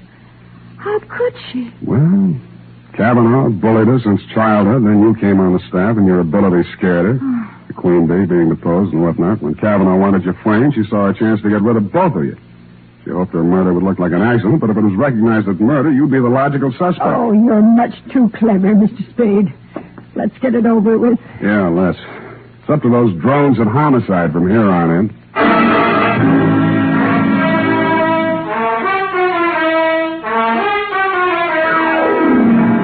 Period and a report. Sam? Yes, Effie? How come Gerald went out to see Mr. Piggott? Well, Gerald didn't care about the will, but he didn't want to boot a fortune out the window either. Glory hadn't told him she'd seen his aunt, so he called on Piggott to find out when Piggott last saw Auntie alive.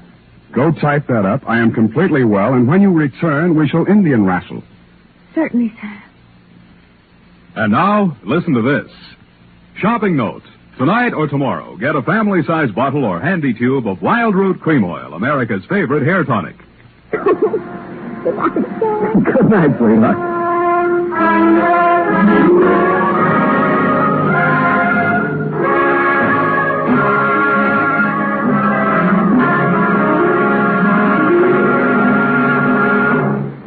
The Adventures of Sam Spade, Dashiell Hammett's famous private detective, are produced and directed by William Spier.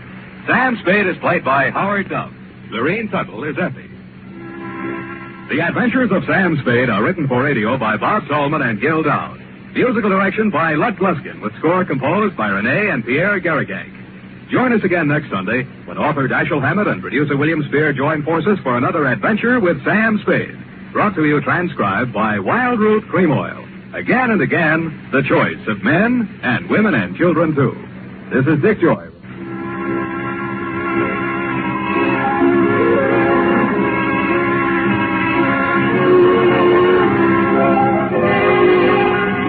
This is CBS, the Columbia Broadcasting System.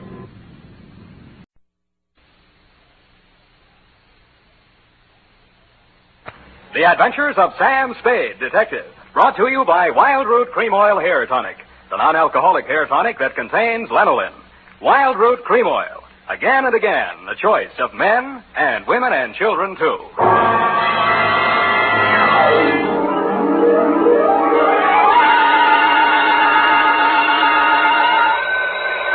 Sam Spade Detective Agency? Me, sweetheart. Oh, Sam, I'm so glad you called. Why? I don't know. I always am.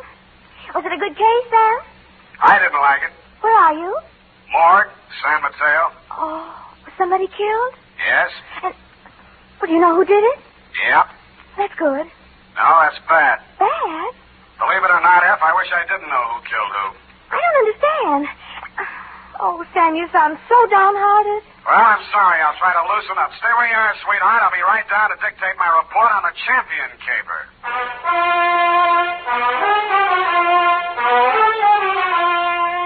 Dashiell Hammett, America's leading detective fiction writer and creator of Sam Spade, the hard-boiled private eye, and William Spier, radio's outstanding producer-director of mystery and crime drama, join their talents to make your hair stand on end with the Adventures of Sam Spade. Presented by the makers of Wild Root Cream Oil for the hair. Before bringing you tonight's mystery, I'm going to take 28 seconds to tell you something that isn't a mystery. It's no mystery why so many millions of men, women, and children have well-groomed hair these days when America's favorite hair tonic, Wild Root Cream Oil, costs so little.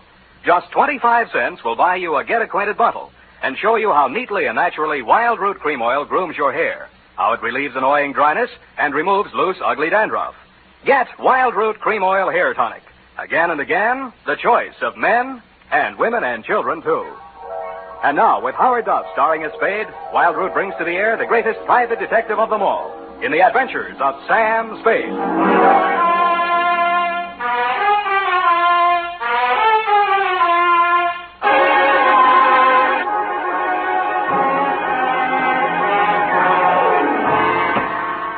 Oh, Sam, I read the afternoon paper. I don't understand it either. Stop that. Really, after all this time, you'd think I'd be acclimatized to all kinds of human storms. I've got my pencil already. And myself again. I'm ready, Sam. Sam, date? Date August 7th, 1949. To whom, Sam? Jack Manelli. To Detective Lieutenant Manelli. Homicide Detail, San Mateo Police. From Samuel Spade, license number 137-596. Subject. Are you listening, Sam? Subject, the champion caper. Dear Manelli. You were there for the end of it, and I was there for the start of it, which is in the reception office of Elliot Champion's brokerage house in San Mateo, and where I first met Mildred Champion. Remember that old salve, how a woman in love is always beautiful? When I went in, I had no idea she was in love and no idea she was beautiful. Not because she'd lately been crying, but her sallow face without makeup, framed in a wisp of blonde hair, wasn't flattered by the shapeless black dress, cotton stockings, and low-heeled shoes she was wearing. Certainly not the going idea of beauty. Nor did her conversation reveal anything to indicate love. Oh, yes. May I help you? Mr. Elliot Champion, my name's Spade. Spade. S-P-A-D-E? You don't have to write it. He's expecting me. Your business, Mr. Spade? Private. I have to have a little more than that, I'm afraid. Oh, is this hot here? Mr. Champion can't stand fresh air. Obvious. That's what makes it so warm in here. I'm sorry. Yeah, it is hot. Just flip the switch and tell him I'm here.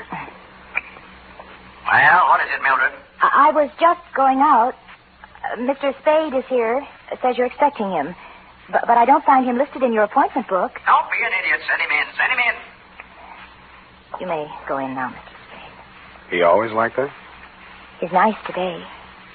Sorry, Mildred. That's your name, isn't it?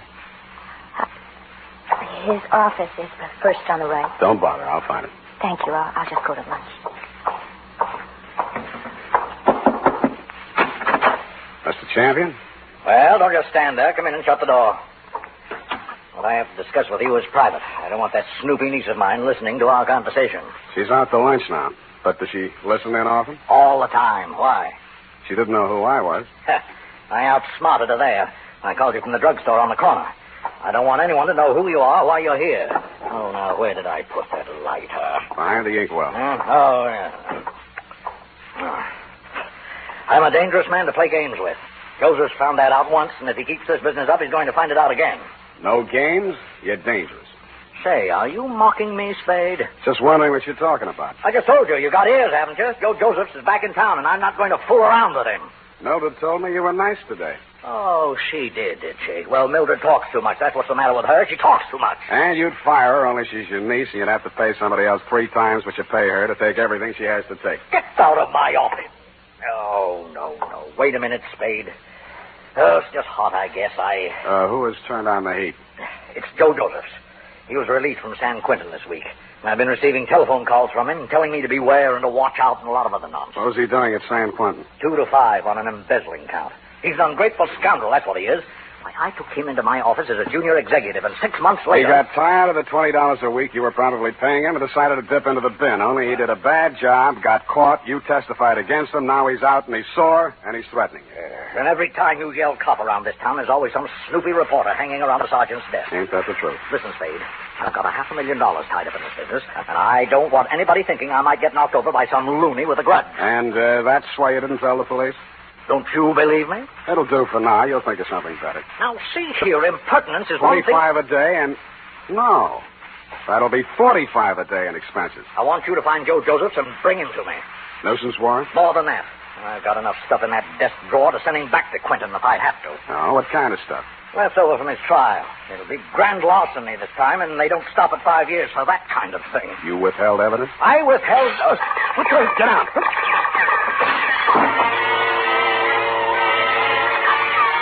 My back was only 8 feet from the window, and it came through from the other building across the court. The silencer either ruined the marksman's aim, or he was just a bad shot, because out of 6 tries, he didn't connect with a thing but the desk lamp and a wastebasket. By that time, Champion and I were both on the floor, Champion on top of me. I kicked out to get loose, and he kicked me back. I gave that up and flipped it around for my gun. Across the court, a window was open about 6 inches, one corner of which was full of a dark-sleeved hand and a gun arm. I fired at it from what is known as number 6 position. It's him! It's him! Get him, Spade! Get him, Spade! What do you think I hired you for? I didn't bother to answer him. I went through the window, onto the fire escape, and over to the next building. I did more. I went in that building, which was apparently vacant, down the stairs, and started out the back entrance. Hey, Oh, sorry. Shirley, watch it, will you? What's the big hurry? Hey, he came out of this building. Which way did he go? Who came out of what building? This building, right here, just a second ago. Here? Yes. Who? Him. Who? The guy who just ran down What'd these he look stairs. like? Well, he... Oh, what'd he look like? I say, what'd he look like? Huh? Who? What? Where? Thanks. Don't mention it, Curly, anytime. I couldn't tell her what he looked like because I hadn't seen him. After a careful search of the building, which revealed nothing, I decided my suspect had eluded me for good, and I returned to the office of Elliot Champion. He was sitting on his green leather chair, wearing an expression to match. Missed him, huh, Spade? What does Joseph look like? Oh, I've got a couple of snapshots here somewhere. Yes, here. Let's have a look. I was later to regret having those snapshots of my person. They showed a tall, thin-faced, haunted-looking guy, an old-looking 28, good face, shock of black hair, and dark eyes. I've seen plenty of crowns, embezzler type, and he wouldn't have been cast in a part in my movie. There was nothing about him to indicate that he'd embezzled $2,000 or used a silencer on a gun. I dug 238 slugs out of Champion's wall and went down to the street. Spade! Oh, Spade!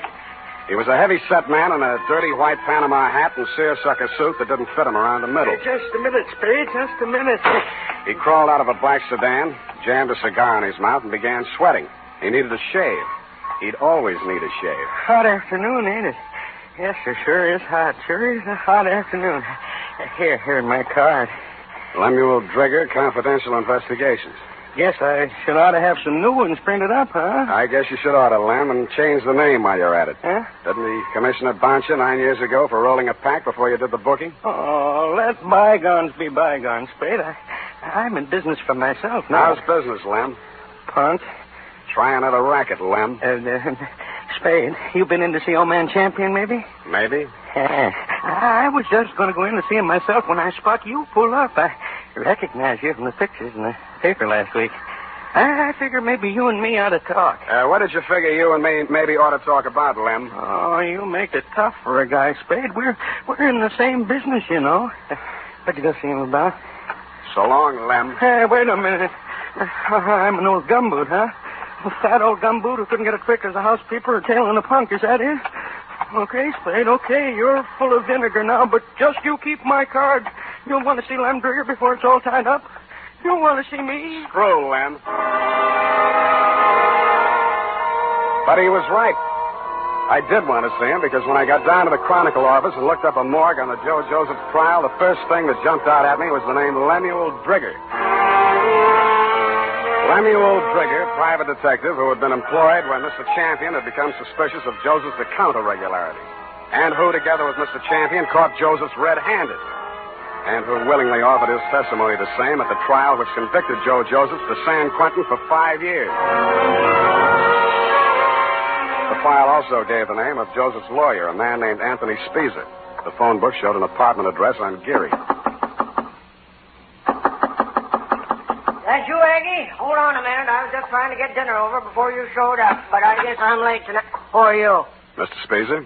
That's right. My name's Spade. I'm a private investigator. I'm trying to locate a former client of yours, a man named Joseph. Come in. I was expecting Aggie, but come in. Thanks. I always fix my own dinner, poached egg and half and half. Ulcers. Name Spade? Yeah. Want an egg? No thanks. I'm on duty. Mind if I finish? It's up to you. Who's your client, Spade? Elliot Champion. Joe Joseph is back in town, and he's been making telephone threats and throwing 38s around. 38, huh? Mm-hmm. You know where he is? Joe was a nice kid, but a calendar job. Born with one war going on, a depression on deck, and another war in the hold. Makes a difference. The calendar got him. Everything was against him at the trial, too. I couldn't do anything. He thought I let him down and told me so. He got real sore when they read the book at him. Threatened Champion and that Private Dick, Lem Drigger. Drigger and everybody else. Said he was railroaded. You were his attorney? I know, but he didn't have a chance in a million of beating that rap. He thought I ratted when I took the guilty plea in court's mercy, all for a lousy $2,000. Well, he's done his time, and he's out now. He hasn't gotten in touch with you? Nope. No threats? Nope. Have a right to you from prison? Nope. Any idea where he'd be in town? Nope. Is it possible he has a mother? Nope. Then I guess I leave you to Aggie. We play records. Aggie used to be a violinist. Well, it's up to her. Spade. Spade. Yeah? If you find Joe, tell him where I live. I'd like to see him. Why? I don't know. Maybe I just want to see what 5 years in the pen does to a kid like that. Yeah. I'll bet you do.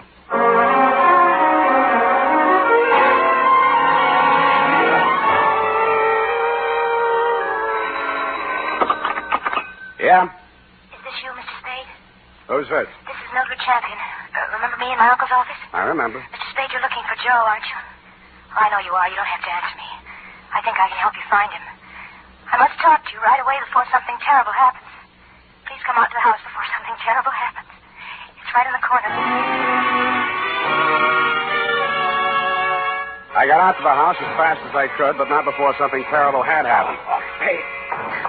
The front door was open and all the lights were on, and Elliot Champion was lying at the foot of the stairs in the front hall holding his lapel as if it would get away from him. Hey, don't touch me. Don't try to move me. It's in my lungs somewhere, and I never thought.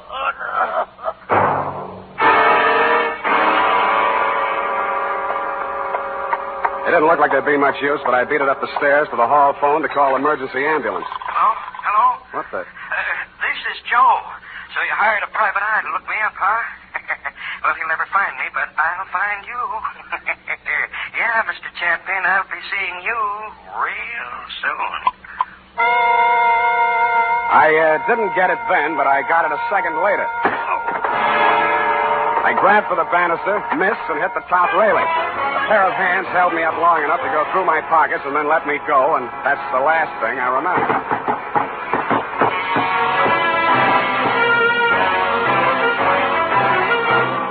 The makers of Wild Root Cream Oil are presenting the weekly Sunday adventure of Dashiell Hammett's famous private detective, Sam Spade.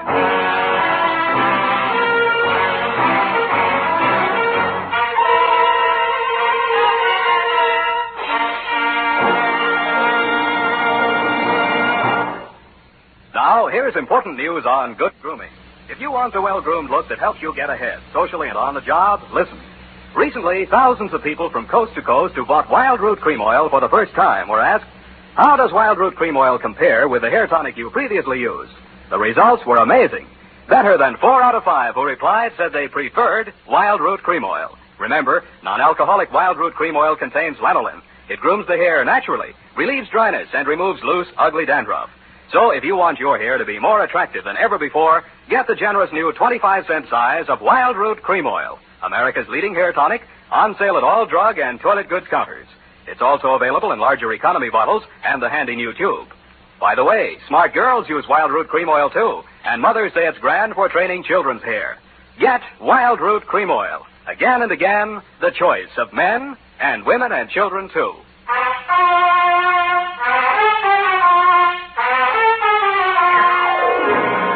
And now, back to the Champion Caper. Tonight's adventure with Sam Spade.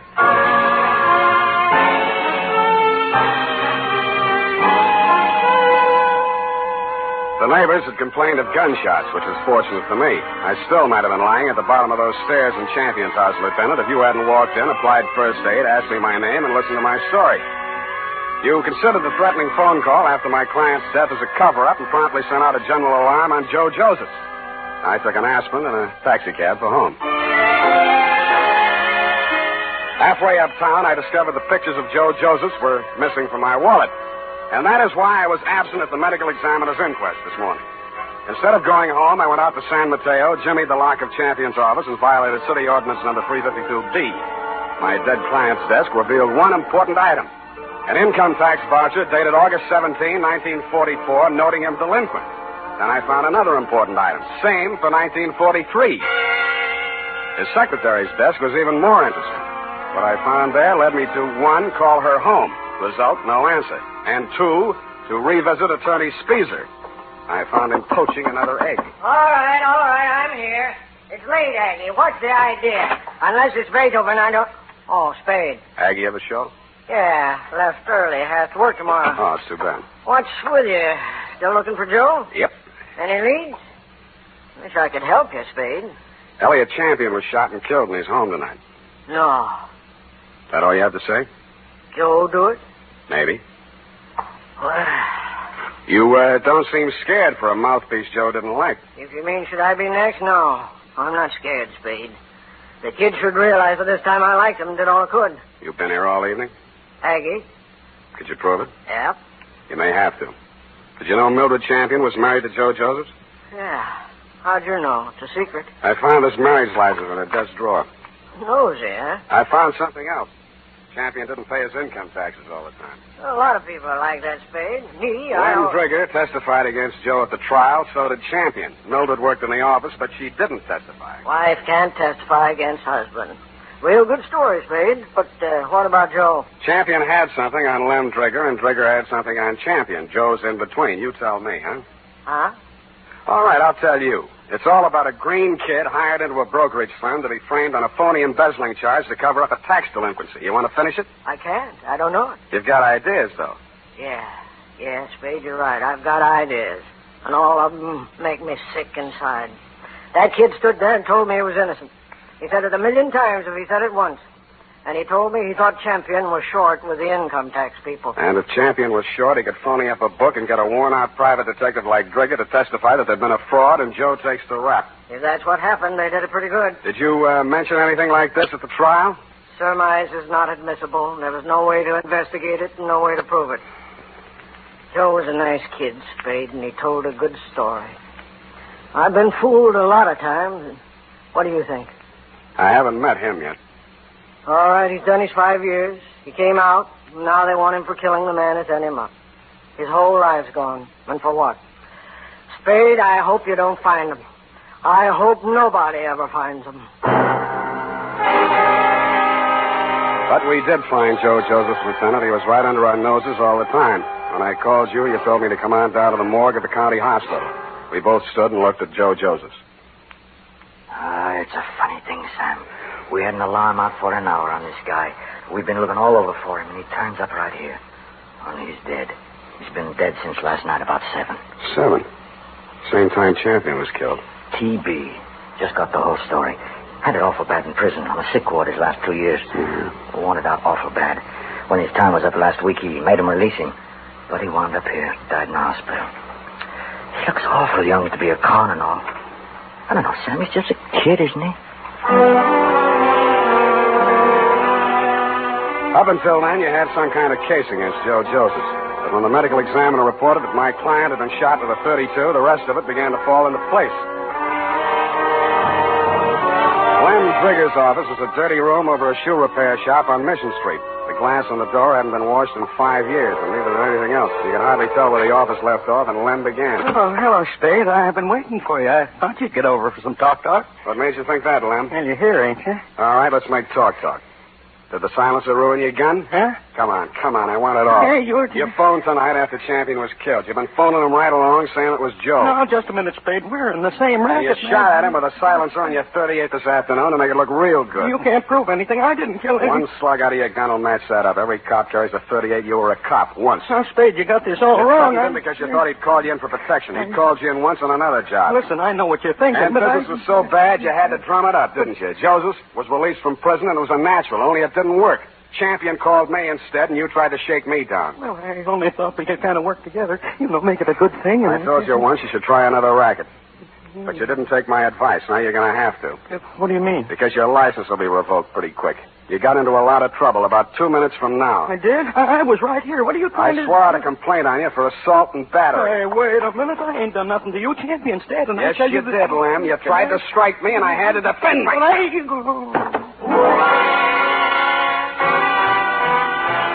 And I did make out a complaint, Lieutenant. I phoned your office, and 2 of your men were on the way out to pick him up when I heard a footstep outside the door. I knew who was there and what she was there for, and I did the only thing I could think of at the moment.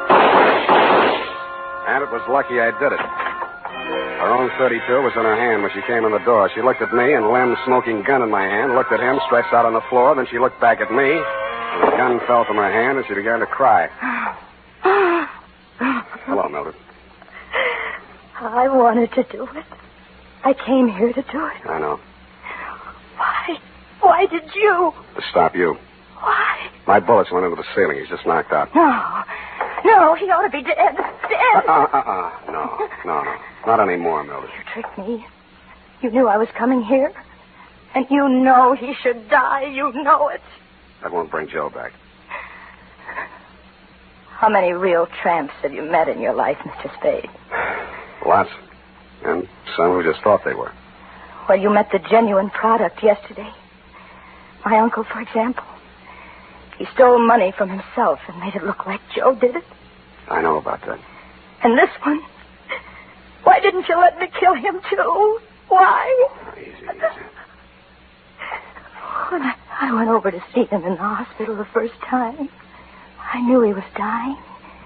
He had that look in his eyes. Helpless. And he knew what they'd done to him, and he couldn't do anything about it. But you figured that you could.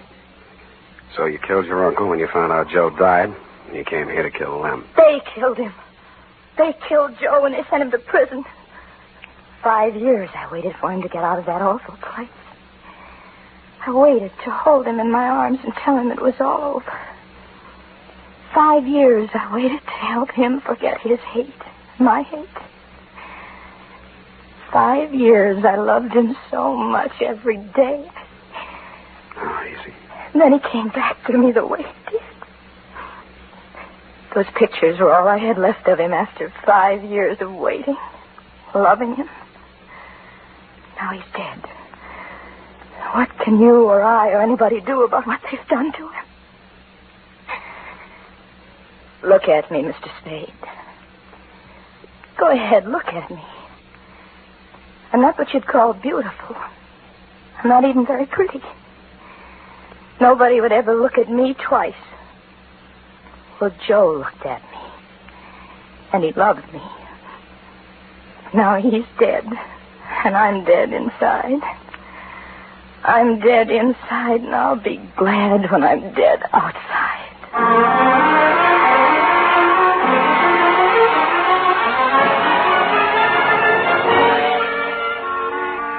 Period and a report.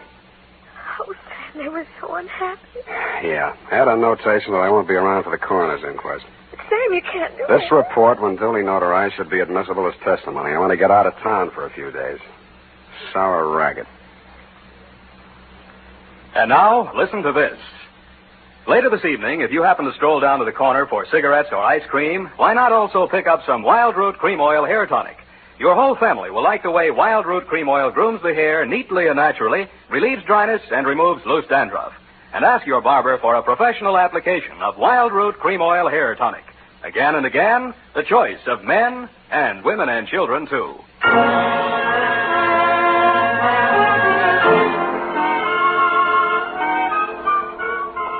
here it is, Sam. Didn't make any mistakes. Of course you didn't. Are you really serious about getting out of town for a few days? I am? The world's too much with you, huh, Sam? Effie. I know it's poetry, Sam, but it seems kind of appropriate right now.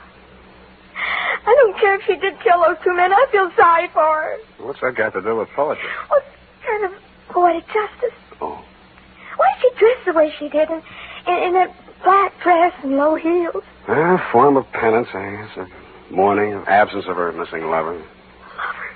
Yeah, no. Look, you'll have to type it all over if you keep that up. But, Sam, it's all so beautiful and tragic. Yeah. And you watched it all happen with such understanding.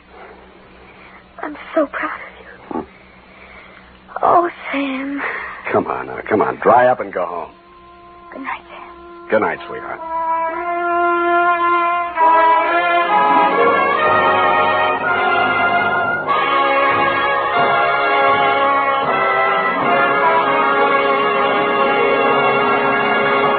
The Adventures of Sam Spade, Dashiell Hammett's famous private detective, are produced and directed by William Spier. Sam Spade is played by Howard Duff. Lurene Tuttle is Effie. Tonight's adventure with Sam Spade was written for radio by E. Jack Newman. Music was directed by Lud Gluskin, with score composed by Renee and Pierre Garrigang. Join us again next Sunday when author Dashiell Hammett and producer William Spier join forces for another adventure with Sam Spade. Brought to you by Wild Root Cream Oil. Again and again, the choice of men and women and children, too. This is Dick Joy reminding you to get Wild Root Cream Oil, Charlie. It keeps your hair in trim. You see, it's non-alcoholic, Charlie. It's made with soothing lanolin. You better get Wild Root Cream Oil, Charlie. Start using it today. You'll find that you will have a tough time, Charlie, keeping all the gals away. Hiya, Charlie. Get Wild Root right away. This is CBS, the Columbia Broadcasting System.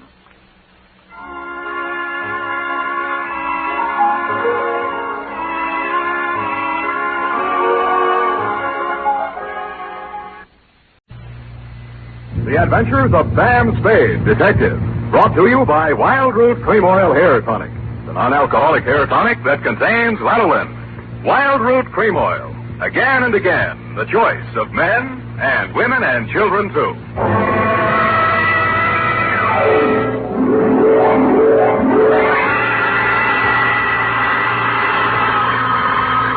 Sam Spade Detective Agency. Me, sweetheart. Oh, Sam! It must be telepathy. I was just thinking of you. You know, sometimes I think I can tell what you're thinking. That's an invasion of my privacy. Oh, when two people are as close as you and I think that often you can almost read one another's minds. Well, you may be right. I can see what you're doing all the way from here. What? Put those paper clips back where you found them. Oh, certainly, Sam. Own up, Ed. You purloined pencils absconded with erasers, pilfered stationery, filched stamps for your personal use. I only write to Mother when there's nothing else to do around the office. Besides making unit phone calls and charging them to me, you've tapped the petty cash drawer for lunch money. And you've been filling your pen with company ink. I didn't think you'd mind, Sam. I'll pay it all back. But I have a big heart and boundless compassion. Stay where you are, sweetheart. I'll be down on my unlimited generosity with your back salary. And 2 tickets for us to go to the fight tonight, and dinner. And last, but by no means least, my stirring and vivid report on the prodigal daughter caper.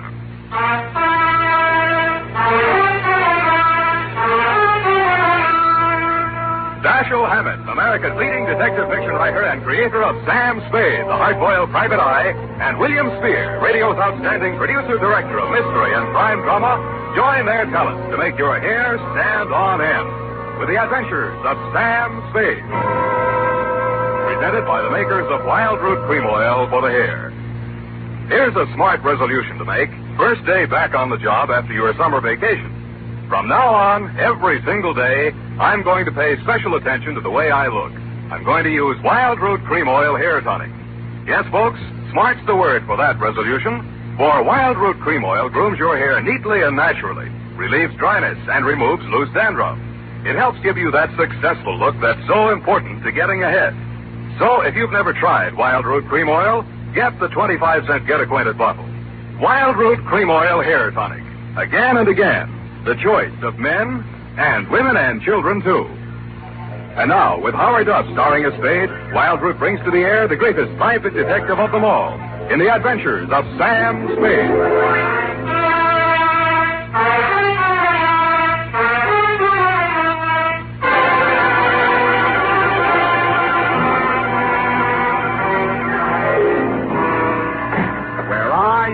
Now that I need you. Effie! Oh, hi, Sam. Hiya, Sam. Come on. Bring your book. Got a pencil? We gotta hurry if we're gonna make the fight, you know. Well, I've got one of the new reflector kind of pencils. Well, get the lead out. Are you really going off the post, Sam? It's Nam McShelly versus Cluck-Faced Duffy in the main event. Ready? McDuffie.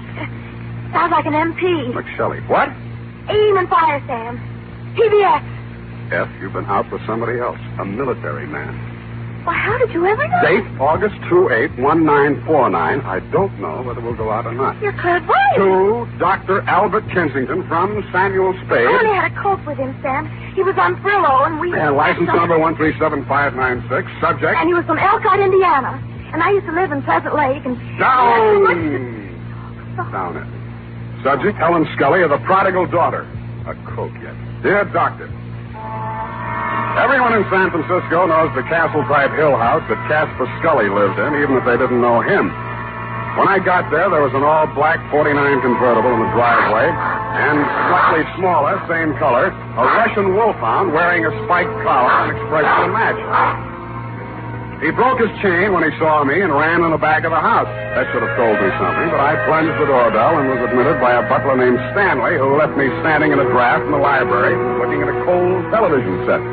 I pulled up my coat collar, took a plant in front of the fireplace, and lit a cigarette. Pretty soon, things started. A blonde girl in a yellow suit was having a one-sided argument with a gray-haired man in a gray suit. Nobody paid any attention to me. Stuff about how you forbid it and it can't go on. Well, let me tell you, it can go on just as long as I want it to. And there's nothing you can do about it, so don't, whatever you do, try to interfere. Oh, stop it. That hurt look again. I've seen it too often, and I'm sick of it. Do you hear me? I'm sick of it.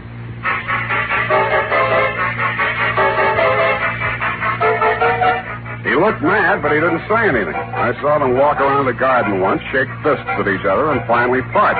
He disappeared up a narrow stairway, and she came storming back through the library. Who are you? How do you do? Who are you? Sam Spade. What are you doing here?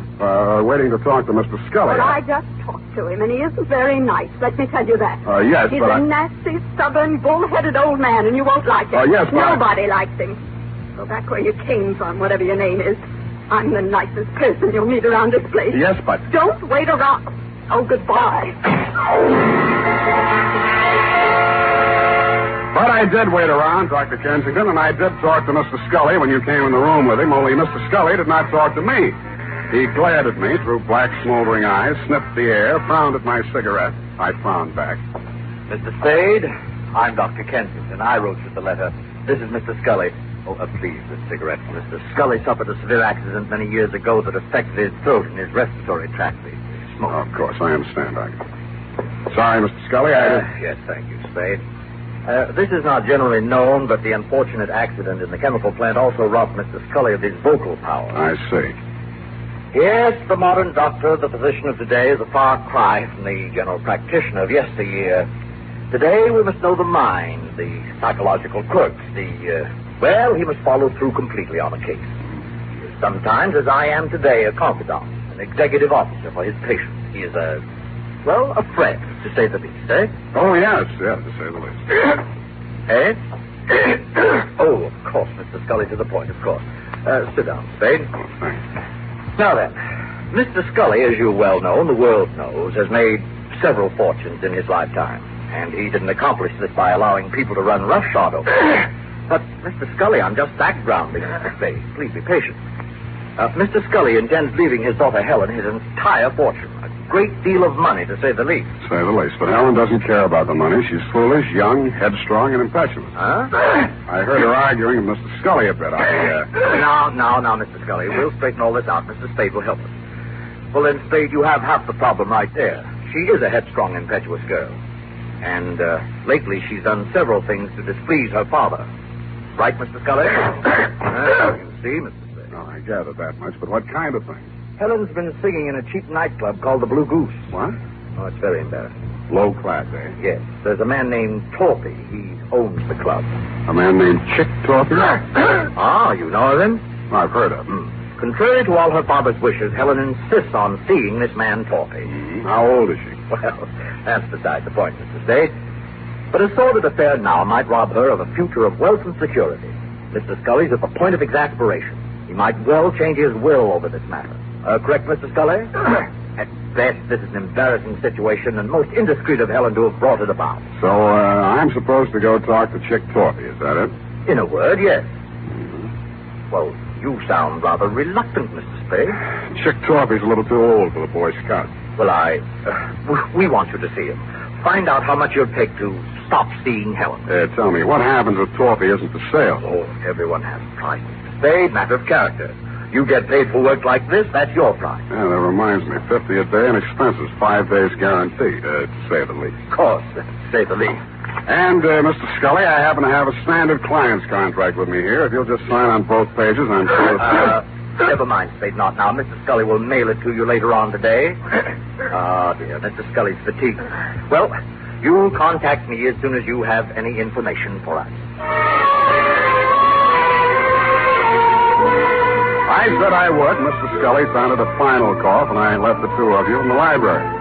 It was interesting, meeting this voiceless tycoon who must have made and broken many a man with a nod of his head or a shrug of his shoulders. The same black dog with the same spiked collar was still outside the house doing the same thing. Ah, Spade. Mr. Spade? But something new had been added. A pair of well-tailored shoulders, diamond stick pin, and a gray felt hat with a snap brim. Hello, Spade.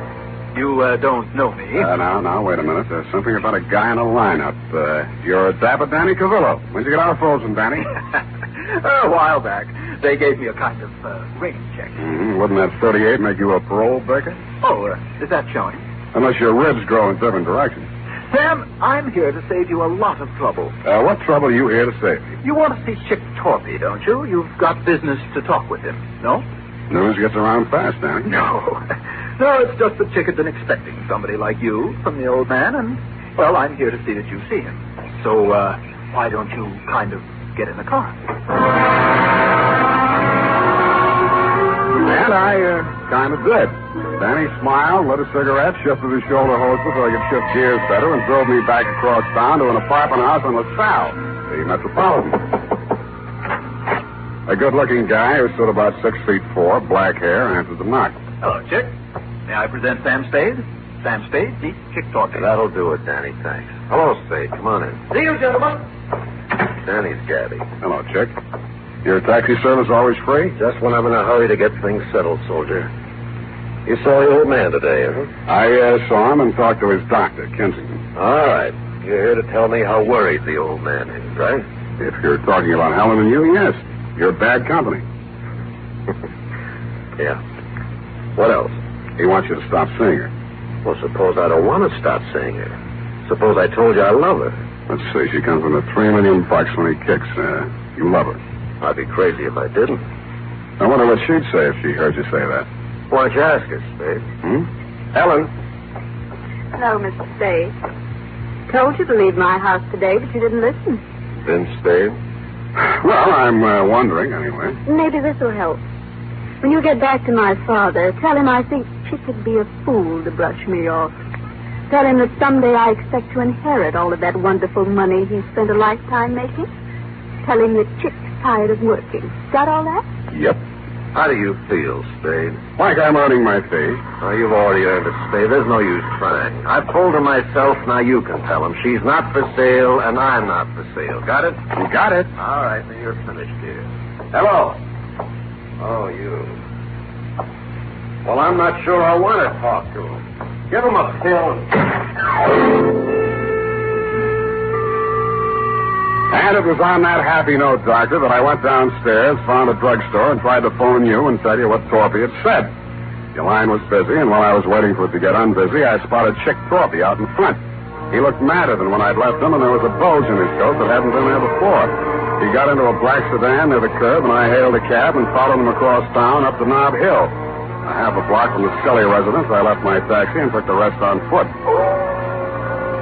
He was still a couple of 100 feet ahead of me as he disappeared into the garden entrance. I heard a cry for help, and then...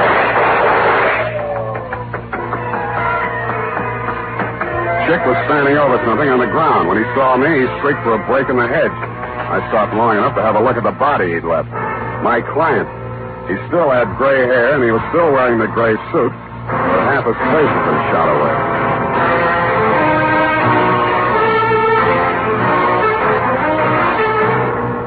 The makers of Wild Root Cream Oil are presenting the weekly Sunday adventure of Dashiell Hammett's famous private detective, Sam Spade.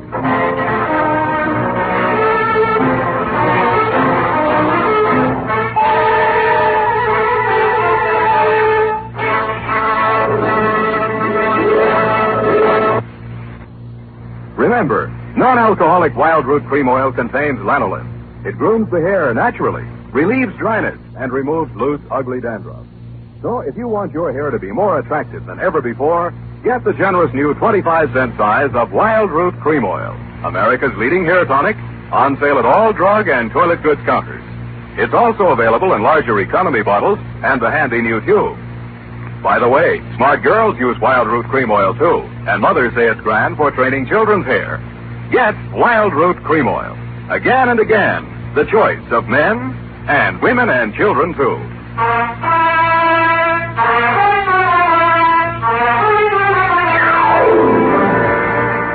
And now, back to the prodigal daughter caper. Tonight's adventure with Sam Spade.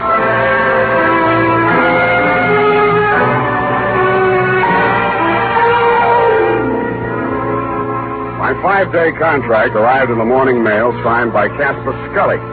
The headlines were no surprise. Chick trophy sought in shooting of multimillionaire. Item: ballistics matched up slugs taken from body with weapon owned and licensed to one Chick trophy. And item: because of a city ordinance regarding disposition, the body of Casper Scully, found off the immediate premises of his home, had been removed to the city morgue and would remain there until claimed by nearest of kin.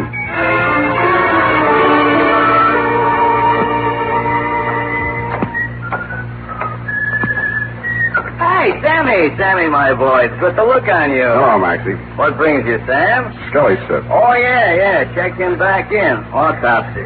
Were you in with this, Sam? Do you know Scully? I just met him yesterday. Like I say to you before, you do collect queer ones, eh, Sam? Oh, such a mess. Woo-hoo, such a mess. Yeah, I know. I found him. They tell me he has to be claimed. City ordinance, Sam. Nearest of kin. It'll be his daughter, Helen. She called or anything? No, not yet. But to get back to him, a real queer one. Maybe the tops this season. How so? Barbarianism, Sam. That's what it is. The world is moving backward. You can get deader than dead. Huh? You'd think the slugs in his chest would be enough, but no. 4 also in the head, too. Kill him twice. Say it again, Maxie. You mean that... Twice, Sammy. In the chest, maybe 20 to 30 hours ago. In the head, maybe 12 hours later. You see what I mean? I saw what he meant. I didn't like what I saw, but things did begin to make some sense. From the morgue, I phoned the Chronicle office, confirmed that Scully did suffer from a throat ailment, was publicity shy, was never interviewed or photographed for that reason. I asked them if they had a specimen of his handwriting by any chance, and they did. I had it sent to me by special messenger, and the signature, compared to the one of my 5-day contract with Mr. Scully, made interesting reading. But what was even more interesting was the DOA Maxie was ushering in. As I was saying, Sam, it's awful the way these homicides are turning up nowadays. In gray suits, it's fashionable now. Hey. What's the matter, Sam? You know him? Yeah, I know him. What's it say? The toe tag says unidentified, accidental drowning. Found off Pier 14, time 8:15 this a.m. Accidental drowning. You don't think so? Why do you think he's dead? I think he's dead because he didn't cough when the doctor asked him to. I left Maxie to his newest customer and looked up the police officer who had found the unidentified man. All they had on him was New York clothing labels and a silver identification bracelet with name Julio engraved on it between 2 small indentations of the comedy tragedy drama mask. It wasn't much, but it took me to a theater on Post Street featuring a special company of Spanish actors on tour. I am the manager of the company. What is it, please? I'm sorry to trouble you. I'm trying to locate a certain man. I have good reason to believe he's with your company. We are a small group. His name, please? One name might be Julio. Oh, Julio de Vaca. He's... Gray-haired, medium build? You are from the police? No. If you are looking for Julio de Vaca, why are you not from the police? 2 days ago, Julio, who does not speak any English, is asked of all things to appear on the television program. Here is his line. I am proud. But yesterday morning, a man on the telephone, they speak, and Julio goes out with no word.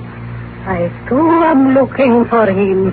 He missed his performance the afternoon. I see. He drinks too much sometimes, I know, and he missed the evening. Where he is, this I do not know. But if you find him... I have found him. You have found him? Does he have a wife? I am the Senora Cerevaca. What is it, senor? What has happened to my husband? You better get your coat, Mrs. Cerevaca.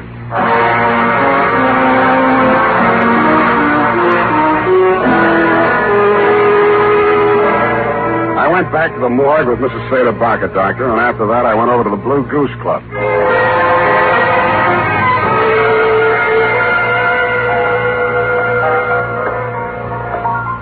Spade? Tired, Danny boy, tired. Well, come on in and relax. Nice place. You run it for Chick? When he's away. Seen Chick lately? 2 sets of cops, 3 reporters have been here asking the same question already this morning. What are you trying to prove? Chick's in trouble. You're his partner. No, he got himself into this one, Spade. Look, we make a nice dollar running this place. It's legitimate. And no cop's going to raid us or close us up.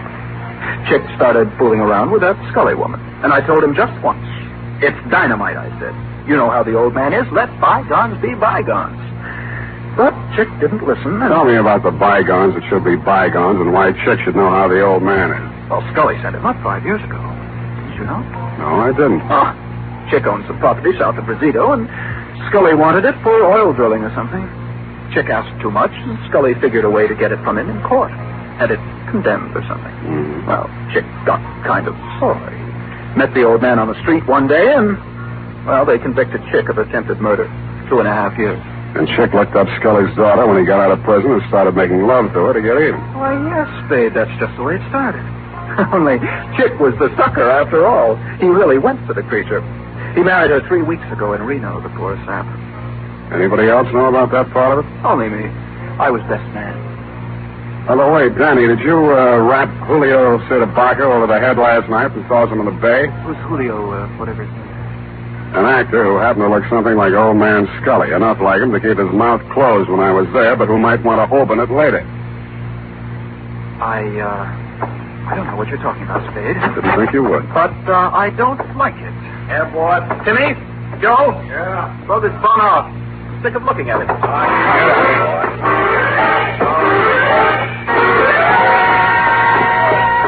And they did. It was 2 against 1, and I'd been up late the night before. I was doing very well, though, until somebody stooped to a form of subterfuge I have long since grown to hate. I was borne on 2 swarthy shoulders out of the club and into the open air. I was on a balcony, and a good stiff sea breeze was blowing. I didn't enjoy it long. 1, 2, 3,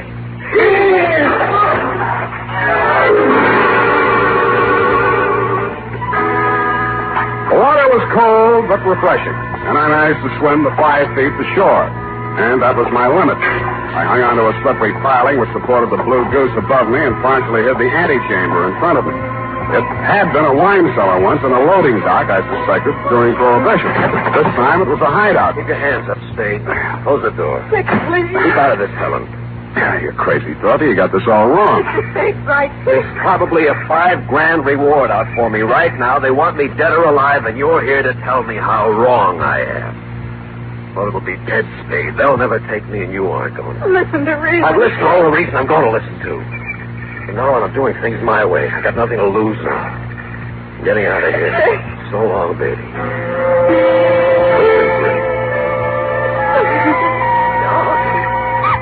He leaned over to kiss her goodbye, and that is when I rediscovered that my wet revolver, even though it wouldn't fire, still had plenty of power left. Mr. Spade, thanks for doing that.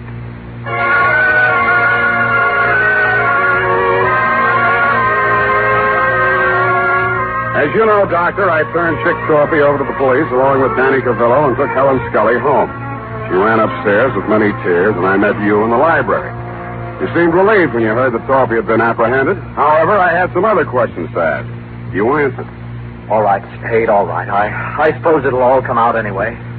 2 nights ago, Chick Torpy came to the house to have it out with Mr. Scully. He told him about their marriage. There was an argument. I was the only one in the house. I heard shots, ran in the room, and found Mr. Scully dead. The marriage certificate was in his hand. I knew this would involve Helen, and so I did what I did. Oh, it was a nightmare. I hid the body, hoping to find a way, perhaps a death certificate on accidental shooting or something. In other words, you were helping Torby get away with murder. Yes, but I was thinking only of Helen. Her father did love her. But you'd already sent a letter to me. You knew I'd be here the next morning. You'd seen an actor on a television program. He resembled Scully. You hired him for a job. You told Helen the chick had killed her father and told her what kind of acting she had to do. Oh, it was crude, perhaps, but I didn't want you to become suspicious when a death report did show up. I intended to hire you and fire you. Only it didn't work out. I followed Torby here and found the body. Oh, I've been such a fool, Spade. Helping a man get away with murder, I want to confess it all. I suppose this will make me an accessory to murder. Not exactly. You mean there's a way out? There's a way out, and you were going to take it. What? I was over to your apartment before I came here. You're all moved out. The doorman tells me your luggage has been at the station all morning. What'd you do? Came here to rifle the safe? No, see, here's Spade. Stop it. You were waiting around to see if they took Torby dead or alive. Dead, he couldn't talk, and you'd be okay. Alive, you're ready to blow town. You bumped Scully. No. Get back there. Then you did your best to hang it on a chick. Helen thought he really did it and played along with you. You're not an accessory to murder. You're a murderer on a double count.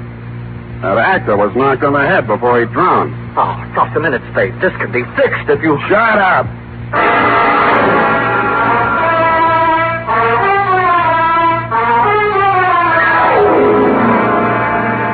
Period. End of report. Sam, I don't understand. What, Angel? I don't understand, Sam. What?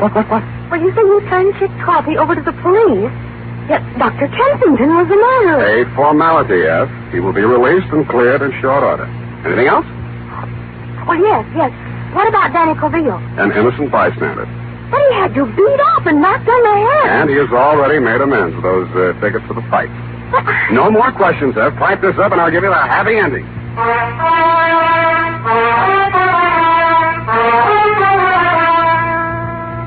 And now, listen to this.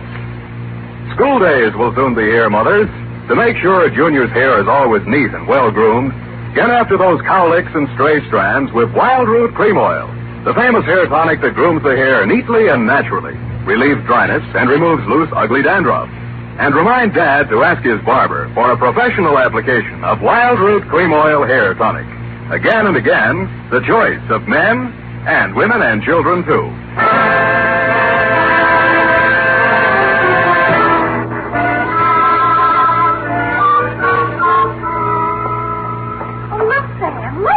What is it? Look, Sam, look. What is it? Look, Sam, look. All right, I shall rephrase the question. What? Oh, I see. You mean the magazine look, huh? They said an advance copy. It's not even out till next Tuesday. What's it doing here? Oh, look at them. CDs. Who are these people here? That's Sam Spade. What? On the radio. You know, Howard Duff. He plays you on the radio. Howard Duff. Why don't I play it on the radio? You're not the type, I guess. Look here, Sam Spade dictating to Effie. Hey, she's not bad, not bad.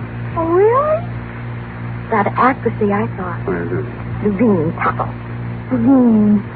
The name is so accurate. As Bill Spier, Spade producer, gives final instructions. Look at him. He has 9 o'clock shadow. Well, come on, let's get out of here. Go to the fight.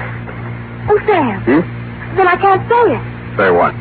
Well, if you're taking me to the fight, I can't very well leave and say goodnight, Sam, can I? Well, you can try. It's expected, you know.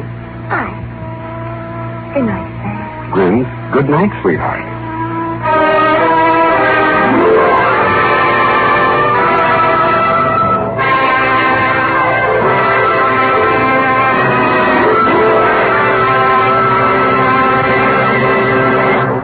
The Adventures of Sam Spade, Dashiell Hammett's famous private detective, are produced and directed by William Spier. Sam Spade is played by Howard Duff. Lurene Tuttle is Effie.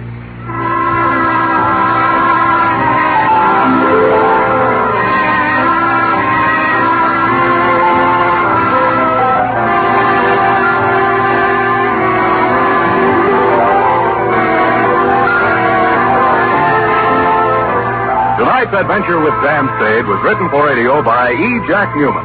Musical direction by Lud Gluskin, with score composed by Pierre and Renee Garrigang. Join us again next Sunday when author Dashiell Hammett and producer William Spier join forces for another adventure with Sam Spade. Brought to you by Wild Root Cream Oil. Again and again, the choice of men and women and children, too. This is Dick Joy reminding you to get Wild Root Cream Oil, Charlie. It keeps your hair in trim. You see, it's non-alcoholic, Charlie. It's made with soothing lanolin. You better get Wild Root Cream Oil, Charlie. Start using it today. You'll find that you will have a tough time, Charlie. Keeping all the gals away. Hiya, Charlie. Get Wild Root right away.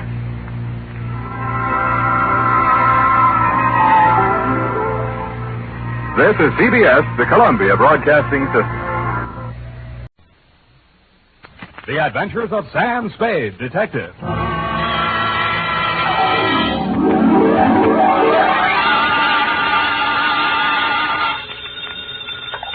Sam Spade Detective Agency. Oh, murder. Oh, Sam. Have you had a hard day? Murderous? 9 this morning, I grinned through 25 poses, count them, over dishes of all 25 varieties of Sanderson succulent soup, a meal in a can. Then, Really, Sam? Then I was imprisoned in a plush chair for 2 hours with a glass in my hand. No. Yes, of Brannigan's Bog, the whiskey that smells like old Ireland. It sounds interesting. It wasn't. They wouldn't let me touch it till after. Ah. And for the rest of the afternoon, I've been pulling up my trousers. Woo. For a series of leg art shots which will bear the legend, Samuel Spade, prominent San Francisco detective, says McGonagall's grip tight is the garter for me. Oh, Sam, how thrilling to be prominent. Maybe so, but fame is a sometime thing, sweetheart. Just a flash bulb in the pan, as you will agree when you have heard my report on the cheesecake caper.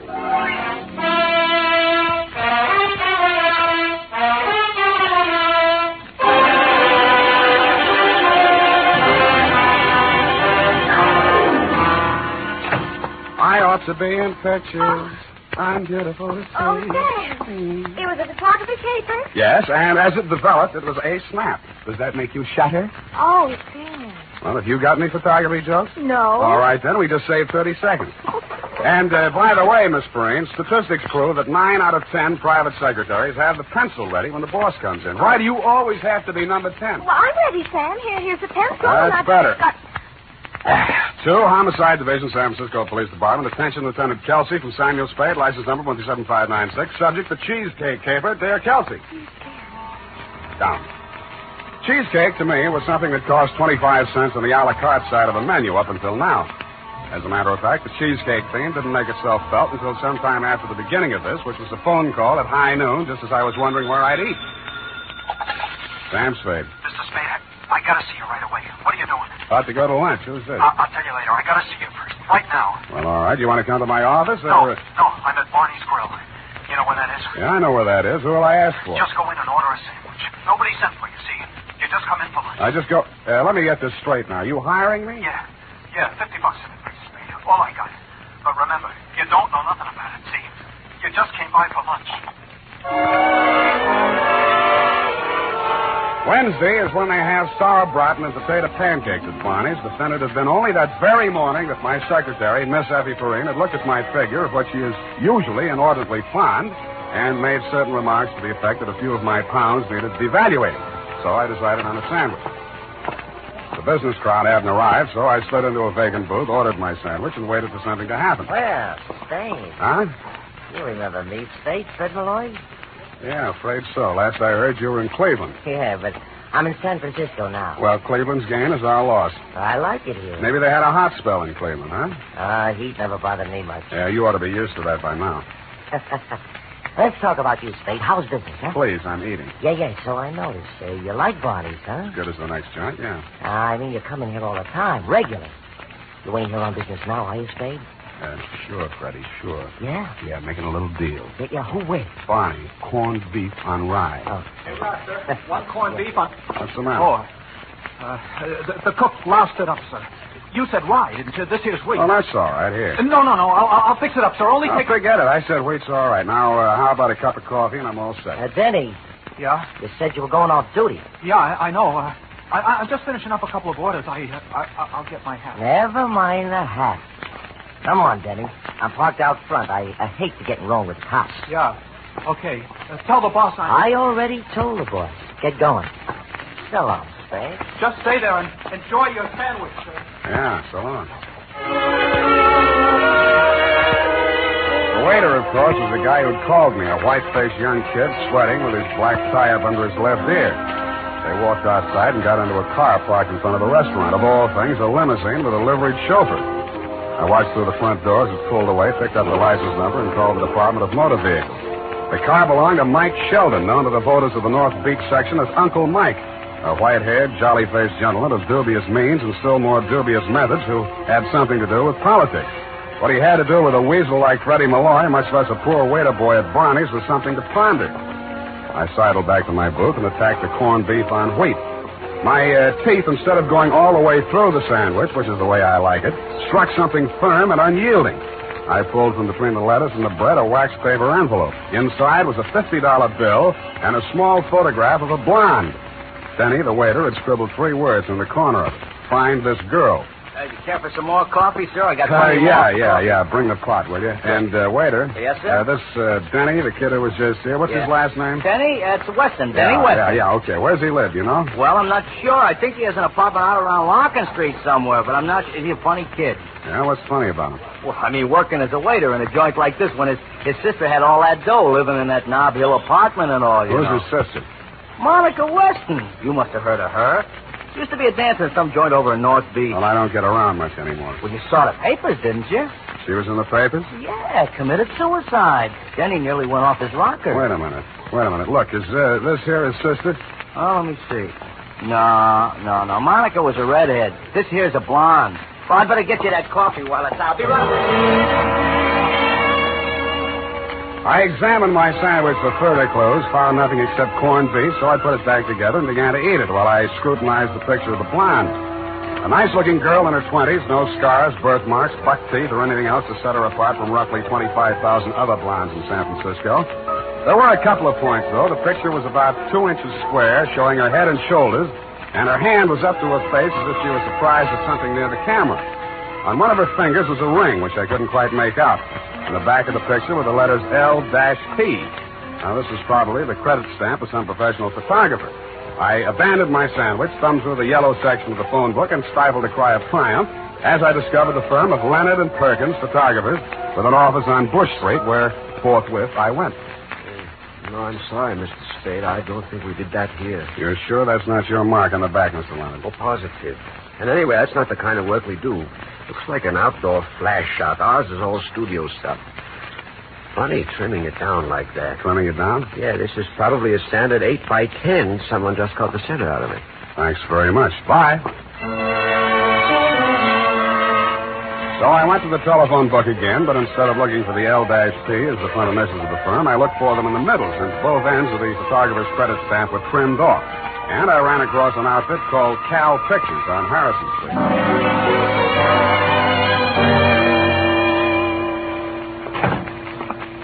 Yes, sir. I'd like to speak to the proprietor, please. There's 3 of them. Mr. Murphy, Mr. Silverian, Mr. Brennan. Take your pick.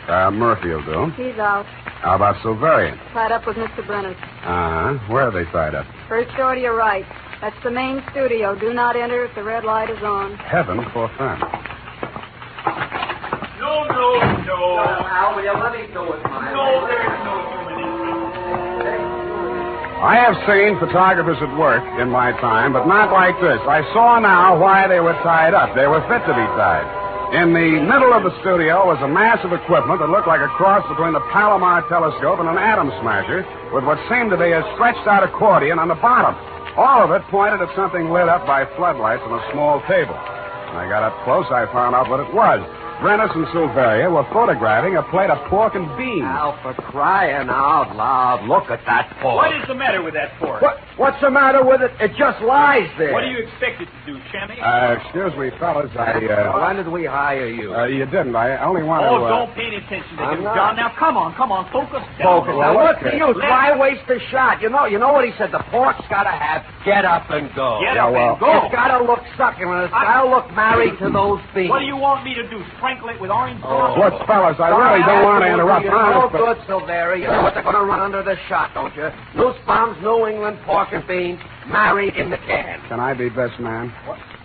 Okay, what do you want? I'm only Sam Spade, a private detective, trying to locate this girl here. What girl? Ever seen her? Sure. Where? Well, this is our shot. Huh? You remember, Al, the cheesecake job the other night? Look at it. Oh, yeah. The cheesecake job? Down at the railroad. Yeah, that was for Norby's nifty nylon. You mean this girl's a model? No. She walked in front of the camera at just the wrong time and loused up the shot. We had to shoot it over. Yeah, we had a model with a pair of Norby's nylons on, see?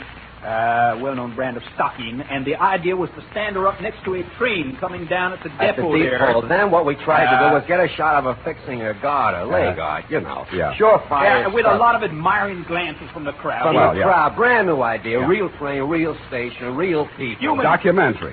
Yeah. So Al sets up the camera, and the model makes with the garter, and I whistle to get the crowd's eye, and we set off the flash. But the dame here walked in front of the camera. However, it was not her fault. No, it was an awful nice kid. We told her to drop by, we'd give her the shot. Great, swell. What's her name? I don't know her name. Did she come by? Yeah, a couple of mornings ago. I gave her the print and the negative, too. Got any other copies of it? Well, I don't know. It'll take us a while to check the file. Oh, it's thorough. Well, look, do that, will you? And if you find anything, here's my phone number. Yeah. Now, as I was saying about that pork, John, again with a your pork. Pork is your pork. There is nothing you can do to glamorize it. I glamorize the number of pork.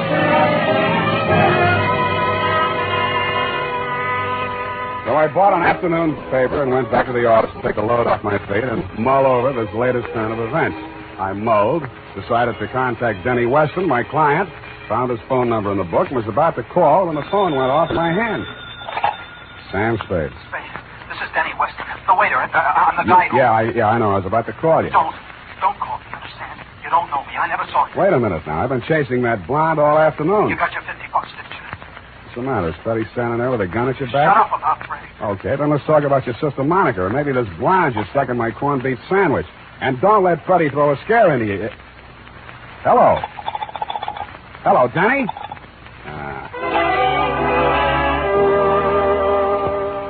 So that left me with a set of grim suspicions, a $50 bill, and no client. I put my feet up on the desk and opened the paper. Then I put my feet back down on the floor. On the front page was a picture of my blonde with a caption over it reading, "You know this girl." I took the other picture out of my pocket and compared them. They were the same except for one thing. The picture in the paper was taken on a slab in the city morgue.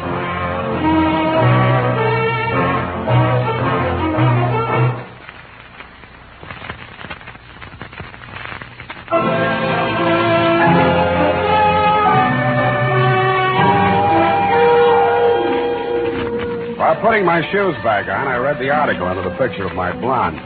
It was simple enough. She'd turned up in the bay near the yacht harbor an hour before with a bullet in her back. The paper said nothing about identifications. Didn't have to. Knowing you as I do, Lieutenant, I realized if there had been anything on the body to identify it, the picture wouldn't have been in the paper.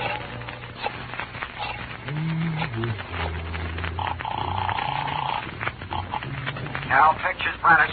This is Spade. Got anything on that front of the blonde? But we're still on the pork and beans. Yeah, well, drop it for now, will you, and check the files. And if you find the print, sit on it or put it in the safe or something. Understand? But the pork and The pork and beans will have to wait until we find who put the lady in the bay.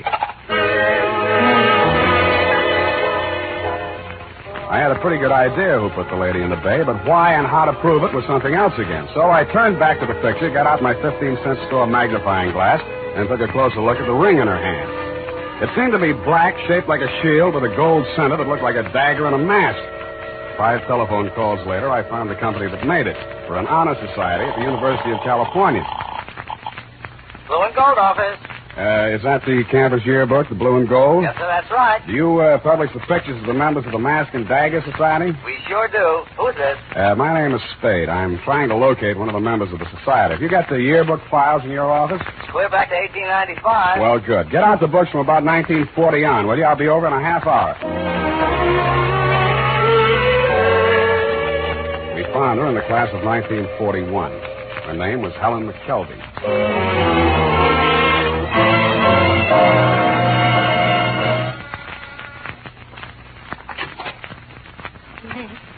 What is it?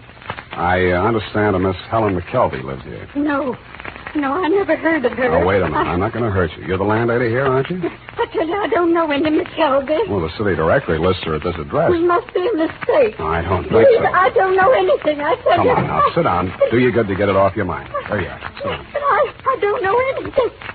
Oh, look, that's not going to help any. I told you, I'm on your side. Who are you? Sam Spade. I'm a private detective. Now, you know where Helen McKelvey is right now, I suppose. Yes, I do. Well, I'm trying to find out who put her there and why. Then what? I'll hang it on him if I can. That's why I'm here. Now, tell me, what did Helen have to do with Mike Sheldon? Come on.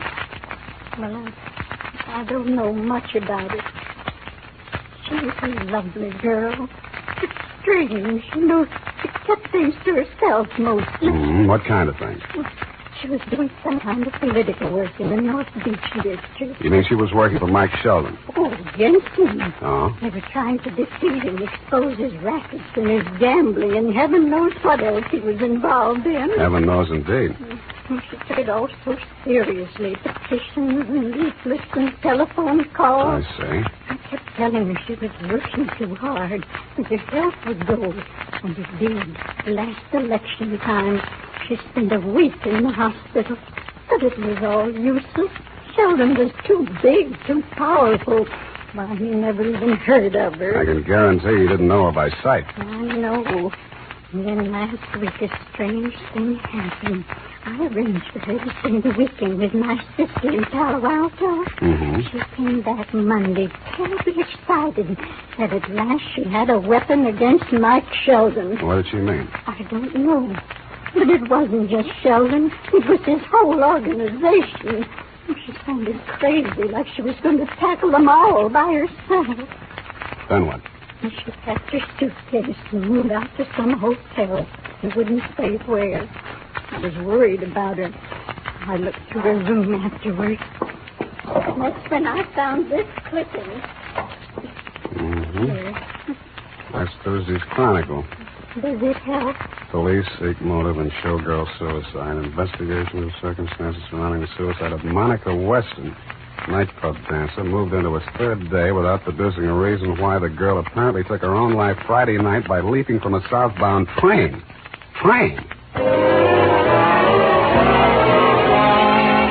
I took off for headquarters where, as you'll recall, Kelsey, we went over the file on the showgirl caper. As you'll also recall, we came up with nothing that wasn't in the newspaper. The girl had apparently climbed aboard the train at 3rd and Townsend, eased down the aisle to the end of the car where a porter had left the door open, and flung herself off on the straightaway stretch near South City, where the train hits it up around 70 miles an hour. She'd been pretty, unaccountably prosperous, and hardly a candidate for suicide. But nothing had turned up in her background to set her up as a candidate for murder, either. So that's where it stood.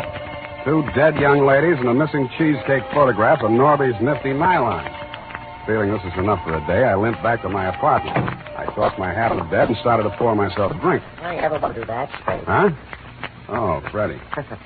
Dumb stunt tossing your hat on the bed's bad enough. Yeah, it's not so bad, Freddie. Well, I expect to go home to a cold, empty apartment, and I find you. How about a drink? No, thanks. I didn't come to drink. Oh, how'd you get in? Walk under the door? Oh, in a gay mood, ain't you? I'm the cheerful type. Had a busy day, Spade? Oh, ran a few errands. You know, there's an ugly rumor running around town, Freddie. Huh? They're saying Uncle Mike Sheldon played sucker for this Monica Weston dame, that she was shaking him down and he got tired of it, what with the election coming up and all. Yeah? It's a fact. And they say she didn't commit suicide at all. Well, where'd you hear this? In Union Square while I was feeding the pigeons. You think I'm kidding, huh? You think I'm kidding? Now, wait. You know what happens to boys who play with guns, Freddie? Shut up. Go on, answer. Okay. Hello. Speed? Yeah? Silveria at Cal Pictures. Listen, about that cheesecake shop. Oh, now, Luella, don't take on. So I didn't mean it that way. Luella? No, I'm talking about the cheesecake shop down at the depot. Luella, honey, the girl is only a good friend. It's all your imagination. Well, it's not my imagination. We found the print in the files, and it's here. The secretary just put a booner. Whatever do you mean? Someone named Mike Sheldon called, and she told him that we had it. Now, he's on his way here to pick it No, up. listen, Luella, don't do it. I'll be right down. Sorry, Freddie. No, you ain't going nowhere, Look, Spade. Freddie, this girl, she's all worked up about nothing. Even the pigeons, huh? You want to know what you were doing, Spade? What? I'll tell you. 1:30 p.m. Went to a photographer's on Harrison Street. 3 p.m. across to the campus at Berkeley. 10 after 4 to a rooming house on Bay Street. And from 5:30 to 7 at headquarters. Feeding the pigeons, huh? You're just like Luella, Freddie. Your imagination's running away with you. Come on, have a drink. Now, I told you I don't want to drink. The bottle was half full, but it seemed like a good investment. Freddie took it just over the left ear, sighed, and sat on the floor. I dragged him into the closet, locked it, and took off for Cal Pictures.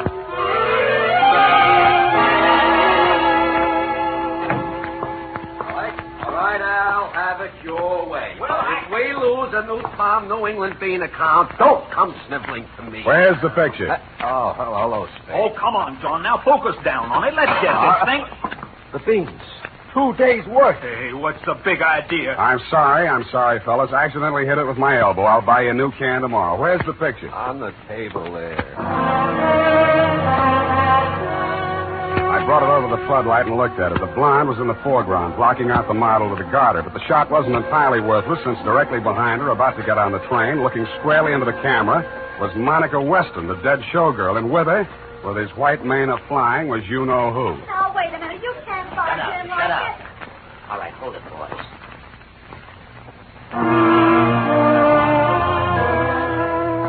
I ducked out of the circle of light as they came in. Sheldon first, and 3 others. The gun in my hand made me feel better, but not much better. They closed the door, and the room was pitch dark again, except for the spot of light in the center. Okay, Spade, where is it? I know you're in there, Spade. You're a little late, Sheldon. We sent it to headquarters. Yeah?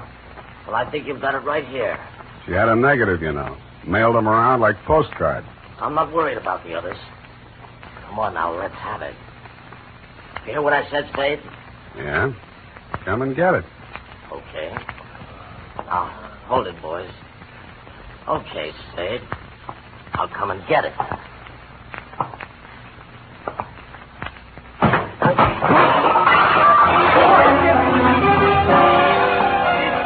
Good old newfound fiend. He shot it to me, set squarely on the fork, loop-de-loop, knocked over the light stand, and we were all in the dark. I groped my way toward the door, came up against a shelf full of supplies, when somebody rammed me by the stirrup, and the shelf went over. It sounded like a machine gun company on battle maneuvers. The mob hit the door in a rush, all that is, except Sheldon, whom we found when we finally got the lights back on, trying to untangle himself from A, the floodlight stand, B, the table that had held the pork and beans, and C, 50 feet of light cable. Silveria was sitting in the middle of everything, sobbing softly. 3 brand new crates. $450 worth of plastic. And our last can of Nussbaum's pork and beans.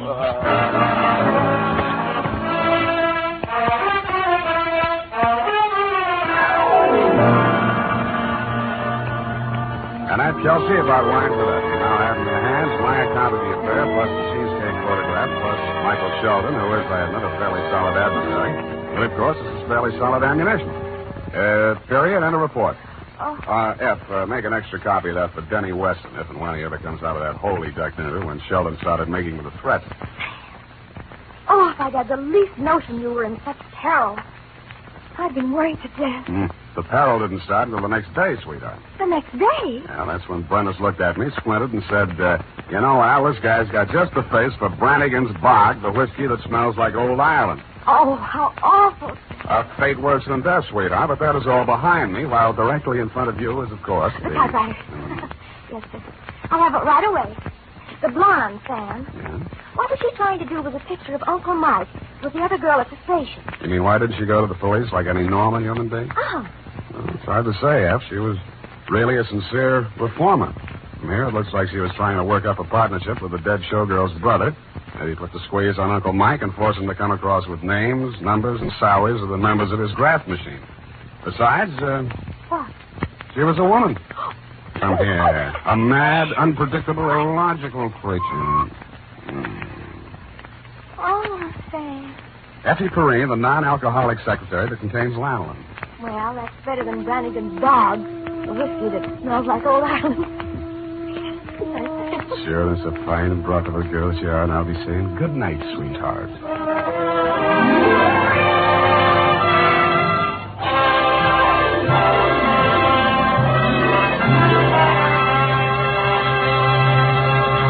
The Adventures of Sam Spade stars Howard Duff as Spade, with Lurene Tuttle as Effie. This is the United States Armed Forces Radio Service, the voice of information and education. The Adventures of Sam Spade, Detective, brought to you by Wild Root Cream Oil Hair Tonic, the non-alcoholic hair tonic that contains lanolin, and new Wild Root Liquid Cream Shampoo.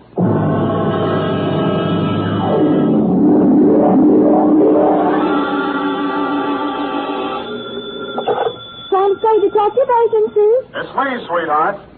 You heard of pulling a rabbit out of a hat? Yes? Well, I pulled one out of a pickle. What happened, Sam? What happened, she asked. Well, goodbye. Oh, don't go, Sam. Don't you feel like talking about it? Frankly, no, but it's expected of me. Sharpen a carrot, throw me some rabbit punch, get the hutch ready, for I'm about to hippity-hop through the door with the lowdown on the flopsy, mopsy, and cottontail caper.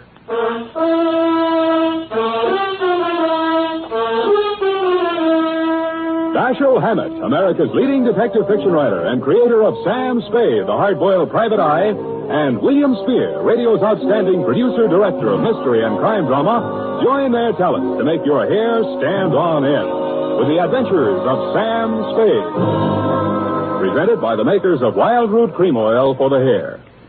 Say, Mother, if you get a special thrill out of buying things the whole family can use, then stop at your drug or toilet goods counter for a big family-sized bottle or tube of Wild Root Cream Oil, America's favorite family hair tonic.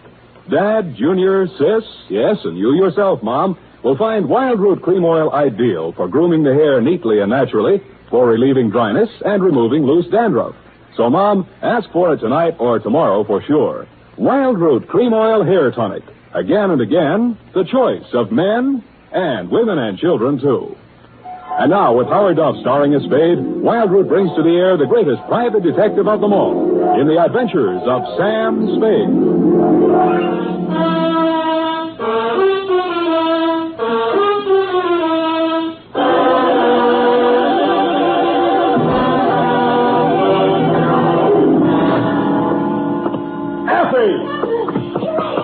What's the meaning of this? Of what? My desk and my chair shoved over to one side of the office. To make room for the other desk and the bookcase. There'll be no other desk and no bookcase and no anything else. But, Sam, I thought you... Don't say it. Don't even think about that, man. You understand? It's deliciously silent in here, don't you think, Ev? Sam, weren't you and he supposed to go... Stop! Effie, would you like to have your mouth dry cleaned? No, Sam. I'm sorry. I spoke harshly, forgive me, but the past hours have taken their toll on my nerves. Perhaps I should unburden myself. We'd all feel better. All right, Sam. Unburden yourself. I'm still in command here. To Mrs. Wellington Van Cleve Montague, Nob Hill, where else? City. From Samuel Spade, license number 137596. What else? Subject, the Flopsy, Mopsy, and Cottontail caper, or how Fritz Crockett saved the day. My dear, dear Mrs. Montague. It all began Thursday afternoon when I entered my office and discovered a tall, wiry young man sitting in my chair with his feet up on my desk and sampling my office bottle. Hi. The pose was so familiar for a minute I thought it was me. Hello, Sam. I'll be with you in a minute. Have a seat. Thanks, I think I will. The one you're sitting in. You see, the detective sits in that seat and the clients sit over there. Well, that qualifies me for this seat, then. I'm a detective. I see. Well, the detective we like in this office is Sam Spade, see? He pays the rent, he hires the secretary, he earns the money, and he sits behind his desk. Now, on your feet. Okay. But with two detectives around here and only one detective's chair, it's going to get a little crowded. Mind if I have a drink? Out of my glass? Oh, sure. Here. You know, we better make a note to get another glass, too. And some scotch. I don't care much for that bourbon. No self-respecting detective drinks scotch. And put this down. We'll need another desk and new paint job on these walls. I think something bright. Robin's egg blue, maybe. Soothes the nervous clients. And a bookshelf. You got that, Effie, dear? Or am I going too fast? Write it all down, Fritz. Desk, paint, bookshelf, scotch. That too, Effie? She's a doll. Wait a minute, that's my line.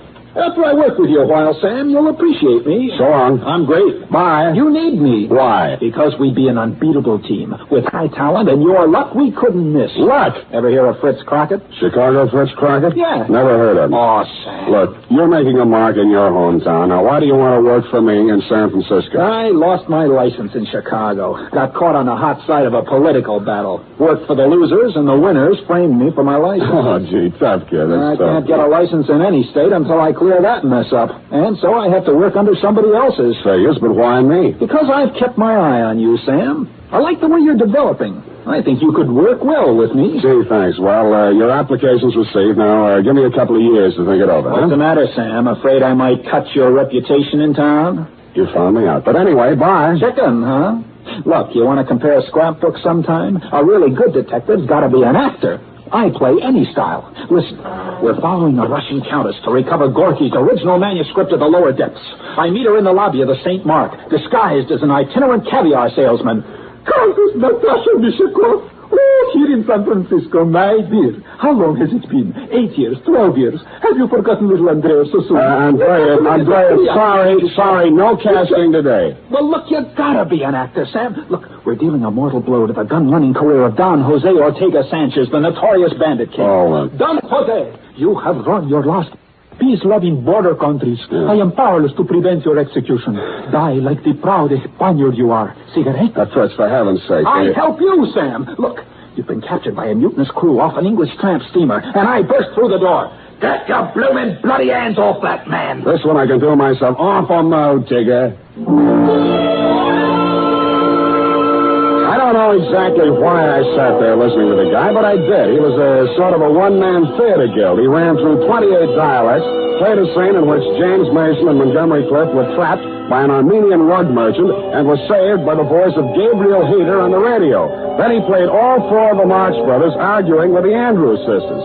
Then, after the intermission, he told me a little bit about himself, regaling me with spine-tingling accounts of his Frank Merriwell-type achievements on the football field, in professional boxing, and hockey. It was pretty thrilling stuff, but nonetheless, I was about to usher him out when he came up with a particularly good bit of dialogue. I have a job for us. Yeah, well, so...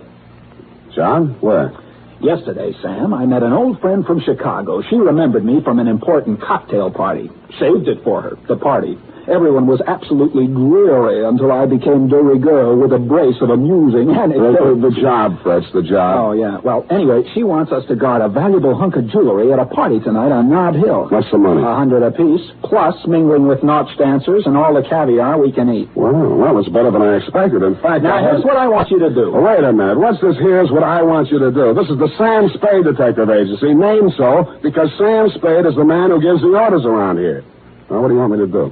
Well, this is a costume party, and we have to wear costumes. It's in the deal. Good. I'll break your leg, and you can go as the man who came to dinner. Sam, I already have the costumes. What? Right here. Crockett, what would you have done if I didn't go with you? The thought never entered my head, Sam. What are the costumes? Sam, 100 clams apiece is a lot of dough, isn't it? Agreed. You are about to confront the reason we are being paid so much. What is that? Your costume. You are to go as a rabbit, a white rabbit. Here's the suit. Oh, and here's the head. Notice the shocking pink ears. No, the deal's off. It's been swell, Fritz. Now, wait a minute. I am also going as a rabbit. See? You will go as Flopsy, and I will go as Mopsy. I will not go anywhere dressed in that ridiculous outfit. $100, Sam. I will... Well... Sam, let's talk this over. Now, look, I will talk to you as a businessman might talk to you. Now, Mr. Spade, you take your ordinary type detective, and you have got it pretty solid. We talked and talked, And around 8 o'clock that night, I found myself still talking and walking up the steps of your Nob Hill mansion, Mrs. Montague, cleverly disguised as Flopsy the rabbit, paw in paw with Mopsy Crockett. My headpiece covered everything but my eyes, nose, and mouth, and I was grateful for that. When I passed the doorman, I was tempted to say, what's up, Doc? But Fritz said it ahead of me. He walked in as if this were his personal hutch, and you and Mrs. Montague cruised over to us. Here, my little bunny twins, aren't you both just darling? Yeah. Which one of you is Mr. Spade? Well, I'm Mr. Crockett, Mrs. Montague. Mopsy. You remember me from the Nesbit soiree, Ronnie and Benita, or maybe it was Gypsy introduced us, n'est-ce pas? Oh, yes. Oh, and Flopsy here must be Mr. Spade. I've always wanted to meet him. Thank you, Mrs. Montague. I am the straight man. How do you like my costume? Well, there's not another one like it in town. I'm the only wooden imp in San Francisco. The trees will swoon. They will. Oh, you... Mrs. Montague, perhaps you could dispose to outline our job. Well, of course, Mr. Crockett. Myself, Mrs. Arlington Crippen McGill, and the famous Spanish artist Julio Duriego are going to pick the woman with the most fascinating costume. Search no farther. It could be no one but you. Flatterer! I'm not eligible. Oh. Then at 10 o'clock we will have the grand parade. The winner will lead the parade wearing a small jewel-studded crown. Oh, darling. Diamonds and emeralds and all sorts of amusing things. Well, this crown once belonged to Josephine of France. Imagine. Mrs. Montague, I hate to be an old killjoy, but are we here to guard the crown? That's right, Flopsy. I mean Mr. Spade. Oh, sorry. Oh, of course, I don't expect any trouble, but it's so valuable. I can't take any chances. My husband picked it up in Iran. He's in pickles, you know. Well, you know best. Where is the crown now, Mrs. Montague? Oh, in a wall safe in the master bedroom on the second floor. Here's the combination to the safe written down. I'd rather not have the combination, if you don't mind, until it's time to get the crown. Oh, now don't you be silly, Mr. Spade. Except for the crown, there's only $50,000 or $60,000 in the safe. Oh, well, if that's all now, the safe is behind the Degas original. Now, until I need you, go and enjoy yourself. Well, we'll go. Maybe I'll even let you dance with little me. Fritz and I synchronized our watches and decided that until we were needed, we would lose ourselves in the crowd and keep our big rabbit ears open. Everybody was masked and loaded, and it was all very gay. I brushed elbows with pirates, Northwest Mounted Police, unmounted, a gorilla, an Arabian princess, 4 Pocahontas, and a sort of historical characters from Julius Caesar to Mike Romanoff. While I was dipping a carrot into the punch bowl, a girl made her way over to me. I knew it was a girl immediately. You could tell. I tagged her as a burlesque queen, but she didn't talk much like it. Are you an he-bunny or a she-bunny? I'm a he-bunny. Would you like to dance with me? I'd be delighted. Who are you? I'm not supposed to tell until the mask come on. For now, just call me Flopsy. Flopsy? How cute. You Americans have the cutest ideas. Yes. Speaking of ideas, what do you represent? Oh, I am a Folie Bergère dancer. Do you like me? From where I stand, it would be next to impossible to dislike you. Such a cute compliment. Believe me, it was easy. Tell me, have you been in this country long? A few weeks. My family has sent me on a tour of America. I see. I am here as a guest of Monsieur Montague. Now tell me, you are a detective, are you not?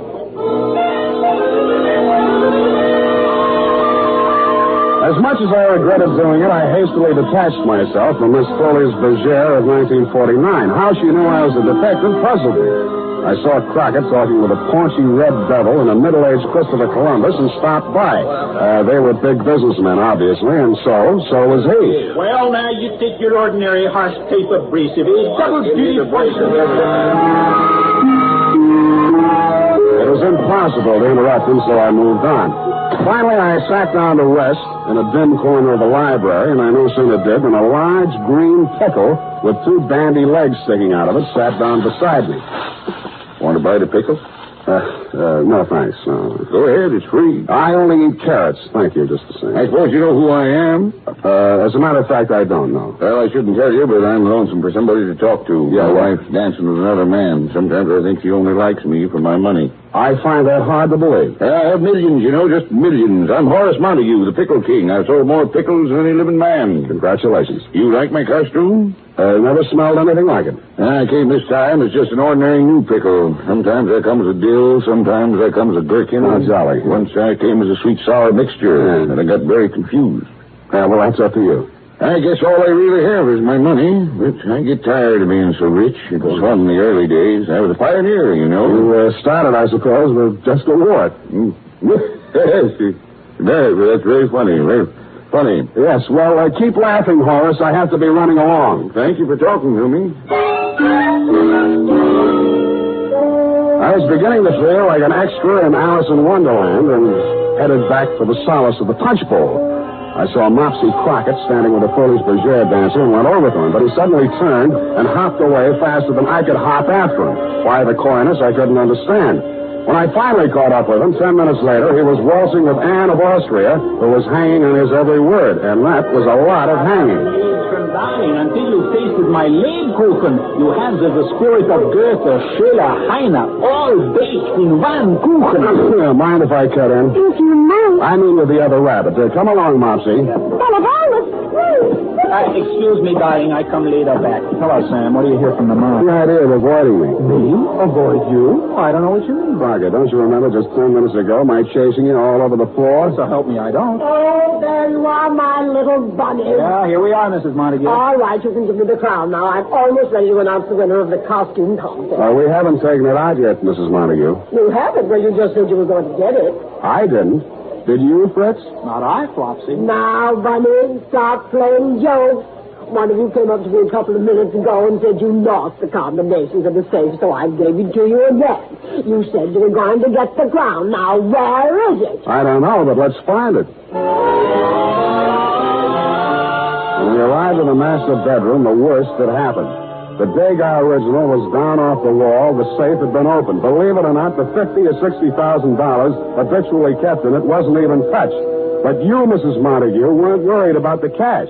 Oh, it's not there. The Josephine crown is gone. Oh, this is frightful. What will Horace say? We're sorry, Mrs. Montague. Sorry, you were supposed to guard it. It's your fault. Maybe you stole it yourself. Mrs. Montague, we did nothing of the I kind. distinctly remember saying you were going to get it, and I did give you the combination again. I know. Oh, it's Horace.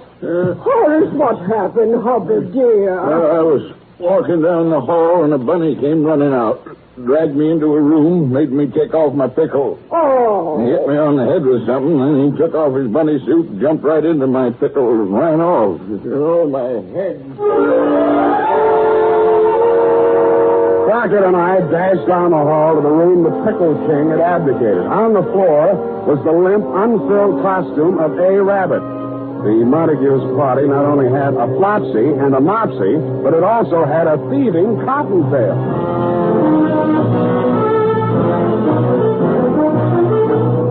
The makers of Wild Root Cream Oil are presenting the weekly Sunday adventure of Dashiell Hammett, famous private detective, Sam Spade.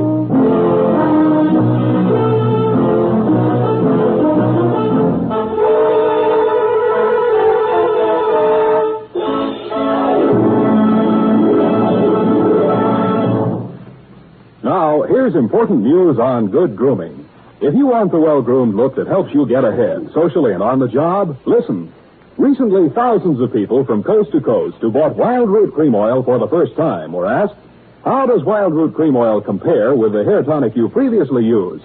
The results were amazing. Better than 4 out of 5 who replied said they preferred Wild Root Cream Oil. Remember, non-alcoholic Wild Root Cream Oil contains lanolin. It grooms the hair naturally, relieves dryness, and removes loose, ugly dandruff. So if you want your hair to be more attractive than ever before, get the new 25-cent get-acquainted bottle of Wild Root Cream Oil, America's leading hair tonic, on sale at all drug and toilet goods counters. It's also available in larger economy bottles and a handy new tube. By the way, smart girls use Wild Root Cream Oil, too, and mothers say it's grand for training children's hair. Get Wild Root Cream Oil. Again and again, the choice of men and women and children, too.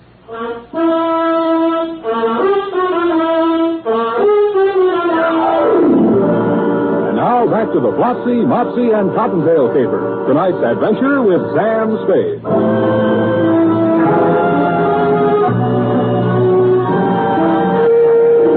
I left Fritz Crockett and you, Mrs. M, attending to Horace in your master bedroom and pounded down the stairs, through the guests, and out the front door.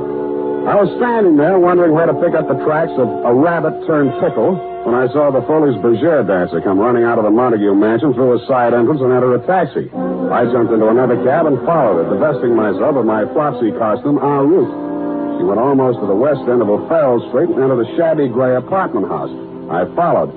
I knocked on every door until I found hers. Yes? It's me, the he-bunny, Flopsy, remember? Why did you follow me here? Voila, because you're so beautiful. May I come in? No. Thanks. I said no. Did you not hear me? Yes, but have no fears. I'm bonded. How did you know there was a detective's heart beating under my rabbit suit? I am not going to answer. You have no right to come in here. Come on, huh? I think I overheard somebody say it. Now, if that is all you wanted to know, please go. Why did you leave the party early? Because it bored me. I thought America was not a police state. Why am I being questioned? Because somebody stole the Josephine crown that belonged to Mrs. Montague, you see. I heard that it was stolen, and I am delighted, but I did not steal it. What's your name? Charmaine Roger, and what is yours? Sam Spade. Why are you so happy that the crown was stolen? Because it does not belong in the ugly home of a rich American party giver. Oh. A childish woman who thinks only of her social position and her money. Where does it belong? In France, where it was made and where it was appreciated. I see. How much is it worth? In money, almost 50 million francs. In sentiments, more than one can say. Now, will you leave me alone? You're saying that the crown means more to a Frenchman than money, How would you like it if your Abraham Lincoln's death was being used by some French businessman to serve cocktails over? I get the point. I tell you again, I do not know what happened to the Josephine crown tonight. Do you believe me? I did, but only because when she left the party, she wore only her costume, and that costume wouldn't have hidden, well, she couldn't have had it on her. I went a block up the street, picked up a cab, and sat in it until she came out 5 minutes later. She was now in street clothes and carrying an overnight case. She drove to Castle Street, and I followed. She went into a restaurant called La Parisienne. I waited a discreet moment, then went in. She was nowhere to be seen, but a tall, lean, black-haired individual approached me with a menu in his hand. Good evening, monsieur. I regret to say that we are just closed. I'm not interested in meeting you. Where's the girl who just came in? Girl? In here? Don't dummy on me. She walked right in here 30 seconds ago. Brown hair, red coat. Charmaine Roger by name. You have made some mistake. You can see there was no one here. I have made no mistake. Now come clean, will you? Monsieur, contain yourself, please. Let me go. No girl came in, but if one did, there is no place to hide but the kitchen. All right, then show me the kitchen. Monsieur Barneau. Monsieur. Oh, my. Spade. Well, it didn't take you long to get here, Mr. Montague. Well, please. Don't move, Mr. Spade. I have a knife at your neck. Yes, I feel it. Shall I take care of him, Monsieur Montague? No, Barneau. Put down your knife. Thanks. Mr. Spade and I will sit down at the table and talk quietly. You can go. As you say, monsieur. But I will keep out an eye. Let's keep an eye out. Sit down, please. Spade, while you're here, I have a personal matter to take up with you. About the Josephine crown? Yes. Well, I'm sorry to report that as yet I haven't found it. Good. I'd be happy if you never found it. Oh? Does Mrs. Montague know you feel this way? No, and I'd be equally happy if she didn't know. Mm-hmm. In other words, you want me to stop looking for it? That's the idea. Oh, you could make a pretense of trying to find it, but no more. That's interesting. I'll pay you a good fee if you do this for me. Why don't you want it found, Mr. Montague? Well, I'll talk to you man to man. Please do. A French girl showed up in town. Charmaine Roger? Well, have you seen her? Quite a bit of her. At the party. Well, she's young and beautiful, and right to the point, I was indiscreet. I see. She turned out to be more designing than I realized. Blackmail? Of a sort. She didn't want just money. She wanted the Josephine crown. And you let them steal it? Well, I told them I'd get them into the party, furnish them a car, and the rest is up to them. Why didn't you just give them the crown? Well, I couldn't. My wife values it too much. It's her prized possession. She even wears it around the house when just the two of us are there. Oh, that's cute. Now, will you forget about this, Spade? I'm afraid not, Mr. Montague. I'm hired out to your wife, who asked me to guard it. I did a bad job, so it's up to me to get it back, you see. No, Spade, I can't afford a scandal with that girl. Well, you'll have to work that out for yourself. Very well. I'm sorry. I must admit, Mrs. Montague, I underestimated your husband, for at that point he produced a gun out of thin air and very professionally relieved me of mine. He called the proprietor, Bonneau, who appeared with Charmaine Roger. They held an immediate kangaroo court. Sentence was about to be pronounced when the front door burst open, and in swept a tall character in black beret and cape and sporting a handlebar mustache. Prominently pinned on his cape were a brace of French war medals, including the Croix de Guerre and so on. His entrance held everybody bug-eyed, including me. Keep your mouth shut, Spade.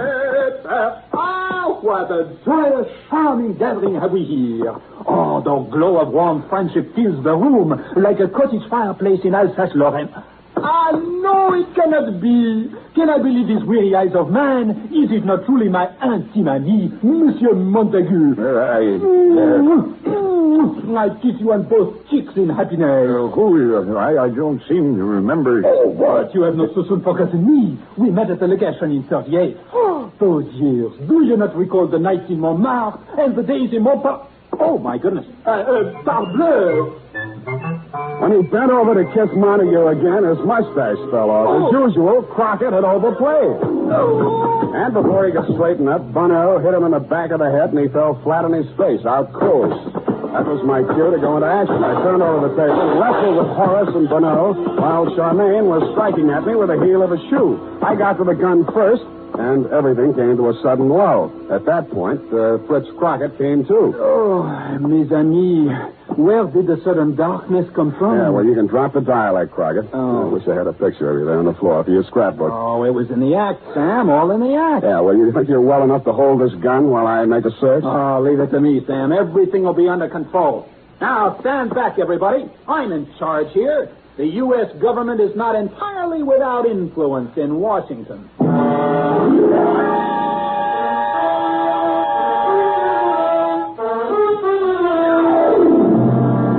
The Josephine Crown hidden in the baking oven and called the police. I was afraid the incident struck a blow at Franco-American relations until a search of Charmaine Roger and Bonneau produced 2 tickets not to Paris or Pointe French, but to Rio de Janeiro. And you know the rest, Mrs. Montague. Your husband went home and you forgave him. He made a superb gesture and contributed to international harmony by returning the Josephine Crown to the French Historical Society. And when you asked who might be the man to guard the crown safely back to La Belle France, I was overjoyed to be in a position to recommend to you Fritz Crockett. I hope he marries Soubrette and stays over there. Period. End of report. Oh, Sam. Isn't that Fritz Crockett an exciting man? Don't let's talk any more about him. Let him get his own program. The first person in his office to mention his name again is a rotten egg. Now go type that up.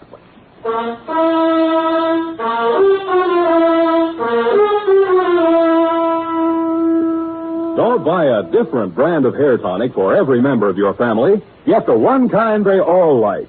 Wild Root Cream Oil Hair Tonic. Wild Root Cream Oil grooms your hair neatly and naturally, relieves annoying dryness, and removes loose, ugly dandruff. Get a bottle or tube tonight, and ask your barber for a professional application of Wild Root Cream Oil Hair Tonic. Again and again, the choice of men and women and children, too.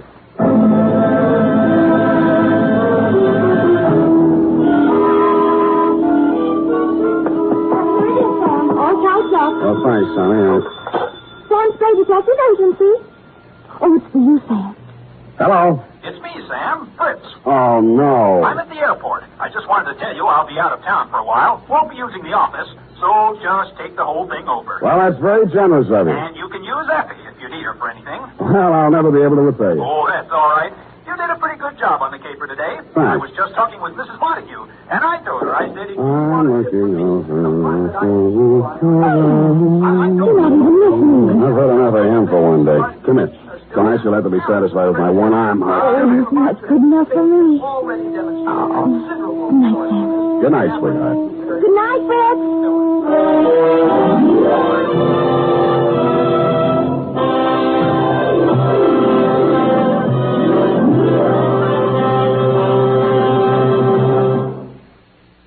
The Adventures of Sam Spade, Dashiell Hammett's famous private detective, are produced and directed by William Spier. Sam Spade is played by Howard Duff. Lurene Tuttle is Effie. The Adventures of Sam Spade are written for radio by Bob Tallman and Gil Dowd. Musical direction by Lud Gluskin, with score composed by Rene and Pierre Garrigang. Join us again next Sunday when author Dashiell Hammett and producer William Spier join forces for another adventure with Sam Spade. Brought to you transcribed by Wild Root Cream Oil. Again and again, the choice of men and women and children, too. This is Dick Joy reminding you to get Wild Root Cream Oil, Charlie. It keeps your hair in trim. You see, it's non-alcoholic, Charlie. It's made with soothing lanolin. You better get Wild Root Cream Oil, Charlie. Start using it today. You'll find that you will have a tough time, Charlie. Keeping all the gals away. Hiya, Baldy. Get Wild Root right away.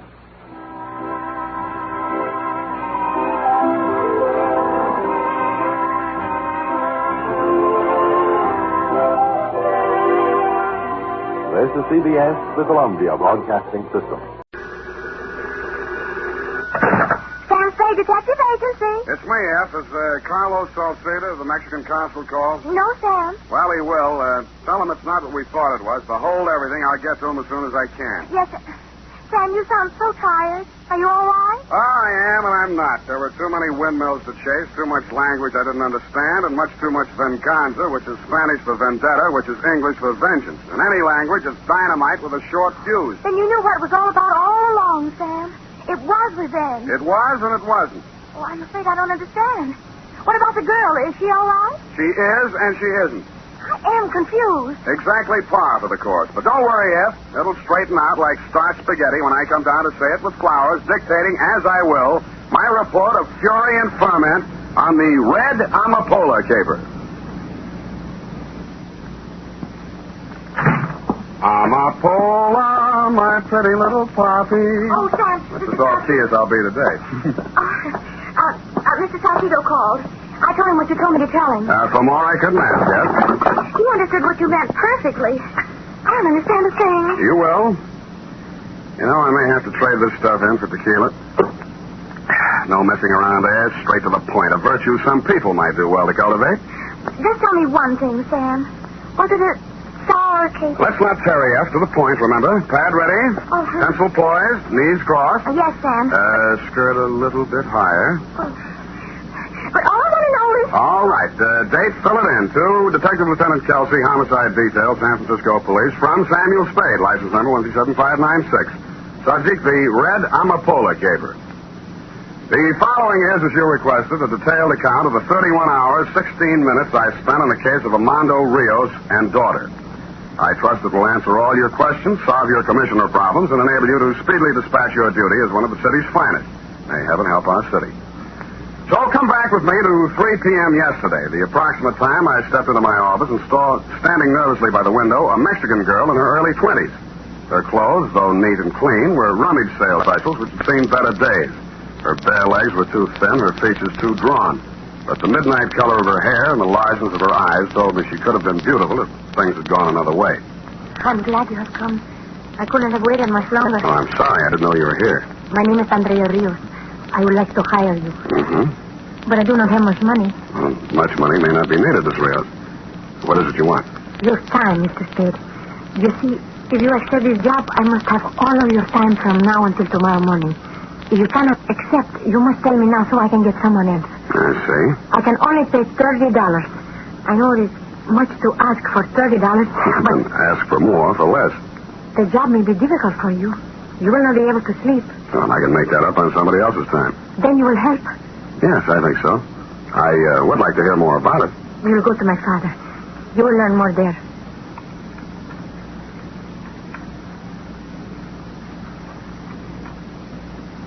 She led me to the nearest streetcar, headed for south of the slot, and paid the fare.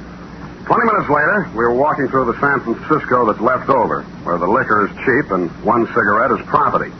The sounds of a jazzed-up Spanish song caught my ear, and the beer signs turned to cerveza. The building Andrea Rios picked to go into was old enough to give the termites indigestion. A faded sign said, La Casa Azul. He knocked on the door of room 12. Get it. Andrea, Papa.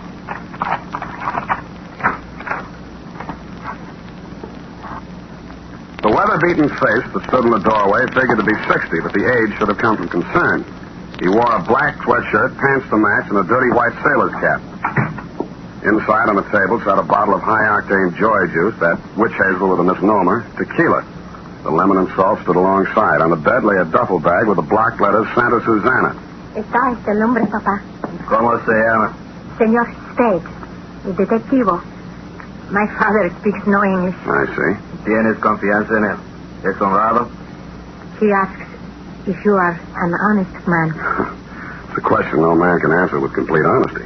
¿Qué le has dicho, André? ¿Qué sabe? Nada, papá. Siéntese, hombre. ¿Un traguito? My father says to sit down and have a drink. Tell Father I will, but I'd enjoy it more if I knew why I was hired. Yes, of course. To spend the night here, Mr. Spade, with my father. To keep an eye on him all the time. Protection? No. Well, there must be more to it. We want you to be able to testify to my father's whereabouts this night, if it should become necessary. Mm-hmm. What's going to happen this night? Something. And you want your father in the clear? Yes. Well, that sounds fair enough. That's all there is. I'll have that drink now. There'll be enough to last.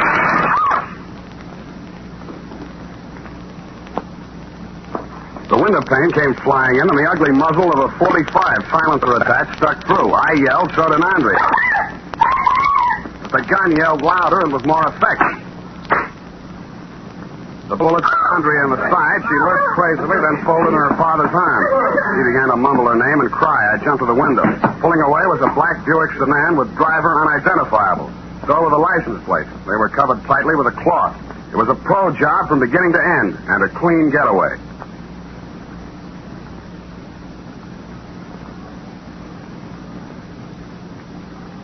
Well, Andrea was still alive, but not by much. I turned up a phone in the lobby. One nickel got me to the emergency hospital. The other brought me homicide. When I got back to the room, Andrea was still lying there, but she was alone. Armando Rios, her father, had gone. And I thought I knew why. Revenge, huh? Exactly, Lieutenant. I think Rios knows who shot his daughter because I think the bullets were meant for him and she got them by mistake. Huh? I think, therefore, that Rios has got revenge on his mind. Now, let you have Rios picked up before he does something he can't get out of. I'll make a note of that. Also make a note as follows. I, Lieutenant Kelsey, will check the Mexican consul for background on Rios because I, Lieutenant Kelsey, believe Rios is a Mexican national. Not so fast, sir. Furthermore, I, Lieutenant Kelsey, will make a close check of all incoming police calls for the rest of the night because something is going to happen for which Rios wanted an alibi. When I find out what same is, I will graciously inform Sam Spade. Sam, how do you spell graciously?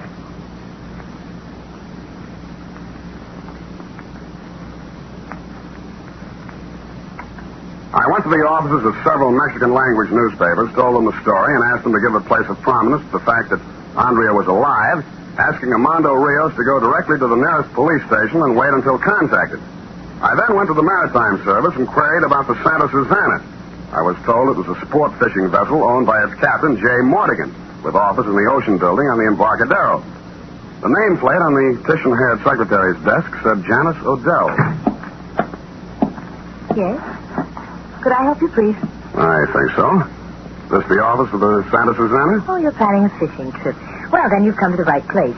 Santa Susana has excellent accommodations, is thoroughly outfitted for an extended cruise in the Bay of California, where, as you know, exist some of the greatest fishing waters in the world. It's the same as you, miss. I'll do my fishing here. My name is Spade. I'm a private detective. I am trying to locate an Armando Rios. Rios?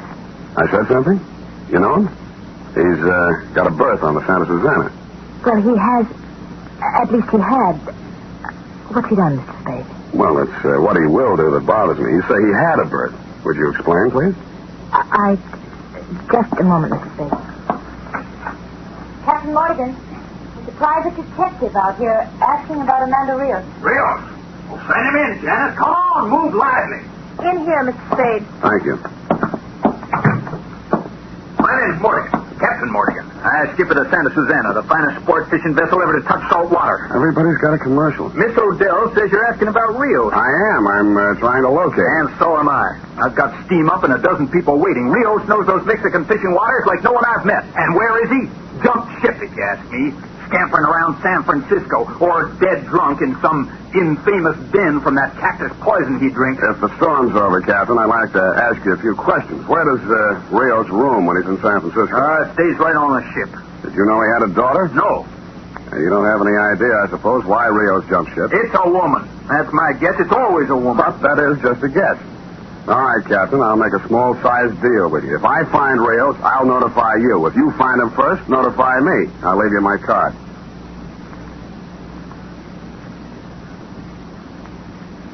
Morgan agreed, and I left, pausing only long enough in the front office to give Janice Odell my phone number in case she saw Rios. She gave me her phone number, and it was a fair exchange. 20 minutes later, Lieutenant, I was meeting with Carlos Salcido of the Mexican consul's office. A wire he had sent to Mexico City had brought results. So, Mr. Spade, you have not yet found Armando Rios, but are still desirous of preventing him from consummating his revenge. I fear perhaps you are too late. What information have you got, Mr. Salcido? First, Armando Rios was arrested in the Mexican state of Sinaloa for the growing of the red amapola.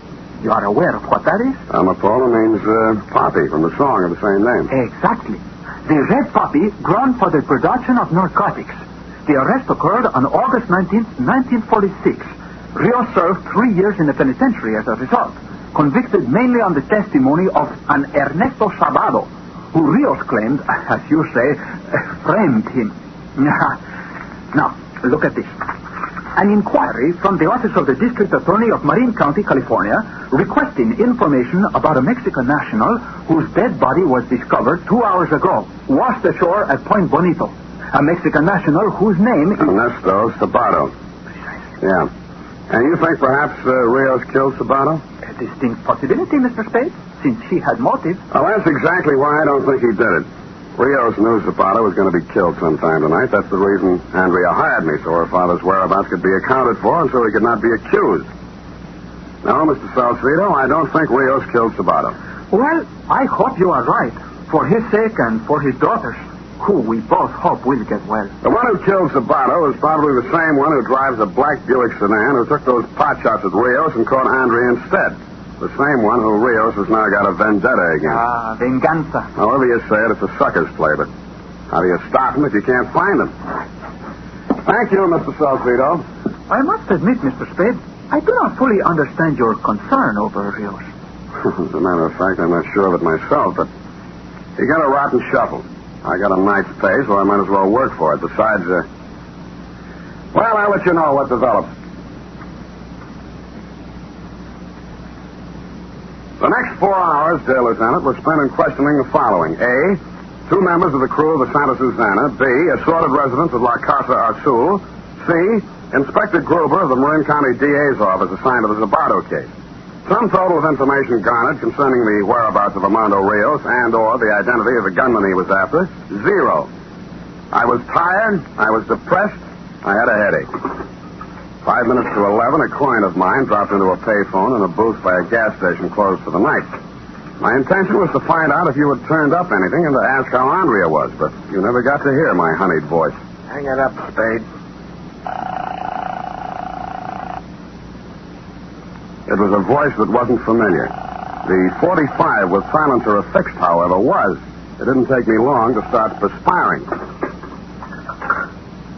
Leave the nickel, Spade. You won't need it. Good evening. I've been wondering about you. I'll bet you have. You're sort of a novelty, you know, the only myopic gunman I've ever met. What's that mean? You're nearsighted. You got the wrong person back at La Casa Azul. Boss will have to send you out again for Rios. I don't like you, Spade. I don't know you, but I don't like you anyway. Guess I'll kill you so I'll never have to take a chance of knowing you. Now, come on, step out, gumshoe.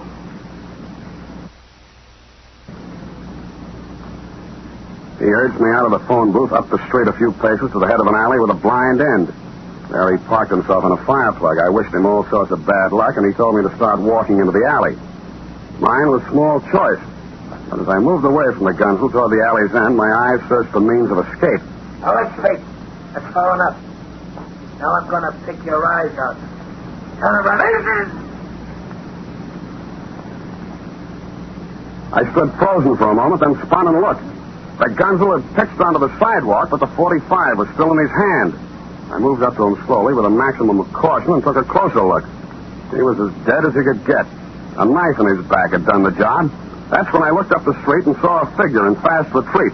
It wore a black sweatshirt, pants to match, and a dirty white sailor cap. It looked very much like the venganza of Armando Rios was accomplished.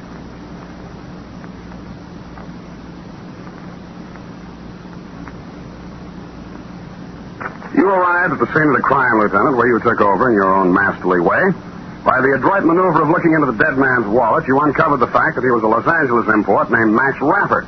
You then examined the knife in his back and discovered, as I had previously, the initials AR for Armando Rios cut into the handle. That, plus the fact that I and other witness had seen Armando Rios flee the scene, made it open and shut. Rios was now wanted for murder. When we got to your office, a message had been received by Sergeant Polehouse from Dr. Pennington of General Hospital. It said, 1, Andrea Rios was going to live.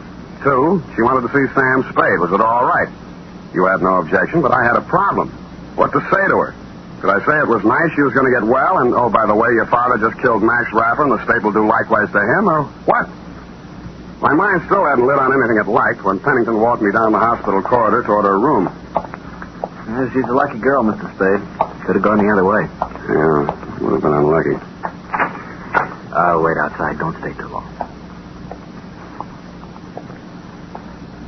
The jet black of her hair gave contrast to the whiteness of the room.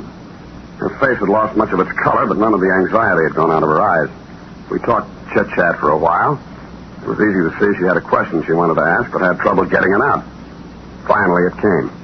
Mr. Spade, have you heard... is there any news of the death of a man called Ernesto Savaro? Yes, the police found his body washed ashore some hours ago. My father did not kill him. No, he's clear on that. I can testify. Oh, that is what I was worrying about. Now, Mr. Spade, I can tell you what you do not know about my father and Ernesto Savaro. I already know. Carlos Salcedo, the Mexican consul, told me. The Red Amapola? Yeah. Oh, it was an unfortunate affair for a great many people, Mr. Spade. Buyers from the United States came to Sinaloa. With money, the peasants were lured into growing the poppy. Mm-hmm. Many knew no better. Many did not know what it was for. They knew simply to grow the red flower brought more money than to grow food. When the police came, they suffered.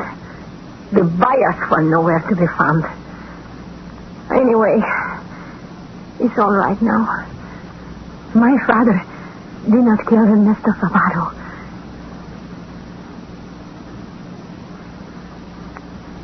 No, Lieutenant, she did not learn about Max Rapper's killing from me, or that her father was now a fugitive wanted for murder.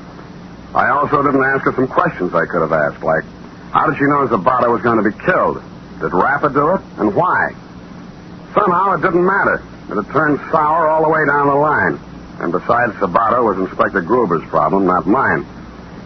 20 minutes later, I walked into my apartment, uncorked a live one, and started at the top. 4 fingers down, the phone began to ring, but I didn't pay any attention. The sky was just beginning to light up with morning, and I remember saying to myself I was still technically on the Rios case, but actually there was no case to be on. When I couldn't stand the phone rings any longer, I lifted the receiver off the hook. Sam? Sam? Hello? Sam, this is Janice Adele. I just saw Rios. Well, He's going to kill Captain Morgan. Morgan? Why We Morgan? went to the Santa Susana after him. Pier 32. Rios is wild. Stop him, Sam. Why call me? Call a cop. Hello? Hello?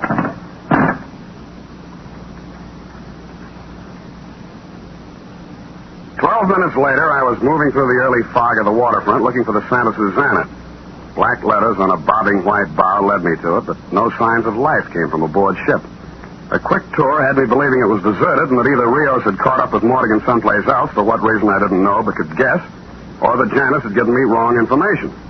Moments later, however, in the boiler room, it was clear she hadn't.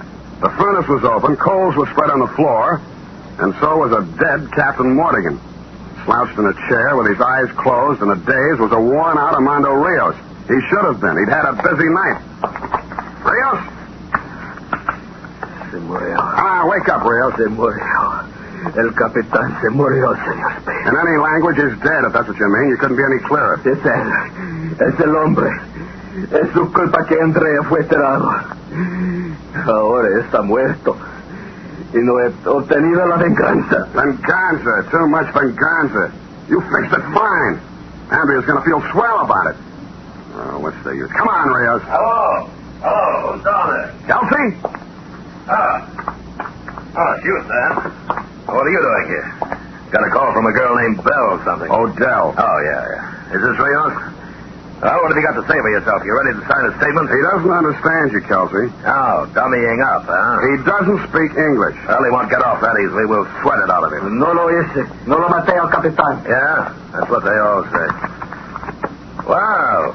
Look at this. He's carrying a gun. Gun? Why would he use a knife if he had a gun? Don't ask me. I don't speak Spanish. Say, what's all this coal doing on the floor? It's messy. Looks bad in photographs. Yeah, well...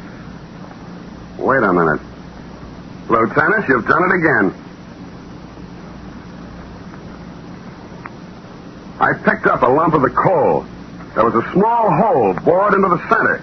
Examination of others revealed the same thing. Curious, you'd say? Not so when you start thinking about 1, the red amapola, 2, the fact that Zabato's killing still remain unexplained, and 3, and bingo, narcotic smuggling. A phone book gave me an address on Jackson, and a rap on a door got me a quick reply.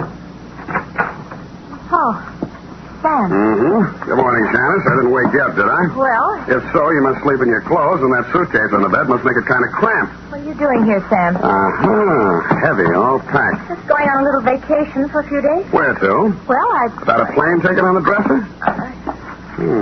Las Vegas. Hot there this time of the year. Of course, it's hot here, too, for some of us. What do you want? I want you to open your suitcase. I won't do it. Then I will. Sam, don't do it. Well, what's this, Janice? No, I've already guessed. How much worth? Zabato was killed by Rapper on Captain Mordigan's orders because he knew this was coming in on the Santa Susana and probably wanted a cut to keep his mouth shut. Rapper and Mordigan got theirs not by Rios, but by you. So you could fall heir to this. Poor old Rios, old and wanted. He might have muffed his revenge, so you took no chances. Did them in yourself with Rios, you nice, fat, convenient pigeon. Sam. But the police are going to find it harder and harder to get a case against Rios, and easier to get one against you. These narcotics in your possession will go a long way. Sam, listen to me. As long as I've got a gun in my hand, I'll listen to you, baby. There's over $100,000 worth here, and I know where to unload it. Mm-hmm. And what's in it for me? Half.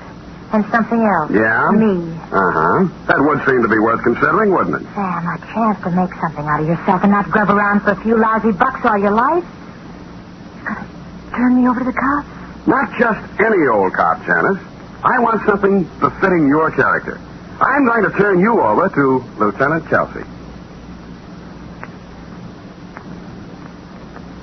And that, Lieutenant, brings you up to date. Period. End of report. Oh, that awful girl. We'll talk about it later, Eph. But... Later. Go type it up.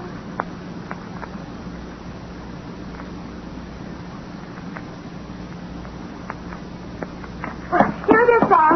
Can we talk about it now? We can. How could that girl have thought for one single moment she could turn a man like you into her accomplice? Very poor judgment. To sell dope yet? Yes. Do I look the type? I should say not. You're upstanding and clean cut. Well, thank you. Maybe she was nearsighted, too. Anyway, I'm glad it's over and it had a happy ending. Well, I'm glad if you're glad. Now, rush that over to Kelsey so he can look good in the eyes of the commissioner, then phone Mr. Salcedo and tell him the lieutenant's got all the facts. And one thing more. Yes, sir? Have the florist send a bouquet of flowers to Andrea at the hospital. Oh, Sam, that's very nice of you. Think so? One thing still more. Close your eyes and have the florist send a bouquet of flowers to you, too. Sam! Easy, Ed. How do you know it's not coming out of your salary? That's true, too. Good night, Sam. Good night, sweetheart.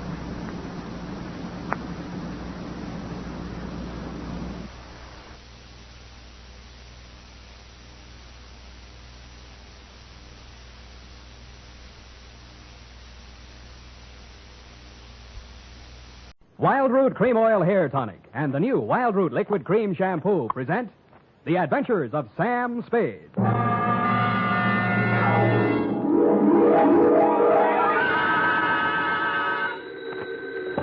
Sam Spade Detective Agency. Me, sweetheart. Oh, Sam, I'm glad glad you're back in town. So am I, Effie. So am I. Confidentially, I didn't think I'd make it. Confidentially, that is. Was it dangerous, Sam? I should say it was. Why, for the past 24 hours, I've been at it hammer and tongs over hill and dale, through shot and shell. It was enough to turn any ordinary man's blood to ice and his hair pure white. Oh, that sounds terrifying, Sam. I wish it had been only terrifying, Effie. It was blood-curdling, spine-chilling, hair-raising. I was bored. It was also rural and countrified. Well, what happened, Sam? Tell me. You've heard of the Mountains and the Coys? No. And the Boston Massacre? No. Custer's Last Stand? No.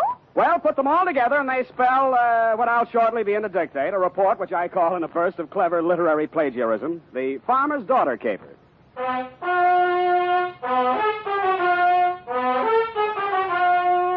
The Adventures of Sam Spade, Detective, starring Howard Duff. Produced, edited, and directed by William Spier. Presented by the makers of Wild Root Cream Oil Hair Tonic, the non-alcoholic hair tonic that contains lanolin. To look your holiday best, friends, be sure to use Wild Root Cream Oil, America's favorite hair tonic. Wild Root Cream Oil grooms your hair neatly and naturally, relieves annoying dryness, removes loose, ugly dandruff. What's more, it's non-alcoholic and contains soothing lanolin. Get Wild Root Cream Oil in the big family-size bottle or handy tube. Ask for it at your drug or toilet goods counter very first chance you get. For the holiday and all year round, use Wild Root Cream Oil Hair Tonic. Again and again, the choice of men and women and children, too. And now, with Howard Duff as Spade, Wild Root brings to the air the greatest private detective of them all in The Adventures of Sam Spade.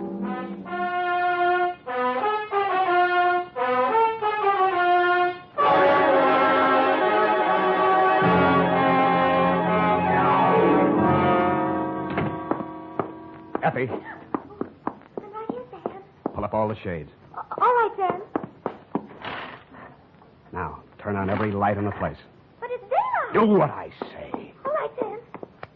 Now, check the closets. But what for? For snipers. What do you think? All right, Sam.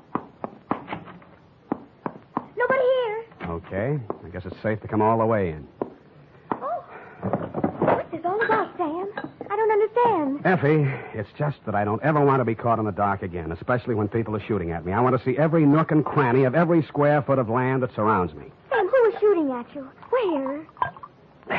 They were shooting from the left, from the right, from up above, down below, everywhere. Death was winging on every breeze that blew, and they all blew my way. Oh, Sam, now stop this. I'm just dying of curiosity. When my time comes, I hope that's all I ever die of. Ready? Yeah. Date this week, to Mr. Elliot Parson, Parson Drive Yourself Garage, 1618 St. Charles Street, San Francisco, 13, California. From Samuel Spade, license number 137596. Subject, the farmer's daughter caper. Dear Mr. Parson, I fear you have an explanation coming, one that you can pass along to your insurance company as to why the car I rented from you last week appeared as late as it did and in the condition it did. As you know, I rented said vehicle to drive to Middletown to bail a client out of the drunk tank. On the way back, a native showed me a shortcut, and I'll get him if it's the last thing I do. Dusk was falling, and so were my eyelids, when I saw a sign that said tourists invited. Behind it stood a ramshackle farmhouse in a surly woodland setting. I should never have knocked on that farmhouse door, but then I wouldn't have had any story to tell, would I? Good evening, young man. Good evening, madam. I'm afraid I need a room for the night. Well, of course you do. Land sakes, you're tired. I can tell by your eyes. Been on the road long? Too long. Land sakes, of course you have. Come in, please. Thank you, ma'am.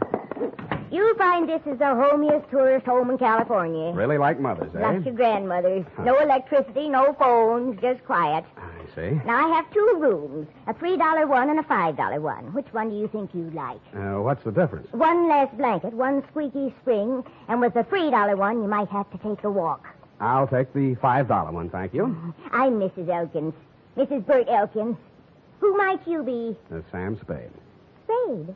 Land sakes, that's a very unusual name. And who are you traveling with, Mr. Spade? I'm alone. Oh, I mean what company? We only accept traveling salesmen. You realize that. Oh, yes. Well, I'm traveling for the makers of Mouton Mustache Wax. Oh, use it all the time. You are well-groomed, madam. You will go far, young man. Yeah, but before that, I'd like to go to bed. Well, come on. This way. She led me upstairs to my $5 room and left me. As lumpy as it was, the bed invited me, but I decided to shave first, and thus facilitate an early start in the morning. I poured myself a drink out of my traveling bar kit and then stepped in to shave. It wasn't easy because all I had for light in there was an oil lamp. When I came back to the bedroom with the lamp in one hand, I stopped short in utter surprise. I'd heard about these things in traveling salesman stories, but I never expected to see it. She was sitting in an armchair, smoking a cigarette. High heels, silk stockings, light rayon dress, and a face right off the cover of Cosmopolitan. Hello, Sam. Hello. Mary Smith. Huh? Hope you don't mind me just barging in. Well, no. No, that is, Afraid I'll bite you? It never entered my mind. Well, I might. I'm so tired of talking to myself, I need someone like you. You know, you're not bad to look at. Who, me? Where do you live? What do you do for a living? Well, I guess you'd call me independently wealthy. I wish someone would. How nice. San Francisco? There must be some fog on my lapel. Look, Sam, I'll give it to you straight. I want to get out of here, go to San Francisco. Could you take a passenger tomorrow? Well, what would your mother say? She's my aunt. What do I care what she says? I don't belong on a farm. Out in a wet pasture ruins my nylons. I'm a city girl, Philadelphia. Why did you leave? My parents died. Look, Sam, I won't be a burden to you. I just want to get to San Francisco. After that, I'm on my own.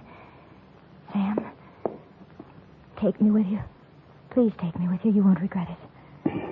Well, what am I going to do with this lamp? Who cares? Oh, Sam. What? I thought I'd find something like this going on in here. And what Get out of here. Go back to your room, young lady. Go on. Now, Mr. Spade. It does look bad, doesn't it? Oh, I'm not blaming you, Mr. Spade. Nan's sakes, it's her. She ain't responsible for what she does. She's like this all the time. I see. Now, when I go out, you just lock your door. Just keep it locked. But, ma'am, this is a $5 room.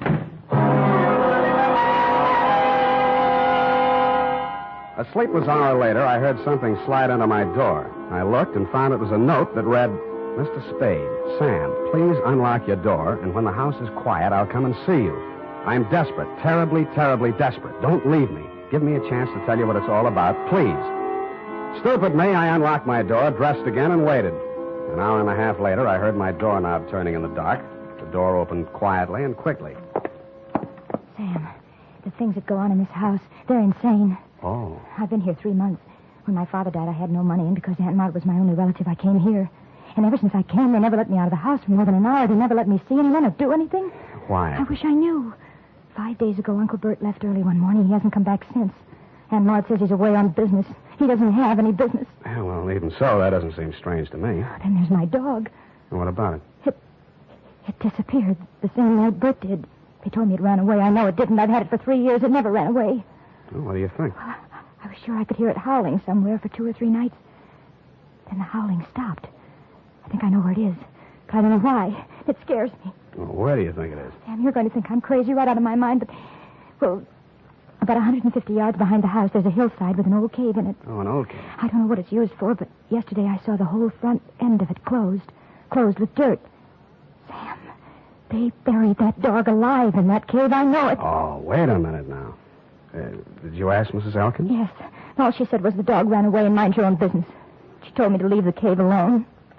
Sam, let's go out there and look. Please. Well... So big, brave, stupid Sam, idiot boy, allowed her to show me the back way out of the house, and we sneaked to the barn together. She found a shovel, and we walked to the cave. When my eyes got accustomed to the dark, I saw the entrance had been covered with dirt, and recently. I took the shovel while she stood watching. I cleared half of the dirt away and worked as quietly as I could, but apparently not quietly enough. A flashlight suddenly hit both of us in the face, and a shotgun barrel flashed in the beam. Get away from there before I shoot your head off. Point that thing someplace else, please, ma'am. What do you think you're doing, mister? Digging. Mary, you get back to the house. No. Aunt Maud, I won't. Get back to the house before I count 3, or I'll put a load of buckshot right through you. Now, 1. Aunt Maud, my dog is in there. 2. All right, Now, Mrs. Elkin, suppose you put that gun down and tell me what this is all about. I got one thing to say to you, mister. Get in your car and get out of here, and don't waste any time doing it. But, madam... Your suitcase is in the car, and your $5 is with it. Yeah, but... Now get, before I shoot you as a trespasser. And I could do it, mister. Land sakes, I could do it. Now get. So I got under guard to my car. I got in and drove off. And Mrs. Elkin stood in the driveway with a shotgun still pointed at me until I was out of sight. I turned left at the first crossroad, parked the car, and cut through the woods back to the farm. I could see a light in the living room. Nobody was in or near the barn. And when I got to the cave, there wasn't a sound anywhere. I picked up the shovel I dropped and started digging again. 30 minutes later, the shovel broke a small hole through into that cave, and a stifling blast of fetid air rushed out, and something leaped out at me in the dark. And it wasn't the dog. It was a human hand on a human arm.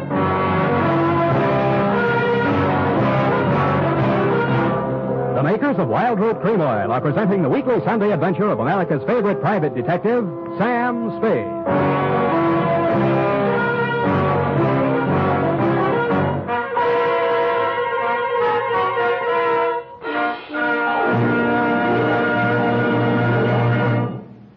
Now, here's important news on good grooming. If you want the well-groomed look that helps you get ahead, socially and on the job, listen. Recently, thousands of people from coast to coast who actually purchased Wild Root Cream Oil were asked, how does Wild Root Cream Oil compare with the hair tonic you previously used? The results were amazing. Better than 4 out of 5 who replied said they preferred Wild Root Cream Oil. Remember, non-alcoholic Wild Root Cream Oil contains lanolin. It grooms the hair naturally, relieves dryness, and removes loose, ugly dandruff.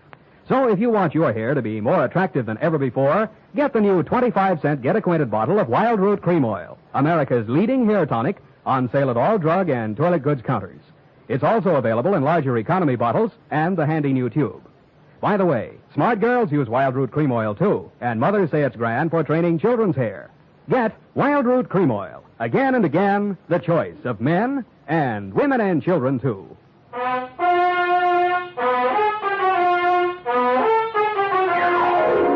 And now, back to the Farmer's Daughter caper. Tonight's adventure with Sam Spade. A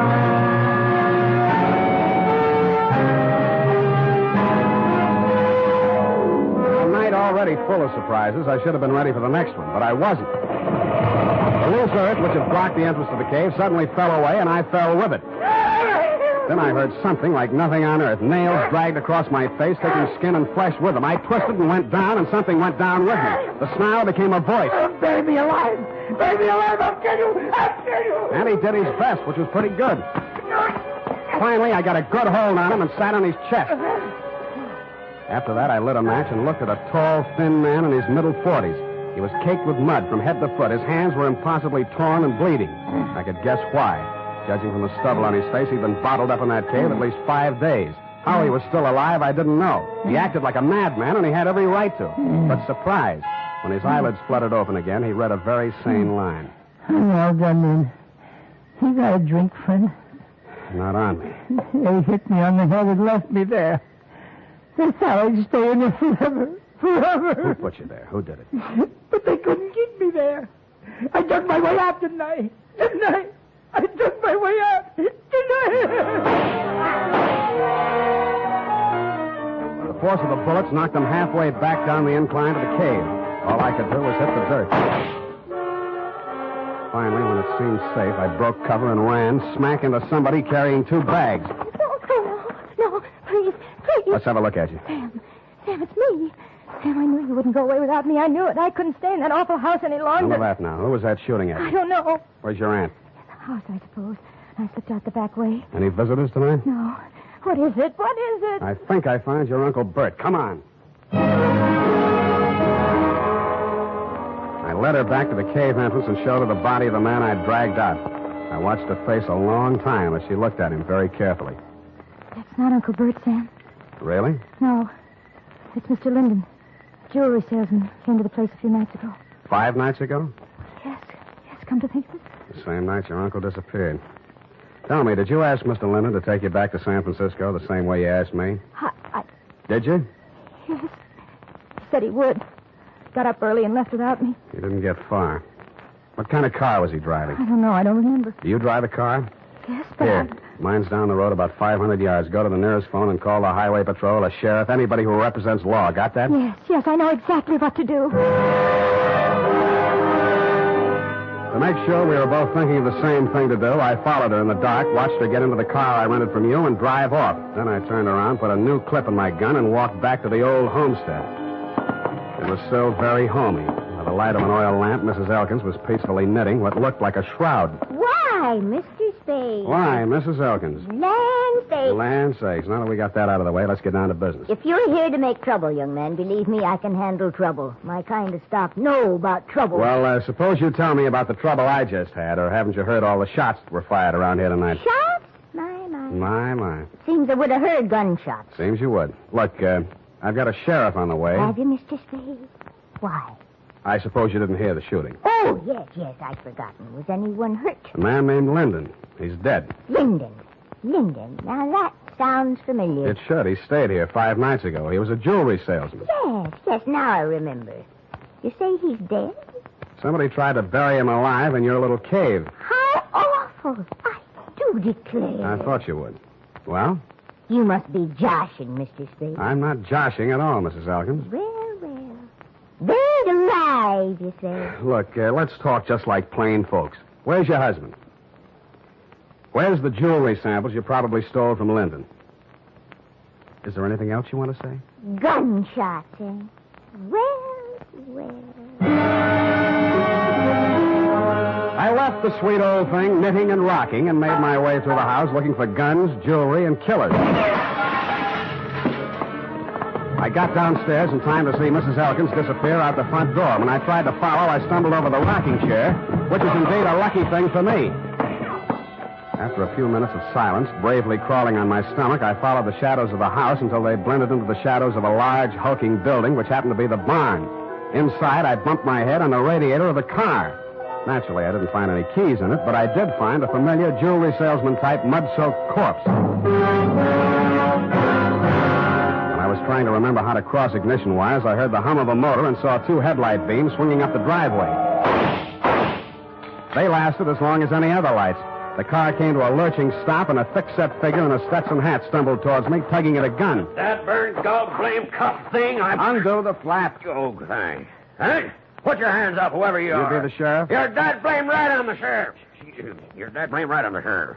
Who are you? What's you out here shooting the lights out in my car? My car. Oh, you Slade? Spade. Well, I'm Homer Pickett, sheriff of this county. The girl come, woke me up, said all sorts of funny things going on around here. Said there'd been a murder. Now, who's killed? What's going on, Stan? Sam. Well, for one thing, somebody's been trying all sorts of ammunition on me for size. You don't say. I do say, Mr. Sheriff. Why? Because I found a man in a cave who'd been left there to die. Want to look at the corpse? You can look at him right here. He's sitting in this car. So, yeah. How'd he get here? Somebody moved him here. Shouldn't have moved a corpse till the police examine it. I didn't move it. Huh? Now, listen closely. Listening? Huh? I found the man. He was still alive. Then somebody shot him. Shouldn't have moved him. Then they tried to kill me because I found him. When they didn't kill me, they decided to hide his body. Illegal. They probably intended to drive away and dispose of it so there'd be no evidence when an efficient, smart, alert, courageous police officer like yourself came around to ask questions. That sounds reasonable. Who's behind all this? Well, Mrs. Elkins threatened me once and tried to kill me once. Well, land say. Well, that's her, yes. I want to talk to her. Where's she? Roaming the countryside with a gun, no doubt. Well, let's clear all this up. See what it's all about. Now, who's this fellow in the car? His name's James Linden. Got a pencil? Better write that down. Tilden, huh? Linden. Well. By any strange coincidence, Sheriff, you happen to know a man named Dundee, San Francisco homicide? Lieutenant Dundee, old Tom. Old Tom, yes. Shucks, I learned everything I know about police work from him. Yeah, well, that figures. And law's law. Dundee always said. Yeah, I've heard him say it, Sheriff. But... And I aim to enforce it around here. One side, Mr. Slade. Spade. Hey, you'll be sorry. Well. Now look here, all you Elkins. This Homer Pickett talking, and I ain't no small-town constable. I'm the sheriff of this county. You'll get a square deal from me, but first I order you in the name of the law to throw down your guns. Well? My. You all right? Nothing but my feelings hurt. Oh, I warned you. I thought that'd do some good. Well, now you know. Hey, look, maybe it did do some good. I'm giving up, Sheriff. I'm giving up. It's me, Mrs. Elkins. She came across the farmyard as the first light was showing in the eastern sky. Her hands were above her head. One held a shotgun. Get back where you belong, Maud. We could hear, but we couldn't see him. Maud stopped, hesitated for a moment, and then began running towards us. She almost made it. I ran out to dry staggered back, expecting any second to be the target for the night. There was a sudden and curious silence as I pulled her into the barn.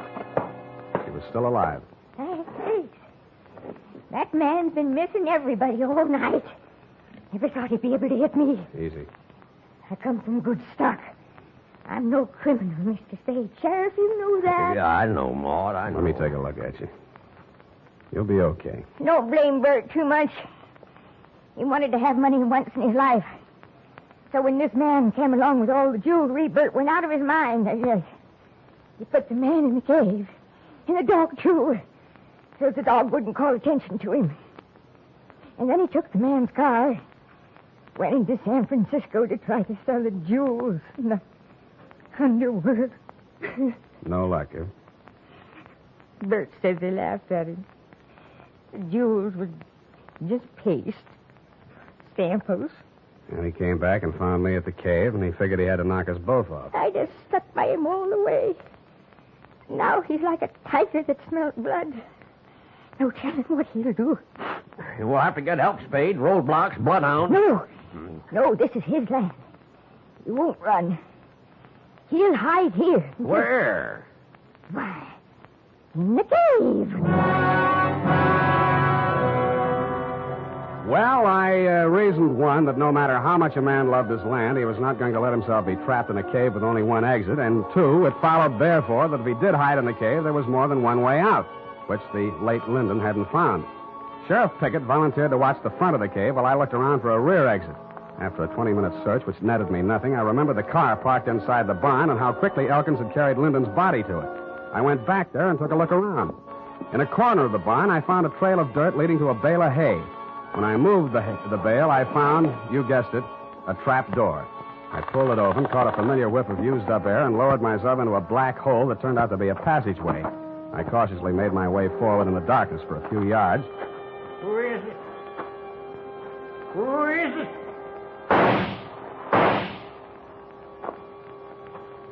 I pressed back against the dirt wall, listening to him approach. When I figured he was close enough, I threw a cloud of dirt toward him across the passageway.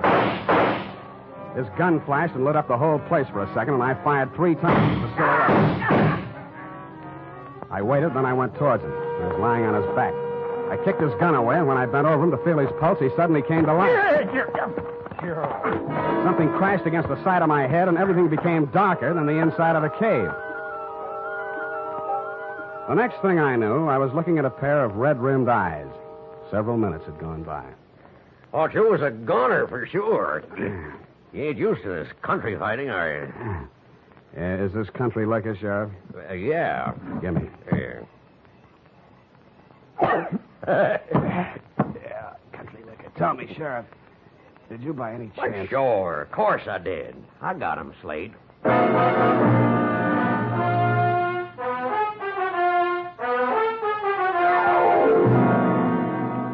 Period and a report. Sam. Hmm? Do you mean to tell me you let a little country sheriff outdo you? Well, Effie, Homer Pickett's coming up for re-election next fall, and besides, you might think I was egotistical if I told you how it really ended. But your reputation. You're the greatest private detective of them all. And so I can afford to be generous. Now, not another word. Scoop, type that up.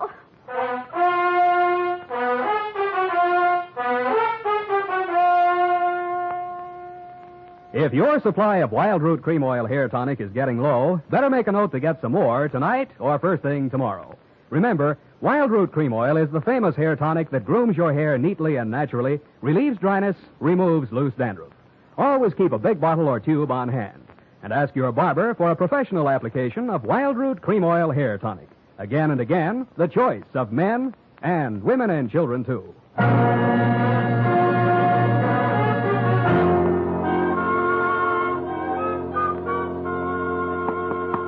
Here it is, Sam.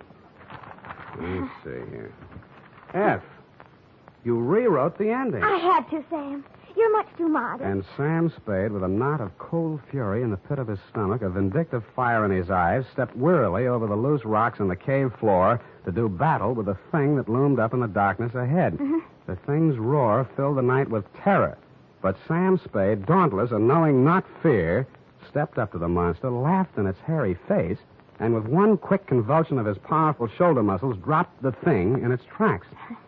I see. Well, is that the way you think it ended, Effie? Oh, Sam, I guess I was being a little foolish. I'll change it. No. No, as long as you've done it this way, we'll leave it this way. Can't waste paper. No, I'll change it, Sam. Leave it! Oh! Sam, Yep. I copied that ending out of an old Black Mask magazine. You what? Don't be mad. Come here. Come here. I copied that out of an old whiz-bang. Oh, Sam. Night. Good night, sweetheart.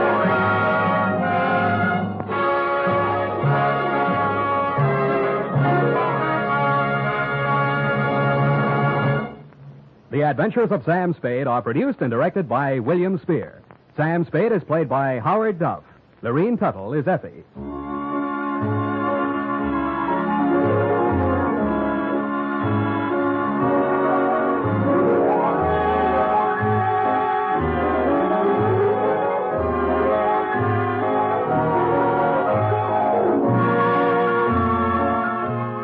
Tonight's adventure with Sam Spade was written for radio by John Michael Hayes and E. Jack Newman. Musical direction by Lud Gluskin, with score composed by Pierre and Renee Garrigan. Join us again next Sunday when producer William Spier presents another adventure with Sam Spade. Brought to you by Wild Root Cream Oil. Again and again, the choice of men and women and children, too. This is Dick Joy speaking. Here's an exciting new shampoo that's grand for all the family. And here's our own Squeaky to tell you about it. Look at your hair, is it stringy and dull? Does it only cover your skull? The Wild Root Liquid Cream Shampoo, it's just the thing for girls like you. Gleams your hair, know what I mean, and leaves your hair squeaky clean. Squeaky clean? Squeaky clean. Wild Root Liquid Cream Shampoo.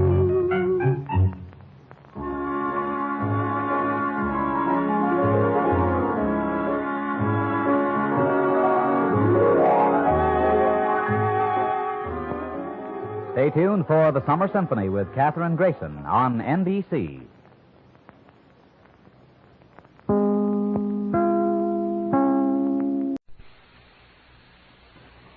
The National Broadcasting Company presents The Adventures of Sam Spade, Detective.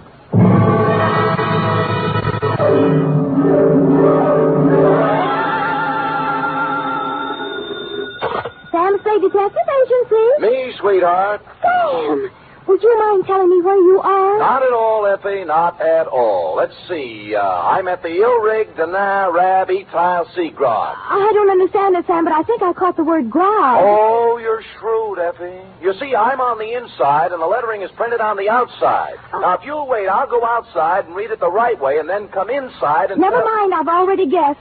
You're at George's Elite Bar and Grill. Trapped. Sam, answer me. You promised me you wouldn't.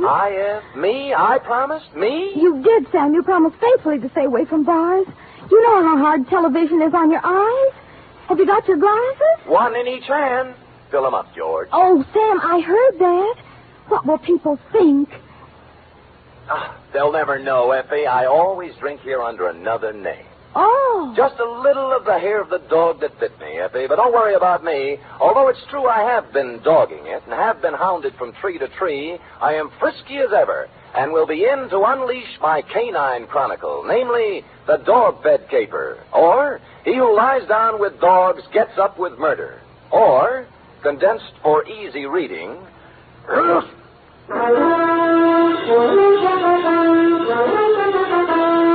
For NBC, William Spier, radio's outstanding producer-director of mystery and crime drama, brings you the greatest private detective of them all in The Adventures of Sam Spade. Effie? Here I am, Sam. Here I am, Sam. Effie, did you ever write poetry in school? Well, I was known as Emily Dickinson of Central High. I thought you had a touch of internal rhyme scheme there. I doodled a little poem about you today. Really? Well, redoodle. There was a detective named Spade with oodles of brains in his head. Clever. But when he took up drinking, he forgot about thinking. Now give me the punchline. And Effie has stayed quite unpaid.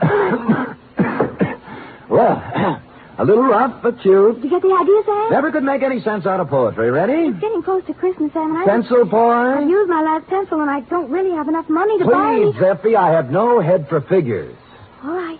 I give up. From Samuel Spade, license number 137596. Subject, the dog bed caper. Oh, Sam, I hope this is going to be all about dogs.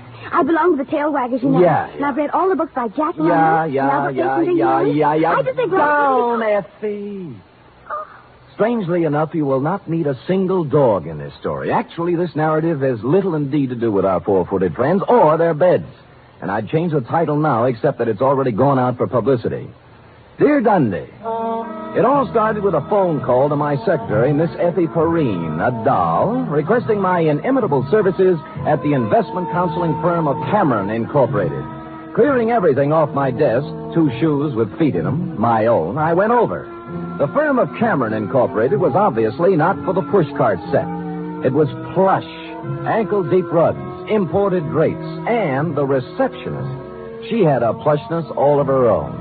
I said hello in my plushiest voice, and she liked it. She said so.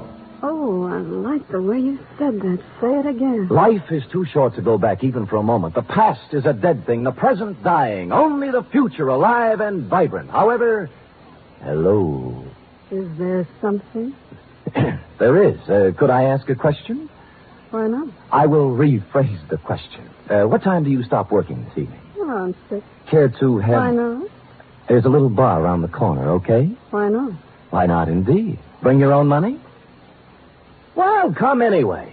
Your name? Celeste. Mine's Sam Spade. Who's Mr. Briggs? He called me. Major Briggs? Why, he's our chief accountant. I just happened to have my door open. Did I hear someone inquiring about me? This is Mr. Spade, Major Briggs. How do you do, Major? It's a pleasure to meet you in person, Mr. Spade. I'm the man who called you, you know. I'm grateful, sir. Now, what is it I can do for you and Mr. Cameron? Oh, it's not for me that I called. I haven't a worry in the world, and it's Miss Cameron. Oh. Old Cameron's been dead for many years now. I see. Whatever she wants, Mr. Spade, do a good job. We are all counting on you. Will you please announce Mr. Spade, Miss Roberts? Certainly, Major. If you'd excuse me. Nice to have met you, Major. Miss Cameron? Yes? Miss Spade's here. Send him in, please. Go on, Sam. Have fun. Think I might? Why not? That girl had the most beautiful double entendre in town. Well, to get on, Adela Cameron was a career woman, around 29, although the tailored suit made fine detective work difficult. No makeup, severe hairdo, and in spite of all this, chic. In fact, as we shook hands in a most businesslike manner, I had the feeling that something warm might well spring up between us. Something like a warm mutual dislike, maybe. But something. Most men simply cannot be told anything in confidence. They gossip. That's a switch. I don't appreciate your humor, Mr. Spade. I accept your apology. I will tolerate you because of your reputation. All right. I'm going to give you a very difficult job to do. Miss Cameron. What is it, Major? I'm sorry to interrupt you, but Courtney Pierce is on the phone. Mr. Spade, this is Major Briggs, our chief accountant. We've already met. Mr. Spade. Now, Adela, Pierce wants us to unload his short-term governments and buy American cattle. He's dividend crazy. AMCAT's declaring one in January, and he wants it. Well, let him do it. Well, I just want to protect your interests. You know what will happen to AMCAT after February. They'll drop 10 points, and he'll blame us. I went through this with your father when you and Greg were... That's right, Major. Well, tell him we advise against it. But if he persists, ask him for a release in writing. That's what I thought you'd do. That's the way your father would have handled it. I just want to protect your interests, my dear, that's all. Thank you, I know. I just want to protect your interests. Well, don't worry about us. You know, we're not children anymore. All right, my dear. Where were we? Oh, you were giving me a difficult job. Oh, yes. Here is the business address of Mr. I.J. Barco. He's a wealthy manufacturer, a client of ours. I want you to find out everything about him, especially anything unsavory. Sorry, I don't do divorce or blackmail cases. Mr. Spade, this is not a divorce investigation. All right, what is it then? Why do we want a client shadowed, I believe is the expression? That's it? Because we believe he is investing money through us for some racketeers. If that were true, we would, of course, have to drop him. But we don't want to lose his business just on suspicion. I see. Find out anything you can about him. I'll give you $50 a day in expenses, 1 week guarantee. Will you consider the job? I have considered and taken the job. By the time I'd reached the door, she had already forgotten me and was hard at work on some papers. Outside, I planned to dally a few moments in idle chit-chat with Celeste. But before I had the chance, I was accosted by a husky young chap whom I'm afraid was a Princeton man. What were you talking about in there, Spade? Oh, you have the advantage, sir. Who are you? Gregory Cameron. Now, come on. What was Adela telling you? Well, if you step to one side, you can walk around me and ask her. Look, don't pull that cagey private detective routine on me. I pack a little weight myself. Well, pack it somewhere else, sonny. I asked you a question. I expect an answer. There's your answer. Any more questions? He didn't feel much like talking then, and I was so irritated I walked out without saying goodbye to Celeste. When I reached the street, the white-haired old gentleman, Major Briggs, hurried out behind me. Mr. Spade, please don't think too badly of that boy. I've known him from the cradle. He's in a difficult emotional state at the Yes, moment. sure. As far as I'm concerned, Major, it never happened. You're a kind man, Mr. Spade. I could tell that when I first saw you. You're just the sort of man Miss Cameron needs. Well, I hadn't looked at it that way. If you require anything, don't hesitate to ask me. I've been with this company 40 years before those two children in there were born, and I know how difficult life can be at times. I just want things to go well for them. I'll do my little part, Major. Bless you, son. Bless you.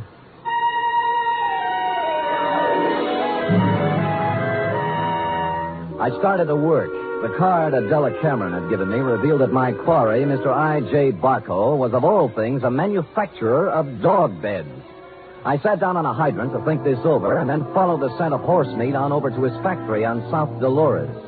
It was built in the shape of a large doghouse, and outside stood a billboard with the message, "A survey of independent dog tracks, kennels, and canine corps proves that dogs choose Barco beds 2-1. I had to get a look at Barco himself, and so ruffling up the hair on the back of my neck, I trotted into the building, sniffing and wagging my tail in a very friendly manner. It was very easy to see Mr. Barco after I lied a little about my connection. What was that name again? Senor Don Jose Martinez Sada Morales, but you may call me Sam. And you represent a group of retail outlets in South America. Oh, I do indeed. We have our eye on your dog beds, Mr. Barco. Well, now, let's take a look at our catalog here. Now, say you had a Great Dane. You'd want something regal like this Louis XIV. Ever see a more beautiful bed? Well, not lately, but Mr. Barco... Down, boy, down. Now, here's a number that's very big this season with English Bulldogs, a Sheraton, natural wood finish. Lovely, huh? Arriba. And, of course, if it's an Irish Terrier, here's a purely gag present for his sense of humor. A Murphy bed. Get it, Sam? Irish Terrier? See. Well, of course, we wouldn't ask a dog to sleep in a Murphy bed. Oh, Mr. Barco, I'm afraid I don't see anything here I like. What's this? Do I understand you, sir? You are refusing this small speck of comfort to the one unselfish friend that man can have in this selfish world? Well, I'm not refusing anything. I just don't happen to... The unselfish friend who, if fortune drives you forth an outcast into the world, homeless, will ask no higher privilege than to be at your side to guard against danger. But Mr. Barco... Faithful unto death, there by your graveside will be found the noble dog, My his graveside? head between his paws, his eyes sad but watchful, faithful... We shook paws, and I felt his nose to be sure it was cold. It was, and I left. I rented a car and took up a station outside the Barco factory. About 4 o'clock, he hurried out, jumped into a long, low vehicle shaped like a dachshund, and mushed off. I followed. An hour later, I was phoning my first report to Adela Cameron's secretary, Celeste. You went to the city hall. What did he do there, Mr. Spade? License bureau, marriage, not dog. Really? Where'd he go then? Grocery store, where he bought 1 bottle of olives, 1 bottle of vermouth, and 1 bottle of gin. I wonder what he's going to make. What recipe is that? Well, now he's in an apartment house on Post Street, just across from the drugstore I'm in, and judging from the groceries, intends to stay a while. He has laid in provision. Uh-huh. Well, I guess that's all we wanted to know. What? Miss Cameron just told me to call you off the case. You'll still get your guarantee, though. Major Briggs will send you a check. Well, that doesn't make sense. Sam orders his orders. All right. What about tonight? I'm afraid not. Some other time. You mean it's all over? The half-daring, half-shy kisses on the Oakland ferry? The warm, passionate spring nights at Fisherman's Wharf eating abalone? Hello? Well...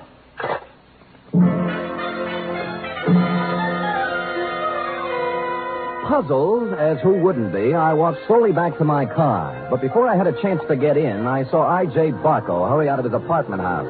But he didn't enter his car. He came right for me. Spade! Just a minute, Spade. So sorry, my name is Don Jose Martinez Sada Morales yet. Don't kid me, Spade. I'm not as stupid as I acted today. Huh. Look, I know why Adela Cameron is following me, and you don't. And you'll never find out. Any more than the other 4 detectives did. I was the 5th choice? What? I shall speak with my agent about this. I'm going to tell her in person that this foolishness has to stop.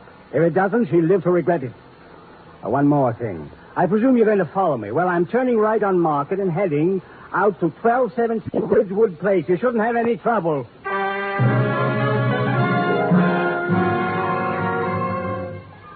And with that, he spun on one heel and trotted to his car. He took off, but when I went to my car, it wouldn't turn over. And when I lifted the hood, I found out why. All my spark plugs were gone.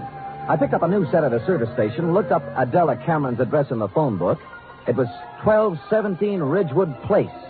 And a good half hour later, I got there. Barco's car was out in front. No one answered the door, but it was open. Adela Cameron was a crumpled heap on the living room sofa. Oh, Sam. Sam, help me, please. All right, Miss Cameron. Let me look at you. You hurt? No, I'm all right. It's him. Where? The bar.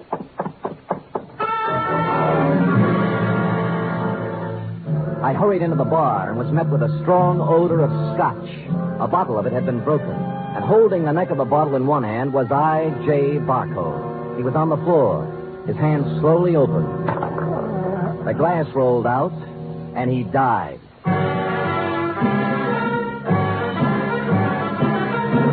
You are listening to the weekly adventure of radio's most famous detective, Sam Spade.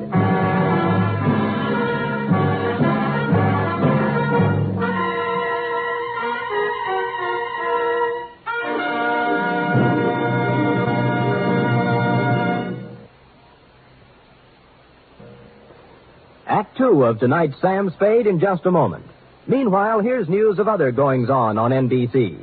There's no doubt about it, it's the big show. Not just any big show, but the big show. Brought to you every Sunday night over most of these NBC stations. An hour and a half of the very best in comedy, music, and drama.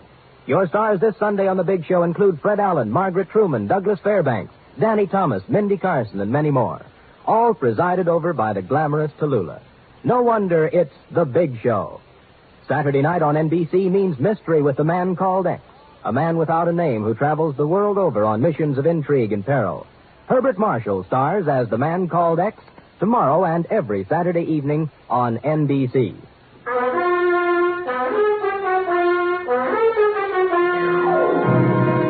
And now back to the dog bed caper, tonight's adventure with Sam Spade.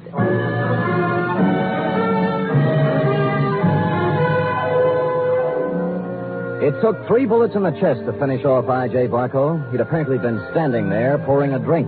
Barco broke the bottle as he fell.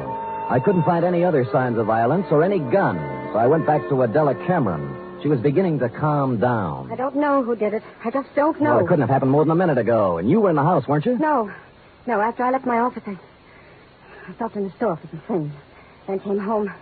When I was driving down Ridgewood, I heard some sound. And you thought they were a car backfiring? How did you know? I've heard this script before. Don't you dare accuse me of killing that man. It's not what I think that counts, but what the police accuse you of. Sam, I heard those sounds. I came in the house when I went into the bar. You didn't notice Barco's car out in front? Oh, I suppose I did. I don't know. I don't remember. Uh-huh.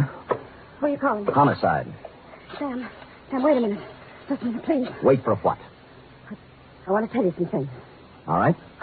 Go on. I kind of get the feeling I was hired to put the finger on the dog's best friend. That's not the way it was. The last thing in the world I wanted was for him to be killed. Oh, murdered, I mean. All right, what did you want? I'll tell you the truth. Why I really had you watching Barco. I'd be curious. We handled his investment account. My brother Gregory... We ran into each other. I heard. Well, Greg took $150,000 of Barco's money and invested it, without my knowledge, in a television company. I hear that medium's making money. But it turned out this company was just a front for some men who wanted to build a gambling syndicate up north. You mean your brother didn't know that? He knew, but there was supposed to be big money in it. He was going to give Barco a good profit and take the rest for himself. And Barco found out and threatened suit or something. He never would have known, but the deal fell through and the gambler said the money was gone. Then he asked about the investment. What could Gregory and I tell him? What did you? Unfortunately, the truth. We said we'd make up the money with interest, but he only gave us 90 days. We couldn't get it by then. So you didn't shoot him, your brother did, eh? No, Sam, no, he couldn't have. I know Greg. He'd have more sense. In my brief meeting with him, I didn't think he had any sense. Just one more thing before I call the police. And don't call them. Help me get him out of here. Somewhere. No dice. Sam, don't let my whole life be Stop it. You set me on Barco to find some blackmailing material, yes? Yes. And then why did you suddenly call me off the job tonight? I didn't. Your secretary said you did. I didn't. I didn't tell her anything of the sort. Can I have that phone now?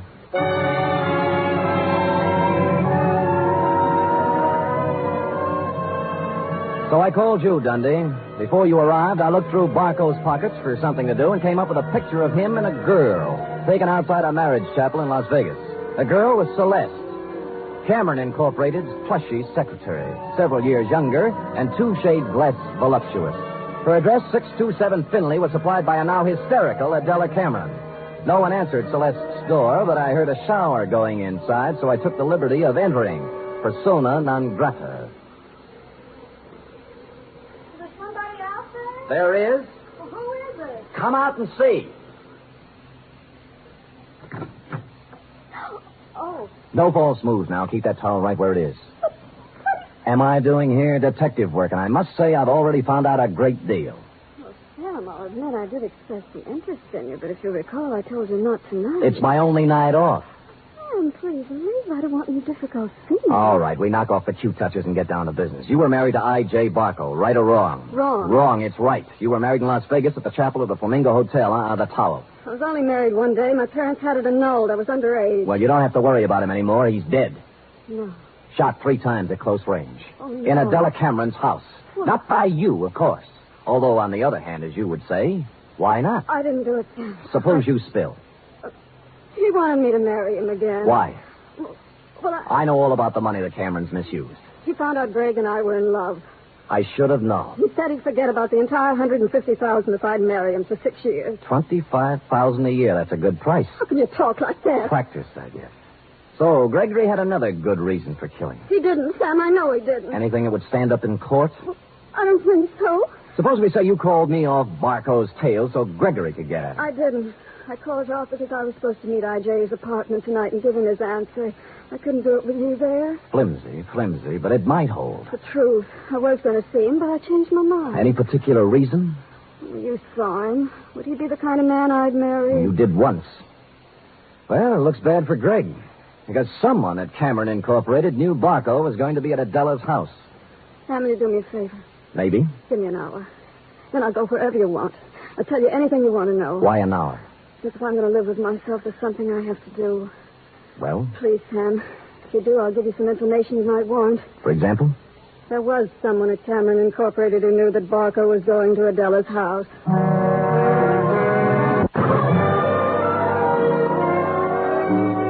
She must have known I was going to wait outside and tail her, but she didn't, because without once looking over her shoulder, she emerged from her apartment house, slithered into her car, and led me directly down to the railroad station. She met a man in the waiting room, threw her arms around him, whispered something in his ear, and they hurried out to track 7.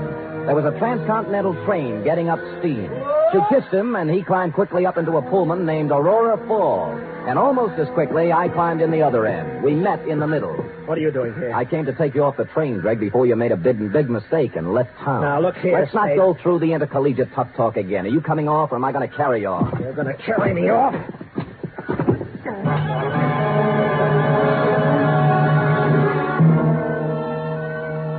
And I did.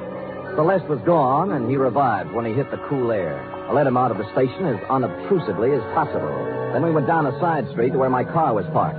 That's where he began to show signs of life. Spade, look. You're all wrong. Guy's got a right to leave town when he wants to. I'm going to sue you from here to the city hall and back. Shut up and get in the car. Celeste just told me about Barco. You don't think I did that, do you? As I get it, you and Celeste were leaving town together, right? Yeah, she told me to go on and she'd come later. That was unwise of both of you. Come on, get in. Spade, I didn't kill Barco. Nobody said you did.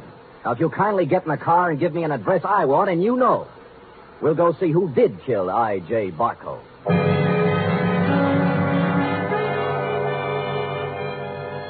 He gave me the address I wanted and said I was crazy. I told him why I wasn't, and he began to see the reason of it. Never have I gone to pick up a murderer with more distaste. When we knocked at the door, I had a gun in my hand, but it wasn't necessary. Oh, come in, Mr. Spade. I knew you'd be along sooner or later. I don't like what I have to do, Major. Major, it can't be true. It just can't be. Come in, Gregory, my boy. Come in. A little Madeira first before we start to talk. Madeira? How can you talk about wine when a man's accusing you of murder? Oh, I don't think it's so unreasonable, Greg. After all, I did kill the unfortunate Mr. Barco. And this might be the last Madeira I shall ever have. Mr. Spade. Thank you, sir. Greg? I don't want any wine. Spadey's out of his mind, and so are you. I'm afraid not, Greg. Oh, that was a vintage 1900 Madeira you wasted, Greg. Twice as old as you. Stop it. I'm sorry about what happened, Greg. I would have spared you and your sister this unhappiness if I could have. But destiny was against us all. You knew he was going to Miss Cameron's house, didn't you? Yes. Just before I left for the bank with the weekly deposit, he called for Miss Cameron, and I took the call. I told him she was gone, and he said he was going to her house. It was to be an ultimatum. The money in 24 hours or exposure. But you didn't have to... Kill him? Certainly not. It was a crime of passion. I take the weekly deposit to the bank every Friday, and I always carry a gun. Silly me carrying a gun. Never had to use it, but the bonding company requires I carry it. Well, I went directly from the bank to Miss Cameron's house. I wanted to help her face Barco. Was she there? Oh, no, Mr. Spade. She'd apparently stopped downtown to do some shopping. So I faced Barco alone. I asked him point blank to give these young people more time, but he just laughed at me. He said the only time they'd get would be in jail, so... It happened. Well, I hadn't intended to, but I became angry. Suddenly found the gun in my hand, and the thought crossed my mind, my life is just about over, and yours, Greg, is just beginning. It was easier to pull the trigger than I would have realized. Oh, Lord. More Madeira, Mr. Spade? Thank you, Major, but no. Well, allow me to present the bottle to you as a gift. I'll get my hat and coat. Greg, my boy, I'm sorry. You're sorry. Major, I wish I'd never been born.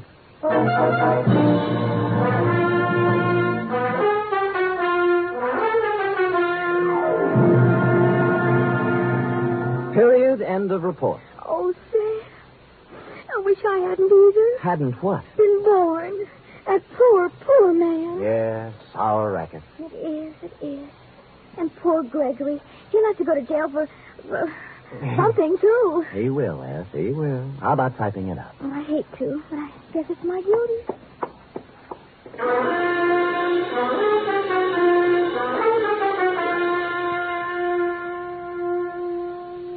Three chimes mean good times on NBC. There's no cover charge at Duffy's Tavern. Just keep your dial on this NBC station this evening as Archie the manager, played by Ed Gardner, and his remarkable friends serve up another blue plate special of grilled English language, fresh laughs, and whimsy a la mode. Another Friday fun favorite is The Delightful Life of Riley, starring William Bendix as the beleaguered Chester A. Riley.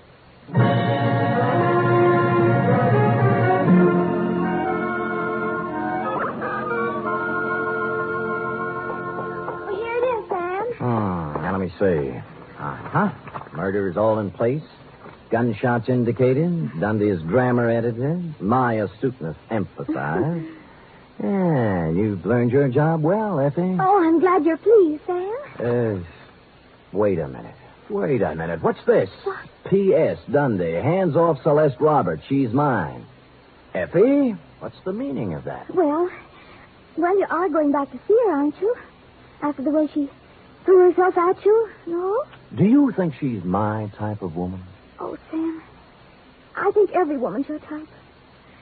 Every woman but me. Now, Effie, come here. Would I have you working in this office if you weren't my type? Guess not. Well, then let that thought be your comfort. The world can have all the Celeste Roberts it wants as far as... Oh, I can't go through with it. You see, Sam, you can have her if you want to. But in the end, I know you'll come back to me. I never doubted it once. Oh, you don't know how much you mean to me. Yes, I do, Effie. 3 weeks back salary. Oh, you. Good night. Good night, sweetheart.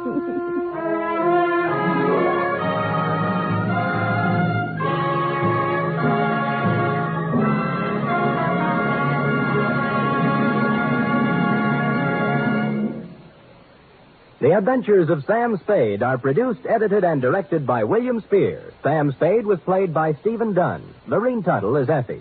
Script for tonight's adventure by John Michael Hayes and Dick Powell. Musical scoring by Lud Gluskin, conducted by Robert Armbruster.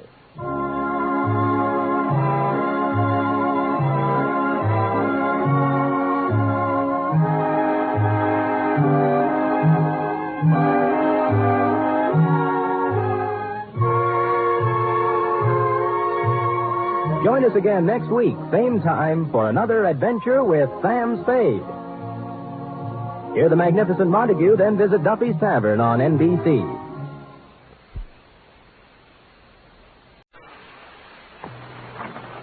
The National Broadcasting Company presents The Adventures of Sam Spade, Detective.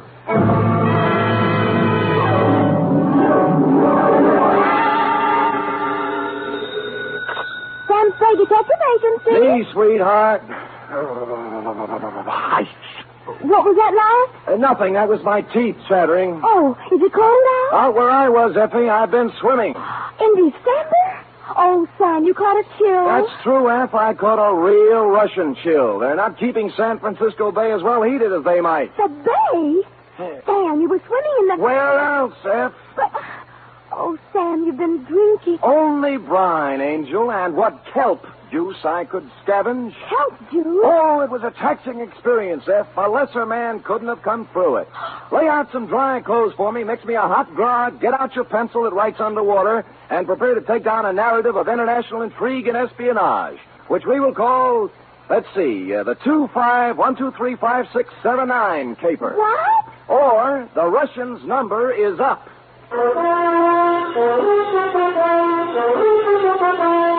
NBC invites you to listen to the greatest private detective of them all, as William Spier, radio's outstanding producer-director of mystery and crime drama, brings you The Adventures of Sam Spade. Effie! Here I am, Sam. I was just calling the janitor to see if he could turn on some more heat so you could... Oh, you're not so very well. Well, I had a dry martini on the way over. Dr. Ames called you a few hours ago. Dr. Oscar Ames. Did he? That was nice. He was worried about you. Wanted to know if you'd been found yet.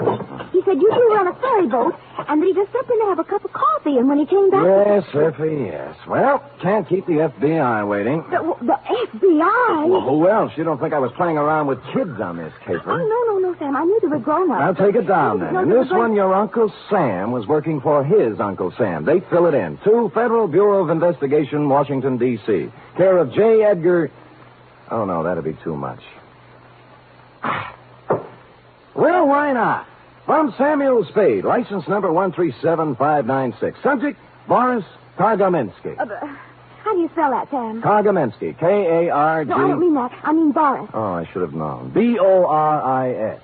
Dear Sir, last night I let my secretary off at 5:30 so that she could go and do some Christmas shopping, although I've told her repeatedly that all I want this year is money. The fog was rolling in off the bay, and it was bitter cold as I came out onto the street, pulling my overcoat collar up around my ears. Seemed like the night for spaghetti. A wonderful spaghetti dinner and some pleasant Italian hospitality down at Mama Pizza's restaurant on the Embarcadero opposite the ferry building. So that's where I went. But Mama Pizza had more than hospitality on her mind when she met me at the door. Sam, I'm so glad to find you. I'm just calling your office. Well, what's the trouble, Mama? Someone been stealing ravioli? Please. It's my cousin, Tony. They tried to kill him. Oh, what happened, Mama? Come on, Sam. You eat with us, our table. I'll make Tony tell you. This one I feel so good, but he can talk all right. You're going to see. She led me to the back of the restaurant to the table where the family generally sits. Her daughters, Angelina and Patty, were there with plates of food in front of them. But they weren't eating any of it. They were staring in awe at the man who sat next to him. He was small to start with, but he was even smaller, hunched down in his chair miserably, staring, unseeing, into a glass of wine. On the table in front of him was a battered old concertina. The top of his head was swathed in a clean, new bandage. Sit down, Sam. Oh, Sit down. This is about cousin Tony Calucci. Tony, my good friend, Mr. Spade. Hello, Tony. Hello. Go on, Tony. You tell Sam what's happened on you. Sam, you have your dinner at the same time. Yeah. Don't forget. Tonight you're going to be my guest. What do you like to eat? Well, Galatini, cacciatore? Well, I don't care, Mama. What's that on your plate, Angelina? You going to eat that? Well, pass it over. And waste not, want not. That's what I always say. Now, what happened on you, Tony? Well, I'm on the boat. Yeah, what boat? The ferry boat. Oakland ferry boat. Don't you never hear my music on the boat? Ah, you play the concertina on the ferry ride. Sure, but no more. Huh? Tonight on the 6 o'clock boat. Oh, boy. Tonight on the 6 o'clock boat, what? I'm a play inside the first by the sandwich place, and everybody say, "Oh boy, Tony, you good. You play good. Play some more." 10 cents a year, 5 cents, 2 quarters even. Then I go up the stairs. Oh boy. And? Then I go out on the deck. It's a very misty, foggy, black. I can't see nothing. Now I'm very happy. I feel like I play some more. So I'm a walk away back and up and down at the deck and I make a music, see. And then all of a sudden, I hear somebody say something to me.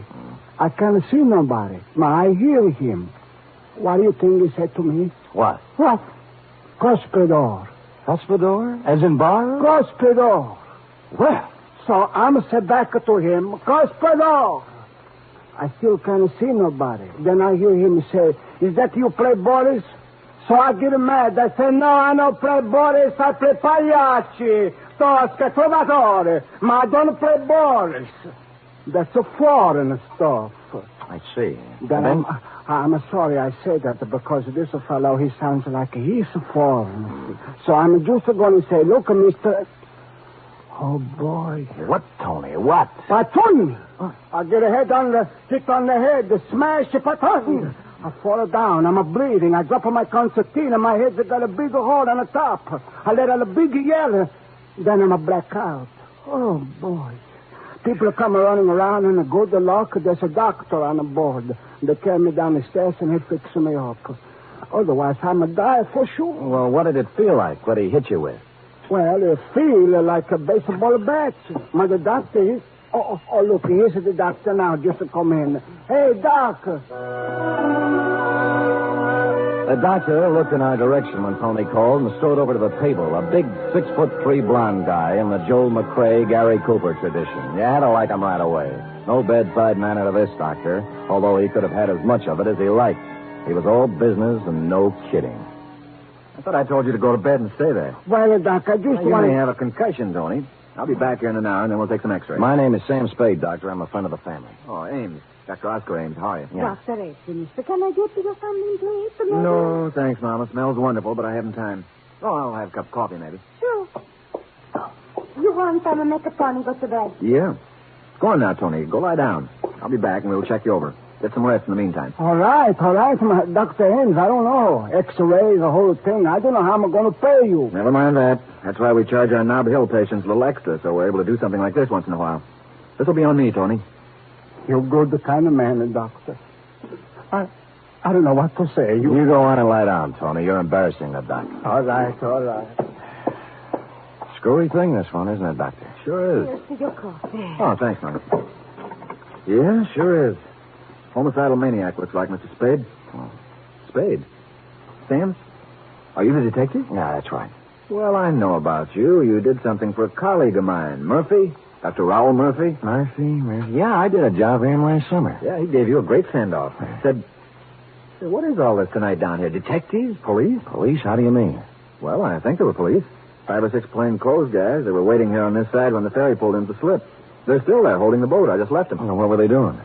Talked to all the passengers as they came off. Asked us for identification. Mm-hmm. Hey, what do they think about Tony's little experience getting knocked on the head? Oh, they were mighty interested, naturally. Especially when I told them how I thought the wound had been inflicted. Which was? Gun butt. Gun butt, eh? Wow. I'd say so. Lord knows I saw enough of those in the war. The Russians used to club prisoners over the head that way to save ammunition. And then fling the guys into the river. Oh, hey, I've got to go.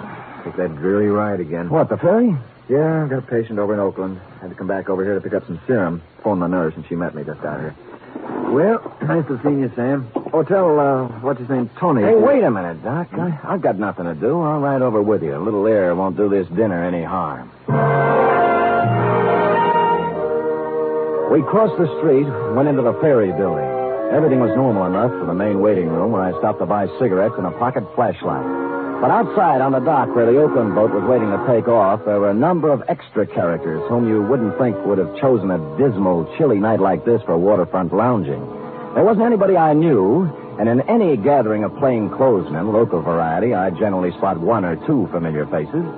Dr. Ames and I got aboard, followed by 3 of these gentlemen. The broadest one, who was built for endurance, exchanged pleasantries with us as the boat moved out into the water. Hello, Dr. Ames. I see you didn't miss the boat, like the old saying. No. Oh, you're one of the fellows I talked to before when we landed. Yeah, that's right. I don't think I got your name. Connolly. Connolly, this is Mr. Spade. Yeah? Would that be Lieutenant Connolly or Sergeant, maybe? That's Connolly. No special title. How's the little fella doing, Doctor? Colucci? Tony? He's under care. He, talk anymore? Say anything interesting? I didn't talk to him. Mr. Spade here did. Oh. Really? Really. What do you have to say? Well, you see, I'm an old friend of his family. What he told me was in confidence, and I really have to know a little more about who I'm telling his secrets to. I see. Spade, your name was? Still is. Nice to meet you, Gospodin. Gospodin? Means nothing to you, huh? It might. Gospodin sounds like another word. Somebody might think you said customer. That's very funny. Hey, are you going to stay out here on deck? We haven't made up our minds. Is that okay? Ought to go inside. Have a little coffee at the snack bar. It's comfortable. Ride's over before you know it. Out here, it's foggy, wet, and miserable. Well, I'm going in. I'll see you later. Goodbye, Doctor. Well, maybe he's right, although I must say he's not my favorite man in the world, Mr. Connolly. It is strictly pneumonia weather out here on deck. Shall we go in? Not just yet for me, Doctor. I think I'll stretch my legs a little. Doc, tell me, where was it that Tony got caught? On the upper deck, I know, but which side? We're turned around now. Starboard. Just about directly above where we're standing.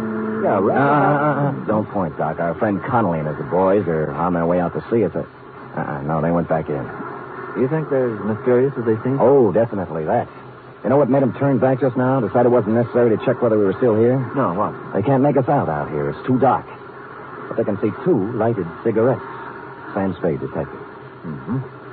Look, even in the face of pneumonia, you want to get up there and look around where Tony was, don't you? I do. Well, then hand me your cigarette, and I'll smoke them both a yard apart, and we'll both be here. Except you. Oscar Ames, M.D. Masterful thinking, Doc. Go ahead, I'll be here.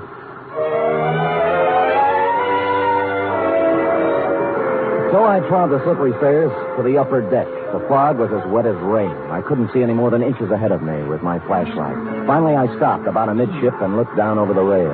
Ames and his 2 cigarettes, tiny red dots of light that grew brighter every now and then as he puffed at them, were almost directly beneath me, so I knew I was just about right. A sudden noise over my head made me shoot my light up toward it. It came from a piece of canvas that had suddenly ripped loose, the canvas that covered the top of a lifeboat. I got up there somehow and perched precariously, holding onto 2 steel supports with one arm. The piece of canvas had been ripped open with a knife, a hole large enough for a man's body to get through. And that's what was in there, sprawled in the bottom of the lifeboat. A man's body.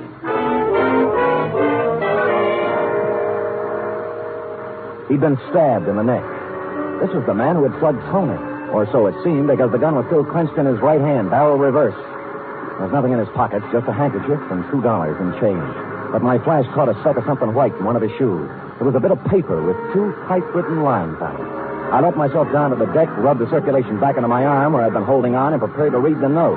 And that's when my flashlight went dead. I groped about, cursing them for not checking their batteries, until I found a faint, ghostly glimmer of light overhead, out over the edge of the ship on the outside of the rail. I climbed over, steadied myself against lurching, and lit a couple of matches. It said, International Postcard Shop, Geary Street, SF. Greeting card for Boris. I put the bit of paper in my pocket and turned to climb back over the rail.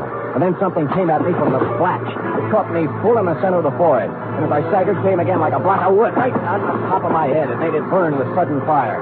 Tiny points of light glittered in the blackness, came rushing toward me and grew larger, and I fell crashing over the side.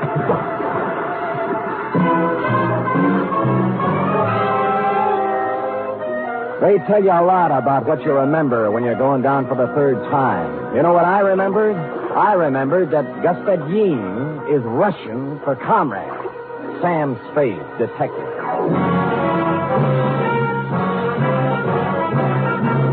You are listening to the weekly adventure of radio's most famous detective, Sam Spade.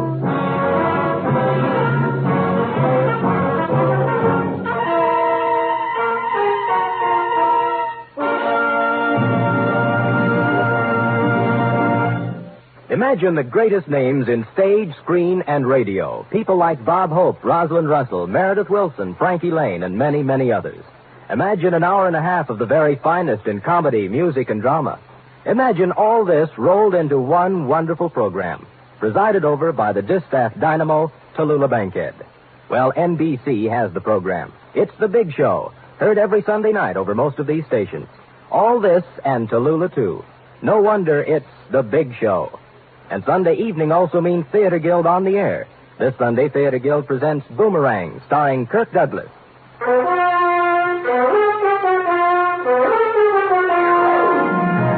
And now back to the 251235679 caper. Tonight's adventure with Sam Spade.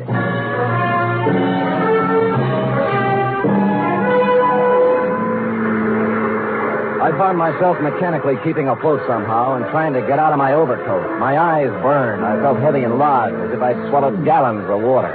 My head began to clear a little, but with returning consciousness came increased pain, pretty bad, too. From out of the misty blanket, from every direction, in a dozen different keys, from near and far, foghorns sounded.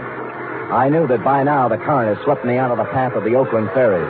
The water was chilling me, and I turned over and began swimming, just hard enough to keep the blood circulating. The lights of a boat came into sight suddenly, and I threw back my head and yelled.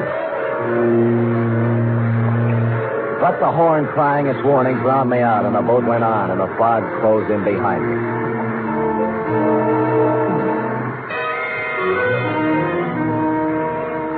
And then I found myself full of a strange and wonderful weariness. The water wasn't cold anymore. I was warm with a comfortable, soothing numbness, and I knew what to do.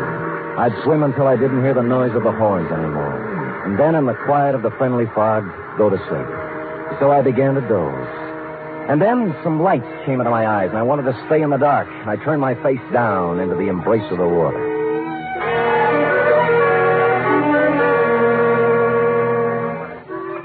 And then I wasn't where you'd expect at all. I was lying on a baggage truck that was moving. People were crowding around, walking beside the truck, staring at me.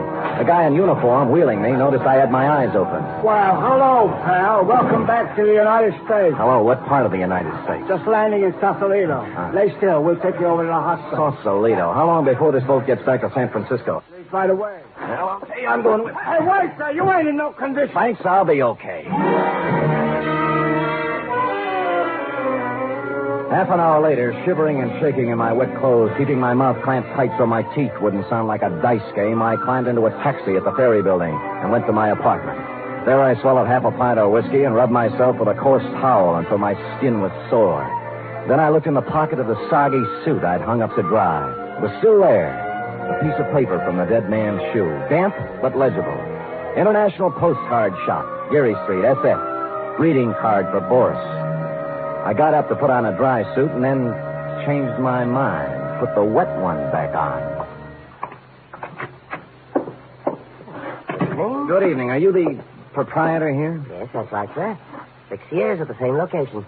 Oh, my goodness, is it raining out? You really got... Dowsing? Yes, I did. Nice collection of postcards from all over, eh? Yes. South America, every place. Yes, yes. I pride myself on having the most complete possible selection. Was there something you had especially in mind? Yes, there was. Oh? I'm looking for a greeting card for Boris. You... What's the matter? Didn't you hear me? Yes. Didn't you understand? Well, Well, what? It's only that I didn't exactly expect somebody like you. What did you expect? Somebody slinking around in a false mustache, wearing dark glasses, and an Inverness cape? No, I... You know, with your type of thinking, you may not be the right man for this job, Gaspagey. Now, wait, please, Mr. Lubov. I thought you were dead. You drowned. Yeah, who told you that? Well, you know. Yeah, well, I didn't drown. I jumped in the water when I heard him coming. You can see how wet I still am. Yes, of course. So you escaped. Easily. Enough talk. Hand it over. The greeting card for Boris. Very well. Let's see. That's San Francisco, of course.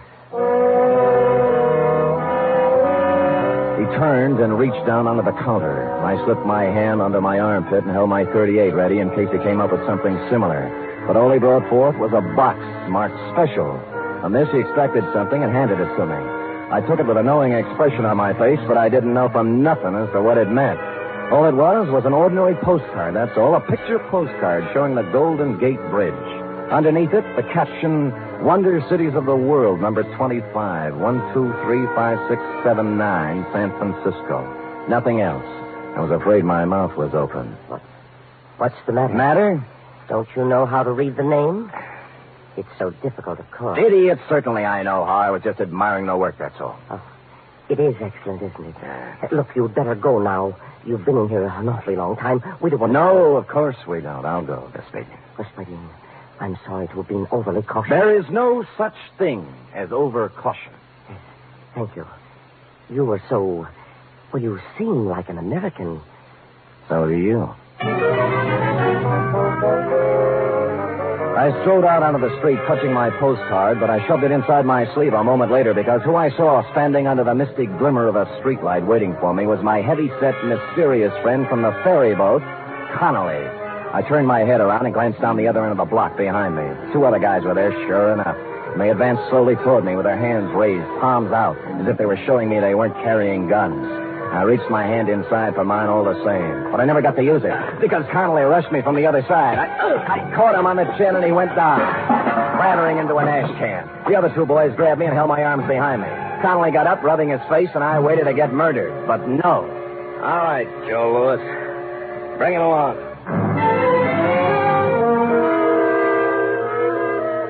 And so they did. We didn't go far, though, just around the corner to a little hamburger place that had a sign on the door saying closed, although there were lights inside. Connolly knocked on the door, and a fellow with an apron came and opened it and locked it after us. Connolly gave him a nod, and we sat down at a table while he brought us coffee. Spade, we've checked on you. You seem to be okay. You stand in good with the department, friend. What department would that be, friend? This department. FBI. Oh. Now, maybe you can help. Anyhow, we don't want you going around making a noise and messing it up for us, so here it is. I'm all ears. Did you ever hear of a man called Boris Kagaminsky? No. Well, not many people have, even in Russia. Boris Kagaminsky is the top Soviet agent in America. He's the head man. He organizes and runs everything for them here. I see. Now, he came to this country 7 years ago and vanished. We've been trying to find him ever since. False passport, of course. That didn't help. There's nothing anywhere on Kagaminsky. No pictures, not even in Russia. No fingerprints, nothing. Every lead we had, dead end. And then we got word last week... Go ahead, drink your coffee. Oh, I'm too interested. We got word last week that another agent, an unimportant little guy named Lyubov, was on his way to San Francisco and that he would definitely have to contact the big gun. Something to do with the Chinese war business that only Kagaminsky is big enough to handle. Well, our man tailed Lyubov all the way out here, and then he lost him. The Oakland ferry. Well, that didn't bother us very much. He called us, and we were waiting on this end. But in pulls the ferry, and no Lyubov. Lyubov was a dead man in the lifeboat. Right. He must have been up there waiting to be contacted. Yeah, then he heard Tony and his concertina, thought this might be it, and then when he realized he'd made a mistake and uncovered himself, he conked Tony on the head. Right. Yeah. And his Soviet contact got scared of investigations on the boat following Tony's hue and cry and stabbed Lyubov. So, now we're back where we started. Every passenger on that ferry was okay. What's that you're looking at? Picture postcard. Found a message on Lyubov about the International Postcard Shop and a greeting for... Hey, a greeting for Boris. Boris Kagaminsky. Hey, let me see that. I bulldozed the guy in the shop, letting me have it. Looks like nothing, it's just a picture, but he said he said I could read the name. Give me it. Golden Gate. Oh, these numbers. Wonder Cities of the World. Number 251235679. Hey, wait a minute. What? Print out the guy's name, Boris. All right. B-O-R-I-S. Leave a space. K-A-R-G-A-M-E-N-S-K-Y. Now put numbers, wait a minute. The top number is 9. Yeah. All right, put 1, 2, 3, 4, 5 over Boris, and then start again. 1, 2, 3, up to 9 over Kagaminsky. Yeah. So? All right, now let's get a postcard. 2, 5, 1, 2, 3, 5, 6, 7, 9. Okay, what's 2? 2 is, O. 5. S. O-S. Now, Kagaminsky. 1. K. 2, 3. A-R. O-S-K-A-R. Well, I guess we know the rest of it. 5, 6, 7, 9. A-M-E-S, correct? Correct. Oscar Ames. Dr. Oscar Ames. What? I was just thinking. He was worried about me catching pneumonia.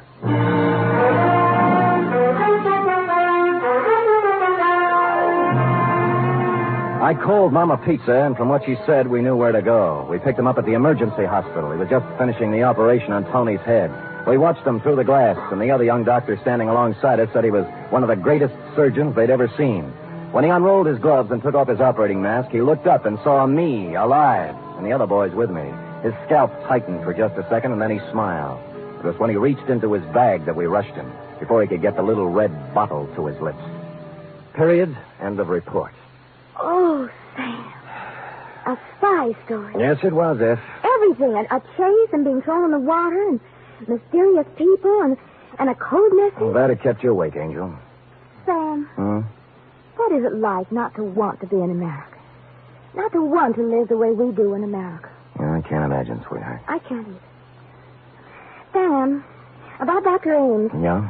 Do you think that, the way you described him and all, do you think you made him sound too sympathetic? Oh, I described him as he was, that's all. But will anybody think that, he was attractive? Well, you missed the whole point, didn't you? Spies don't go around wearing monocles and talking with heavy accents and acting like spies, not the good ones. It's the attractive, lovable, trustworthy strangers that are dangerous. Now, if you'd met Dr. Ames at a party somewhere, you'd be out with him in a nightclub right now, cooing over a drink and giving him the plans for the Brooklyn Navy Yard. Sometimes I can't... You're mad, Sam. I don't even know where Brooklyn is. Lucky for our side. You don't hate me, do you, Sam? Oh, come here. Oh. Now, does that answer your question? Completely. Good night, Sam. Good night, sweetheart.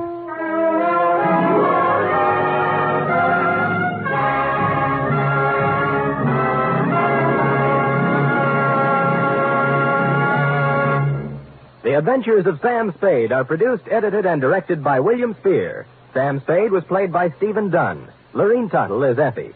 Script for tonight's adventure by William Spier. Musical scoring by Lud Gluskin, conducted by Robert Armbruster. 3 chimes mean good times on NBC.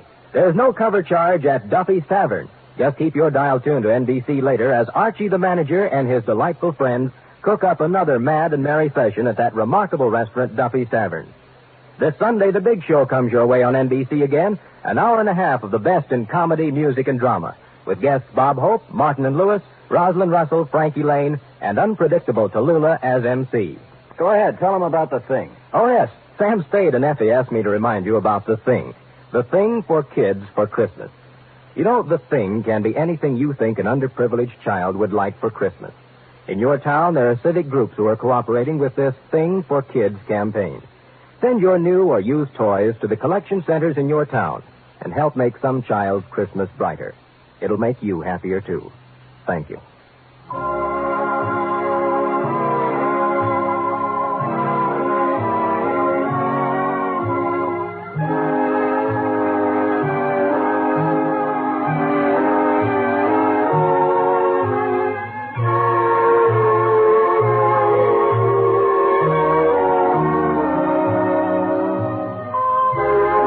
Join us again next week, same time, for another adventure with Sam Spade.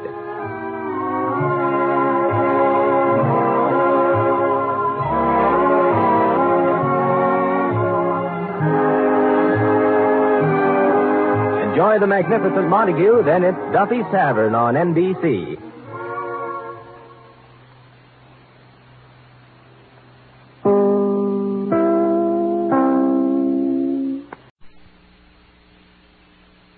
The National Broadcasting Company presents The Adventures of Sam Spade, Detective.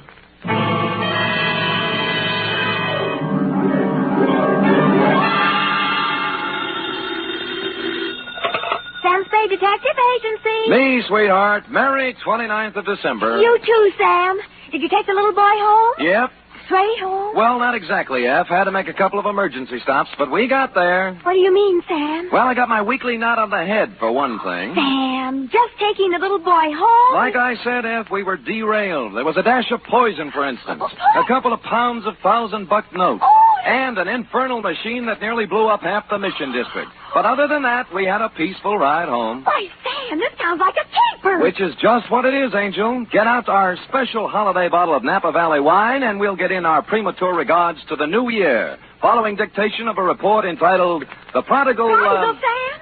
Are you sure that's the right word? Certainly, I'm sure. The Wanderer will return to the roost. You and your big fat roost. With our last bedtime story for 1950, namely... The Prodigal Panda Caper.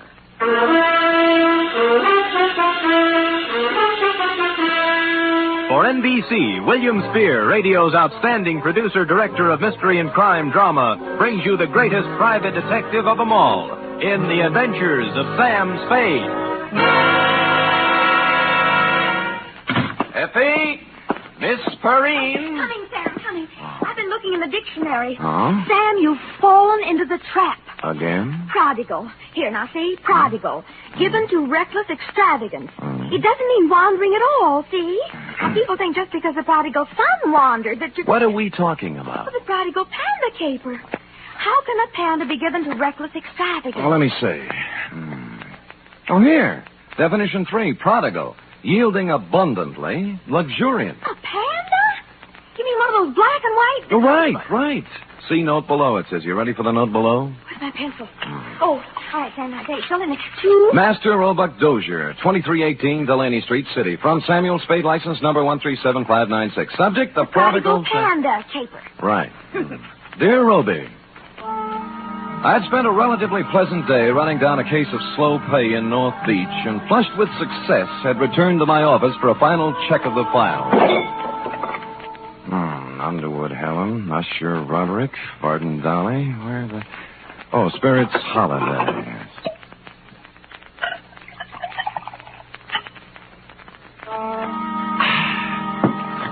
I sat down, put my hat and my feet on the desk, and was loosening my collar when I noticed just to the right of my off ankle one large bag of jelly beans. Sighting past it, I saw in the corner chair an open copy of a magazine featuring on the cover a blonde in a low-cut dress taking a .38 slug from a slack-jawed thug in the background under big red letters spelling out Thrilling Crime Comics. And behind all this, sound asleep, was you. Hey, Sonny. Hey, wake up, will you? Come on, Revelie's blowing. Huh? Oh. Hi. How long you been here? Oh, a long time, I guess. What's your name? Roby, short for Roebuck. Well, what can I do for you, Roby? I've been to the police. They wouldn't do anything. They said I should come to you. You mean you got a job for me? Yeah. Dangerous? Yeah. A hoist. You mean a heist? What was it? My panda bear. Oh, someone stole it? Yeah. It's not mine, really. I bought it for my little brother, Barney. Mm-hmm. He's 5 and he's always wanted one. So when I got the junk money, I went... money?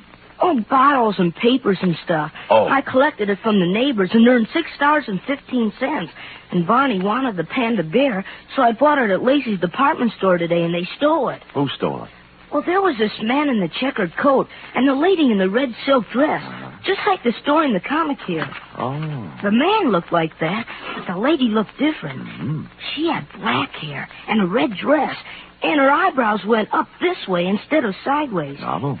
I was walking down the street with my panda bear, and the lady called me over to a car she was sitting in and started to talk to me. Mm-hmm. And right away, the man in the checkered coat ran up and grabbed at my panda bear, and they chased me up a fire escape. And the man pulled out a big black gun and said if I didn't come down and give him the panda, he'd shoot me and Barney and Mom. So I came down and gave him the panda. Well, that's quite a mouthful. Oh, excuse me, Roby. Hello? Sam? Yeah, Dundee. This is Dundee. Oh. Sam, there's a little fella about 8 years old on his way over there. Oh, he's here now, Lieutenant. What's the deal? He gave us quite a story. Well, how'd it go? Oh, we took it down. I got it right here Good. somewhere. Let me see. It's about a man in a checkered coat and a lady in a red silk dress. Yeah. Oh, here it is. Quote, I was walking down the street with my panda bear, and the lady called me over to her car. Okay, Dundee. He hasn't changed it any. Yeah, we got hold of his mother. Runs an elevator in the Rust building. Good. She says he reads too many comic books. You better send him home. Okay, Lieutenant, thanks. Come on, Roby. You're going to send me home? Lieutenant Dundee called your mother, old man, and You don't believe me either. Oh, it's not that, Roby. It's just But I can't go home without the panda bear. What do I tell Barney? I promised him.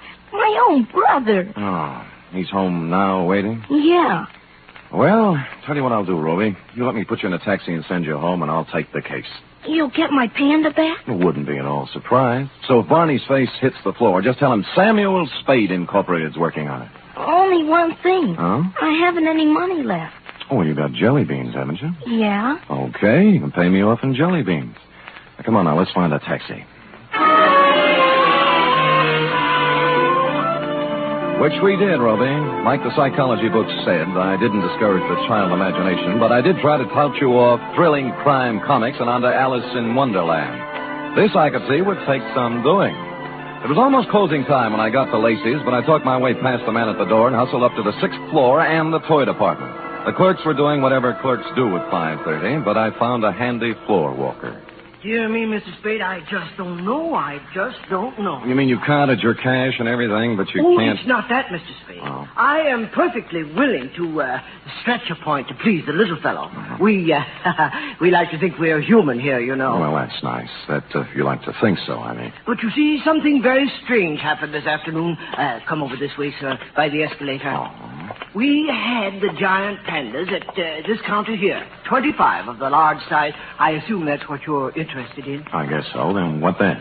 Well, for Christmas, they didn't do anything. Just sat here, huh? Yes. But would you believe it, sir? This afternoon, all 25 were sold. Well, how do you account for that? New Year's gaiety? Well, if you want my personal opinion, it's... An impressive panda bear, Roby. It was hard to figure out how you could lose anything that big, and harder still to figure out how I'd explain this kind of thing to people who stopped me on Market Street. Be that as it may, my floor walker friend took my cash, tore off the sales slip, and I was about to set sail with my panda when I heard him make the kind of a noise floor workers make when they see what he was looking at. Miss Greenbar! Miss Greenbar! He pointed weakly, turned pale even by floor walker standards, and sagged to the deck. I turned in time to see Miss Greenbrier collapse at the top of the escalator and watched her come down, draped across 3 steps like the cover of one of your books of bedtime stories, Roby. She was the last passenger of the day, or so I thought. When I looked closer, I saw she wasn't a passenger. She was freight. At the lamp counter on the floor above, busily adding up receipts as if nothing had happened, was a dark type built along Dragon Lady lines. I'm very sorry, sir, but we closed. I want to know about the girl who just went down the escalator. Miss Greenbrier? Yeah, notice anything strange about her? Why, is she ill? Yeah. Did she look ill? I thought there must have been something wrong. I said hello to her, and she didn't pay any attention to me. It was only a second ago. Where'd she come from? Around the corner. I think she'd been at the wrapping desk. She had. It was a 10-size sheet of heavy brown paper, a batch of metered postage tape, and a shipping label addressed to Master Frankie Carson, 281 Avenida Ruiz, Havana, Cuba. Downstairs, I found my floor walker friend had come around and was bending over Miss Greenbrier with an impressive-looking gent with gray at the temples. Good heavens, it can't be. It just cannot be. That's all. I'm afraid she is, though. In Lacey's, it's unheard of. Why should she be... Good heavens, in my department, too. Excuse me, floor walker. Oh, this is Mr. Spade. He was with me when it... Oh, dear. I'm Dr. Kent Thorne. I was exchanging some Christmas gifts when... Any idea what killed her? Well, it's pretty hard to tell without an examination, and I don't have my things with me. Heart, possibly. Natural causes? Well, of course. Why, do you have reason? There are more natural places to die than at the top of an escalator. And in my department at Lacey's, too. Good heaven. Well, who can say? Have to look up the girl's history. If she had a heart condition, well... Sure. Meanwhile, I'll call homicide. They've nothing better to do. For a minute, I thought I'd been reading too many comic books, Roby, but things settled down when they pulled out the records and found Miss Greenbrier had a heart condition of long standing, and the medical examiner wrote it off as natural causes. So, hoping you would consider a jelly bean bonus for promptness, I picked up my panda and went. Outside, I'd gone about 10 steps when... Hi, Humphrey. It was Larry Healy, the cop who drives for Lieutenant Dunday, sitting in a patrol car. Oh, you and Bogart. Now, who's it for? A little kid in the mission. How come? What do you mean, how come? I'm buying a panda bear for a little kid in the mission who likes panda bears. Does that have to be explained? Okay, Sam, okay. Hey, it just hit me. The bear ain't turned out quite right. He needs a necktie. Oh? I just happen to have one here my brother-in-law got me for Christmas. Here, gimme. There. Now, see. Sure. Here. Ooh. Larry, how long has there been bad blood between you and your brother-in-law? Bad blood. Listen, even when we were friends, he gave me ties like this. There you are. On your way, Sam. Thanks. Taxi! The cab let me out near the end of Delaney, and I started walking up the row of dingy pre-earthquake flats toward your house, Roby, at the end of the street. Parked at the curb was a discordant note in this hard-pressed neighborhood, a sleek, custom-built red convertible. One of the kind that looks like it can go 90 miles an hour standing still. The same can be said for the dame in it, also a discordant note. You see, San Francisco is a very big, large city. You just don't run into a dame at the lamp counter in Lacey's and a half hour later in a dumpy neighborhood in the Mission, unless she wants it that way. Well, hello. Hello, Dragon Lady. Oh, silly. You must sell a pass of the lamps. The car? Mm-hmm. But don't try and explain that now. Just tell me why you followed my cab. Follow you? Why, Mr. Spade. Come on, what is it? You're embarrassing me. I know. Since that moment at the lamp counter, you can't get me out of your mind. Well, that's a perfectly normal reaction. No, it's not that. It's... Oh, dear. The panda bear. You want it in the worst way.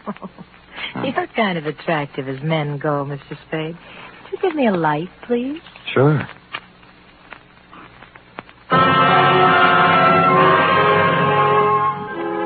Holding the match up to her cigarette, three things hit me. The black hair, the red dress, and eyebrows that went up instead of sideways. At that point, the sleeve of a checkered overcoat with a big arm inside it came around under my chin from the rear, and the fourth thing hit me.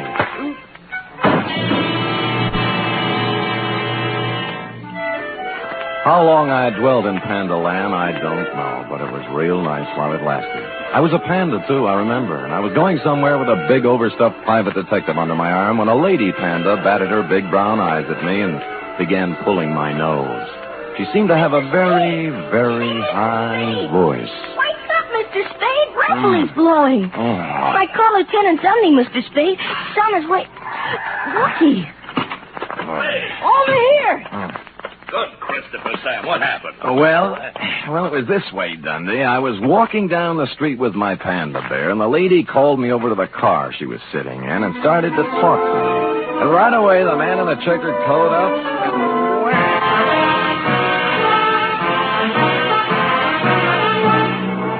You are listening to the weekly adventure of radio's most famous detective, Sam Spade.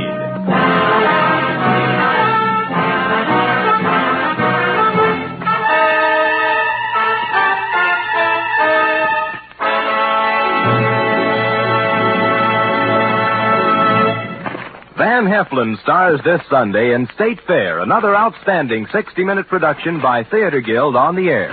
Co-starring in this exciting broadcast is one of the leading families in show business, Gene Lockhart, Kathleen Lockhart, and daughter June.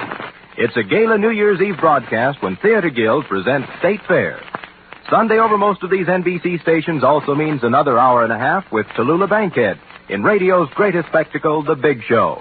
Among Tallulah's guests will be Ken Murray, Gloria Swanson, Margaret O'Brien, Jose Ferrer, and many more.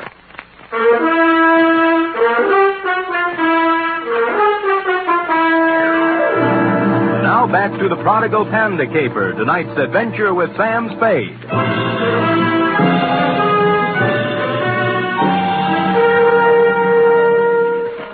It was a humiliating experience, Roe, riding back to headquarters in black defeat.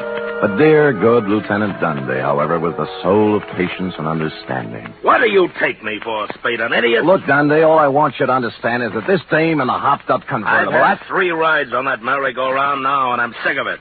The dame in a red dress and the guy in the checkered coat. They take your wallet? No. Your watch? Other valuables? No. Just my panda. Sam, are you trying to tell me there's a hot panda racket going on? Dundee, boy. Look closely now as I take off my hat. What?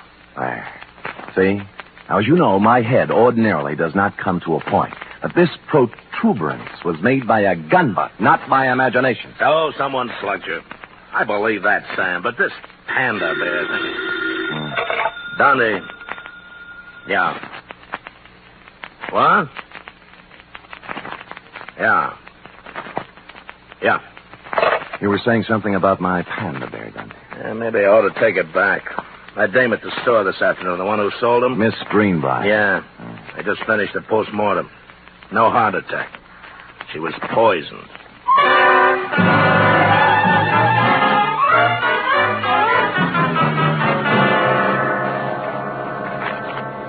It's a strange thing, Mr. Spade, very strange. I leave my business thoughts at the store. Floor Walker, just try and remember the Dragon Lady's name, huh? dragon lady. My good gracious, I can't remember my own name. I'm so upset. Oh, now concentrate. Now, look. Dark hair, up-tilted eyebrows, red silk dress.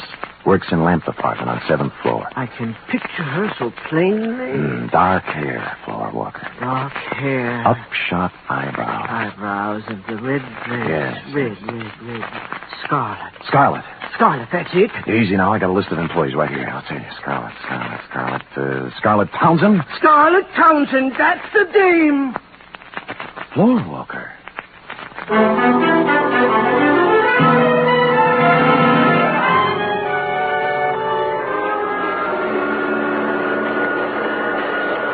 Scarlet Townsend! Yeah, he lives here, right in this room. Move out! Today! Well, how come? I said, how come, landlady? Why'd she move? Me! Oh! I tried to keep her on the right track, but at her age, you can't tell them nothing. Now, when she bring that no good dame around here, I put my foot down. I said, Scarlet, Scarlet, you're What's out. no good dame? What's no good dame, landlady? Crystal McCall. Oh. Here, I found this just now as I was cleaning the room. Picture of Crystal McCall. Now, ain't that a swell way to have your picture taken? The name rang a bell, and so did the picture. Crystal herself and the all together. When I got around to the place, I made a startling discovery. Crystal was also the late Miss Greenbrier. Well, don't look at it all day, young man. When'd you see this girl last, landlady? This morning, she and a fella in a checkered coat come around to pick up Scarlet in a big red open car. Know the fella? Nope, never saw him before. But I'd sure know that car. Oh, you ought to see it. You're not telling me a thing, landlady. I have.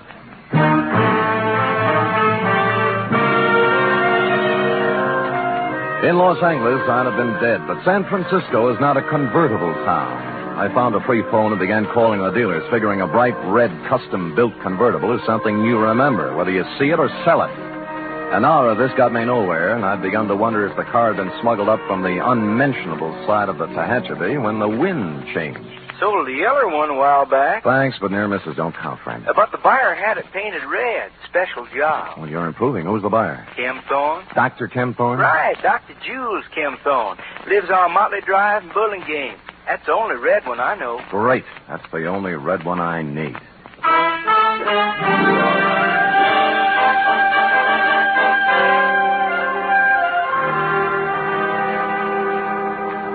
Mr. Spade, this is utterly unbelievable. And I certainly don't intend to stand here all night discussing the pros and cons of panda bears. All right, Kim Thorne, let's slide over into your field. Meaning what? The sweet young thing at the store. It turned out dirty. The heart attack? The poison attack. Well, suicide, you suppose? What do you suppose? Well, I'm sure I don't know. Look, why don't we hold hands and tell the truth, huh? You'd better run along, Spade. I've had about all of this that I intended. Look, the dead dame was Crystal McCall. Does that mean anything to you? No. The same Crystal McCall was running around with a hood named Frankie Casella, formerly of New York, now of Havana, by Department of Justice request. This is all very interesting. What has it to do with me? She was riding around in your red convertible this morning, for one thing. That's a hot car, you know. I took a close look at it 2 hours ago and got slugged. I don't know how you score these things, Kim Thorne, but in my book, this calls for a couple of answers. You're right. You're right, it does. Where's the car? It's gone. Who has it? My chauffeur. This is the last straw, I guess. There's no point in covering up for him any longer. Who is he? Lenny Flegel. Oh, an ex-con, isn't he? Yes. I thought I could straighten him out. He's been missing for 2 days this time. He just took the car and left. I knew he had something to do with that girl in the toy department at Lacey's, so I went there today. I guess I was too late. You think Flegel killed her? I don't know. I don't know. Where did you see the car? Near the end of Delaney Street. What's the license number? 49H822. Oh. I'd better report it stolen. If you need me to testify, please... Feel free to call. That I will, Dr. Kim Thorne. Bye.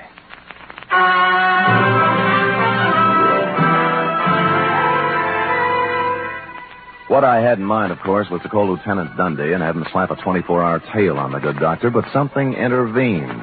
Halfway down the walk to the street, my eye fell on a round plastic object about the size of a nickel lying in the grass.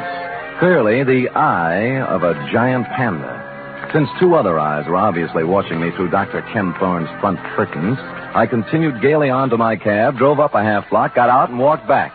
Just in time to see Ken Thorne pull away from the curb in his other car, heading towards El Camino and points north. Well, this left me free to prowl at will, and 4 matchbooks later, I had found 2 more eyes, a pocket full of panda skin, and a goodly scoop of panda upholstery. The trail